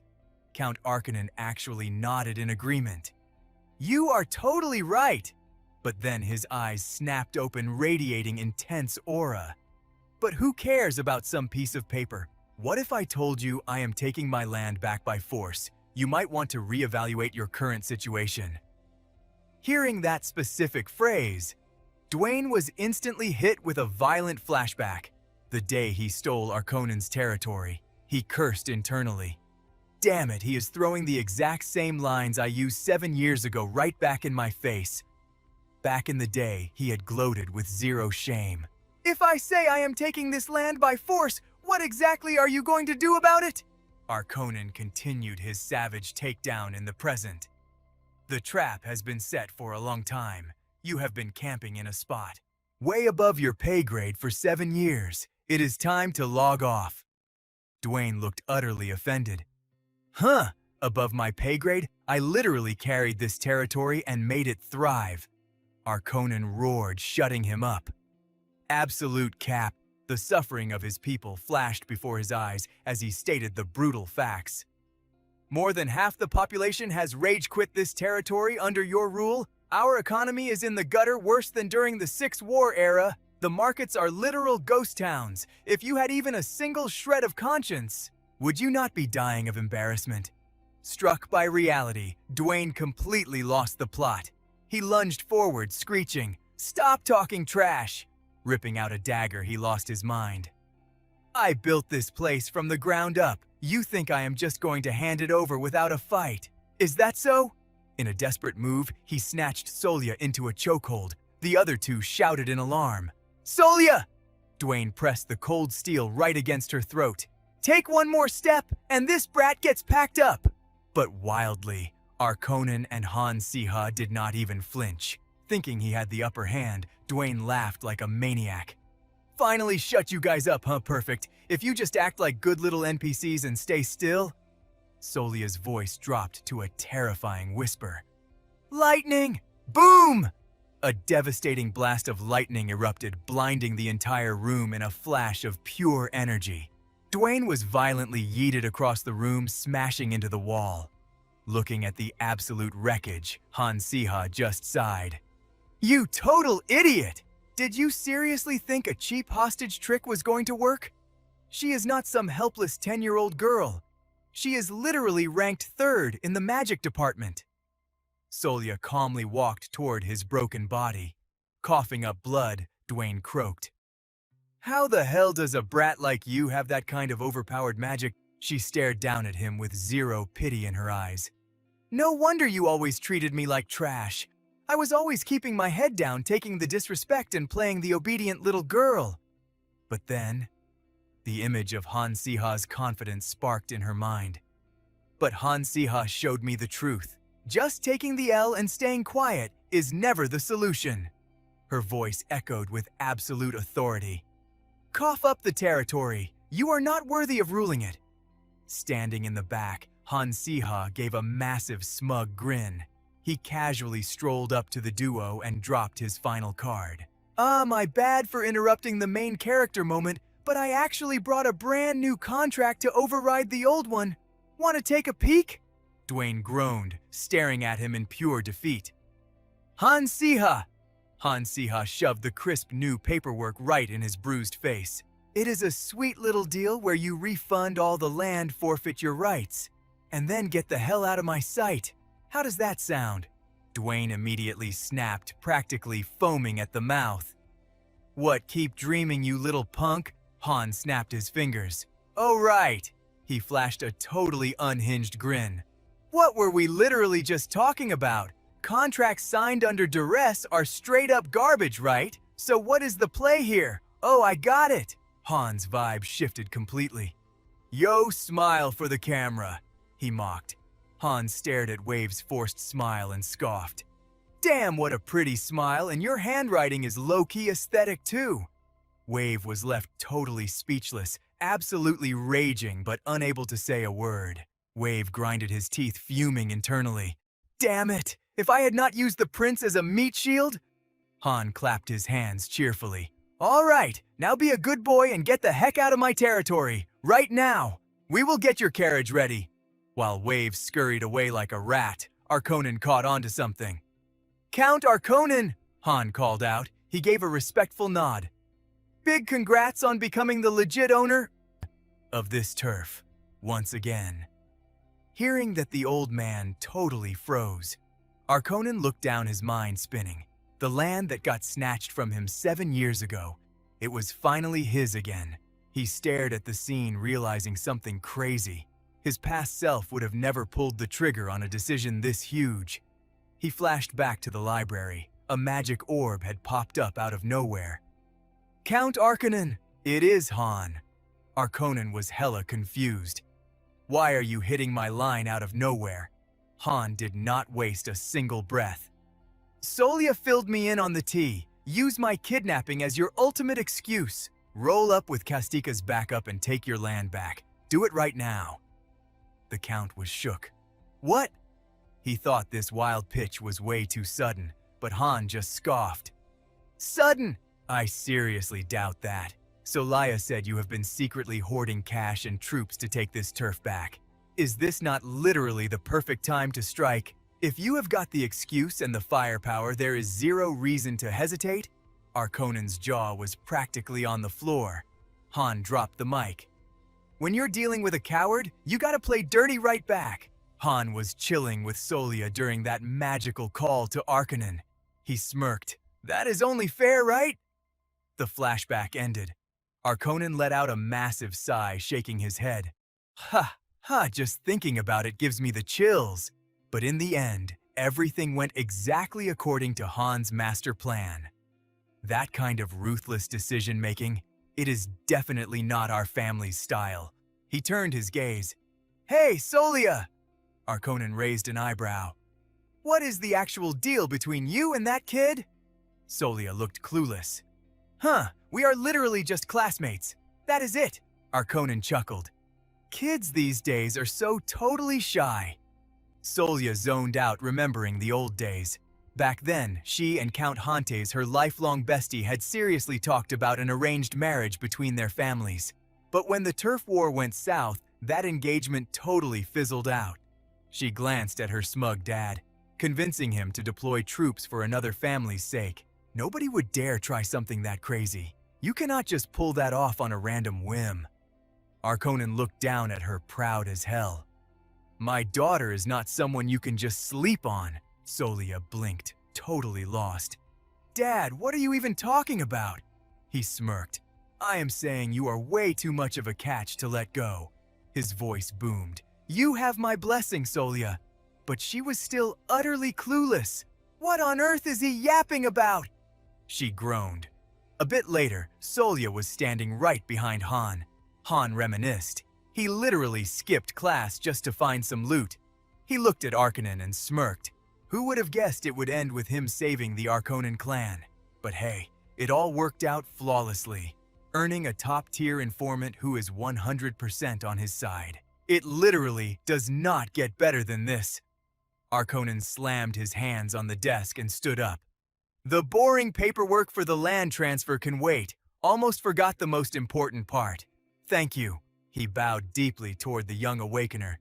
"Seriously, thank you, Han. Because of you, I achieved my absolute life goal." Han just shrugged it off like a boss. "I just did what had to be done. No biggie." Arconin could not stop praising him. Insanely talented and humble. What a guy. Then his eyes sparkled. "Oh right, did I not hear you had a special request? Spit it out. If I can do it, it is yours." Han flinched internally. What is with that intense glare? Out loud, he smoothly replied, "Well, if you insist. I heard there is a hidden obsidian mine on your turf." A wicked aura suddenly leaked from Arcanine. "Mind dropping the coordinates for that?" Arcanine rested his chin on his hand. "Obsidian, I think I have heard rumors about a spot." Then he got suspicious. "But from what I know, obsidian is crazy dangerous stuff. Why do you even need it?" Han knew he could not spill the actual tea. He quickly spun a lie. "I am taking Professor Hyuk's magic crafting class, and I need obsidian for my project materials." Internally, he prayed, "My bad, teach." "Just borrowing your name for a sec." Arconin sat down totally hyped. "For real, if it is for school supplies, I got you. Since it is on my land, I know every single inch of it." He whipped out a map and circled a spot in red. "It has been a minute since I checked, but it should definitely be in this zone." Han was absolutely buzzing inside. "I cannot believe this is going so smoothly." He shot a look at Solia. "Man, I thought I would have to grind for hours to find this place, but he just dropped the exact waypoint, no backtracking needed. This is so clutch. Take this map and link up with the squad here tomorrow." Solia nodded. "Got it." Fast forward to the next day. At the Arconin Territory Mine, Han and Solia stood before a massive cave entrance. Yuna waved enthusiastically. "Yo, Han over here." Basim was chilling in her arms. The second it spotted Han, it leaped to the ground. It sprinted like an absolute maniac and tackled Han right in the chest. He caught it, chuckling. "Whoa, Basim, what is up? Missed me that much." Instead of purring, the little beast instantly slapped him across the face. Stunned by the critical hit, Han yelled, "What the heck? You literally just saw me and chose violence, boy!" Yuna totally lost it. "That is what you get for ghosting your own familiar." "Honestly, you totally deserved that," the creature chirped in agreement. Han rubbed his cheek, super confused. "Since when did you two become besties?" As they stepped into the cave entrance, Yuna spoke up. "Anyway, I got here early and interrogated the locals. They confirmed this is the legit entrance to the obsidian mine." They ventured deeper. "Let us not waste any more time. Let us raid this place." Stepping inside, all three of them were completely floored. "This place is massive." Yuna took the lead while Solia scanned the area. "You can tell this joint has been abandoned for ages."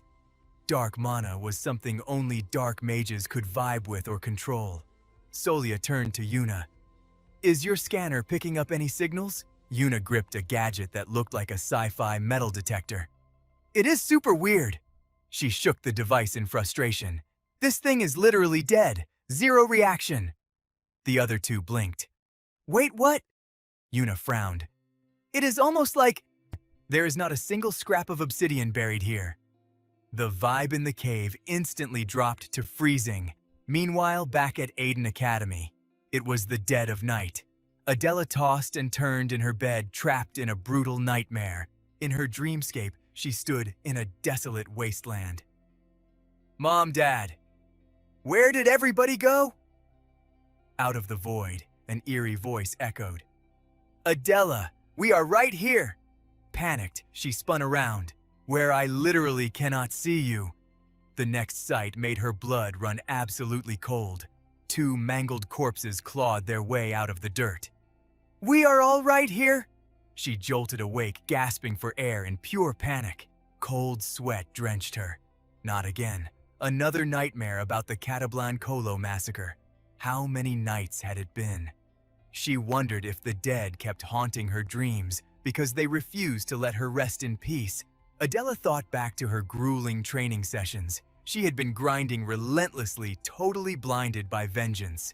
But then, the smiling faces of Han and her squad flashed in her mind. But things are different now. I actually have friends. A soft smile broke through her trauma. She finally knew what genuine happiness and joy felt like. She remembered the moment she caught that falling petal. They say catching it makes your wish come true. So why? She clutched her head, her heart aching. Why can I not just shake off this heavy guilt? Meanwhile, at the Aden Academy staff dorms, moonlight sliced silently through the window blinds. It cast freezing streaks of light across the stone floor. The long corridor was dead silent. Han dragged his battered, bruised body along the wall. His heavy, ragged breathing echoed through the chilling emptiness. Siha doubled over, hacking his lungs out. He clutched his chest to tank the agonizing internal damage.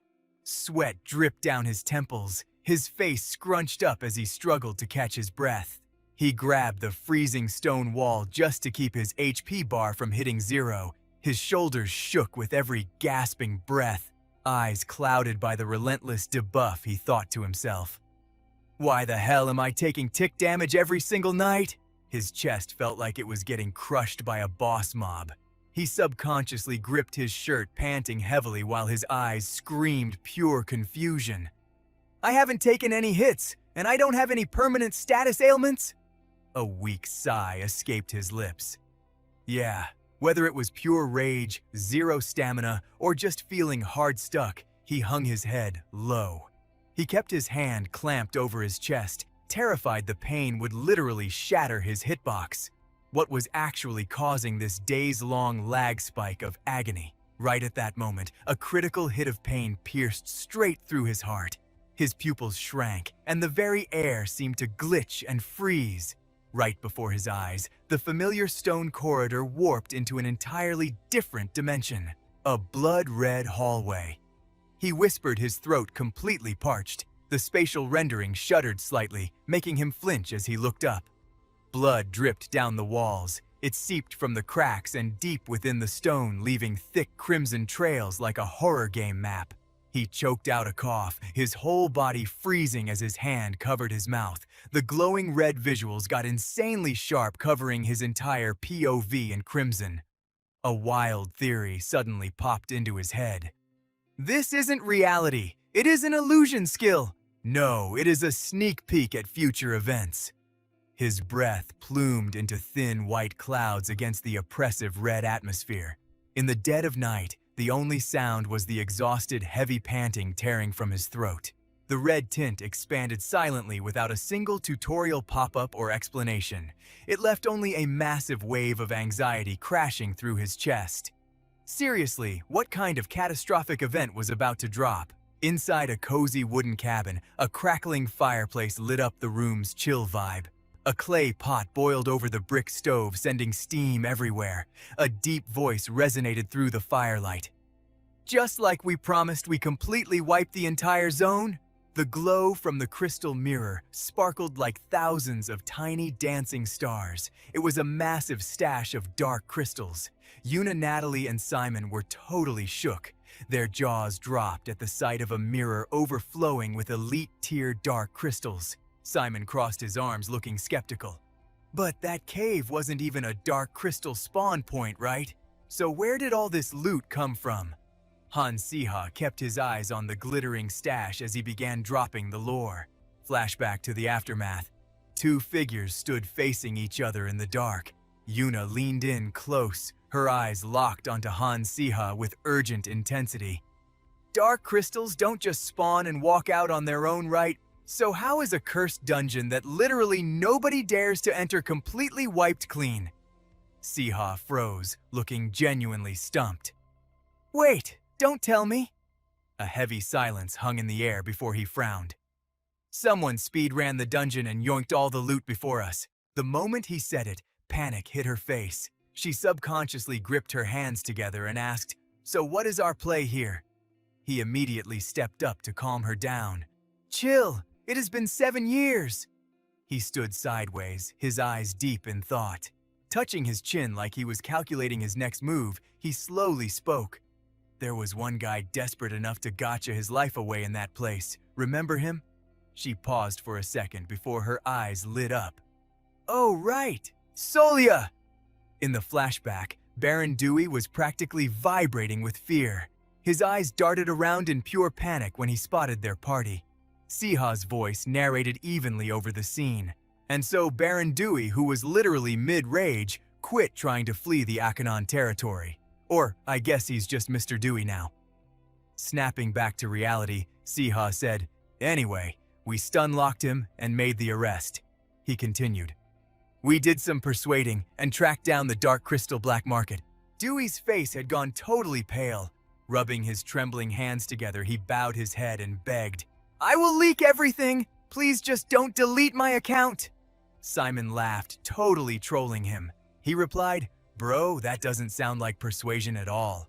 At this point, Siha hesitated before venting. "Also, he keeps calling me Your Highness lately, and it is cringy as hell. I'm literally not a prince, okay?" Simon raised an eyebrow, his eyes practically bugging out. "Huh, then what is the deal with that pen flexing the royal crest?" Siha dodged eye contact, looking literally anywhere else as he mumbled. That was just a random drop the Emperor gifted me." Simon was totally stunned, jaw on the floor, as he spam questioned him. "Wait, what?" Simon raged, screaming at the top of his lungs. "You absolute scammer!" His voice boomed so loud it sent the forest birds scattering like glitched NPCs. Solia just crossed her arms, sighing heavily at the chaos. A lot of crazy updates happened, but then she smoothly continued. "Anyway, he was telling the truth. During the years Akanon had 0 guildmasters, some anonymous whales showed up. They were buying out all the dark crystals near the Ariser mountain range. For an insanely high price," she added. "Even though the vibes were completely cursed, the Akanon locals were so broke, they strip-mined the entire corrupted zone just to make a quick buck." Simon stared at the massive pile of glowing loot. Pointing at it suspiciously, he asked, "So this stash?" Han Siha quickly replied, "This is the farmed batch they hoarded before trading it to that mystery whale." Natalie's expression turned super intense. Her eyes practically lit up with gamer hype as she cheered. "Bet let's use it to craft a scanner or some new gear right now." Siha waved his hands with an awkward laugh. "Hold up, we have got a way bigger main quest to clear first." Surprised, she asked, "What is that, Han Siha?" Suddenly his entire mood crashed. Behind him loomed a literal mountain of textbooks stacked higher than his head. "Midterms are dropping soon!" The silence was deafening for a second before the whole squad raged. "Oh, come on!" Everyone's faces instantly morphed into pure misery. Yuna dropped her head hands on her hips as she gave a defeated laugh. "Midterms are unskippable events." Natalie clutched her hands to her chest. Her eyes wide with dread, she muttered, "Midterms are a major boss fight." Meanwhile, Simon just stood there with his arms crossed, too mentally drained to even speak. Han Siha was practically crying on the inside. Academy survival mode is way too hardcore. The whole conversation quickly shut down after that. Someone finally broke the silence, adding, "We will deal with this post-exams." The party synced up and replied, "Yeah, got it." Meanwhile, Adela just stared at the floor in the corner, keeping completely quiet and ghosting the conversation. After the squad logged off and left the room, Han Siha suddenly glanced over. He caught her just zoning out like an idle NPC. He quickly walked over to check her status. "Adela, are you taking debuffs lately? You don't look so hot. Did something happen?" His question totally startled her, making her fumble. "Huh?" She sharply turned away, leaving him completely clueless as to why she was suddenly aggro. "Ugh, it is literally nothing," she snapped, clearly annoyed. "Stop worrying and just focus on grinding for midterms." Realizing she sounded way too harsh, she dialed back her tone. "I'm heading out." He just nodded. "Yeah, all right." She practically speed-walked out of the room, leaving him standing there staring at her retreating back. Watching her ditch him, he was super confused and thought, "What is her deal today?" Out in the pitch-black hallway, without a single light, the moonlight cast a long, shadowy trail beneath her feet. She walked in total silence, her mind spiraling with heavy thoughts. "I just straight up lied to Han Siha." A window suddenly blew wide open, sending the curtains violently flapping in the wind, but she was way too deep in her own mental lag to even notice. "I don't want him to see that my past trauma is still stun-locking me. I refuse to look like a low-tier scrub." It was only then that the freezing chill finally hit her, the wild wind throwing her hair into total chaos. Adela's eyes darted toward the window. Where was that draft coming from? All the hallway windows were supposed to be locked up tight at night. Suddenly, a towering figure draped in a pitch-black cloak blocked out the moonlight. They were just standing on the sill, staring her down. Panic spiked in her chest. "Who goes there?" she shrieked. As the pale moonlight washed over the figure, their face finally stepped out of the shadows. The cloaked woman flashed a wicked smirk and casually flipped her hair. It clicked instantly. A dark mage. Before Adela could even flinch, the woman reached out. Crimson light exploded into a swirling magic circle. "Hold up, I am not here to hurt you!" Adela could only let out a muffled gasp. Her entire body was locked down. She tried to scream, but her jaw was sealed shut. The intruder smirked and whispered, "Shush, keep it down!" It was dripping with threat, but hit like an absolute command. "I just came to chat, got it?" the woman continued, "so do not bother fighting back." Invisible chains wrapped tightly around Adela's body. She was thrashing internally, completely paralyzed and totally muted. She blinked frantically as the woman closed the distance with that terrifying grin. "No need to freak out, I just want to share something spicy." She paused for dramatic effect, letting the tension build. "Something I bet you are dying to know. I know you are from Catalam Colo." Shock and pure terror slammed into Adela. She desperately tried to speak to deny it, but the words choked in her throat. Was it the binding spell, or was her mind just too blown to function? Her thoughts spun out of control. She had kept her origin story totally low-key. Nobody knew except Han Siha. She literally did everything to avoid being labeled the tragic survivor of the cursed village.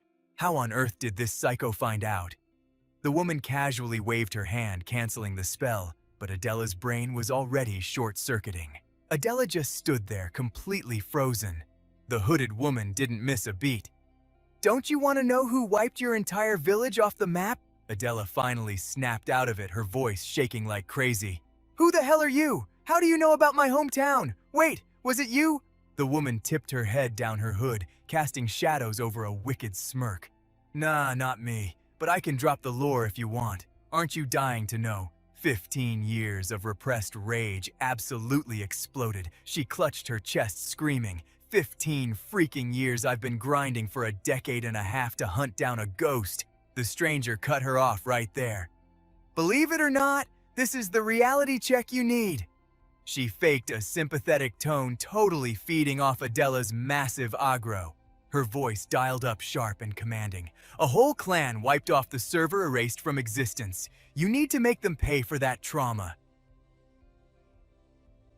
The woman dragged out every single word, dropping a dramatic pause before spitting out the venom. "It was the family of your so-called bestie, Han Siha." The backlight framed the stranger's silhouette. Her face was split right down the middle, half swallowed by the shadows, half glaring with ice-cold malice. She pointed a finger straight at Adela, dropping the ultimate banhammer. "The final boss who ruined your life is the Castica family." Adela froze like her game just crashed. Her lips moved, but zero sound came out. Her eyes practically bugged out of her head in pure shock. "What did you just say?" Meanwhile, Han Siha was spacing out in his moving carriage. Golden hour lighting hit the road perfectly while the trees flexed their aesthetic vibes in the breeze. The wheels clattered in a chill, hypnotic rhythm. He tilted his head, totally zoning out at the passing scenery. What is her actual deal? His brain kept replaying that super awkward chat with Adela. Maybe it's because we ended things on such a salty note, he muttered. But then he remembered trying to wave at her and she straight up ghosted him like he didn't even exist. I literally tried to catch her during the exams, he thought, but she kept dodging me like a pro. He felt high-key rejected. Then, right after finals, the Kastika carriage had pulled up to snag her. They never even got to have a legit debrief. He propped his chin up with a heavy sigh. I literally don't get it. Nighttime dropped, covering the world in a quiet, moody filter. A massive, flex-worthy castle loomed against the pitch-black sky. Stars were totally bedazzling the roof, giving the whole place this insanely majestic high-tier aura. Inside the ultra-luxe study drenched in warm lighting, Count Han Tezu was posted up at his desk like a boss, his fingers steepled together. Han Siha stood at attention, arms crossed behind his back as he faced his older brother. You wanted to see me? Siha asked. When he just got silence in return, he pushed again. Rumor has it, something major went down. What's the tea? The Count finally slid a premium-looking envelope across the mahogany. Take this. Siha snatched it up and popped the seal, totally confused. What even is this? He skimmed the wall of text and realized it right away. An invite to some bougie networking party, trying to buff the alliance between Kastika and Arconin, huh? The Count spoke at a totally unbothered pace, dropping absolute facts. You need to start acting like the actual heir of Kastika. That's why you're here right now. Siha flinched low-key, thinking he misheard him. Wait, what? Why the sudden character development? His brother didn't even blink. Arconin just reclaimed their turf. Throwing a hype party is the basic meta right now. The Count didn't shift an inch, hands still glued to his face, elbows locked on the desk, staring holes right through Siha. But wait, there's more to this patch update. His brain was playing four-dimensional chess behind those eyes. Instead of hard-carrying that girl from Katablam Kolo, maybe it's time you locked onto a target with actual stats. Cut to Yunha catching her squad gossiping in the halls. Yo, did you catch the latest leak? Han Siha's Kastika Guild and Solia's Arconin family are co-hosting a massive VIP mixer. A blonde extra nodded, giggling like crazy. Spill, I heard my dad even got off the wait list for it. Then the girl with the black ponytail dropped the real bombshell. Yuna's face went straight tomato red overhearing the drama. But did you hear the juiciest part? Those two were practically one step away from getting engaged. Yunha lost all her chill and literally screeched, Say what now? Who greenlit that garbage? The ponytail girl jumped back. Bro, jump scare much. Obviously the Count calls the shots on that. Yuna crossed her arms, fuming with major main character syndrome. Hello? What about my feelings? The ponytail girl just gave her the side eye. Girl, be for real. What do your feelings have to do with their server stats? She kept yapping away, totally unfiltered. I legit sent a direct message to Solia about it, and she claimed the engagement was old news. But who knows? We'll find out the truth at the event next month. Lurking right behind Yunha, Adela caught the whole conversation and froze. She looked down her mood, totally tanking. Han Siha and Solia. Yeah, figured as much, but I can't keep acting like a background character forever. But if Siha's guild is actually the final boss behind my trauma, what the heck is my next move? She bit her lip, her resolve hardening. No, if I just camp here, I'll never unlock the truth. I need to confront him and see if that dark mage was capping. Fueled by pure adrenaline, Adela booked it down the hall to find Siha. Maybe that shade was just some toxic troll trying to break up the Aden squad. Siha might be completely clueless about all this. It could all be a massive scam. And while she was at it, she was definitely gonna fact-check that engagement rumor with Solia. She busted his door wide open, shouting like a maniac. Han Siha, are you hiding in here? but the room was totally empty, dropping her momentum to zero. Well, this is cringy. I just totally broke into his room. She stood there, hesitating. Should I just camp his spawn point until he gets back? But suddenly, a crazy dark energy spiked, instantly grabbing her aggro. Wait, what is that aura? Adela crept toward the wardrobe, leaking that insane killing intent. Something is seriously glitched with that closet. The vibe was way too familiar. Driven by pure instinct, she grabbed the handle and yanked it open. Her entire body locked up like she was hit by a stun spell. What the hell is going on? Her brain was lagging, but her muscle memory was screaming, that unique mana signature coming from the rusty blade inside. It was faint, but that cursed emblem was literally burned into her memory. Cold sweat dripped down her face as she stuttered, "No freaking way!" Some trauma doesn't just get wiped from the server no matter how much time passes.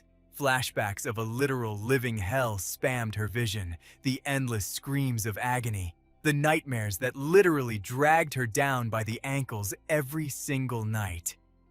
It's a 100% match. Sitting right there in the wardrobe was the ultimate cursed item. Adela's knees gave out and she collapsed hard onto the floor.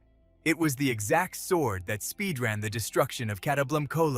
Cut to the hallway, where Han Siha was literally mauling as he walked. He gripped his hair, dropping a massive sigh. I'm juggling daily quests, grinding for this family gala, and now I gotta deal with this random event too. Siha stopped dead in his tracks outside his room. The door was cracked wide open. Wait, did I leave it like that? He muttered. Nobody should be in my base right now. In a split second, a cold blade was pressed right against his throat. Siha flinched, staring in pure shock at Adela. Her hands were shaking violently on the hilt. Staring at her face, which was completely twisted in rage, he kept his voice leveled. Adela! He didn't even drop a sweat as he spoke. So you finally unlocked the truth.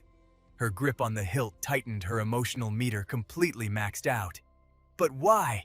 Adela dropped her gaze, screaming at the top of her lungs. Why did it have to be you? I am literally one of the hosts. Han Siha replied with a low, smooth voice. He flashed her a grin and added, By the way, Solia, you are totally slaying that outfit today. Solia cupped her blushing cheeks and mumbled, Thanks. Since this massive party dropped on a holiday, pretty much every high-tier family connected to Kastika and Akanon showed up. We even had a few Academy mutuals crashing the event. One and Natalia actually made time to pull up, and Yunha straight up admitted she was only here to cause drama. But honestly, Adela was a total no-show. Han Siha already knew deep down there was zero chance she would actually come. She had completely ghosted him that day, walking away without even a backward glance. They had not crossed paths since. Sensing his totally bummed-out vibe, Belle and Joy snuggled up against him for comfort. Reading their minds, he softly chuckled. You guys trying to comfort me, I appreciate it. He let out a heavy sigh. He could not even blame Adela. Like, who would seriously want to attend a party hosted by the exact same tryhards who wrecked their hometown? A random noble standing nearby suddenly spoke up. Count Huntesu, it has been way too long.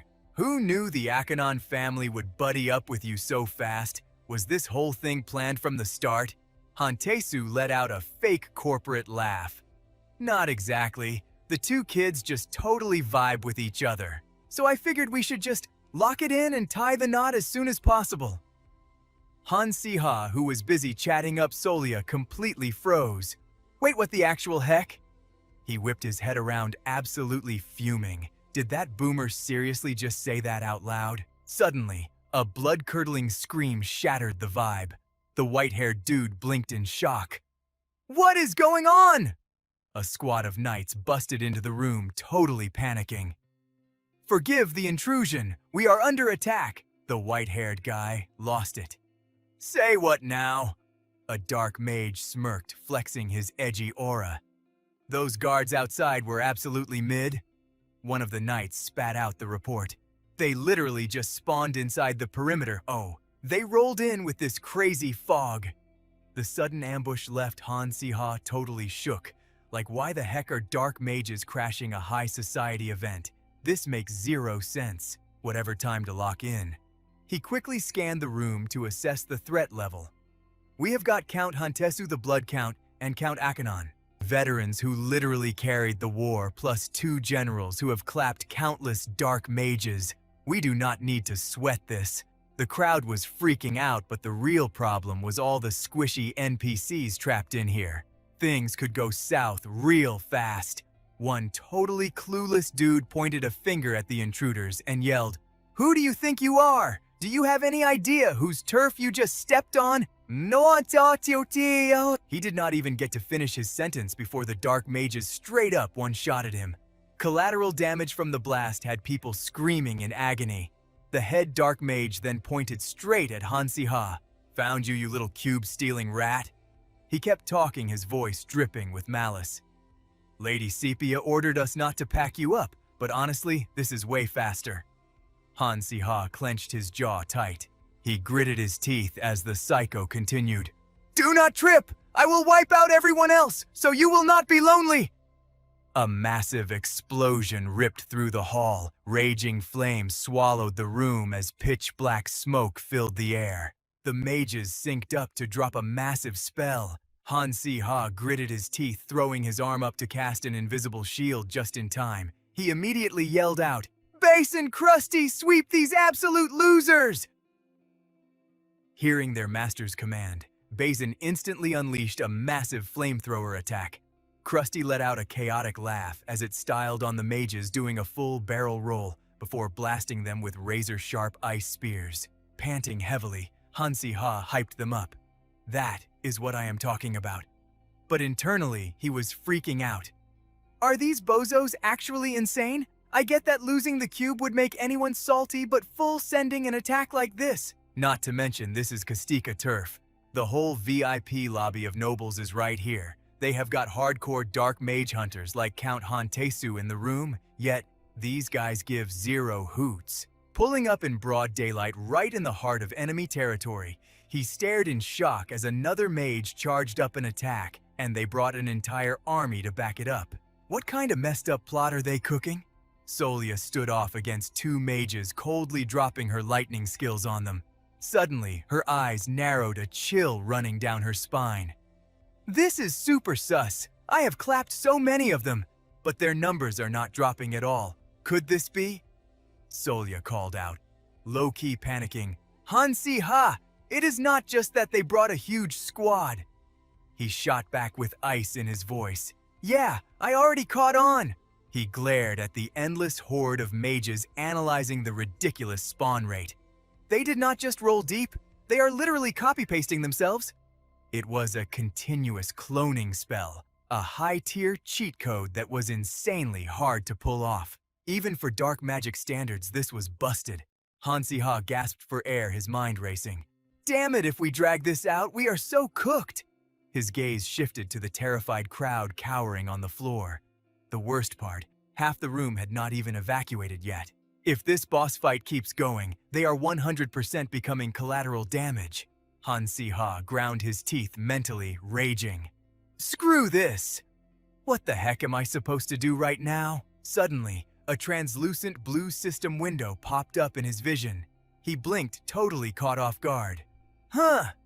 The system chimed in. Reward for taming skills acquired. Congratulations, your taming skill has leveled up. Entity 1 Basin, Entity 2 Krusty. For successfully taming multiple entities simultaneously, the user unlocks a new skill. Taming Zone A, brand new selection menu flashed before his eyes. Taming Zone allows the user to tame monsters within a specific area of effect for a limited time. Without missing a beat, Han Siha smashed the accept button. Bet, he was still mentally yelling at the system. Can't you see we're in the middle of a raid? Stop asking for permission and just buff me already! Instantly, countless glowing gold magic circles spawned across the floor. The Taming Zone skill was officially active. He dropped to one knee, gritting his teeth in desperation. Anyone, anything, just spawn something right now. Somewhere nearby in the wild, a savage wolf with razor-sharp fangs suddenly paused. As if answering a divine summon, it tilted its head toward the sky. The golden magic washed over the entire area. The wolf instantly bolted toward the glowing beacon. Han Siha stood back up, feeling the power surge. He totally hyped up his new summons the second they crashed the party. "Good boys, now protect the NPCs!" he shouted at the top of his lungs. "Everyone follow the wolf pack to the safe zone." The wolves immediately formed a protective wall around the civilians. Han Siha fired off another command. "Krusty Basin! You two take the front line and clear a path!" With the innocent bystanders finally secured, he bit his lip, running the calculations in his head. "Okay, the chaos is finally getting under control, but we are still getting insanely outscaled here. Humans have a stamina bar and ours is dropping fast." Han Siha furrowed his brows, stressing out. "We need to locate the main body like right now. If they are controlling this much spam, the original caster has to be hiding nearby. Time to pull some aggro and bait them out." The second the plan clicked, he dashed forward and started trash-talking. "Hey, you absolute trash-tier cowards, stop camping in the back, oh no. Come out and face me like a real player." Han Siha kicked a chair, screaming at the top of his lungs. "Or are you so squishy that you have to hide behind your little clones?" The dark mages were honestly speechless at his toxic gamer behavior. Shyman scoffed, completely disgusted by his audacity. "The rumors were spot on! You really are an arrogant little punk!" She stepped up, practically radiating main villain energy. "Relax, I have zero intentions of wiping the server today." Han Siha feigned surprise, but internally he was smiling. "Gotcha." The fake saint started monologuing.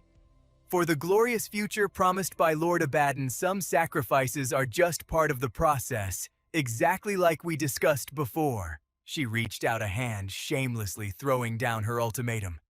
"All I need is to bag you and get the location of the cube. Let us make a deal. Come quietly, and I will let the rest of these extras live." Han Siha let out a dry, mocking laugh. "I'm not gonna lie, that sounds like a solid offer." But then, he gripped his wand tight and boldly clapped back. "Hard pass! Being locked up really is not my vibe." The moment the words left his mouth, he fired a heavy spell straight at her. But nothing happened. It phased right through. Han Siha cursed inwardly, absolutely furious. "Are you kidding me? Another clone? Bruh, how much spam can one person handle?" He stood his ground, eyeing the sky with extreme caution. The cloned mages were swarming like literal glitches in the Matrix. They rushed him in a massive wave. One of them completely blitzed him, leaving a nasty scratch right across his flawless face. Shook but unbroken, he gritted his teeth desperately, blocking the overwhelming barrage of attacks. Another massive explosion rocked the room. Han Siha glared through the smoke, his blood boiling. "Dang it! This is totally rigged!" The mob just kept spawning, and my guy Han Siha was barely standing. Like, how much longer could he even tank this? Out of nowhere, a voice cuts through the chaos, screaming for Han Siha to snap out of it and stay alive. But Siha was already hitting rock bottom. His HP was practically zero from the massive blood loss, and his brain was totally fried. He was seriously questioning his own copium, wondering why he ever thought someone would swoop in to clutch the game. Suddenly, a blinding flash of light dropped in. Siha looked up, completely dazed, as a familiar silhouette blocked out the glare. It was her, the actual reason he had been refusing to log out of life. Adela had finally pulled up to the raid. Flexing her sword right in front of him, she laid it out straight. "Han Siha! She said I had a lot of time to overthink this while I was rushing over here. That SOS ping from the strike squad really had me stressing." He was looking at the one person he was desperately hoping to see. Her voice got super real for a second. "Look, Siha, she confessed you hard-carried my life more than once. You literally gave me a reason to keep leveling up in this messed-up world. You showed me that there is way more to this server than just toxic revenge." Adela was trying so hard to stay tough, but you could totally see the tears glitching in the corners of her eyes. "Now it is my turn to carry you. Just go AFK for a bit." Han Siha. Gripping her blade, she hyped herself up, feeling the weapon resonate with her desperate main character energy. She had to stay locked in and be the absolute boss she was meant to be. Adela knew exactly what the main quest was right now. She had to spot the real boss hiding among this endless wave of trash-tier clones. Her gamer instincts were tingling as she started doing the math. If she just kept spamming attacks and following the system's glowing breadcrumbs, she could shred through anything blocking her path. And boom, right on cue, her adrenaline spiked. Found the original. The moment she locked onto the target, she hit the dash button and blitzed straight for the enemy. "Gotcha, you scrub!" Adela smirked, but the dude did not even flinch. Instead, he just hit her with this toxic, mocking grin. Adela instantly felt the vibe shift. Wait, what is this lag? An absolute unit of dark mana exploded from his location. The dark mage Rostanak actually clapped for her.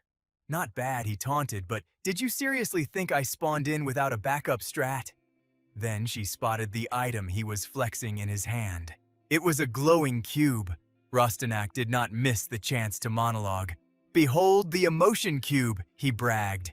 "It is an overpowered artifact designed to completely max out your most suppressed, toxic feelings." The dude was totally feeling himself. Now then, he challenged her. "Let us see how long your cringe sense of justice can survive this debuff."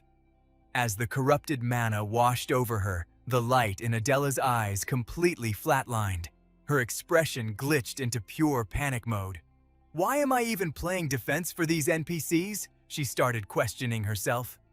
"These elite snobs treat normal players like absolute garbage and just casually ignore the massive war crimes they pulled off in the past. I literally do not owe them any protection. What am I even doing right now?" A flashback hit her out of nowhere. Just last night, that same dark mage who tried to mind game her had suddenly spawned back into her life. Sepia had hit her with maximum disrespect, saying, "Oh, you poor thing, you are completely failing the vibe check after learning the actual lore, aren't you?" Adela had just hit back with a cold stare. "Then at least drop some patch notes and tell me why you logged back into my zone." Sepia just rolled her eyes, always rushing the dialogue. She sighed. Then Sepia dropped a massive side quest offer. "I am here to hand you a free revenge ticket." She went straight for the emotional, critical hit.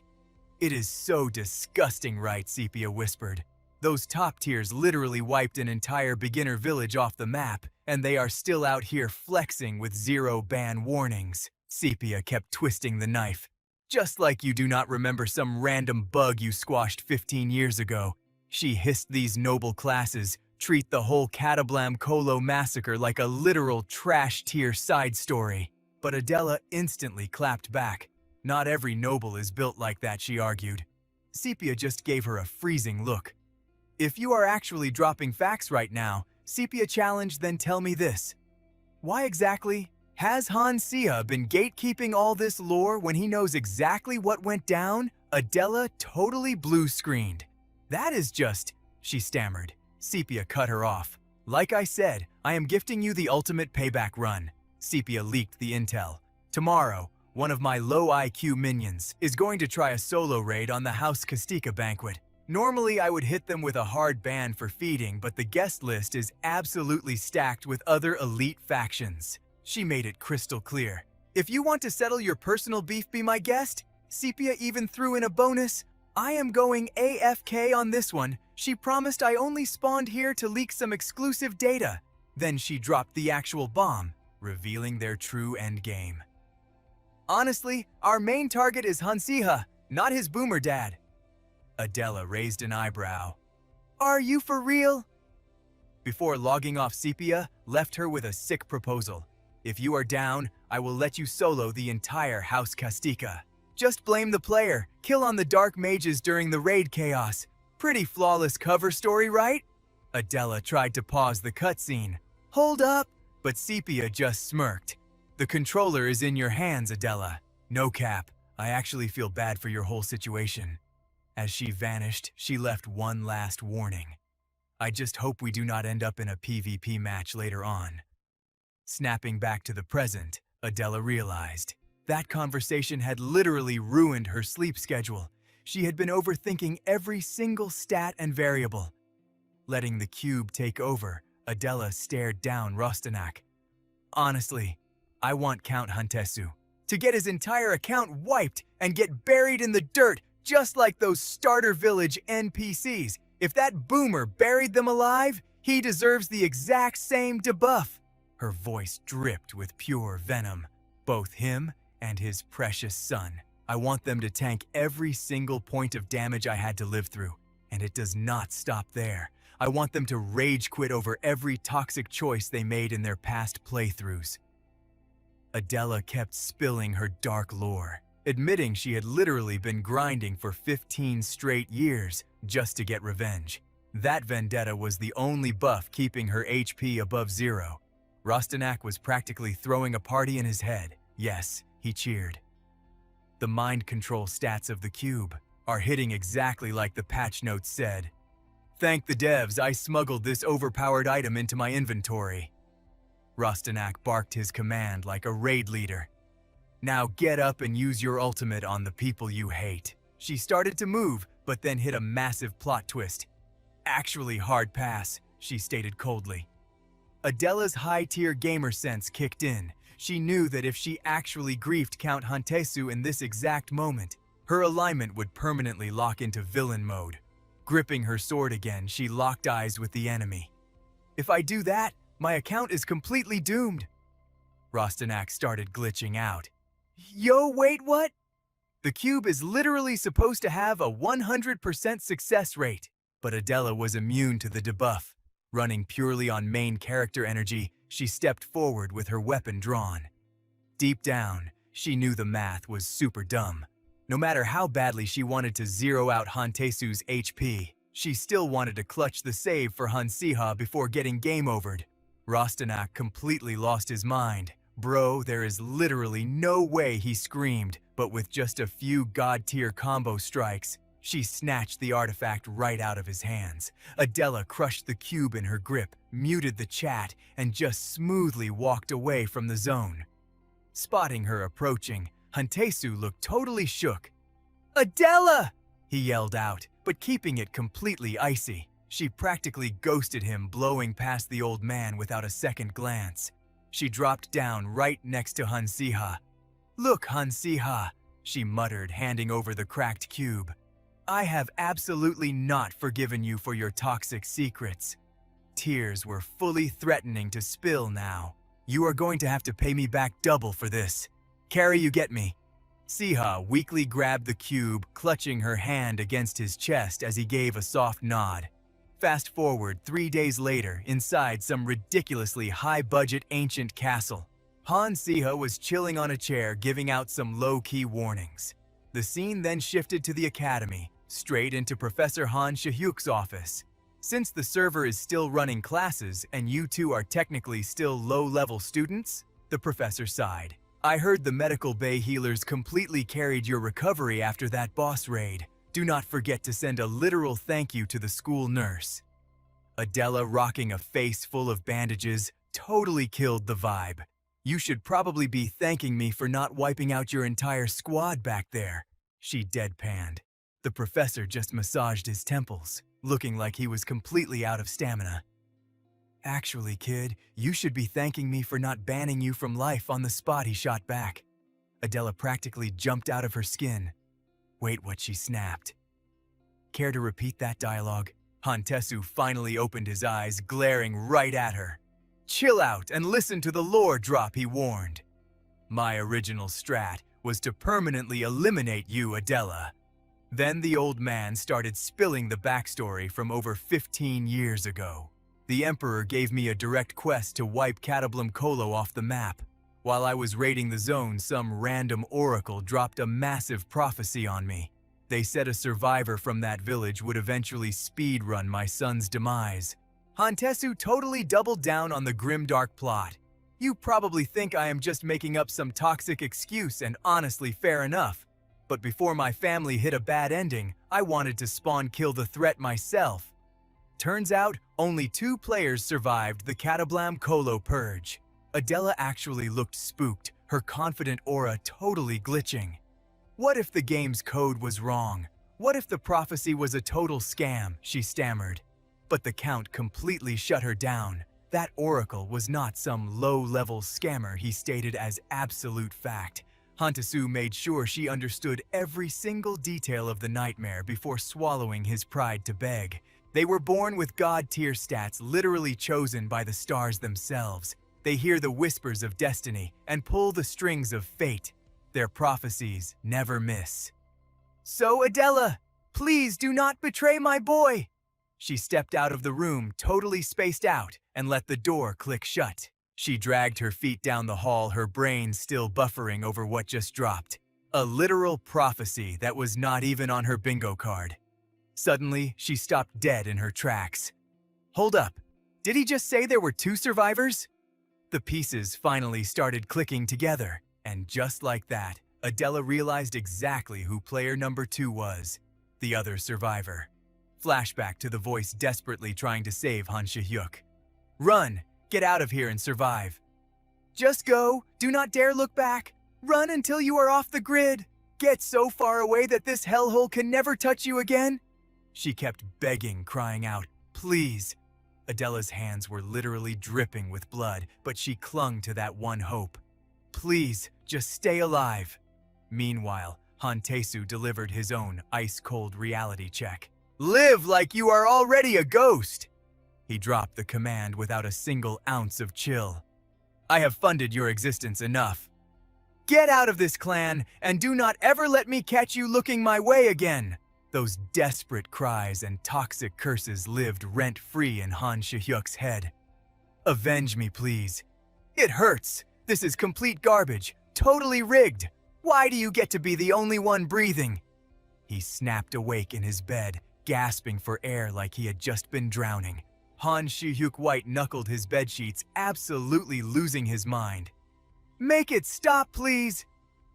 He knew exactly the kind of raid he just survived. He had clawed his way out of that nightmare zone, escaping the toxic villagers and his own father's 0-degree treatment. Shaking, Han Siha forced himself to roll out of bed. He had grinded so hard to get to this safe zone. So why in the world was this nightmare still lagging his server? He grabbed his chest, doubling over in pure agony. His eyes went wide as he writhed in pain.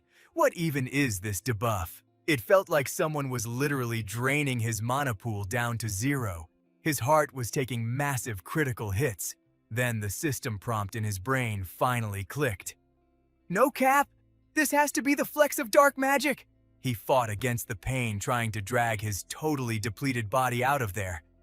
"Yeah, that is 100% it!" Ever since the cursed audio and glitchy visuals started, he could feel this insane dark aura locking onto him. "I have literally 0 clue why." Han Siha was sweating bullets, his face pale as a ghost. He yanked the curtains open, his brain going into overdrive. "But if anyone catches me like this, they will auto-route me straight to the royal palace." He looked absolutely sick, his expression completely wrecked. Even right now, this rogue energy inside him was scaling up like crazy. "I cannot afford to let my core overload in this zone." He forced his shaking legs to move desperately, trying to log out of the area. "I need to at least get off the academy servers." Han Siha collapsed to his knees, throwing out a totally helpless prayer. "Please just let me make it." But an overwhelming wave of dark mana completely swallowed his avatar. He was hitting rock bottom, drowning in pure despair. It was straight up game over now. He had no choice but to let fate take the controller. "My stats are 0. I cannot tank this anymore." Cut to a fancy banquet hall the very next day where the local gossip train was running at full speed. "Yo, Han Siha, did you catch the latest patch notes? Some dark mage actually breached the investigation room last night." He spun around, totally acting the part. "Wait, what?" "No way that is, Cap." But the dude was doubling down on his intel. "Bro, I am serious. They found straight-up dark magic residue all over the place. We are talking literal necromancy, undead summoning skills." He kept pushing for details, acting clueless. Are they even allowed to do that? The investigation room might be on the map's edge, but it is still in the safe zone. Low-key, Han Siha was sweating bullets right now. I wonder if Professor Han Siha is actually okay. Yunha was absolutely buzzing with main character energy. Dude, look at this massive crowd! Han Siha was internally cringing at the entire situation. What a chaotic mob! Honestly, it is a miracle these pillars were buffed with reinforcement magic, or else this whole lobby would have crashed by now. He rubbed the back of his neck awkwardly. I bet Han Siha is feeling massive guilt right now considering it is his own family clan. Suddenly, a high-level player entered the chat and the whole room started buzzing. The professor just dropped in. Speak of the devil and he spawns right in front of you. A student rushed up to get the exclusive scoop. Professor, are you good? What actually went down last night? Han Siha let out a massive soul-crushing sigh. Last night, our firewall got completely bypassed by an outsider. A student fired back another question. Wait, so the rumors are legit? You look absolutely wrecked, Teach. Was the enemy's power level really that insane? The kid just stared at him, totally shook. I figured you could one-shot a dark mage with zero effort, but I guess their stats were way off the charts. Han Siha quickly redirected the aggro, playing the responsible adult. Let us focus on the real issue here. What actually went down? Who pulled off this raid? That is for the professors to figure out. He dropped the official warning and immediately turned to leave. This zone is not safe for low levels anymore. Fast travel back to your dorms and do not log out of your rooms. The whole lobby immediately started theorizing. The professor looks totally out of mana. That boss fight with the dark mage must have been brutal. Another player's face dropped into pure panic. Bro, if an elite professor struggled against this guy? A massive wave of fear hit the crowd like a heavy debuff. Does not that mean our absolute safe zone is totally compromised? Higo stepped up, highlighting just how toxic this server had become. This is no joke, kids. It was Professor Higo, the absolute legend of magical energy science. He barked out orders like a raid commander. A rogue dark mage literally breached the first floor of our stronghold. We are launching a full-scale server wipe to expose every single detail. Principal Nelson was stuck in his own mental loading screen, totally stressed. Half the player base was still shook over the plot twist that Professor Divergent was secretly a dark mage. Right now, the entire faculty was on maximum red alert. Their paranoia was valid, no cap. He nodded, showing major respect for his top-tier staff. I heard Professor Han Siha has already launched his own solo quest into this. The guy is a ridiculously overpowered prophet. Not to mention, he is an S-rank mage in the magic department. He literally speedruns every investigation quest in under 30 days. If anyone had the stats to bust this case wide open, it was definitely him. But then some random dude raised a hand trying to hijack the mic. My bad for pausing the cutscene, but he threw his toxic theory straight into the chat, sending the whole room into a frenzy. Are you guys literally blind to the glitch here? The breach happened right outside his lab. So how did Professor Han Siha walk away with full health? Did not the rumors say he totally rage quit and ran? I mean, with his crazy high level? He must have spammed some god-tier defensive buffs. The guy started stroking his chin, trying to sound big brain. Is that so? I know his rep is sky high with the other profs, but dodging a dark mage like that is wild. Green gave him a massive side-eye. Not gonna lie, the professor's logic actually checks out. He stared hard at the crime scene, his sensory skills activated. I scanned the drop zone from last night, and I definitely picked up 2 distinct mana signatures. Ruin had totally decoded the data. There were exactly 2 auras left behind. But Han Siha's mana signature, it was absolutely broken, like totally overpowering the area. And get this, it was not a defensive buff, and it definitely was not light magic. He narrowed his eyes, completely obsessed with the mystery. Professor Han Siha? What kind of cheat codes are you hiding from us? Fast forward to the afternoon. Deep inside the royal palace's exclusive zone, Han Siha nervously entered the lobby. He stuttered, his confidence completely nerfed. "Father, it is you." Count Hantesu was already sitting there like a final boss. "You finally spawned." Han Siha kept stumbling over his words, his anxiety spiking. "Father, why did you fast travel all the way here?" The old man dropped, kicked the formalities and called him out. "Should you not be the one who knows exactly why, Han Siha?" Then Hantesu hit him with the absolute coldest command. "Delete your account in this empire! Leave! Immediately!" It was the classic abusive boss monster tactic. "Han Siha, do you have any idea why I tracked your location?" Finally, tired of the mind games, Han Siha snapped back. "What is it this time? Did my mere existence ruin your perfect playthrough again?" The Count just muttered a single icy word. "No." A few painfully slow seconds passed before Hantesu dropped the real bomb. "Quit your gig as an academy instructor. I came all the way here just to make you forfeit that title." Han Siha's jaw practically hit the floor. The audacity was actually unreal.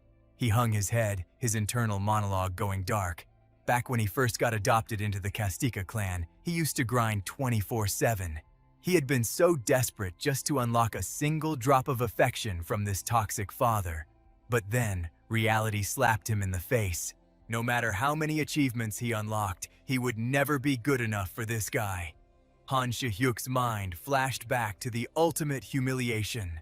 The day Hantesu literally kicked him from the guild. The old man's roar still echoed in his ears. "Get out of my clan, and do not ever let me catch you on my server again." Just remembering that cutscene made his blood boil with pure, unadulterated shame. My entire backstory has literally just been an endless escort mission running away from Hantesu's toxic garbage. It was too much. The limit did not exist. Han Siha finally decided it was time to rebel. With his entire avatar shaking from pure unleashed rage, he fired back straight to his face. "Even without the backing of your overpowered guild, I still made my own name in the magic scene. I was just trying to live a low-key life at this academy, literally exactly like you wanted, and now you want me to drop all my progress here too. What kind of absolute monster even are you?" The comeback actually caught the Count off guard, leaving him glitching for words. "Han Siha!" Hantesu pushed himself up from his chair, immediately shifting the aggro. "You are dropping this job, but not for my sake nor for the clan's. You are getting cancelled because of your own massive screw-up." Han Siha stared at him, completely baffled. "What the heck are you even talking about?" The old man froze, dropping his gaze as if running a heavy mental calculation. Finally, Hantesu dropped the ultimate accusation. "That rogue dark mage raid at the academy, I know for a fact that you pulled the strings." Those words hit Han Siha like a max-level thunderstrike, absolutely shattering his reality. He yelled out, completely mind-blown by the accusation. Panicking, he instantly tried to block the claim. "I did not—" "You claim you know nothing." Backed into a corner, his father brought up Professor Bruni. "Professor Bruni is already onto you. The man is sharp and his skills are top tier. You might think you are stealthy, but one more sus move and he will totally expose you. You got lucky, because I was the one who figured it out first." Han Siha. He was completely out of excuses. Han Siha just stood there, letting the heavy silence drag on. A few agonizing seconds later, he tested the waters, his voice shaking. "Father, what are you gonna do to me?" The older man went totally quiet, weighing his options. Then his voice boomed. "The Empire just dropped a new mandate.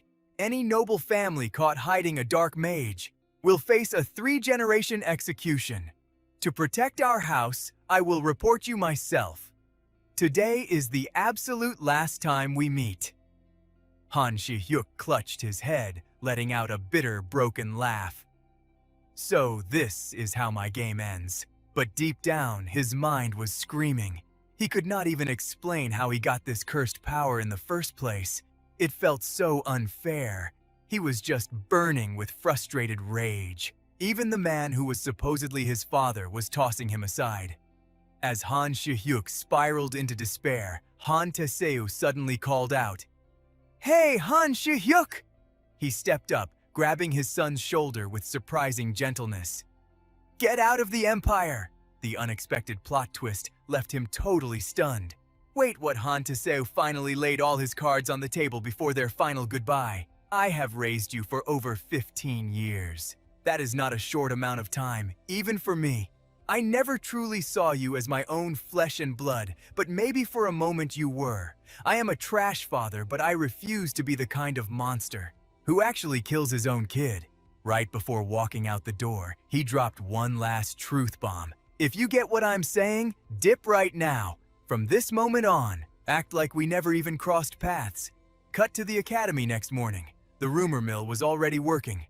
Overtime, yo, massive T. Word on the street is Professor Han Siha straight up vanished. For real, he was literally teaching just yesterday.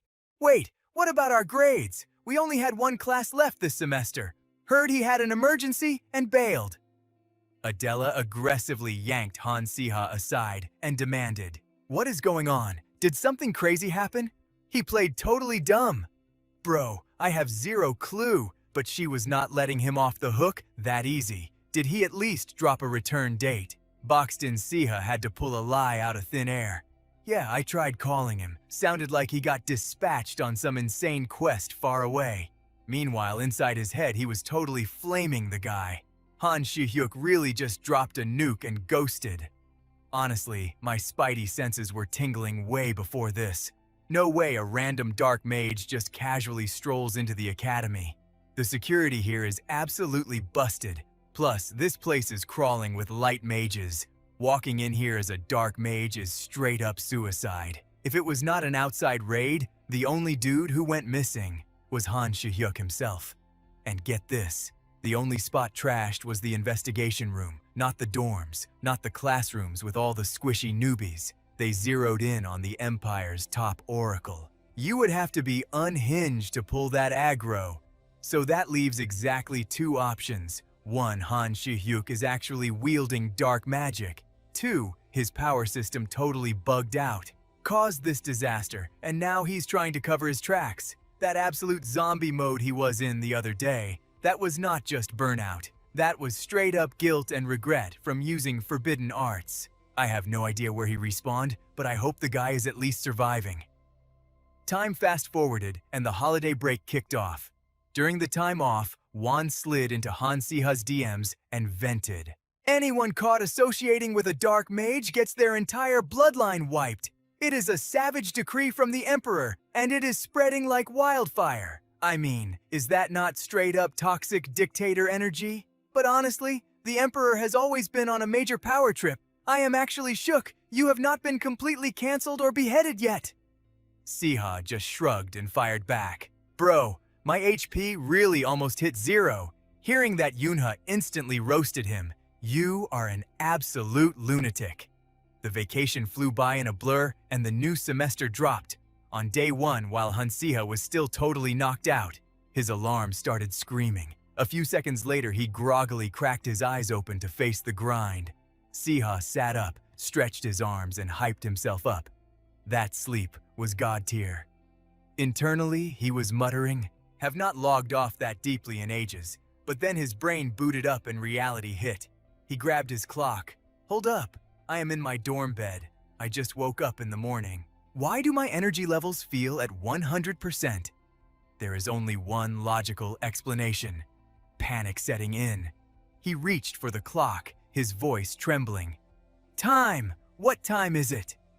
The digital display violently read 8:48. Han Siha's soul literally left his body as he screamed, "I am so doomed!"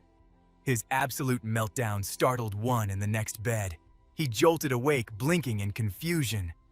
"Bro, why are you raging so loud?" Siha whipped around, eyes wide. "Did you oversleep too? We are mega late!" One sleepy brain finally caught up. "Wait, what?" In sync, they both released a high-pitched scream of pure panic. They leaped out of bed and speed ran their morning routine. They sprinted down the hall, stamina draining fast. Siha muttered desperate prayers under his breath. Please tell me the professor has not spawned in yet? But rounding the corner, they hit a massive roadblock of students. Siha blinked in shock.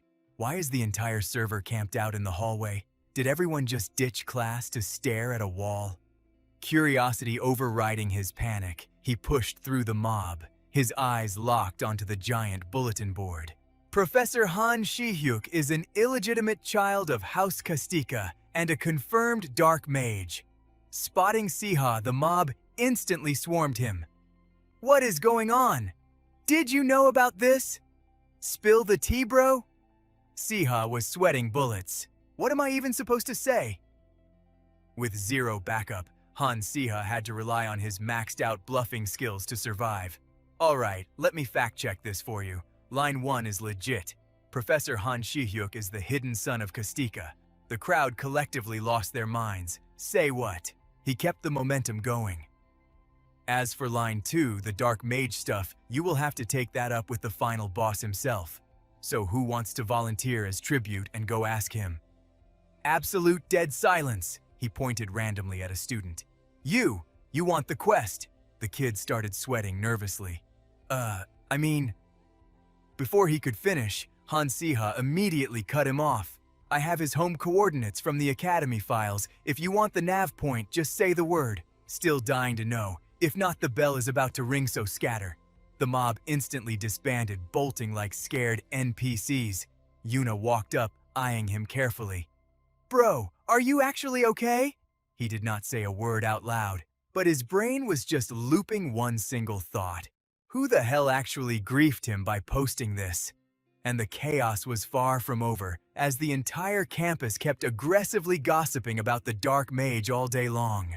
The constant whispering was seriously killing Zane's vibe. Living rent-free in their heads is exhausting. He grumbled internally. Stepping into the empty lab was a total lifesaver. Finally, some peace and quiet, he thought to himself. Taking this gig at Professor DeVos's lab was totally the right move this semester. Just as he was finally chilling out, a voice snapped him back. Zane. It was Betty walking up with a concerned look. You look totally wiped out. You good? She asked. He blinked, low-key surprised. Betty. You are not gonna interrogate me about the drama? She just shrugged it off. I literally couldn't care less about those rumors. It is just clueless haters yapping for attention. Zane felt a massive wave of relief hit him. Honestly, working with her is a huge win, he thought, glad to dodge all that toxic energy. She used to be super awkward, but now their vibes matched perfectly. Do not let the trolls get to you, she reminded him. We need to lock in on this research first. The professor wants this entire mountain of data sorted out by tonight. A few minutes into the grind, Betty suddenly got all fidgety. Hey, Zane, she mumbled. He turned around, raising an eyebrow. She awkwardly broke eye contact, blushing like crazy. Can I ask you a massive favor? Zane's eye twitched. He forced a tight smile. What is up? His spider sense was totally going off right now. She did not care about his personal drama, but dropped a completely different bomb instead. Voice dropping to a whisper, she asked, You are mutuals with Natalia, right? Could you hook me up with an intro? Zane's brain totally blue-screened. It took him a solid second to process that glitch. He tilted his head, super confused. Natalia, yeah, we know each other. But why the sudden interest? She was low-key stuttering. My senior thesis is actually about ancient artifacts. Gathering her courage, Betty finally spilled the tea without tripping over her words. Natalia's family is basically legendary at crafting artifacts, right? I was really hoping they could back up my research. She looked up at Siha, her eyes practically sparkling with hope. Her voice dropped to a whisper, terrified he'd shoot her down. Could you hook me up with them? I get super awkward around new people. Hearing that, he instantly gave her the green light. If that's all bet, I'm pretty sure Natalia would be down to help out. Siha let out a massive sigh of relief in his head. Crisis averted. Bro, I actually thought she was acting sus for a second. But it made total sense. She was a senior, so obviously she was grinding on her thesis. Knowing he had her back, Betty was totally glowing with gratitude. Thank you so much. I'm looking into artifacts that can literally store external mana. Everyone says the theory is absolute cap, but I still want to break it down academically. Siha flashed a supportive smile. Sounds fire to me. Honestly, that topic has major potential. Hearing him gas her up, Betty's eyes lit up even more. She let out a tiny squeal. Wait, really? Then could you proofread my thesis later? Siha gave a helpless little chuckle. I mean, I can at least read it. Everything seemed perfectly locked in, but tragically, he never got the chance to keep that promise to his senior. Betty's sudden death sent shockwaves straight through Aiden Academy. A suffocating heavy vibe choked every single hallway. This was on a whole different level compared to when Professor Han Siha got jumped and vanished. Or those wild rumors about him being a dark mage. That old drama just had people running their mouths. It never actually spawned this kind of raw terror. This time, things were completely unhinged. A student was straight up murdered on campus, and her body had undeniable traces of lethal poison. Yet, the academy admins couldn't even bag a single suspect, let alone the actual killer. Parents were absolutely losing their minds. The public backlash was insane. Everyone was flaming the board of directors, and more nobles were threatening to yank their kids out of the school by the second. And Count Taisuhan was leading the pack. Right now, Siha was chilling in his dorm holding a letter sealed with his family's crest. He cracked it open and skimmed the text. The letter was a direct message from the Count. It looks like the Dark Mages pulled this off. These scumbags are getting way too reckless. If you want to bounce and come back to the Kastika territory, just say the word. I'll send an elite squad and a carriage to scoop you up. Siha's eyebrows twitched as he hit the final line. He let out a heavy, exhausted breath. Staring at the parchment for a few more seconds, he muttered, "Thanks, but no thanks." A spark of mana ignited at his fingertip. In an instant, the paper began to curl and blacken. The edges caught fire, instantly turning into ash that scattered in the wind. Siha's eyes were dead set. Dipping out of Aiden Academy right now would be a massive throw. Besides, was the Kastika territory even safe anymore? Hell no. Pretty soon, there wouldn't be a single safe zone left in the entire aerial empire. He activated his comms orb. His voice was ice cold but carried insane weight. All resistance members, rally at the underground workshop, right now. Answering the call, the whole crew pulled up to the hideout, crowding around the table with dead serious expressions. Han Siha was the first to break the heavy silence. His eyes narrowed as he broke it down. If they've got the guts to pull a poison assassination on campus, it means these dark mages have grinded enough power and are ready to drop the stealth act. I get why everyone is panicking and trying to dip, but running away is a total rookie mistake. Hearing that, Siha nodded in complete agreement. You're spitting facts, Han Siha. If we just let this slide, who knows who's gonna get targeted next? Right now, Senior Betty was just their first blood. He took a deep breath, his tone turning absolute steel. If we want to stop this from turning into a full-blown massacre, we need to level up enough to solo these dark mages ourselves. TLDR. Their main quest right now was to track down whoever assassinated Betty and make them pay. Yuna finally chimed into the chat. Based on my intel, she didn't have any obvious haters. She continued, word on the street is they found a vial dripping with dark magic residue at the crime scene. If she wasn't the type to start beef, there had to be another trigger. Adela rubbed her chin, theorizing. Something that made them decide she had to be permanently deleted. I'm not totally sure. She was in the magic department, but she wasn't exactly built for combat, right? There's no way she was throwing down with dark mages. She literally just camped in the lab all day. Listening to their brainstorming, a specific keyword suddenly clicked in Siha's brain. Her research! It was like a light bulb violently flickered on. He flinched, his gaze turning razor sharp. Wait, don't tell me. Siha floated the idea. Was she digging into some forbidden lore she shouldn't have touched? Adela slammed her hand on the table. Taboo research that actually makes insane sense. Han Siha quickly spun towards Siha. You used to do part-time shifts with her in Professor DeVort's lab, right? Did she ever drop hints about her thesis topic? Since she was about to graduate, she was definitely grinding her final paper. He racked his brain, finally locking onto the memory. An artifact capable of storing external mana. I'm like 99% sure she talked about that. Natalia's face went completely pale, practically shaking. Just hearing that sounds like a massive red flag. Is it really that deep? They finally had their first solid lead. Siha started assigning roles like a raid leader. All right, Natalia, you and me are hitting the lab to raid Betty's research files. The rest of you hold the fort here. She was instantly on board. Bet! We need to speedrun this before the Academy scrubs the whole place! The duo bolted from the basement, rushing straight toward the laboratory sector. Digging through a chaotic mountain of junk, they actually found the stack of thesis drafts Betty had promised to show Siha. Tucked inside was a straight-up blueprint for the prototype artifact she was building. Natalia leaned in to inspect it, her eyebrows pulling together into a hard frown. Yeah, this topic is totally cursed. She scanned the specs. The artifact in this schematic, it's a necklace built to hoard mana.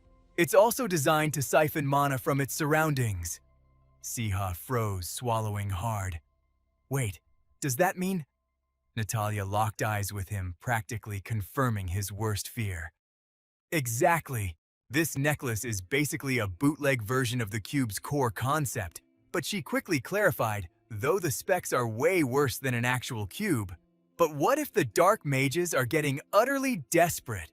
Because we've already hijacked way too many of their cubes. Siha pieced the puzzle together.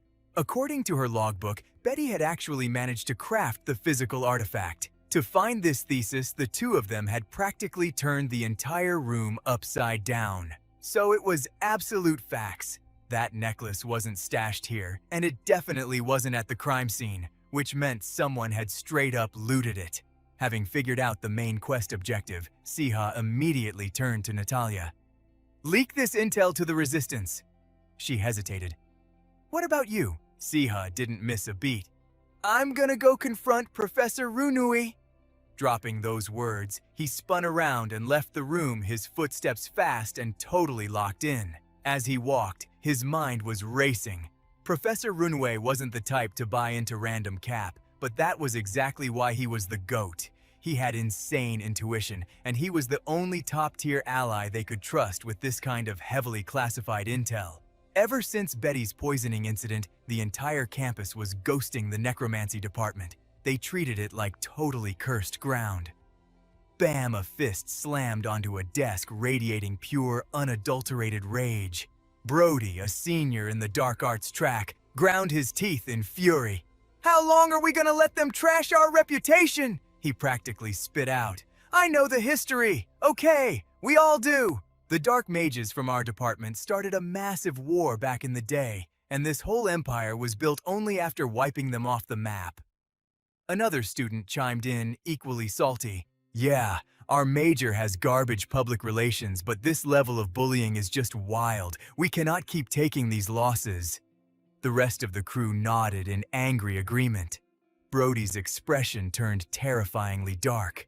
This trash academy, he muttered with a psycho glint in his eye. Maybe we should just burn it all down? The guy next to him freaked out. Bro, what, are you crazy?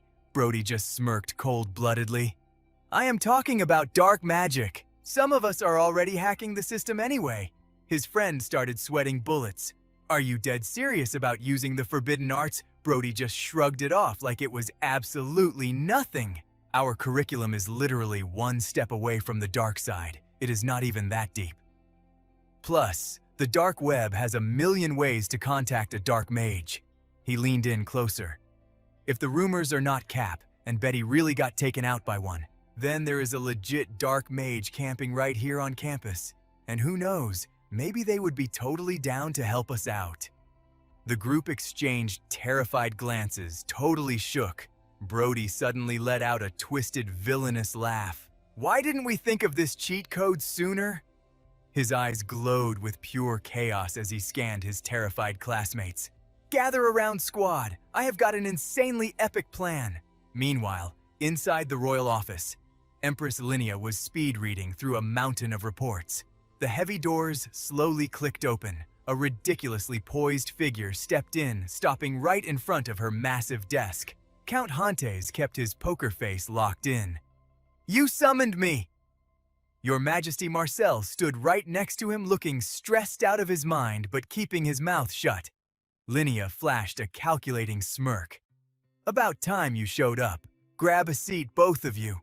Marcel swallowed hard, completely weirded out by her intense aura. Why did she call me and the Count in at the exact same time? He panicked internally. This is way too suspicious. As soon as they sat down, Linia cut right to the chase. "Count, your son is currently enrolled at the academy, right? Hante did not miss a single beat." "Yes, Your Majesty." She leaned back, eyes narrowing. "My son is also a student there." That single sentence made Marcel's anxiety instantly spike. Linia suddenly leaned forward, slamming her elbows on the desk. "We both know the academy is supposed to be the ultimate safe zone, the literal peak of our empire's education system. At least that is what I thought. But I am sure the recent drama has not escaped you. With all this chaos dropping, neither of us can just chill. Leaving our kids there is a massive red flag." The Count lowered his gaze, his face completely unreadable. "Indeed, Your Majesty." Inside his brain was working in overdrive. What is her actual endgame here? She watched him desperately try to keep his cool.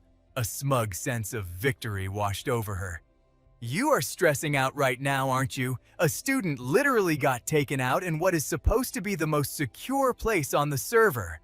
Who is to say the Crown Prince won't be the next target?" The corners of Linia's lips curled into a wicked smile. "Therefore, my son Marcel is officially dropping out, effective immediately." Marcel's jaw practically hit the floor. He stared at her like she had two heads. Wait, what? He totally lost his cool. She shot him a glare that could freeze fire. "This is for your own survival. Stay completely off the radar until I fix this mess." Linia casually flipped through a document and dropped another bomb. "Honestly, you are probably never stepping foot back on campus, but whatever, I will hire some overpowered private tutors to train you in the palace. So do not even sweat it." Marcel was ready to rebel, but this curveball came way too fast. Seeing him getting ready to argue, she unleashed her dominating aura. Marcel. Her gaze was like absolute zero, loaded with a terrifying warning. That was not a suggestion. It is an imperial order. He shrank back, totally stunned by the flex. Biting his lip, he swallowed his pride. "Defeated." Marcel slumped back into his chair, fuming silently. Linia instantly pivoted back to her main target. "Count Hantes, from the investigation room raid to the poisoned student, the academy is totally glitching right now." "What is your take on all this?" He frowned at the high-stakes interrogation. After pretending to think it over, Hantes replied in a gravelly tone. "There is definitely a filthy rat camping in our territory." Linia let out a sharp, cynical laugh. "Big facts. I totally agree, but tell me, did you know Zane is at the top of the suspect list for the investigation room raid?" The Count went dead, silent. She did not let up. He suddenly quit and pulled a disappearing act right before the server crashed. "You seriously expect me to believe that is just some random coincidence?" With every single word, she dropped Hantes' fists clenched tighter under the desk. But her eagle eyes did not miss a thing. She was absolutely loving the power trip, hiding a wicked smirk behind her hand. "But wait, you wouldn't happen to be hiding him, would you? Let me keep it 100% real with you. Do you know where Zane is right now?" The Count's voice dropped an octave, hitting back hard. He bowed his head respectfully but stood his ground. "I cut all ties with him over 5 years ago, and honestly, Your Majesty, that kid was never truly my flesh and blood." His words were perfectly calculated, but inside his brain was playing high-level mind games. One wrong word, and it is game over, he thought. If the Empress is targeting Zane, the entire Kastika bloodline could get wiped out as collateral damage. He visualized the massive estate of his ancestors. "I have to play this perfectly." He placed a hand over his heart, acting totally loyal. "If I knew his coordinates, I would have dealt with him myself." You know my track record. He maintained an ironclad poker face, unwavering. I just hope the boy survives out there wherever he is. Hantes stared her down with absolute conviction. I am a founding noble. My loyalty to the crown is absolute. I am the master of House Castica. Reading his hardcore resolve, Linnea suddenly stood up. Her aura turned completely menacing. Fine, let us stop playing games then. Her eyes turned cold as she dropped the ultimate nuke. I am officially shutting down the necromancy department. The Count's expression instantly shattered. Hantes looked like he had been slapped. The backlash will be catastrophic, he managed to choke out. She just shrugged indifferently. Obviously. That is their little safe space. It is like a predator stalking its prey, watching the pathetic mice cower in their holes. Linnea's voice dropped to a sinister whisper. But you know my playstyle, Count. If I cannot catch the rat hiding in the walls, an image flashed of rodents panicking in the dark, trembling as the hunter closed in. Then I will just burn the whole nest to the ground. A massive imaginary inferno swallowed them alive. Her chilling whisper echoed through the silent room. Then we burn the whole place down. If they resist, wipe them off the map. Linnea coldly walked up and grabbed his shoulder. Hantesu was totally shook, asking, Wait, you mean the students too? He side-eyed her scheming smirk, his anxiety spiking. Was the Emperor really about to commit a crime way worse than Catalamcolo? Is he seriously going for round 2? The absolute wasteland from back then flashed before Hantesu's eyes, leaving him completely speechless. Cut to the dead of night, a skinny figure was sprinting down a dark alleyway. He was panting heavily while running, his mind totally panicking. The vibes were completely off. He could not help but scream out, Every single one of them is literally tweaking! Fabian Edwin threw a cloak over himself. Looking pale as a ghost, he dashed through the night muttering, This is absolute madness. He was in hardcore denial, constantly gaslighting himself. Man, this is so wrong! Just insanely wrong! Fabian Edwin stopped dead in front of the mansion. He started aggressively banging on the door, yelling, Han Siha, please open up, bro! Han Siha slowly opened the door, rubbing his sleepy eyes. Oh, it is you, Fabian. Why are you pulling up at this hour? It is literally the crack of dawn. Fabian Edwin instantly slapped his hands together, looking terrified and sounding like he was about to cry. Please, bro, I am begging you. Just let me crash in your room for a minute. Han Siha looked at this absolute mess of a guy, totally dumbfounded. Huh. But he ended up letting Fabian Edwin inside anyway. Han Siha's chill, deadpan voice echoed softly. So you are telling me some crazy stuff went down and you needed a temporary safe zone, but that temporary stay lasted a whole entire week. He stared at the dude kneeling on the floor, totally speechless. Right as Fabian Edwin opened his mouth to speak, Han Siha scoffed and turned his back. Bro, what kind of sick joke is this? Get out of my face! But Fabian Edwin was straight up panicking. Hold up! You gotta listen to the whole thing! Fabian's face was dead pale as he begged. I am telling you, the necromancy majors are about to pull something insane. You gotta trust me, man. I barely made it out alive. They were literally talking about jumping the royal family, exactly like what happened to Maxwell. I cannot even count on His Majesty to save my neck right now. Han Siha gave him a wicked side-eye and smirked. So the whole necromancy squad is cooking up some secret plot together. Alarm bells instantly started ringing in Han Siha's head. In the original web novel, Betty survived this, but this whole event, it was totally canon. Some shadowy mastermind was pulling the strings from behind the scenes. A chill ran down his spine. Episode 8, The Great Necromancy Rebellion. In the original timeline, those edgelord students were always stirring up drama, but they constantly got flexed on by the mainstream magic normies. That is, until they completely snapped and practically hijacked the entire Aden Academy. By the time the Emperor's elite mage squad rolled up, the body count was already off the charts. Han Siha's expression turned dead serious as he stood up. Spit it out! Where are they hiding? Fabian Edwin did not miss a beat.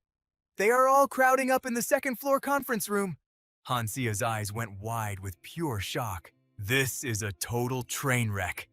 Panic started clawing at Han Siha's chest. In the original storyline, they also popped a massive barrier in that exact same room. That meant this crazy episode was already kicking off. The mental image of Burger playing Puppet Master and tearing the Academy apart flashed in his brain.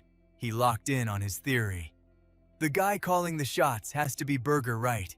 If my memory is not trolling me, he was never this unhinged.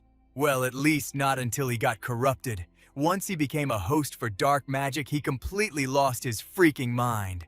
With zero hesitation, he threw on his jacket, looking icy. All right, Bet. I have made up my mind. I am going straight to the boss room. Fabian Edwin stared at his back like he had seen a ghost. You are going to face them, bro. Are you actually out of your mind? Han Siha snapped his head back, glaring daggers at Fabian Edwin. Do not be such a wimp. I never asked you to tag along. Just camp out right here. I am soloing this. The second those words left his mouth, the entire ground violently shook. Han Siha almost wiped out from the insane shockwave. He whipped his head toward the academy, his stomach dropping. No freaking way! Massive flames erupted from the campus building as chunks of debris came crashing down. The entire crowd was totally shook. Yo, what the heck was that explosion? Someone instantly clocked the danger and started screaming at the top of their lungs. Code Red. Everyone evacuate right now. Han Siha rushed outside, staring at the absolute chaos unfolding right in front of him. His mind was spinning. I remember this cutscene way too perfectly. This is... Right on cue, a glowing system prompt popped up. Episode 8, The Necromancy Rebellion. Han Siha was still tripping over the reality of it all. This is the exact opening scene for Episode 8. The professors were clumping together on campus, desperately running diagnostics on the building barriers. The anxiety in the air was thick enough to cut with a knife. One of the professors was crouched down low, sweating bullets as he scanned the perimeter. Deafening booms echoed through the courtyards. Blinding flashes of blue light ripped through the smoke. With every back-to-back explosion, the situation was upgrading from bad to purely catastrophic. The professor carefully tapped his index finger against the glowing anomaly. The second his skin made contact, jagged purple lightning violently crackled outward. The sickening sound of shattering glass blasted through the air. The faculty members went into full panic mode. The vibe across the academy was getting insanely toxic. Everyone started throwing out their theories. This level of dark magic is way too overpowered. There is zero chance a random student pulled this off. They must have teamed up with an elite dark mage who sneaked onto the campus.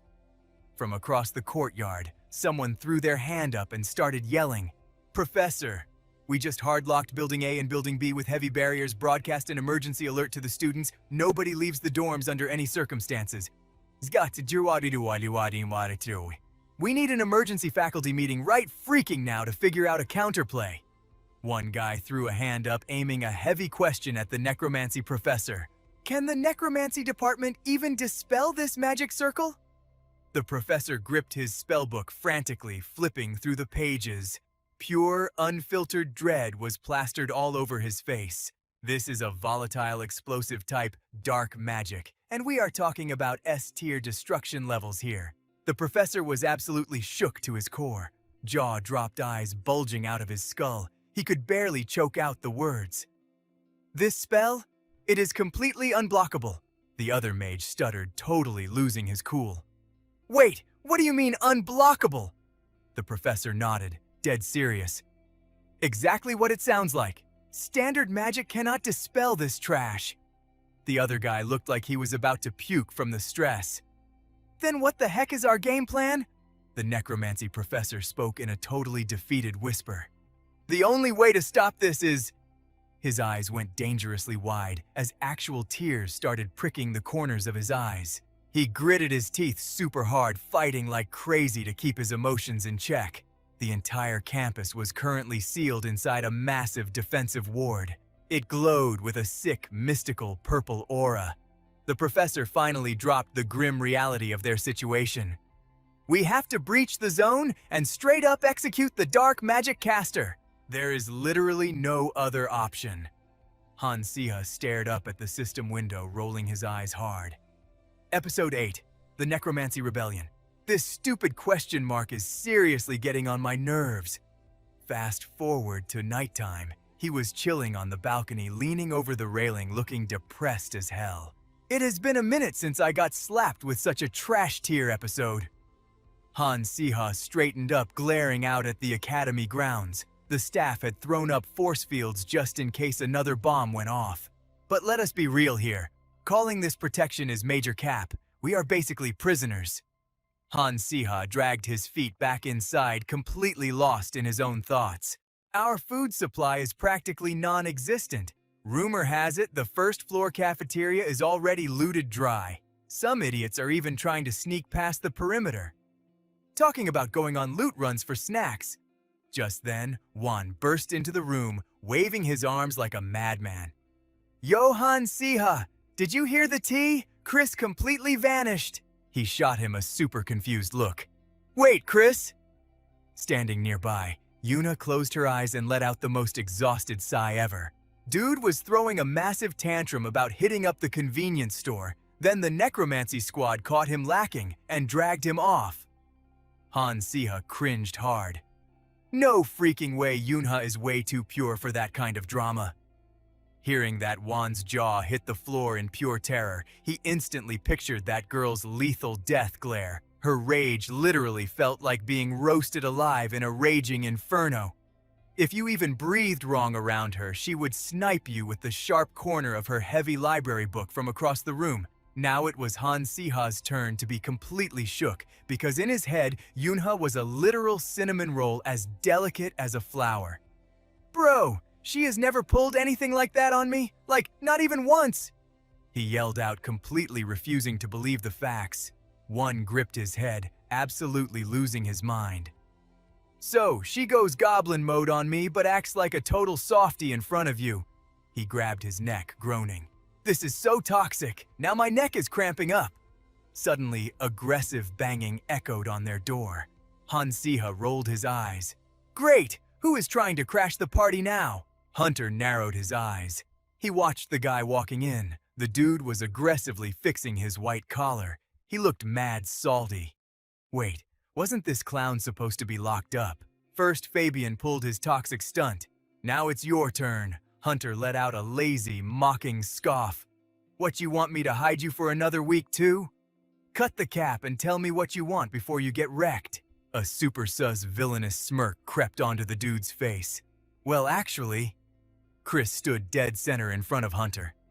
"The prince is looking for you. He sent me to drag you over for some emergency." Hunter literally gave 0 drops of care. "Oh, for real?" Chris looked at him like he was glitching. Hunter's deadpan reaction totally threw him off. "Are you deadass right now? This is top tier important. When the prince calls you, run." Hunter's face darkened with pure annoyance. He massaged his temples. Rage was absolutely frying his brain cells. "Look, royal family or the prince himself, I literally do not care. If he wants to see me, he can move his own feet." Seeing Hunter flex his boundary, the guy started shaking and stuttering. "It's just... he said it has to be completely off the grid." Hunter didn't even let Chris finish. He let out the heaviest, most done-with-life sigh. "You absolute NPC! I can see right through your pathetic trap to lure me past the barrier!" His long bangs shadowed his eyes, revealing nothing but pure exhaustion with these losers. He exhaled a long breath of pure cringe. "So where are we dropping?" Chris Loki panicked at Hunter's sudden question. "What?" Why, Hunter just side-eyed the dude's messy reaction. He didn't even want to waste his breath. "You're the one telling me to go, so why act shocked when I say yes?" Chris kept stuttering out nonsense. It's just... Not even waiting for the guy's brain to reboot, Hunter stepped out the door. 0 hesitation. He kept his voice chill, totally trolling Chris. "Shook, because I read your little plot like an open book and asked for the coordinates. If their only goal was to cause chaos, they would have aggroed the professors first, not me. There had to be a hidden quest pulling me outside." Hunter stood his ground, boxed in by twin swords. His eyes narrowed in deep thought. This might take a minute, but I know the lore. This entire arc ends with the necromancy department taking a massive L in the academy. A student was taking a glowing purple orb from some sketchy cloaked figure. Pure dark energy radiated from it. According to the original storyline, a dark mage infiltrated the academy. They linked up with the necromancy geeks, handing out overpowered black magic like it was candy. Exactly what those edgelords wanted. That's probably how these low-level scrubs managed to capture Building C. That orb of pure dark mana had already merged with their hearts, and its corrupted system was rapidly leveling up inside them. But the cheat code magic that dark mage gave them, it heavily drains the host's HP with a terrible cooldown. Once the host gets completely swallowed by that power, they go totally berserk. So if I can just talk them down before they go full psycho, I can prevent a major team wipe. That's the best case scenario, right? Blocking the doorway, Hunter casually crossed his arms. Looking like a guy who had already read the spoilers, he asked, "Yo, Chris, be for real. They ordered you to pull me from the safe zone, right?" The dude choked on his words. He literally could not speak. Hunter just kept pushing the dialogue. "So you have at least been chatting with their guild." Knowing he was busted, Chris dropped his head in defeat. Are those necromancy weirdos even capable of talking? They won't listen to anything. Hunter clenched his fists so hard his knuckles popped. He gritted his teeth, flashing a furious, pissed-off smirk. "You aren't listening either, you absolute tool!" I asked if they are physically able to communicate. Obviously, those necromancy students are still human mobs. He let out another heavy, exhausted sigh, but his sarcastic vibe was definitely not powering down anytime soon. By that logic, you definitely aren't human. No actual human could be this brain dead. Chris looked triggered, his jaw hitting the floor. "What the heck? Why are you suddenly roasting me?" Hunter just slapped a hand on Chris's shoulder. "Enough yapping, lead the way." Shoving the guy forward, Hunter turned back to glance at Walt. "I am soloing this raid, stay put." Walt instantly freaked out seeing Hunter choosing to party up with this shady dude. "Bro, are you gonna survive this?" Totally contrasting Walt's panic, Hunter looked wildly chill. "Yeah, if I miss the respawn timer, ping the professors immediately." Random thoughts kept swirling through his mind. Hunter's brain was working in overdrive. The second he stepped out the door with Chris, they ran straight into a squad of 3 blocking the path. 2 dudes in long robes flanking the sides, and Yuna standing right in the center. I was actually stressing over Yuna, but sadly, both Hunter and Chris just blue-screened at the sight of this trio. My stupid crisis mode instincts are kicking in again. Yuna was hugging a cat, her eyes practically sparkling with hype. She looked like a glowing rare character in the dark. Usually my gut feeling is spot on. Hunter quickly noticed her tone dropping into serious mode. "The reason I'm stuck here is because I got soft-locked in the dorms. I was trying to decode the star's algorithm. 5 cards face down. Pick one and take a guess. My horoscope literally said I wouldn't catch a game over even if I got captured. And then my hunger meter basically hit 0. So I trusted the random number generator and stepped outside. Ignoring everyone's weirded out faces, she kept laughing about her own wild lore. And boom, I found you here. See, my prophecies never miss. Is she always glitching like this? Yeah, whatever, as long as your health bar is full." Brody tried to hide the cringe on his face, rubbing his chin. Looks like Chris managed to drag the right target over. Hunter and Brody squared up. The mutual beef between them was super obvious. "Hey man, you are Hunter from the Castica clan, right?" Hunter's face screamed 0 tolerance, but he just rolled with the event trigger.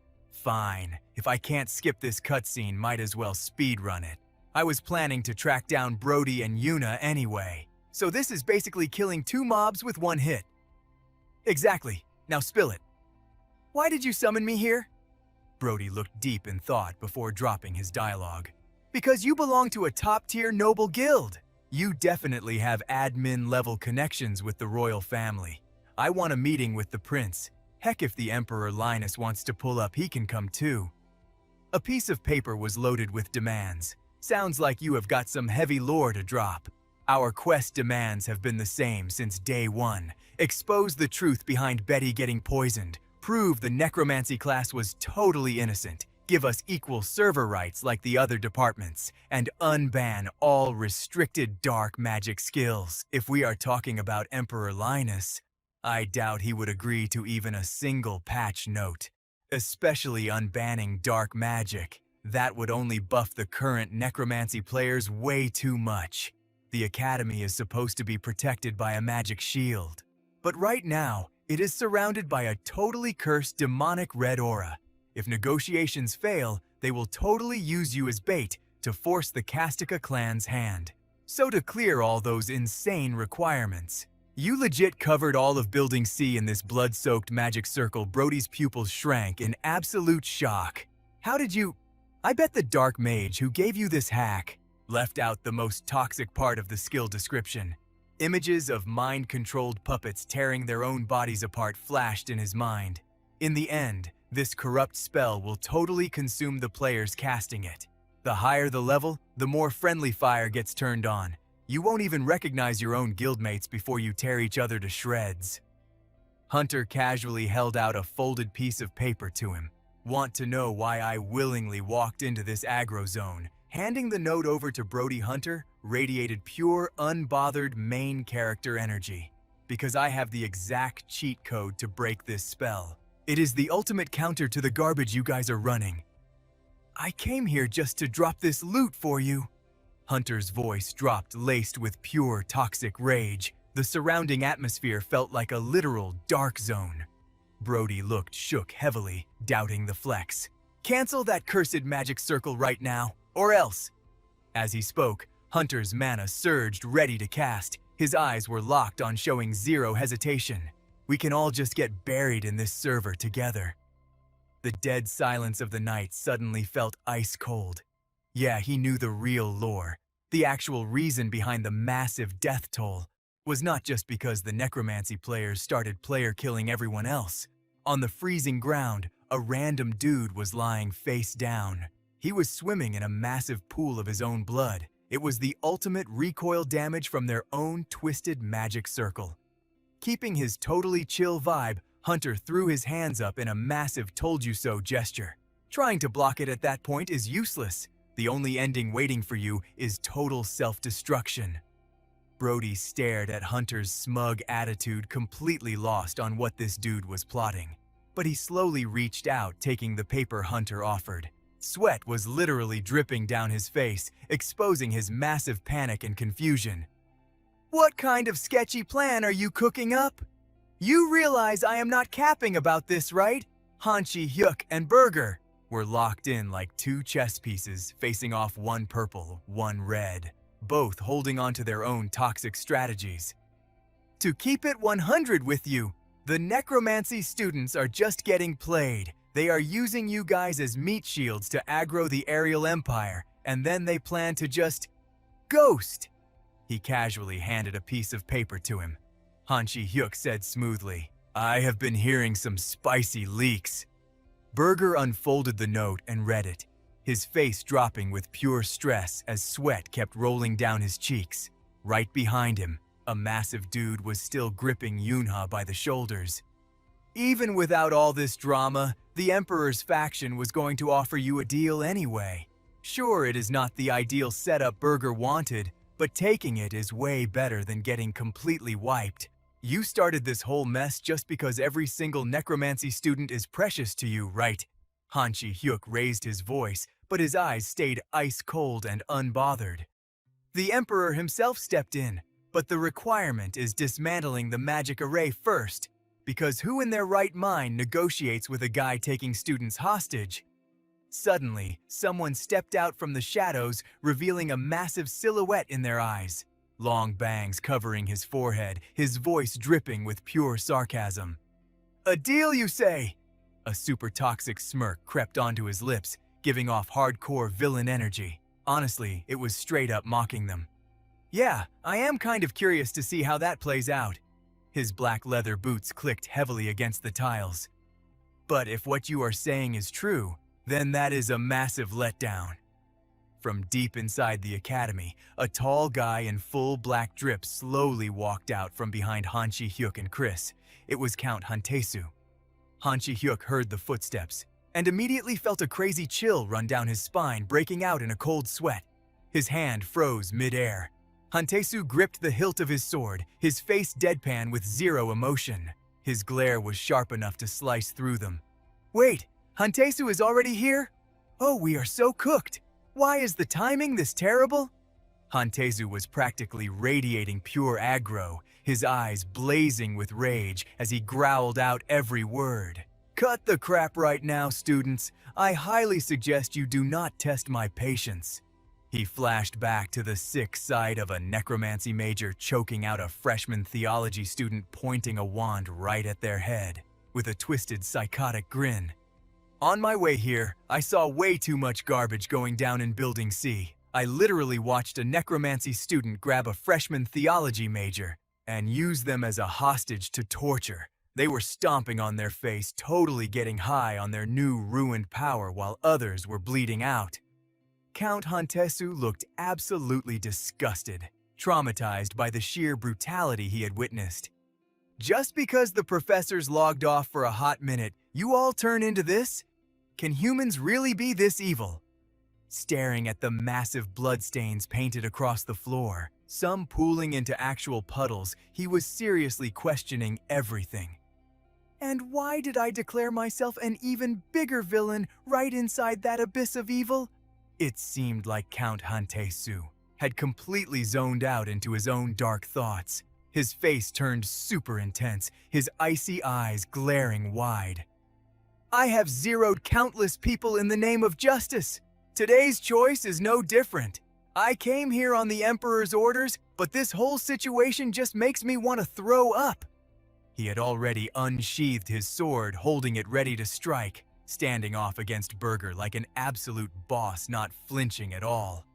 Even so, I know exactly what my role is. I am not here to play hero for some young students. I am here to delete future dark mages from the server.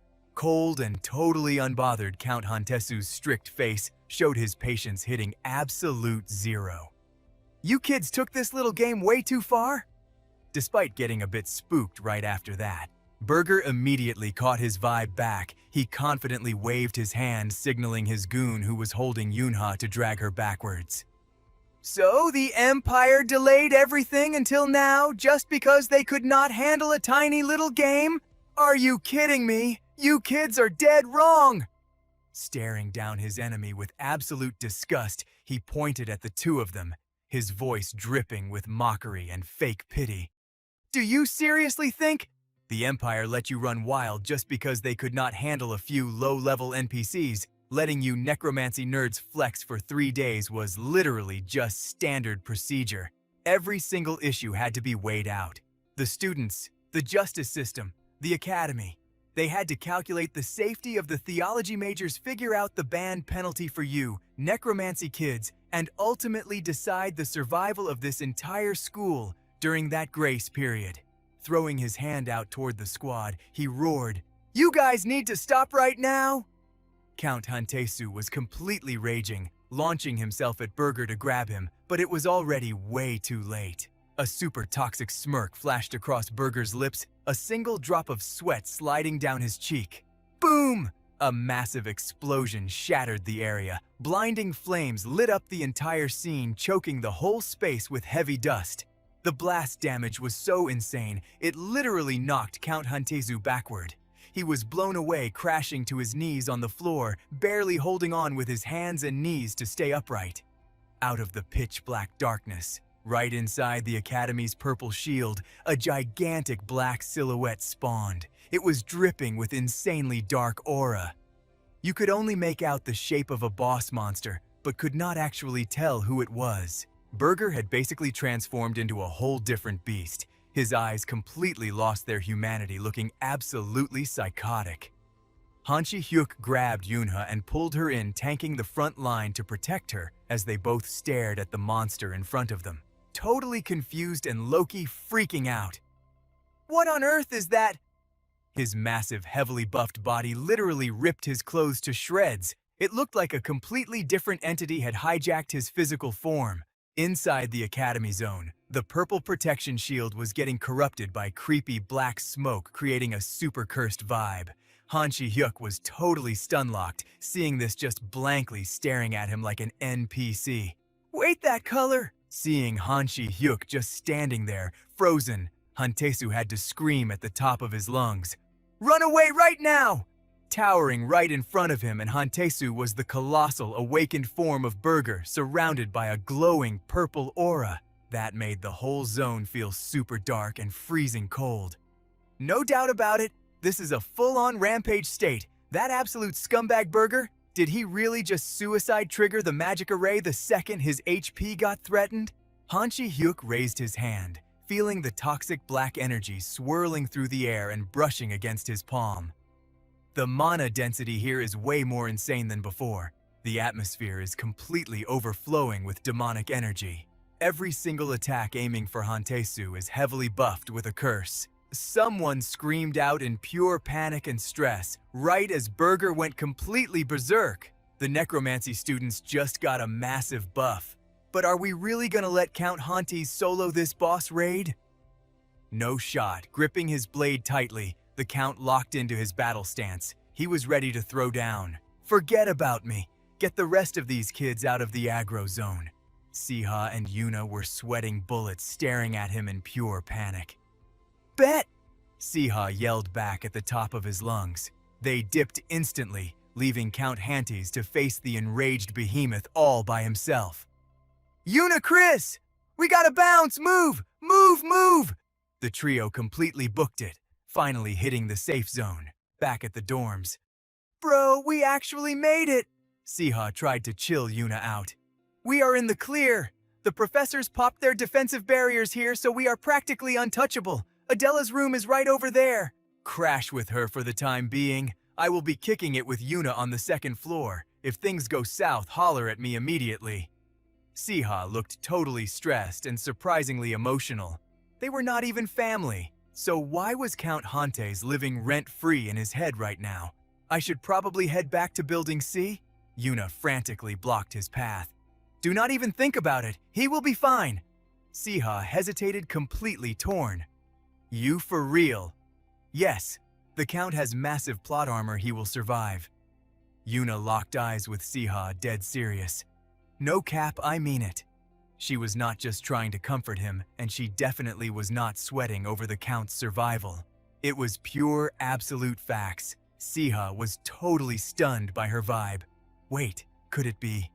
Exactly. It was her prophecy skill. The Count is totally safe, but if you go back, you will just be a massive liability. The barrier is literally cracked wide open. It is way too sketchy out there right now. Trust me, you do not want to see that bloodbath. Meanwhile, the Emperor's top-tier summon Count Hantes had speedrun his way there in just 3 hours. He absolutely clapped the Necromancer's magic array and wiped the entire building clean.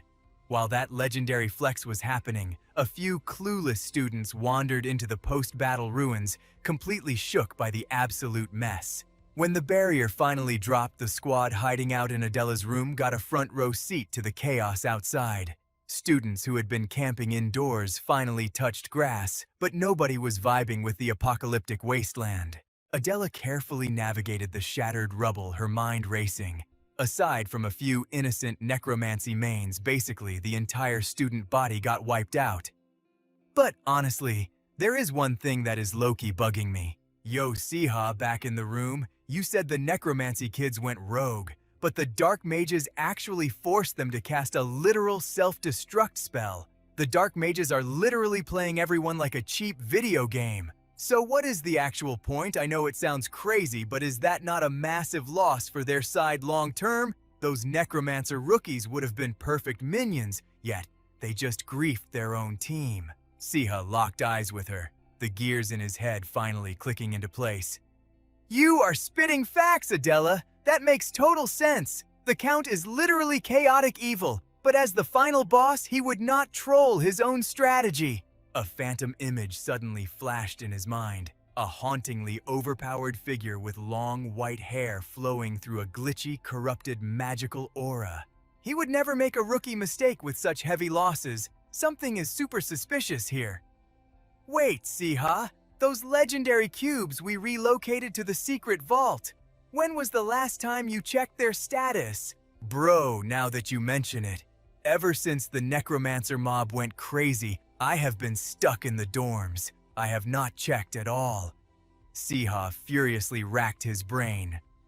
Did we stash the other cubes anywhere besides Ethan's inventory, just as an anti-theft measure? Cut to a pitch-black room where a single beam of light illuminated a black lockbox sitting on a wooden crate. No way! Oh, we are so cooked! It was a total decoy! That tiny black safe sat perfectly still, but it held an absolute game-breaking secret. Bro, we walked straight into their trap! Yeah, it is hitting me now. That cube literally radiated insane magical energy. The dark ritual, the campus riot. This next arc is absolute peak fiction, guys. It is the legendary cube recovery mission. Han Siha got his loot snatched by the dark mages, and now he is grinding desperately to steal it back. Siha was totally shook and instantly whipped around. Ain't no way! He started marching off like a man on a mission. What if that whole riot was just a massive distraction so they could loot the cube? Heart-pounding, Siha slowly nudged the heavy door open, just like I called it. A weird, glowing aura spilled out from the storage room, but right behind the open chest, the legendary cube was completely gone. He bit his lip hard, his eyes locked onto a strange, glowing orb floating right in front of him. To stop the villains from wiping their entire inventory at once, the loot had been scattered across the map. Suddenly, the floating orb started talking in the pitch-black room. Siha, I shifted to the backup coordinates like you asked, but they totally breached this zone too. They must have tracked the cube's passive mana leak to pinpoint this exact location. Resting his chin on his hand, he went into full analytical mode. While we were getting spawn-camped by that insane riot putting all our stats into defense, those hackers exploited a massive glitch in our security. But what about the missing cubes, the emotion core and the perception core? He literally wanted to facepalm. Out of all the times to get amnesia, he forgot the most overpowered items in the game. Damn it! The two of them were still strategizing. First things first, we gotta ping the rest of the squad. We have to drop the truth bomb on Han Siha and Natalia. Say less. I am on it. Siha's expression turned incredibly dark, grinding his teeth in pure frustration. Trying to track down that cube right now was basically impossible. That ultimate item was supposed to be locked in the machine's heart, but he still had zero clue where that secret dungeon actually was. The blazing red cube pulsed with an absolutely broken amount of limitless power. Nearby, his summon basin was curled up looking totally depressed. Plus, trying to solo the final boss Aiden with their current stats, that was literally just throwing the game. Basin had not even hit his max evolution stage yet. Standing there rubbing his chin, Siha was lost in thought. Then, it hit him like a lightning bolt. Bro, wait! How did I actually forget my own broken cheat skill? His eyes turned icy as he looked down at the floating orb. If we cannot track the cube manually, there is still one glitch we can exploit. Tell me if someone snatched the ultra-rare loot you just grinded for. Would you not be totally salty about it?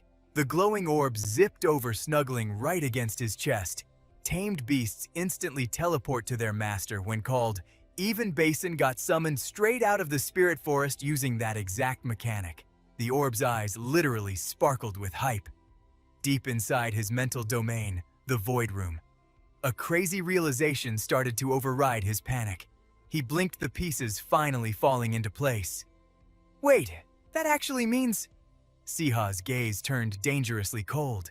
If I spam my Tamer's summoning skill, even if the emotion core is a lost cause... He scowled, pure determination radiating from him. The perception core that I already dominated should instantly fast travel right back into my inventory.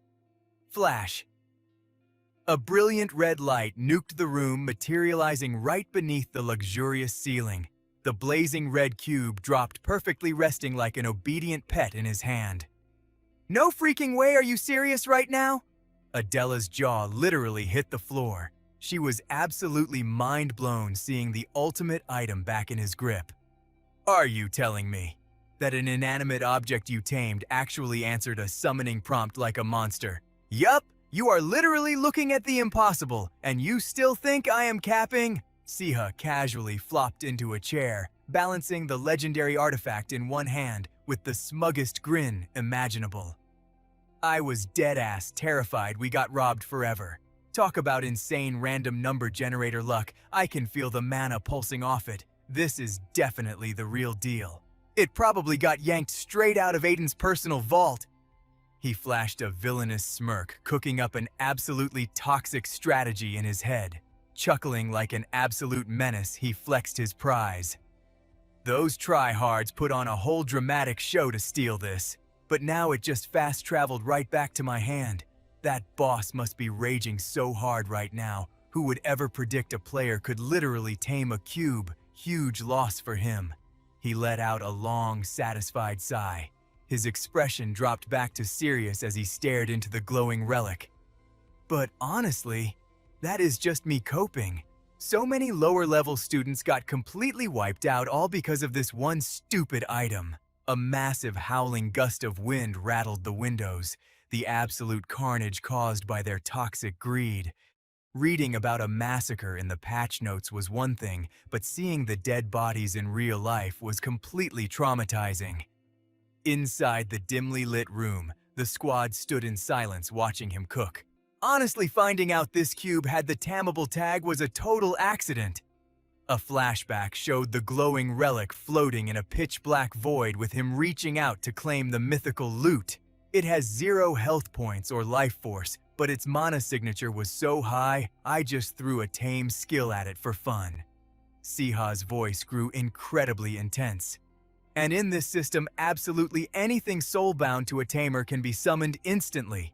It literally does not matter what kind of item it is, so even if those dark mages grinded for days to steal it, they are never taking my loot. Over my dead body.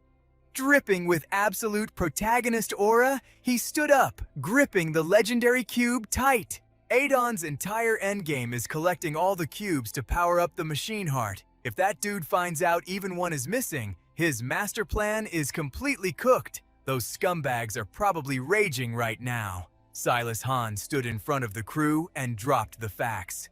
But we still do not have a way to track the unlinked cubes. For now, keep your mouth shut. No leaking this. Outside the window, the sky was already fading into a blood-orange sunset. Look, those dark mages are definitely spinning the block to snatch the rest of the cubes. We are not geared up enough to just rush headfirst into a boss fight. Our main quest right now, we have to pinpoint their hidden base. A golden glow wrapped around the entire royal castle. Fast forward a few days. Count Tyson Han requested an audience with Empress Linnea. She was chilling at her massive desk, casually gripping a single sheet of paper. Tyson pulled up his hand, resting on his chest, as he offered a smooth bow. Have you been well, Your Majesty? I know this is totally out of nowhere, but I have a request. The Empress did not even flinch, just giving him absolute non-player character energy waiting for the tea. What is it? Tyson squared his shoulders. He slowly pulled an envelope from his coat. He slid the letter across her desk. It just sat there small but holding massive weight. My official resignation, Your Majesty. Empress Linnea narrowed her eyes. She snatched up the paper. You are not even at retirement age yet? Tyson did not miss a beat. Age literally does not matter here. I just know I lack the stats for this role right now. It is the best move. Please sign off on this. She interlaced her fingers, her brain doing mental gymnastics. There was no way he was quitting without a hidden agenda. He stood there looking low-key depressed as he explained. I am just not confident in my power scaling anymore. Flashback to Tyson gripping his blood-soaked sword, standing over a floor absolutely painted in fresh gore. I cannot guarantee I can pull off your royal quests perfectly anymore. The Empress frowned, her fingers still locked together. Is this because I botched the aftermath, or did I miss some critical detail?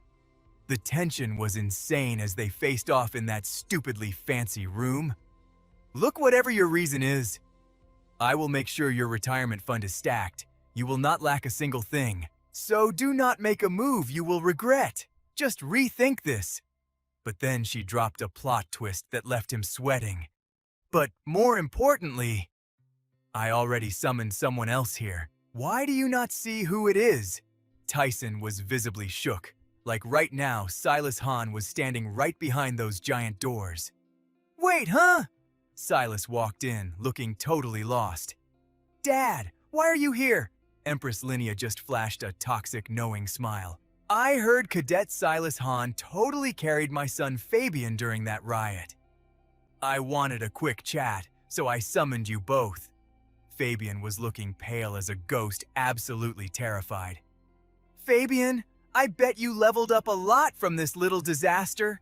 Yes, Mother, he choked out. Her eyes turned into sharp little crescents. Let us skip the filler episode and get straight to the point. They all sat down for this heavy-duty meeting.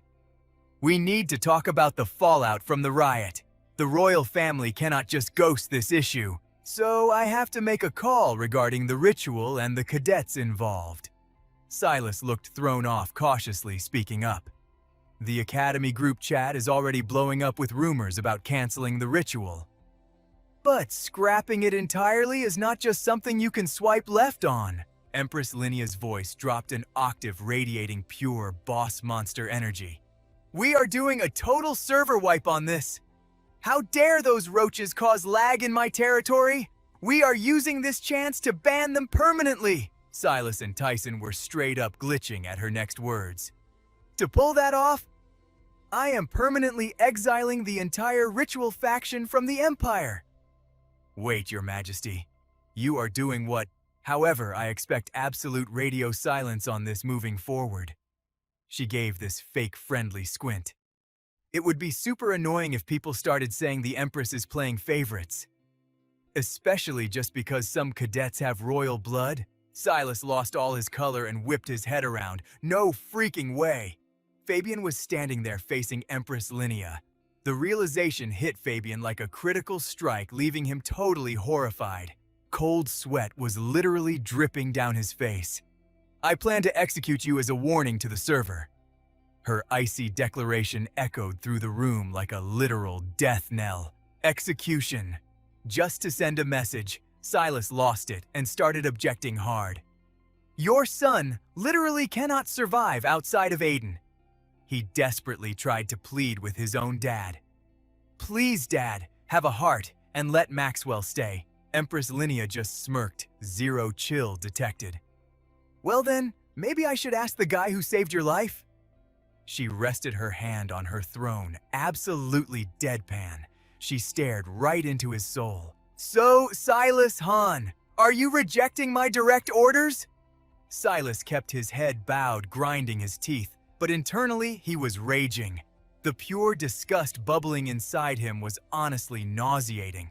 The more he thought about this royal family's sociopathic behavior, the madder he got. They knew that kid was innocent, yet they were tossing him like a trash-tier item. It made him so sick, he literally could not even speak.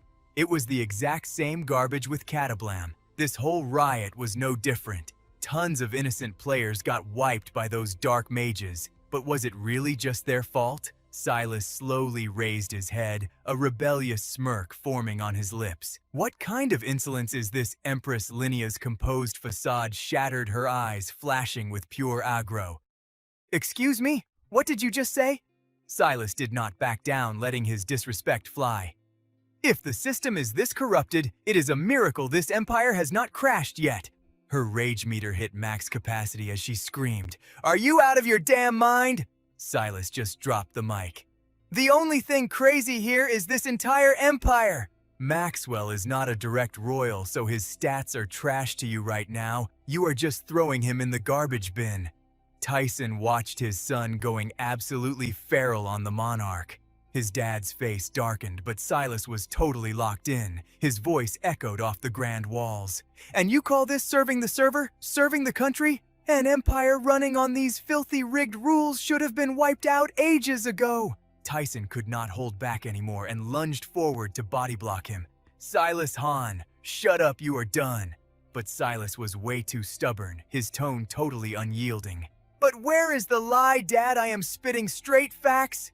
He glared right back at the throne.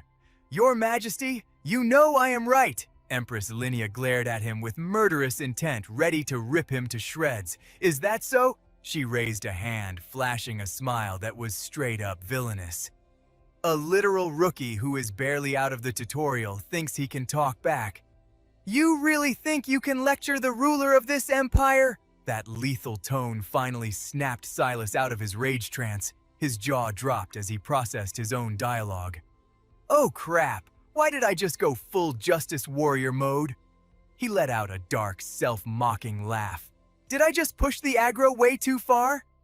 Okay, yeah, everything I said was true, but then his survival instinct kicked in.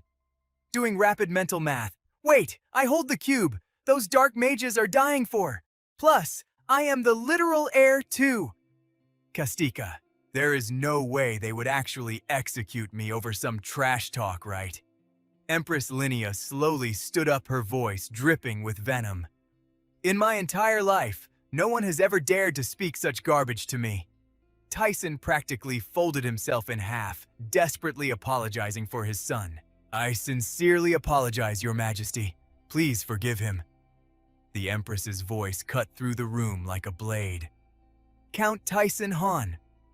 Since this is your spawn, I will let you decide his game over screen. What do you think I should do with him?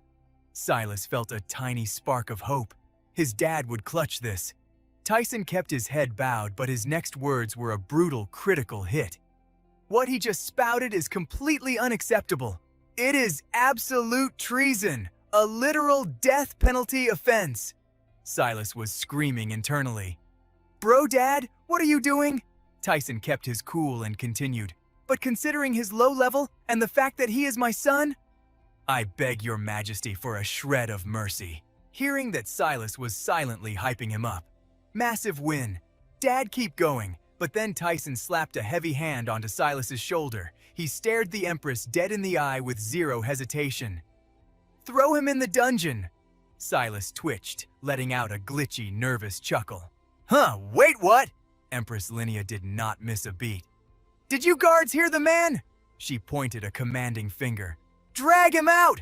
Silas was instantly shoved forward by the knights, desperately trying to break. Hold up!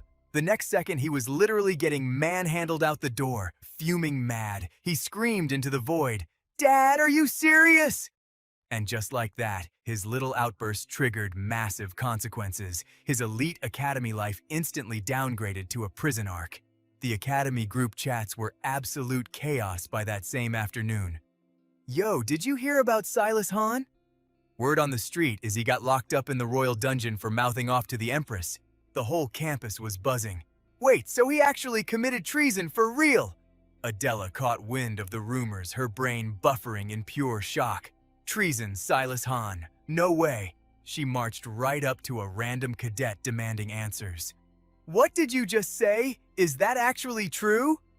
The guy nodded frantically. Yeah, no cap. Everyone is saying he is literally rotting in the underground royal prison right now. Adela still couldn't wrap her head around it. She furrowed her brows, thinking to herself, yeah, the guy was totally reckless, had zero filter and literally no chill. But literal treason. Did he seriously take it that far? Catching her super stressed vibe, the other person hesitated before dropping the bomb. Honestly, I have no clue. Your best bet is to see it for yourself. But breaking into the royal underground dungeon. Yeah, that's not gonna be a walk in the park. Adela spun around and instantly bolted. The other student panicked, yelling after her. Wait, what? Adela, yo? Adela, where are you going? Their voice echoed down the hall. The afternoon classes are literally about to start, but her brain was completely hyper-fixated on one thing. Oh my god, I need to find Han Siha. Adela kept repeating it like a mantra in her head. That idiot saved my life from getting game overed way too many times. I have to track him down myself. Spotting a horse carriage, she rushed over and asked, Excuse me, can I book a ride right now? The driver leaned down, raising an eyebrow. Sure thing, kid. But where exactly are you heading? Adela stared at the pathetic pile of coins in her hand. She silently cursed the fact that she left all her high-tier loot back in the other world. Clenching her fists, she made a heavy choice. I swore I would never cross paths with that guy again, but honestly, that doesn't even matter right now. After a split second of debating, Adela made up her mind. There was zero chance she was leaving Han Siha to rot solo. She looked dead at the driver with absolute conviction. Take me to the Kastika estate, please. It didn't take long before she pulled up to the massive Kastika manor and managed to get an audience with Taisu Han. His voice dripped with surprise. Is that so? He sat like a raid boss behind his massive mahogany desk. Glaring at her with a heavy aura, he asked, Did you come here begging for my help? Adela gave a dead serious nod. Yeah, I absolutely have to see Han Siha. Her voice was pure iron. If you aren't going to protect him, then I will. The Count sighed and shook his head. I have zero intention of accepting some commoner NPC as my daughter-in-law. Hearing that, Adela practically blew a gasket. Look, I'm not here to play games. Taisu Han immediately matched her aggressive energy. Neither am I, kid. What exactly do you want from me? His fingers tapped against the confidential files on his desk, laying down the harsh reality. You know damn well that if the kid got locked up by a direct royal decree, my hands are completely tied. Adela brought her hands to her chest, gripping them tight as her voice cracked with desperation. Then, at least give me the clearance to see him. Just 5 minutes or even less. I don't care. She stood her ground, laying all her cards on the table. There is something I absolutely have to tell him face to face. Tears threatened to spill from her eyes. So please, just this once help me out, Count. Taisu Han rubbed his temples, dealing with a massive headache. He thought to himself, the way she's acting, people would think the brat actually died. Should I just drop the truth bomb on her? He hesitated for a second before making a call. Whatever, it's faster, if she just sees it herself. Taisu Han flashed her a subtle smirk. I'll give you the coordinates. I give you my word. I'll pull some strings so you can meet the kid. Adela's eyes went wide, her face lighting up with massive hype. Wait, really? Taisu Han quickly laid down the rules. But let me make one thing crystal clear. If Her Majesty aggroes on this and blocks it, I can't do a single thing, so do not cause any trouble. Adela happily agreed, wiping the leftover tears from her face. Yes, I totally get it. And just like that, her mood did a full 180 as she hopped back into the carriage. Everything after that actually went super smooth. Late that night, Adela finally infiltrated the Imperial Palace. Shortly after, the guards escorted her down to the underground dungeon. As the heavy iron doors slowly creaked open, her heart started pounding out of her chest. But the reality inside was a massive plot twist. Instead of the dark, creepy torture chamber, everyone imagined this place was totally lit. The scenery was blindly gorgeous, literally giving off 5-star luxury hotel vibes.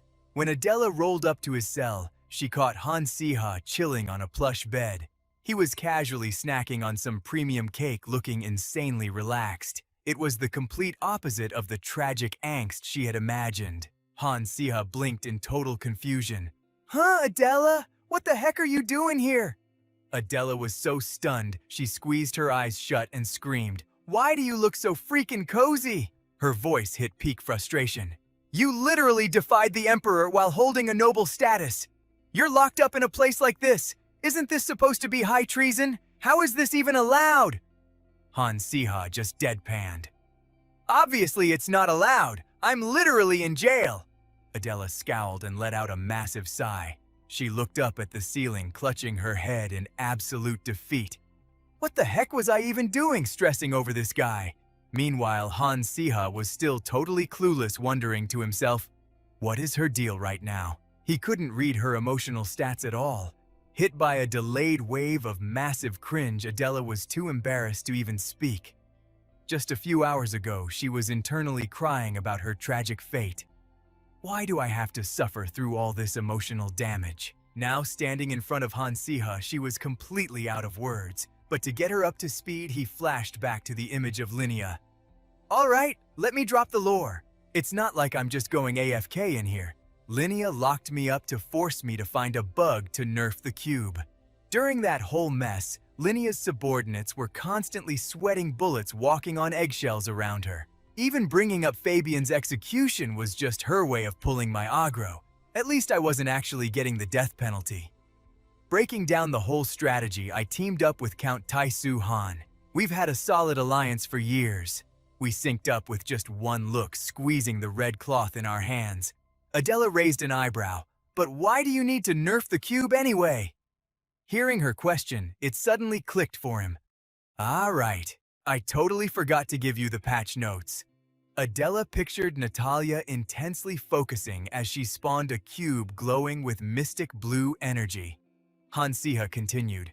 Natalia was the first player to successfully hack the cube's mana circuits and drop its minimum requirements. Just in case those dark mage griefers managed to steal all the cubes, we've been running micro adjustments to minimize the potential splash damage. But the cube that Aiden swiped this time hadn't been fully patched yet. Before he could finish his sentence, the realization hit Adela like a truck. Wait, the cube was already nerfed. Han Siha didn't deny it, confirming it instantly. Spot on. I already submitted the bug report to the Emperor. He recalled standing in front of Linnea's massive desk, handing over his classified documents. Staring intently at the papers, she pushed up her glasses like a true mastermind. It seems I'm the only one with the tech, the big brain knowledge, and most importantly, the cube itself. She had stood up, flashing a sinister smile at Han Siha that literally made his soul leave his body. Shivering at the memory, he explained. So she decided to toss me in a safe zone where I could hack it in peace. And the Imperial Dungeon is literally the most heavily guarded spot on the entire server. Taking in the whole info dump, Adela stroked her chin, going into full detective mode. Plus, nobody wants the aggro of associating with a traitor, so it's the ultimate cover story. She got completely lost in her own theory. Crafting then suddenly leaned right into Han Siha's ear. She whispered, "That woman is an absolute galaxy brain psycho." He braced himself for something deep, but hearing her totally savage review, Han Siha could only give a helpless, awkward chuckle. Honestly, same.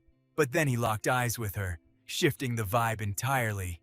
Yo, Adela, were you actually worried about me? It's not like sneaking in here is low-level content. How did you even know my spawn point and rush straight here? Caught totally off guard by the direct hit, Adela instantly got defensive and bristled like an angry cat. What the heck are you even talking about?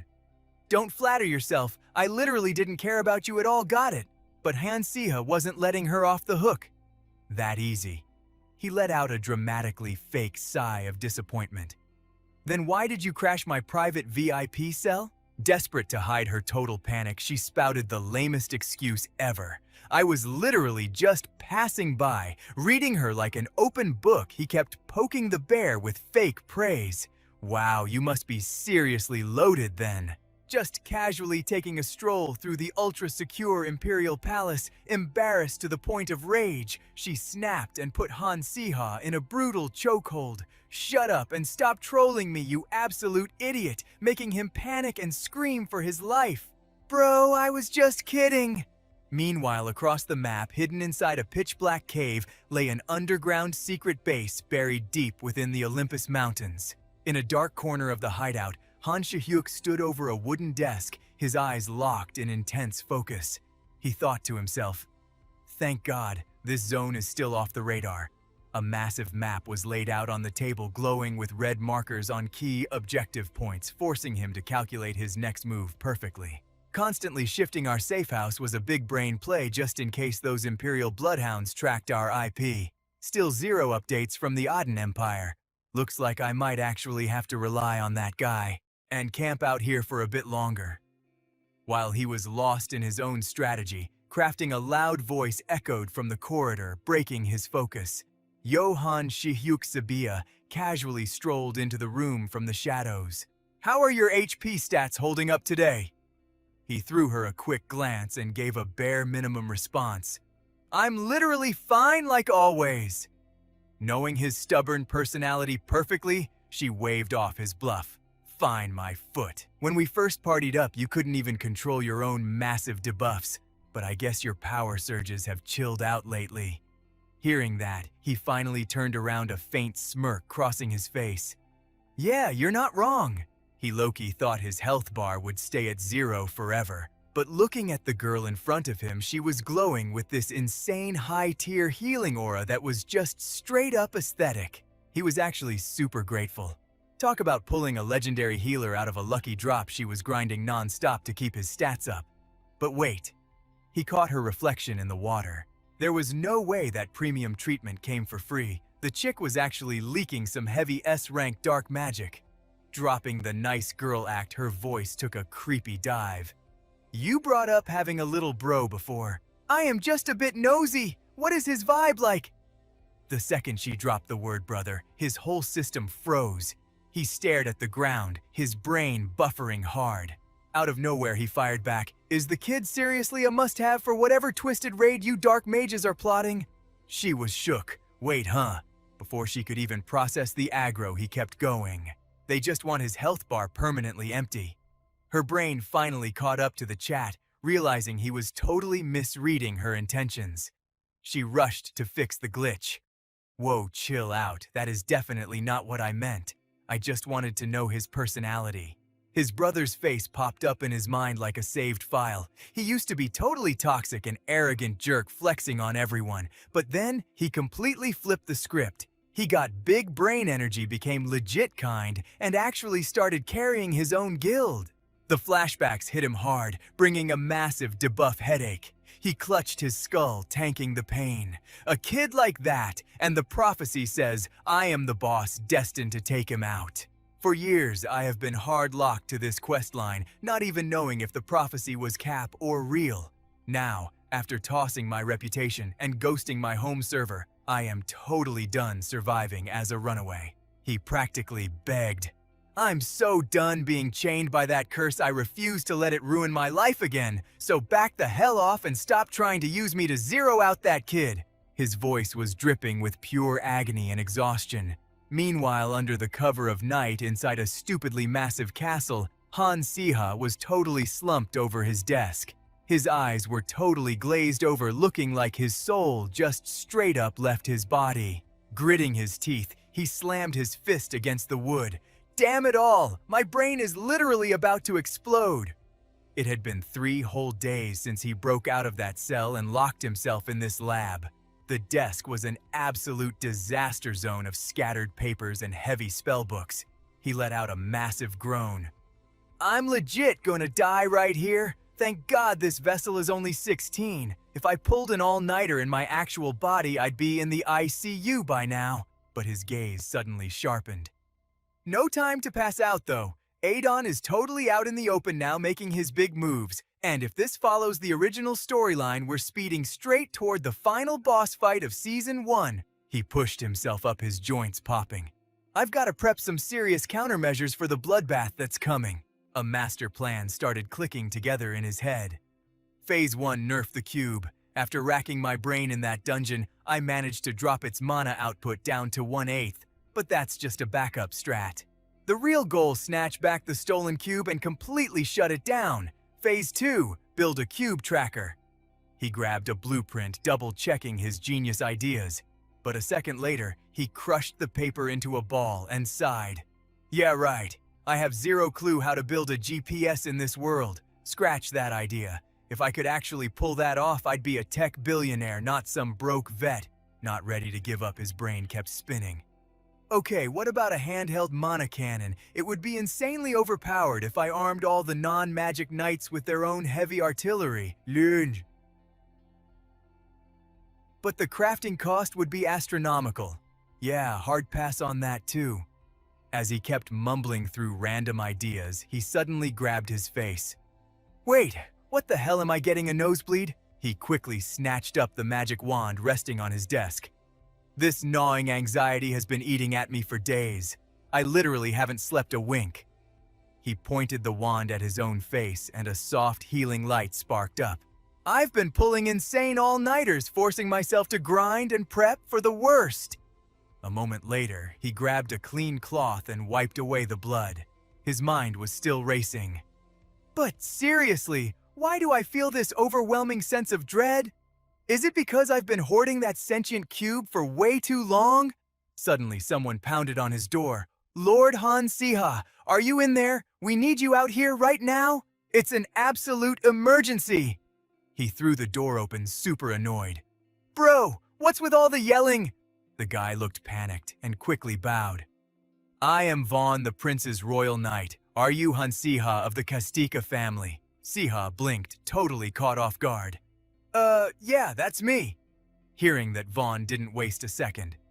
The prince is calling for you right away. You need to get to the royal palace now. Siha studied the knight's terrified face. Damn, this guy isn't faking it. Soon, a dark carriage was tearing through the night streets. Summoned to the palace at the dead of night. What kind of crazy crisis is going down? They pulled up to an insanely massive palace. Hopping out, Siha trailed right behind the knight. He scoped out the area, feeling totally creeped out. This is way too weird. Even for the middle of the night, the palace is giving off some seriously dead vibes. But then panic hit him like a freaking truck. Right there in the grand hall, Maxwell was clutching Linnea, sobbing his absolute eyes out. The Emperor was completely covered in blood, lying totally lifeless on the cold floor. Siha's jaw practically hit the floor. No freaking way! What the hell actually happened here? An ambush. This is the royal palace packed with elite guards. How could security fail this hard? He stood frozen, his brain totally short-circuiting at the slaughter. Suddenly, a sharp noise broke the silence. Siha whipped his head around and locked eyes with Rubia. She was shaking like a leaf, barely able to form a word. How? How is this even real? She choked out. The shock completely shattered her, and her legs straight up gave out. She collapsed onto the bloody marble, eyes wide with pure, unfiltered terror. Staring at her, it finally clicked in Siha's head. Wait, that's Rubia. He thought, his heart racing. I've only seen her from a distance at those lame high society banquets. I've never been this up close and personal. His mind flashed back to how she used to smile, back when she'd hold Linnea's hand and confidently face the nobles. Suddenly, a broken voice snapped him back to reality. Save us! Han Siha! Siha spun around. Maxwell was still desperately cradling the bleeding emperor. The prince's voice was totally wrecked as he begged, Her Majesty specifically asked for you. You can fix this, right? Tell me you can fix this. Siha stared at the desperate royal. Maxwell. Fabian talked about him all the time, but this is my first time actually seeing the guy. Never in a million years did I think our meet and greet would be this totally screwed up. Shaking off the shock, he rushed over and crouched beside them. Hey, you need to breathe, man, Siha said firmly. Talk to me, Maxwell. What exactly went down here? But the prince was completely traumatized. His brain was so fried from the trauma that his words came out as a jumbled mess. There were people. They came. And Her Majesty? Realizing the guy was having a full-blown panic attack, Siha quickly assessed the situation. Yeah, he's way too out of it to make sense. He scanned the massive pool of blood on the floor, then checked Linnea's pale arm. Okay, looks like the bleeding has stopped. But damn it, she's already lost way too much HP. This is giving me seriously bad vibes. He stared at the sticky red blood coating his own hands, feeling a knot twist in his stomach.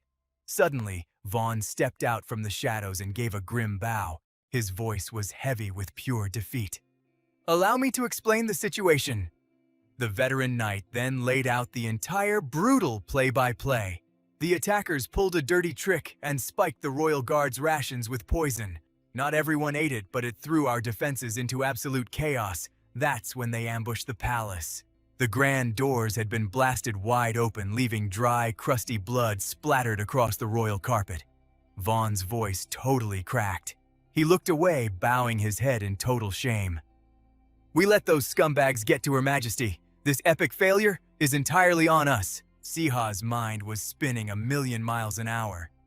No! This is all wrong! This wasn't in the original storyline. Linnea was supposed to die gloriously in the Great War. She was meant to get a legendary royal send-off. She is absolutely not supposed to die right now. Shaking off his panic, he snapped into action mode. He whipped out 2 high-tier potions from his inventory and barked out orders. Back up! I'm gonna hit her with the strongest elixirs I've got! Someone get me clean bandages and boiling water, ASAP! Maxwell and Vaughn backed off looking completely shattered while Rubia watched his every move like a hawk. Siha channeled his raw mana, mixing it with the potions as he fought desperately to pull Linnea back from the brink. Sweat dripped down his face. This is totally screwed! What the hell actually triggered this? Where did the timeline glitch out? Linnea was resting inside his glowing magic circle, still totally knocked out. Okay, wait. If I look at the current timeline, it actually kinda checks out. We're right at the edge of the Great War. This is the exact moment those palace rats took dirty bribes from the dark mages and started making their sneaky moves. The villains flash the cash, and the greedy nobles happily sell out their own kingdom. The room was dead silent. Maxwell, Rubia, and Siha just stood there watching Linnea fight for her life on the royal bed. Siha's brain was running complex calculations. But trying to assassinate the Emperor right now, it's way too early in the story. It's super sloppy and incredibly reckless. He scowled at Linnea's pale face, his own breathing getting heavy with frustration. The puzzle pieces were slamming together in his head. If Adon pulled this off, it was a massive high-risk gamble even for him? That guy is all about slowly farming EXP and silently stacking his buffs before the war. I never expected him to Leroy Jenkins a full frontal assault like this. Wait, is it because I jacked his magic cubes? Did those dark mages panic because they realized they were getting totally nerfed and decided to throw a desperate Hail Mary? His eyes snapped wide open as reality crashed down on him. Everything finally clicked into place. He knew exactly why this bloodbath happened. His hands slowly clenched into tight, shaking fists. A heavy wave of guilt washed over him. If that's true, then this entire disaster is a glitch that I caused. I completely butterflied the timeline. His chest felt like it was going to cave in. Linnea might be a total tyrant, but she's an insanely OP ruler who gets things done.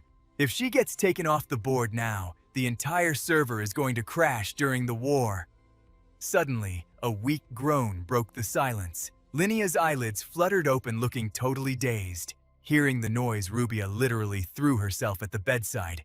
Tears were streaming down her face as she frantically cried out, "Your Majesty, are you finally awake?"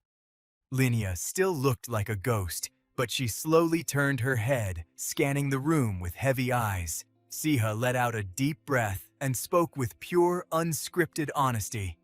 "Looking at you before, I totally thought the Aden Empire was doomed under such a ruthless boss, but seeing you like this right now, the Empire's future was looking seriously cooked without him." Shihyuk's mind raced through the roster of players dreading the chaotic patches ahead. An 18-year-old prince forced to step up, corrupt nobles securing their dirty bags, and an unavoidable guild war looming on the horizon. The usual fire in his eyes had totally glitched out, replaced by a heavy grinding sorrow as he stared deep into Linnea's fading eyes. The absolute truth finally hit him. Yeah, even top-tier rulers had their own terror debuffs. Linnea parted her cracked lips, her voice barely a whisper. "Han Siha, from the literal second you spawned in front of me. You were insanely arrogant, but you never spewed a single lie. Seeing those raw stats, I genuinely thought you were the one player I could trust. So..." She paused mid-sentence, her memory replaying her first encounter with Shihyuk. A second later, her gaze shifted longingly toward Maxwell and Rubia. Her HP was dropping fast as she pleaded, "Please carry my kids through this mess." Shihyuk totally froze, offering a low grunt to lock in the quest. His mind went into overdrive. Now it all clicked. This was exactly why the Emperor had Maxwell summon him.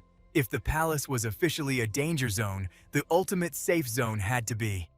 An imposing castle flashed in his mind.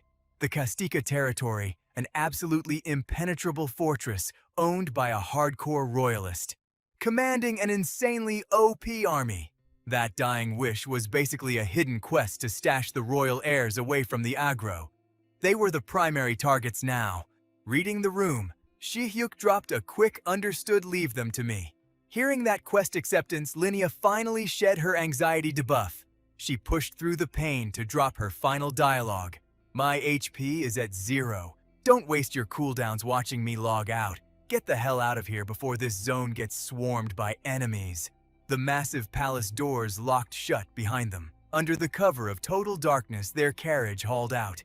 Count Taisu Han stepped out, holding a flickering candle, throwing shade at the unexpected squad.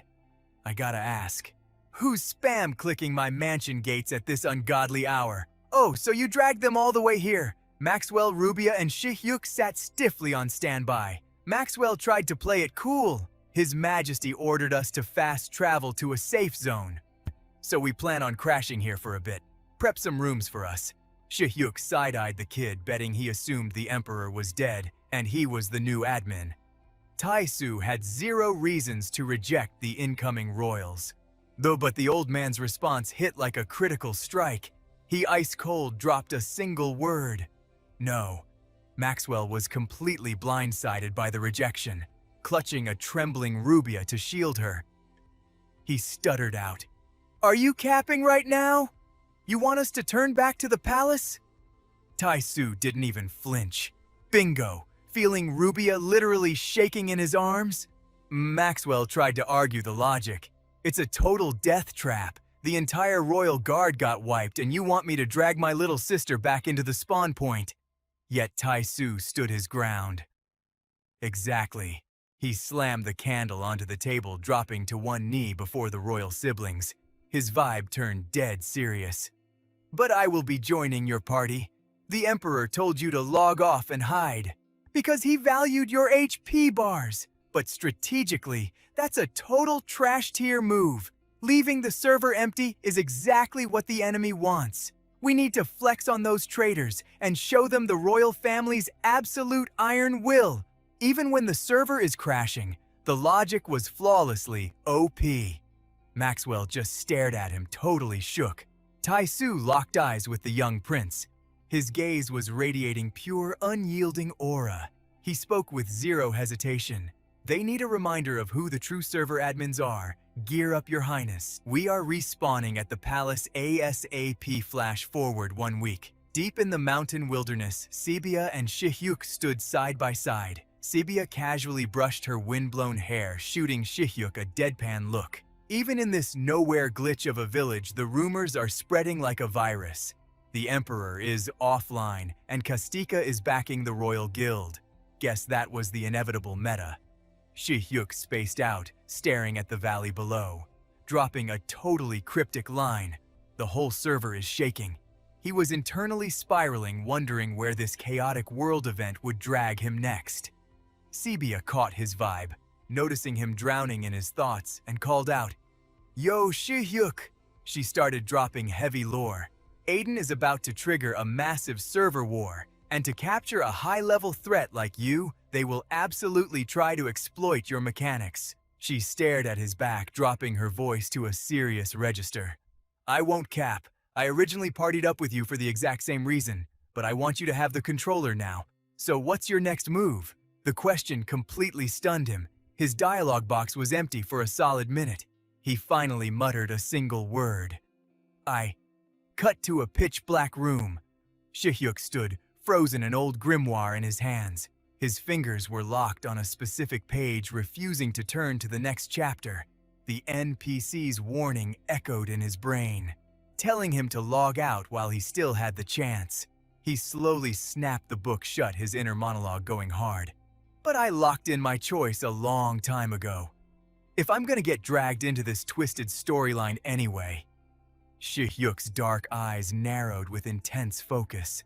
"Then I am absolutely not leaving the Dark Mage faction." His head snapped up, eyes blazing with main character energy. "I'm gonna min-max whatever I can." The scene cut to a heavy, ornate coffin. How many days had it been since the Emperor logged off for good? Maxwell stood with his eyes shut tight, trying to vibe with his own rushed coronation event. The ceremony was speedrun, and the newly minted Emperor Maxwell was immediately slammed with admin duties. Taisu officially became the ultimate support class for the new ruler. He sat brooding over a chessboard, knowing this questline was set to hardcore mode. Nobody had a clue where the traitorous nobles were camping. His hand slammed a knight piece onto the board. In that exact moment, the veteran Count's galaxy brain tactics and ice-cold logic totally carried the team. He speed-drafted a squad of ultra-loyal elites, placing them in high-tier positions, and systematically CC'd every noble who had partied up with the Dark Mages. Groups of players huddled in the corners, whispering. The palace server was still a hot mess, but the moment the Kastika and Akin clans flexed their support, the other nobles stopped playing both sides and fully pledged to the royal guild. Shihyuk dragged himself down the corridor looking like he hadn't slept in patches, and just like that, my quest log is overflowing again. A gloomy shot of the academy under a gray sky loaded in. Thanks to the royal server crash, the academy had initiated a total lockdown. Maxwell's stressed silhouette faded into view. The kid was still massively debuffed by the Emperor's death, and started heavily relying on me, the one guy who carried him through the tutorial phase. Right on cue, Ethan spawned from a nearby room holding a stack of spellbooks. He was the extra backup Maxwell had been grinding for. Shihyuk lit up like a Christmas tree. Yo, Ethan, one of the absolute MVPs. From the Aden Crusaders that I vouched for, Shihyuk casually checked in. You snag any food buffs yet? Ethan looked dead inside as he replied. Nope, got an alert about rebel mobs in the province and had to go clear out the zone. Shihyuk couldn't help but internally roast him. Bro looks like his stamina bar is stuck at 1%. The higher your stats, the harder they grind you. Walking alongside him, Shihyuk's thoughts took a darker turn. But what else can we even do? We can't just AFK and let an 18-year-old noob run the whole server. The rebel mobs were wiped, but Ethan was literally grinding until his nose bled. A sudden splash of blood red drenched Shihyuk's mind. Unfortunately, all this tryharding wouldn't stop the incoming guild war. Dozens of hands thrust blazing torches into the sky.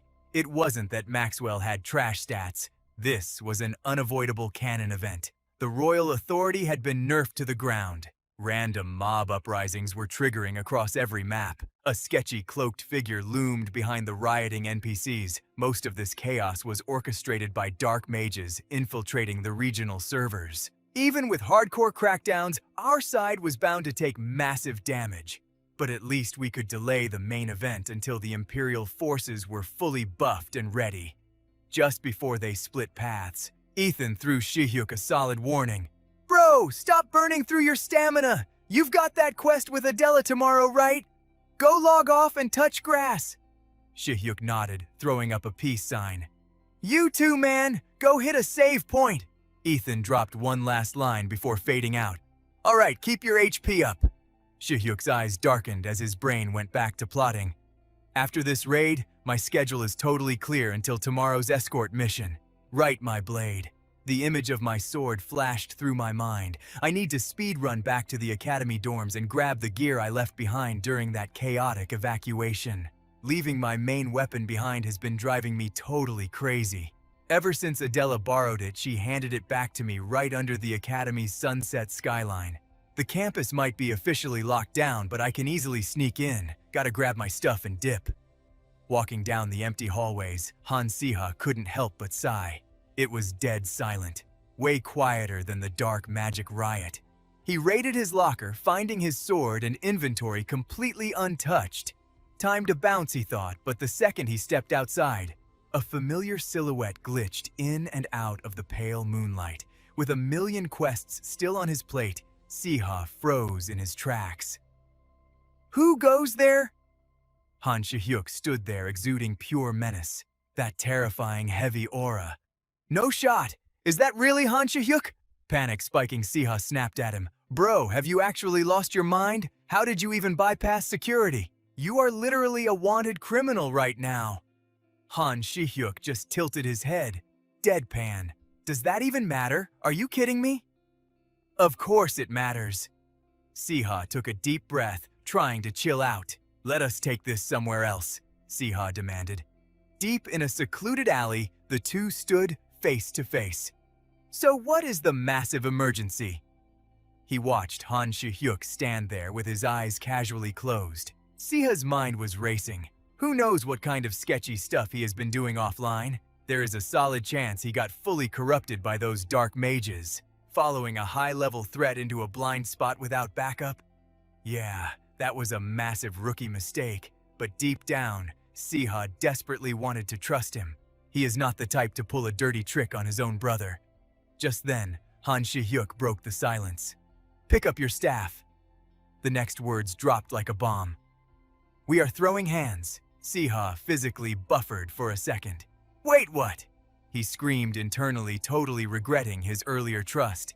Han Siha's tone was ice cold.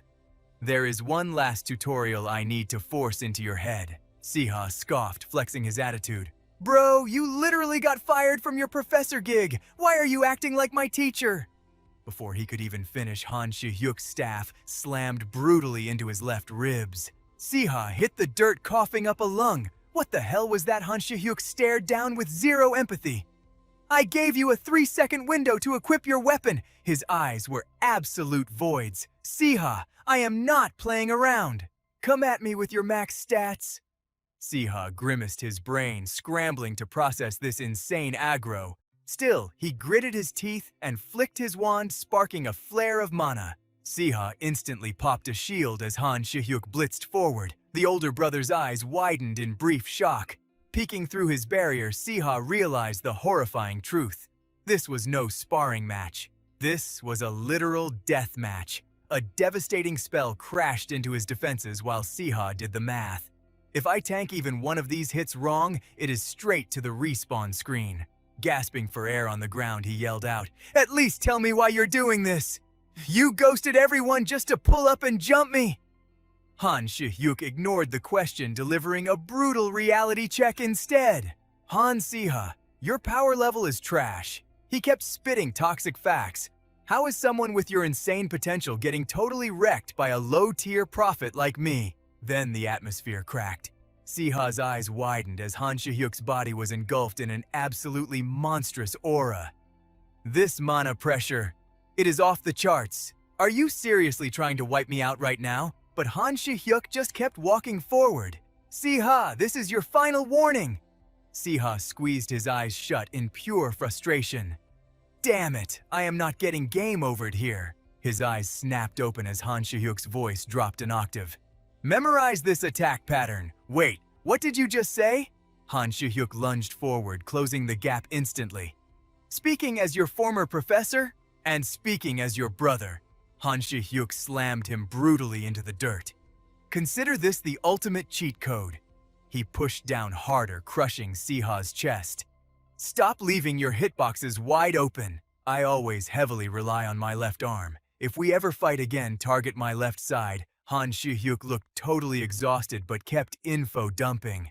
My build is designed for endurance fights. The longer we clash, the worse your odds get. If you want to drop my health points, you have to burst me down from second one. When your actual life is on the line, holding back your ultimate skill is just a rookie mistake. Han Siha's intense gaze reflected in his younger brother's eyes. Siha's brain short-circuited. What is this twisted logic? Something feels super off. Why drop your entire boss mechanic strategy to me? His fingers tightened around his sword hilt. No time to overthink the lore, I just need to cancel his casting animation. Siha spun his blade right next to Han Siha, triggering a massive upheaval of the earth beneath them. Tons of bedrock and rubble spiraled up, completely encasing Han Siha in a hardcore prison of earth. For a split second, the boss was locked down, leaving Siha gasping outside. Then glowing cracks spiderwebbed across the massive boulder. Boom! The entire rock formation detonated into dust right in front of his face. Standing untouched in the crater, Han Siha dusted off his jacket. You were totally outplayed from the start. Siha just sat there bracing for the final verdict. But you managed to stun lock me for exactly 1 second. I will call this round your win. Stepping out of the wreckage, he tilted his head towards Siha. Burn this into your memory, Han Siha. If the day comes when you actually need to clear my boss fight, you cannot lag like you did today. Siha ground his teeth together, his brow furrowed in fierce determination. Because when that day arrives, Han Sihyuk flashed a chillingly dark smile and dropped the final bombshell. You will die.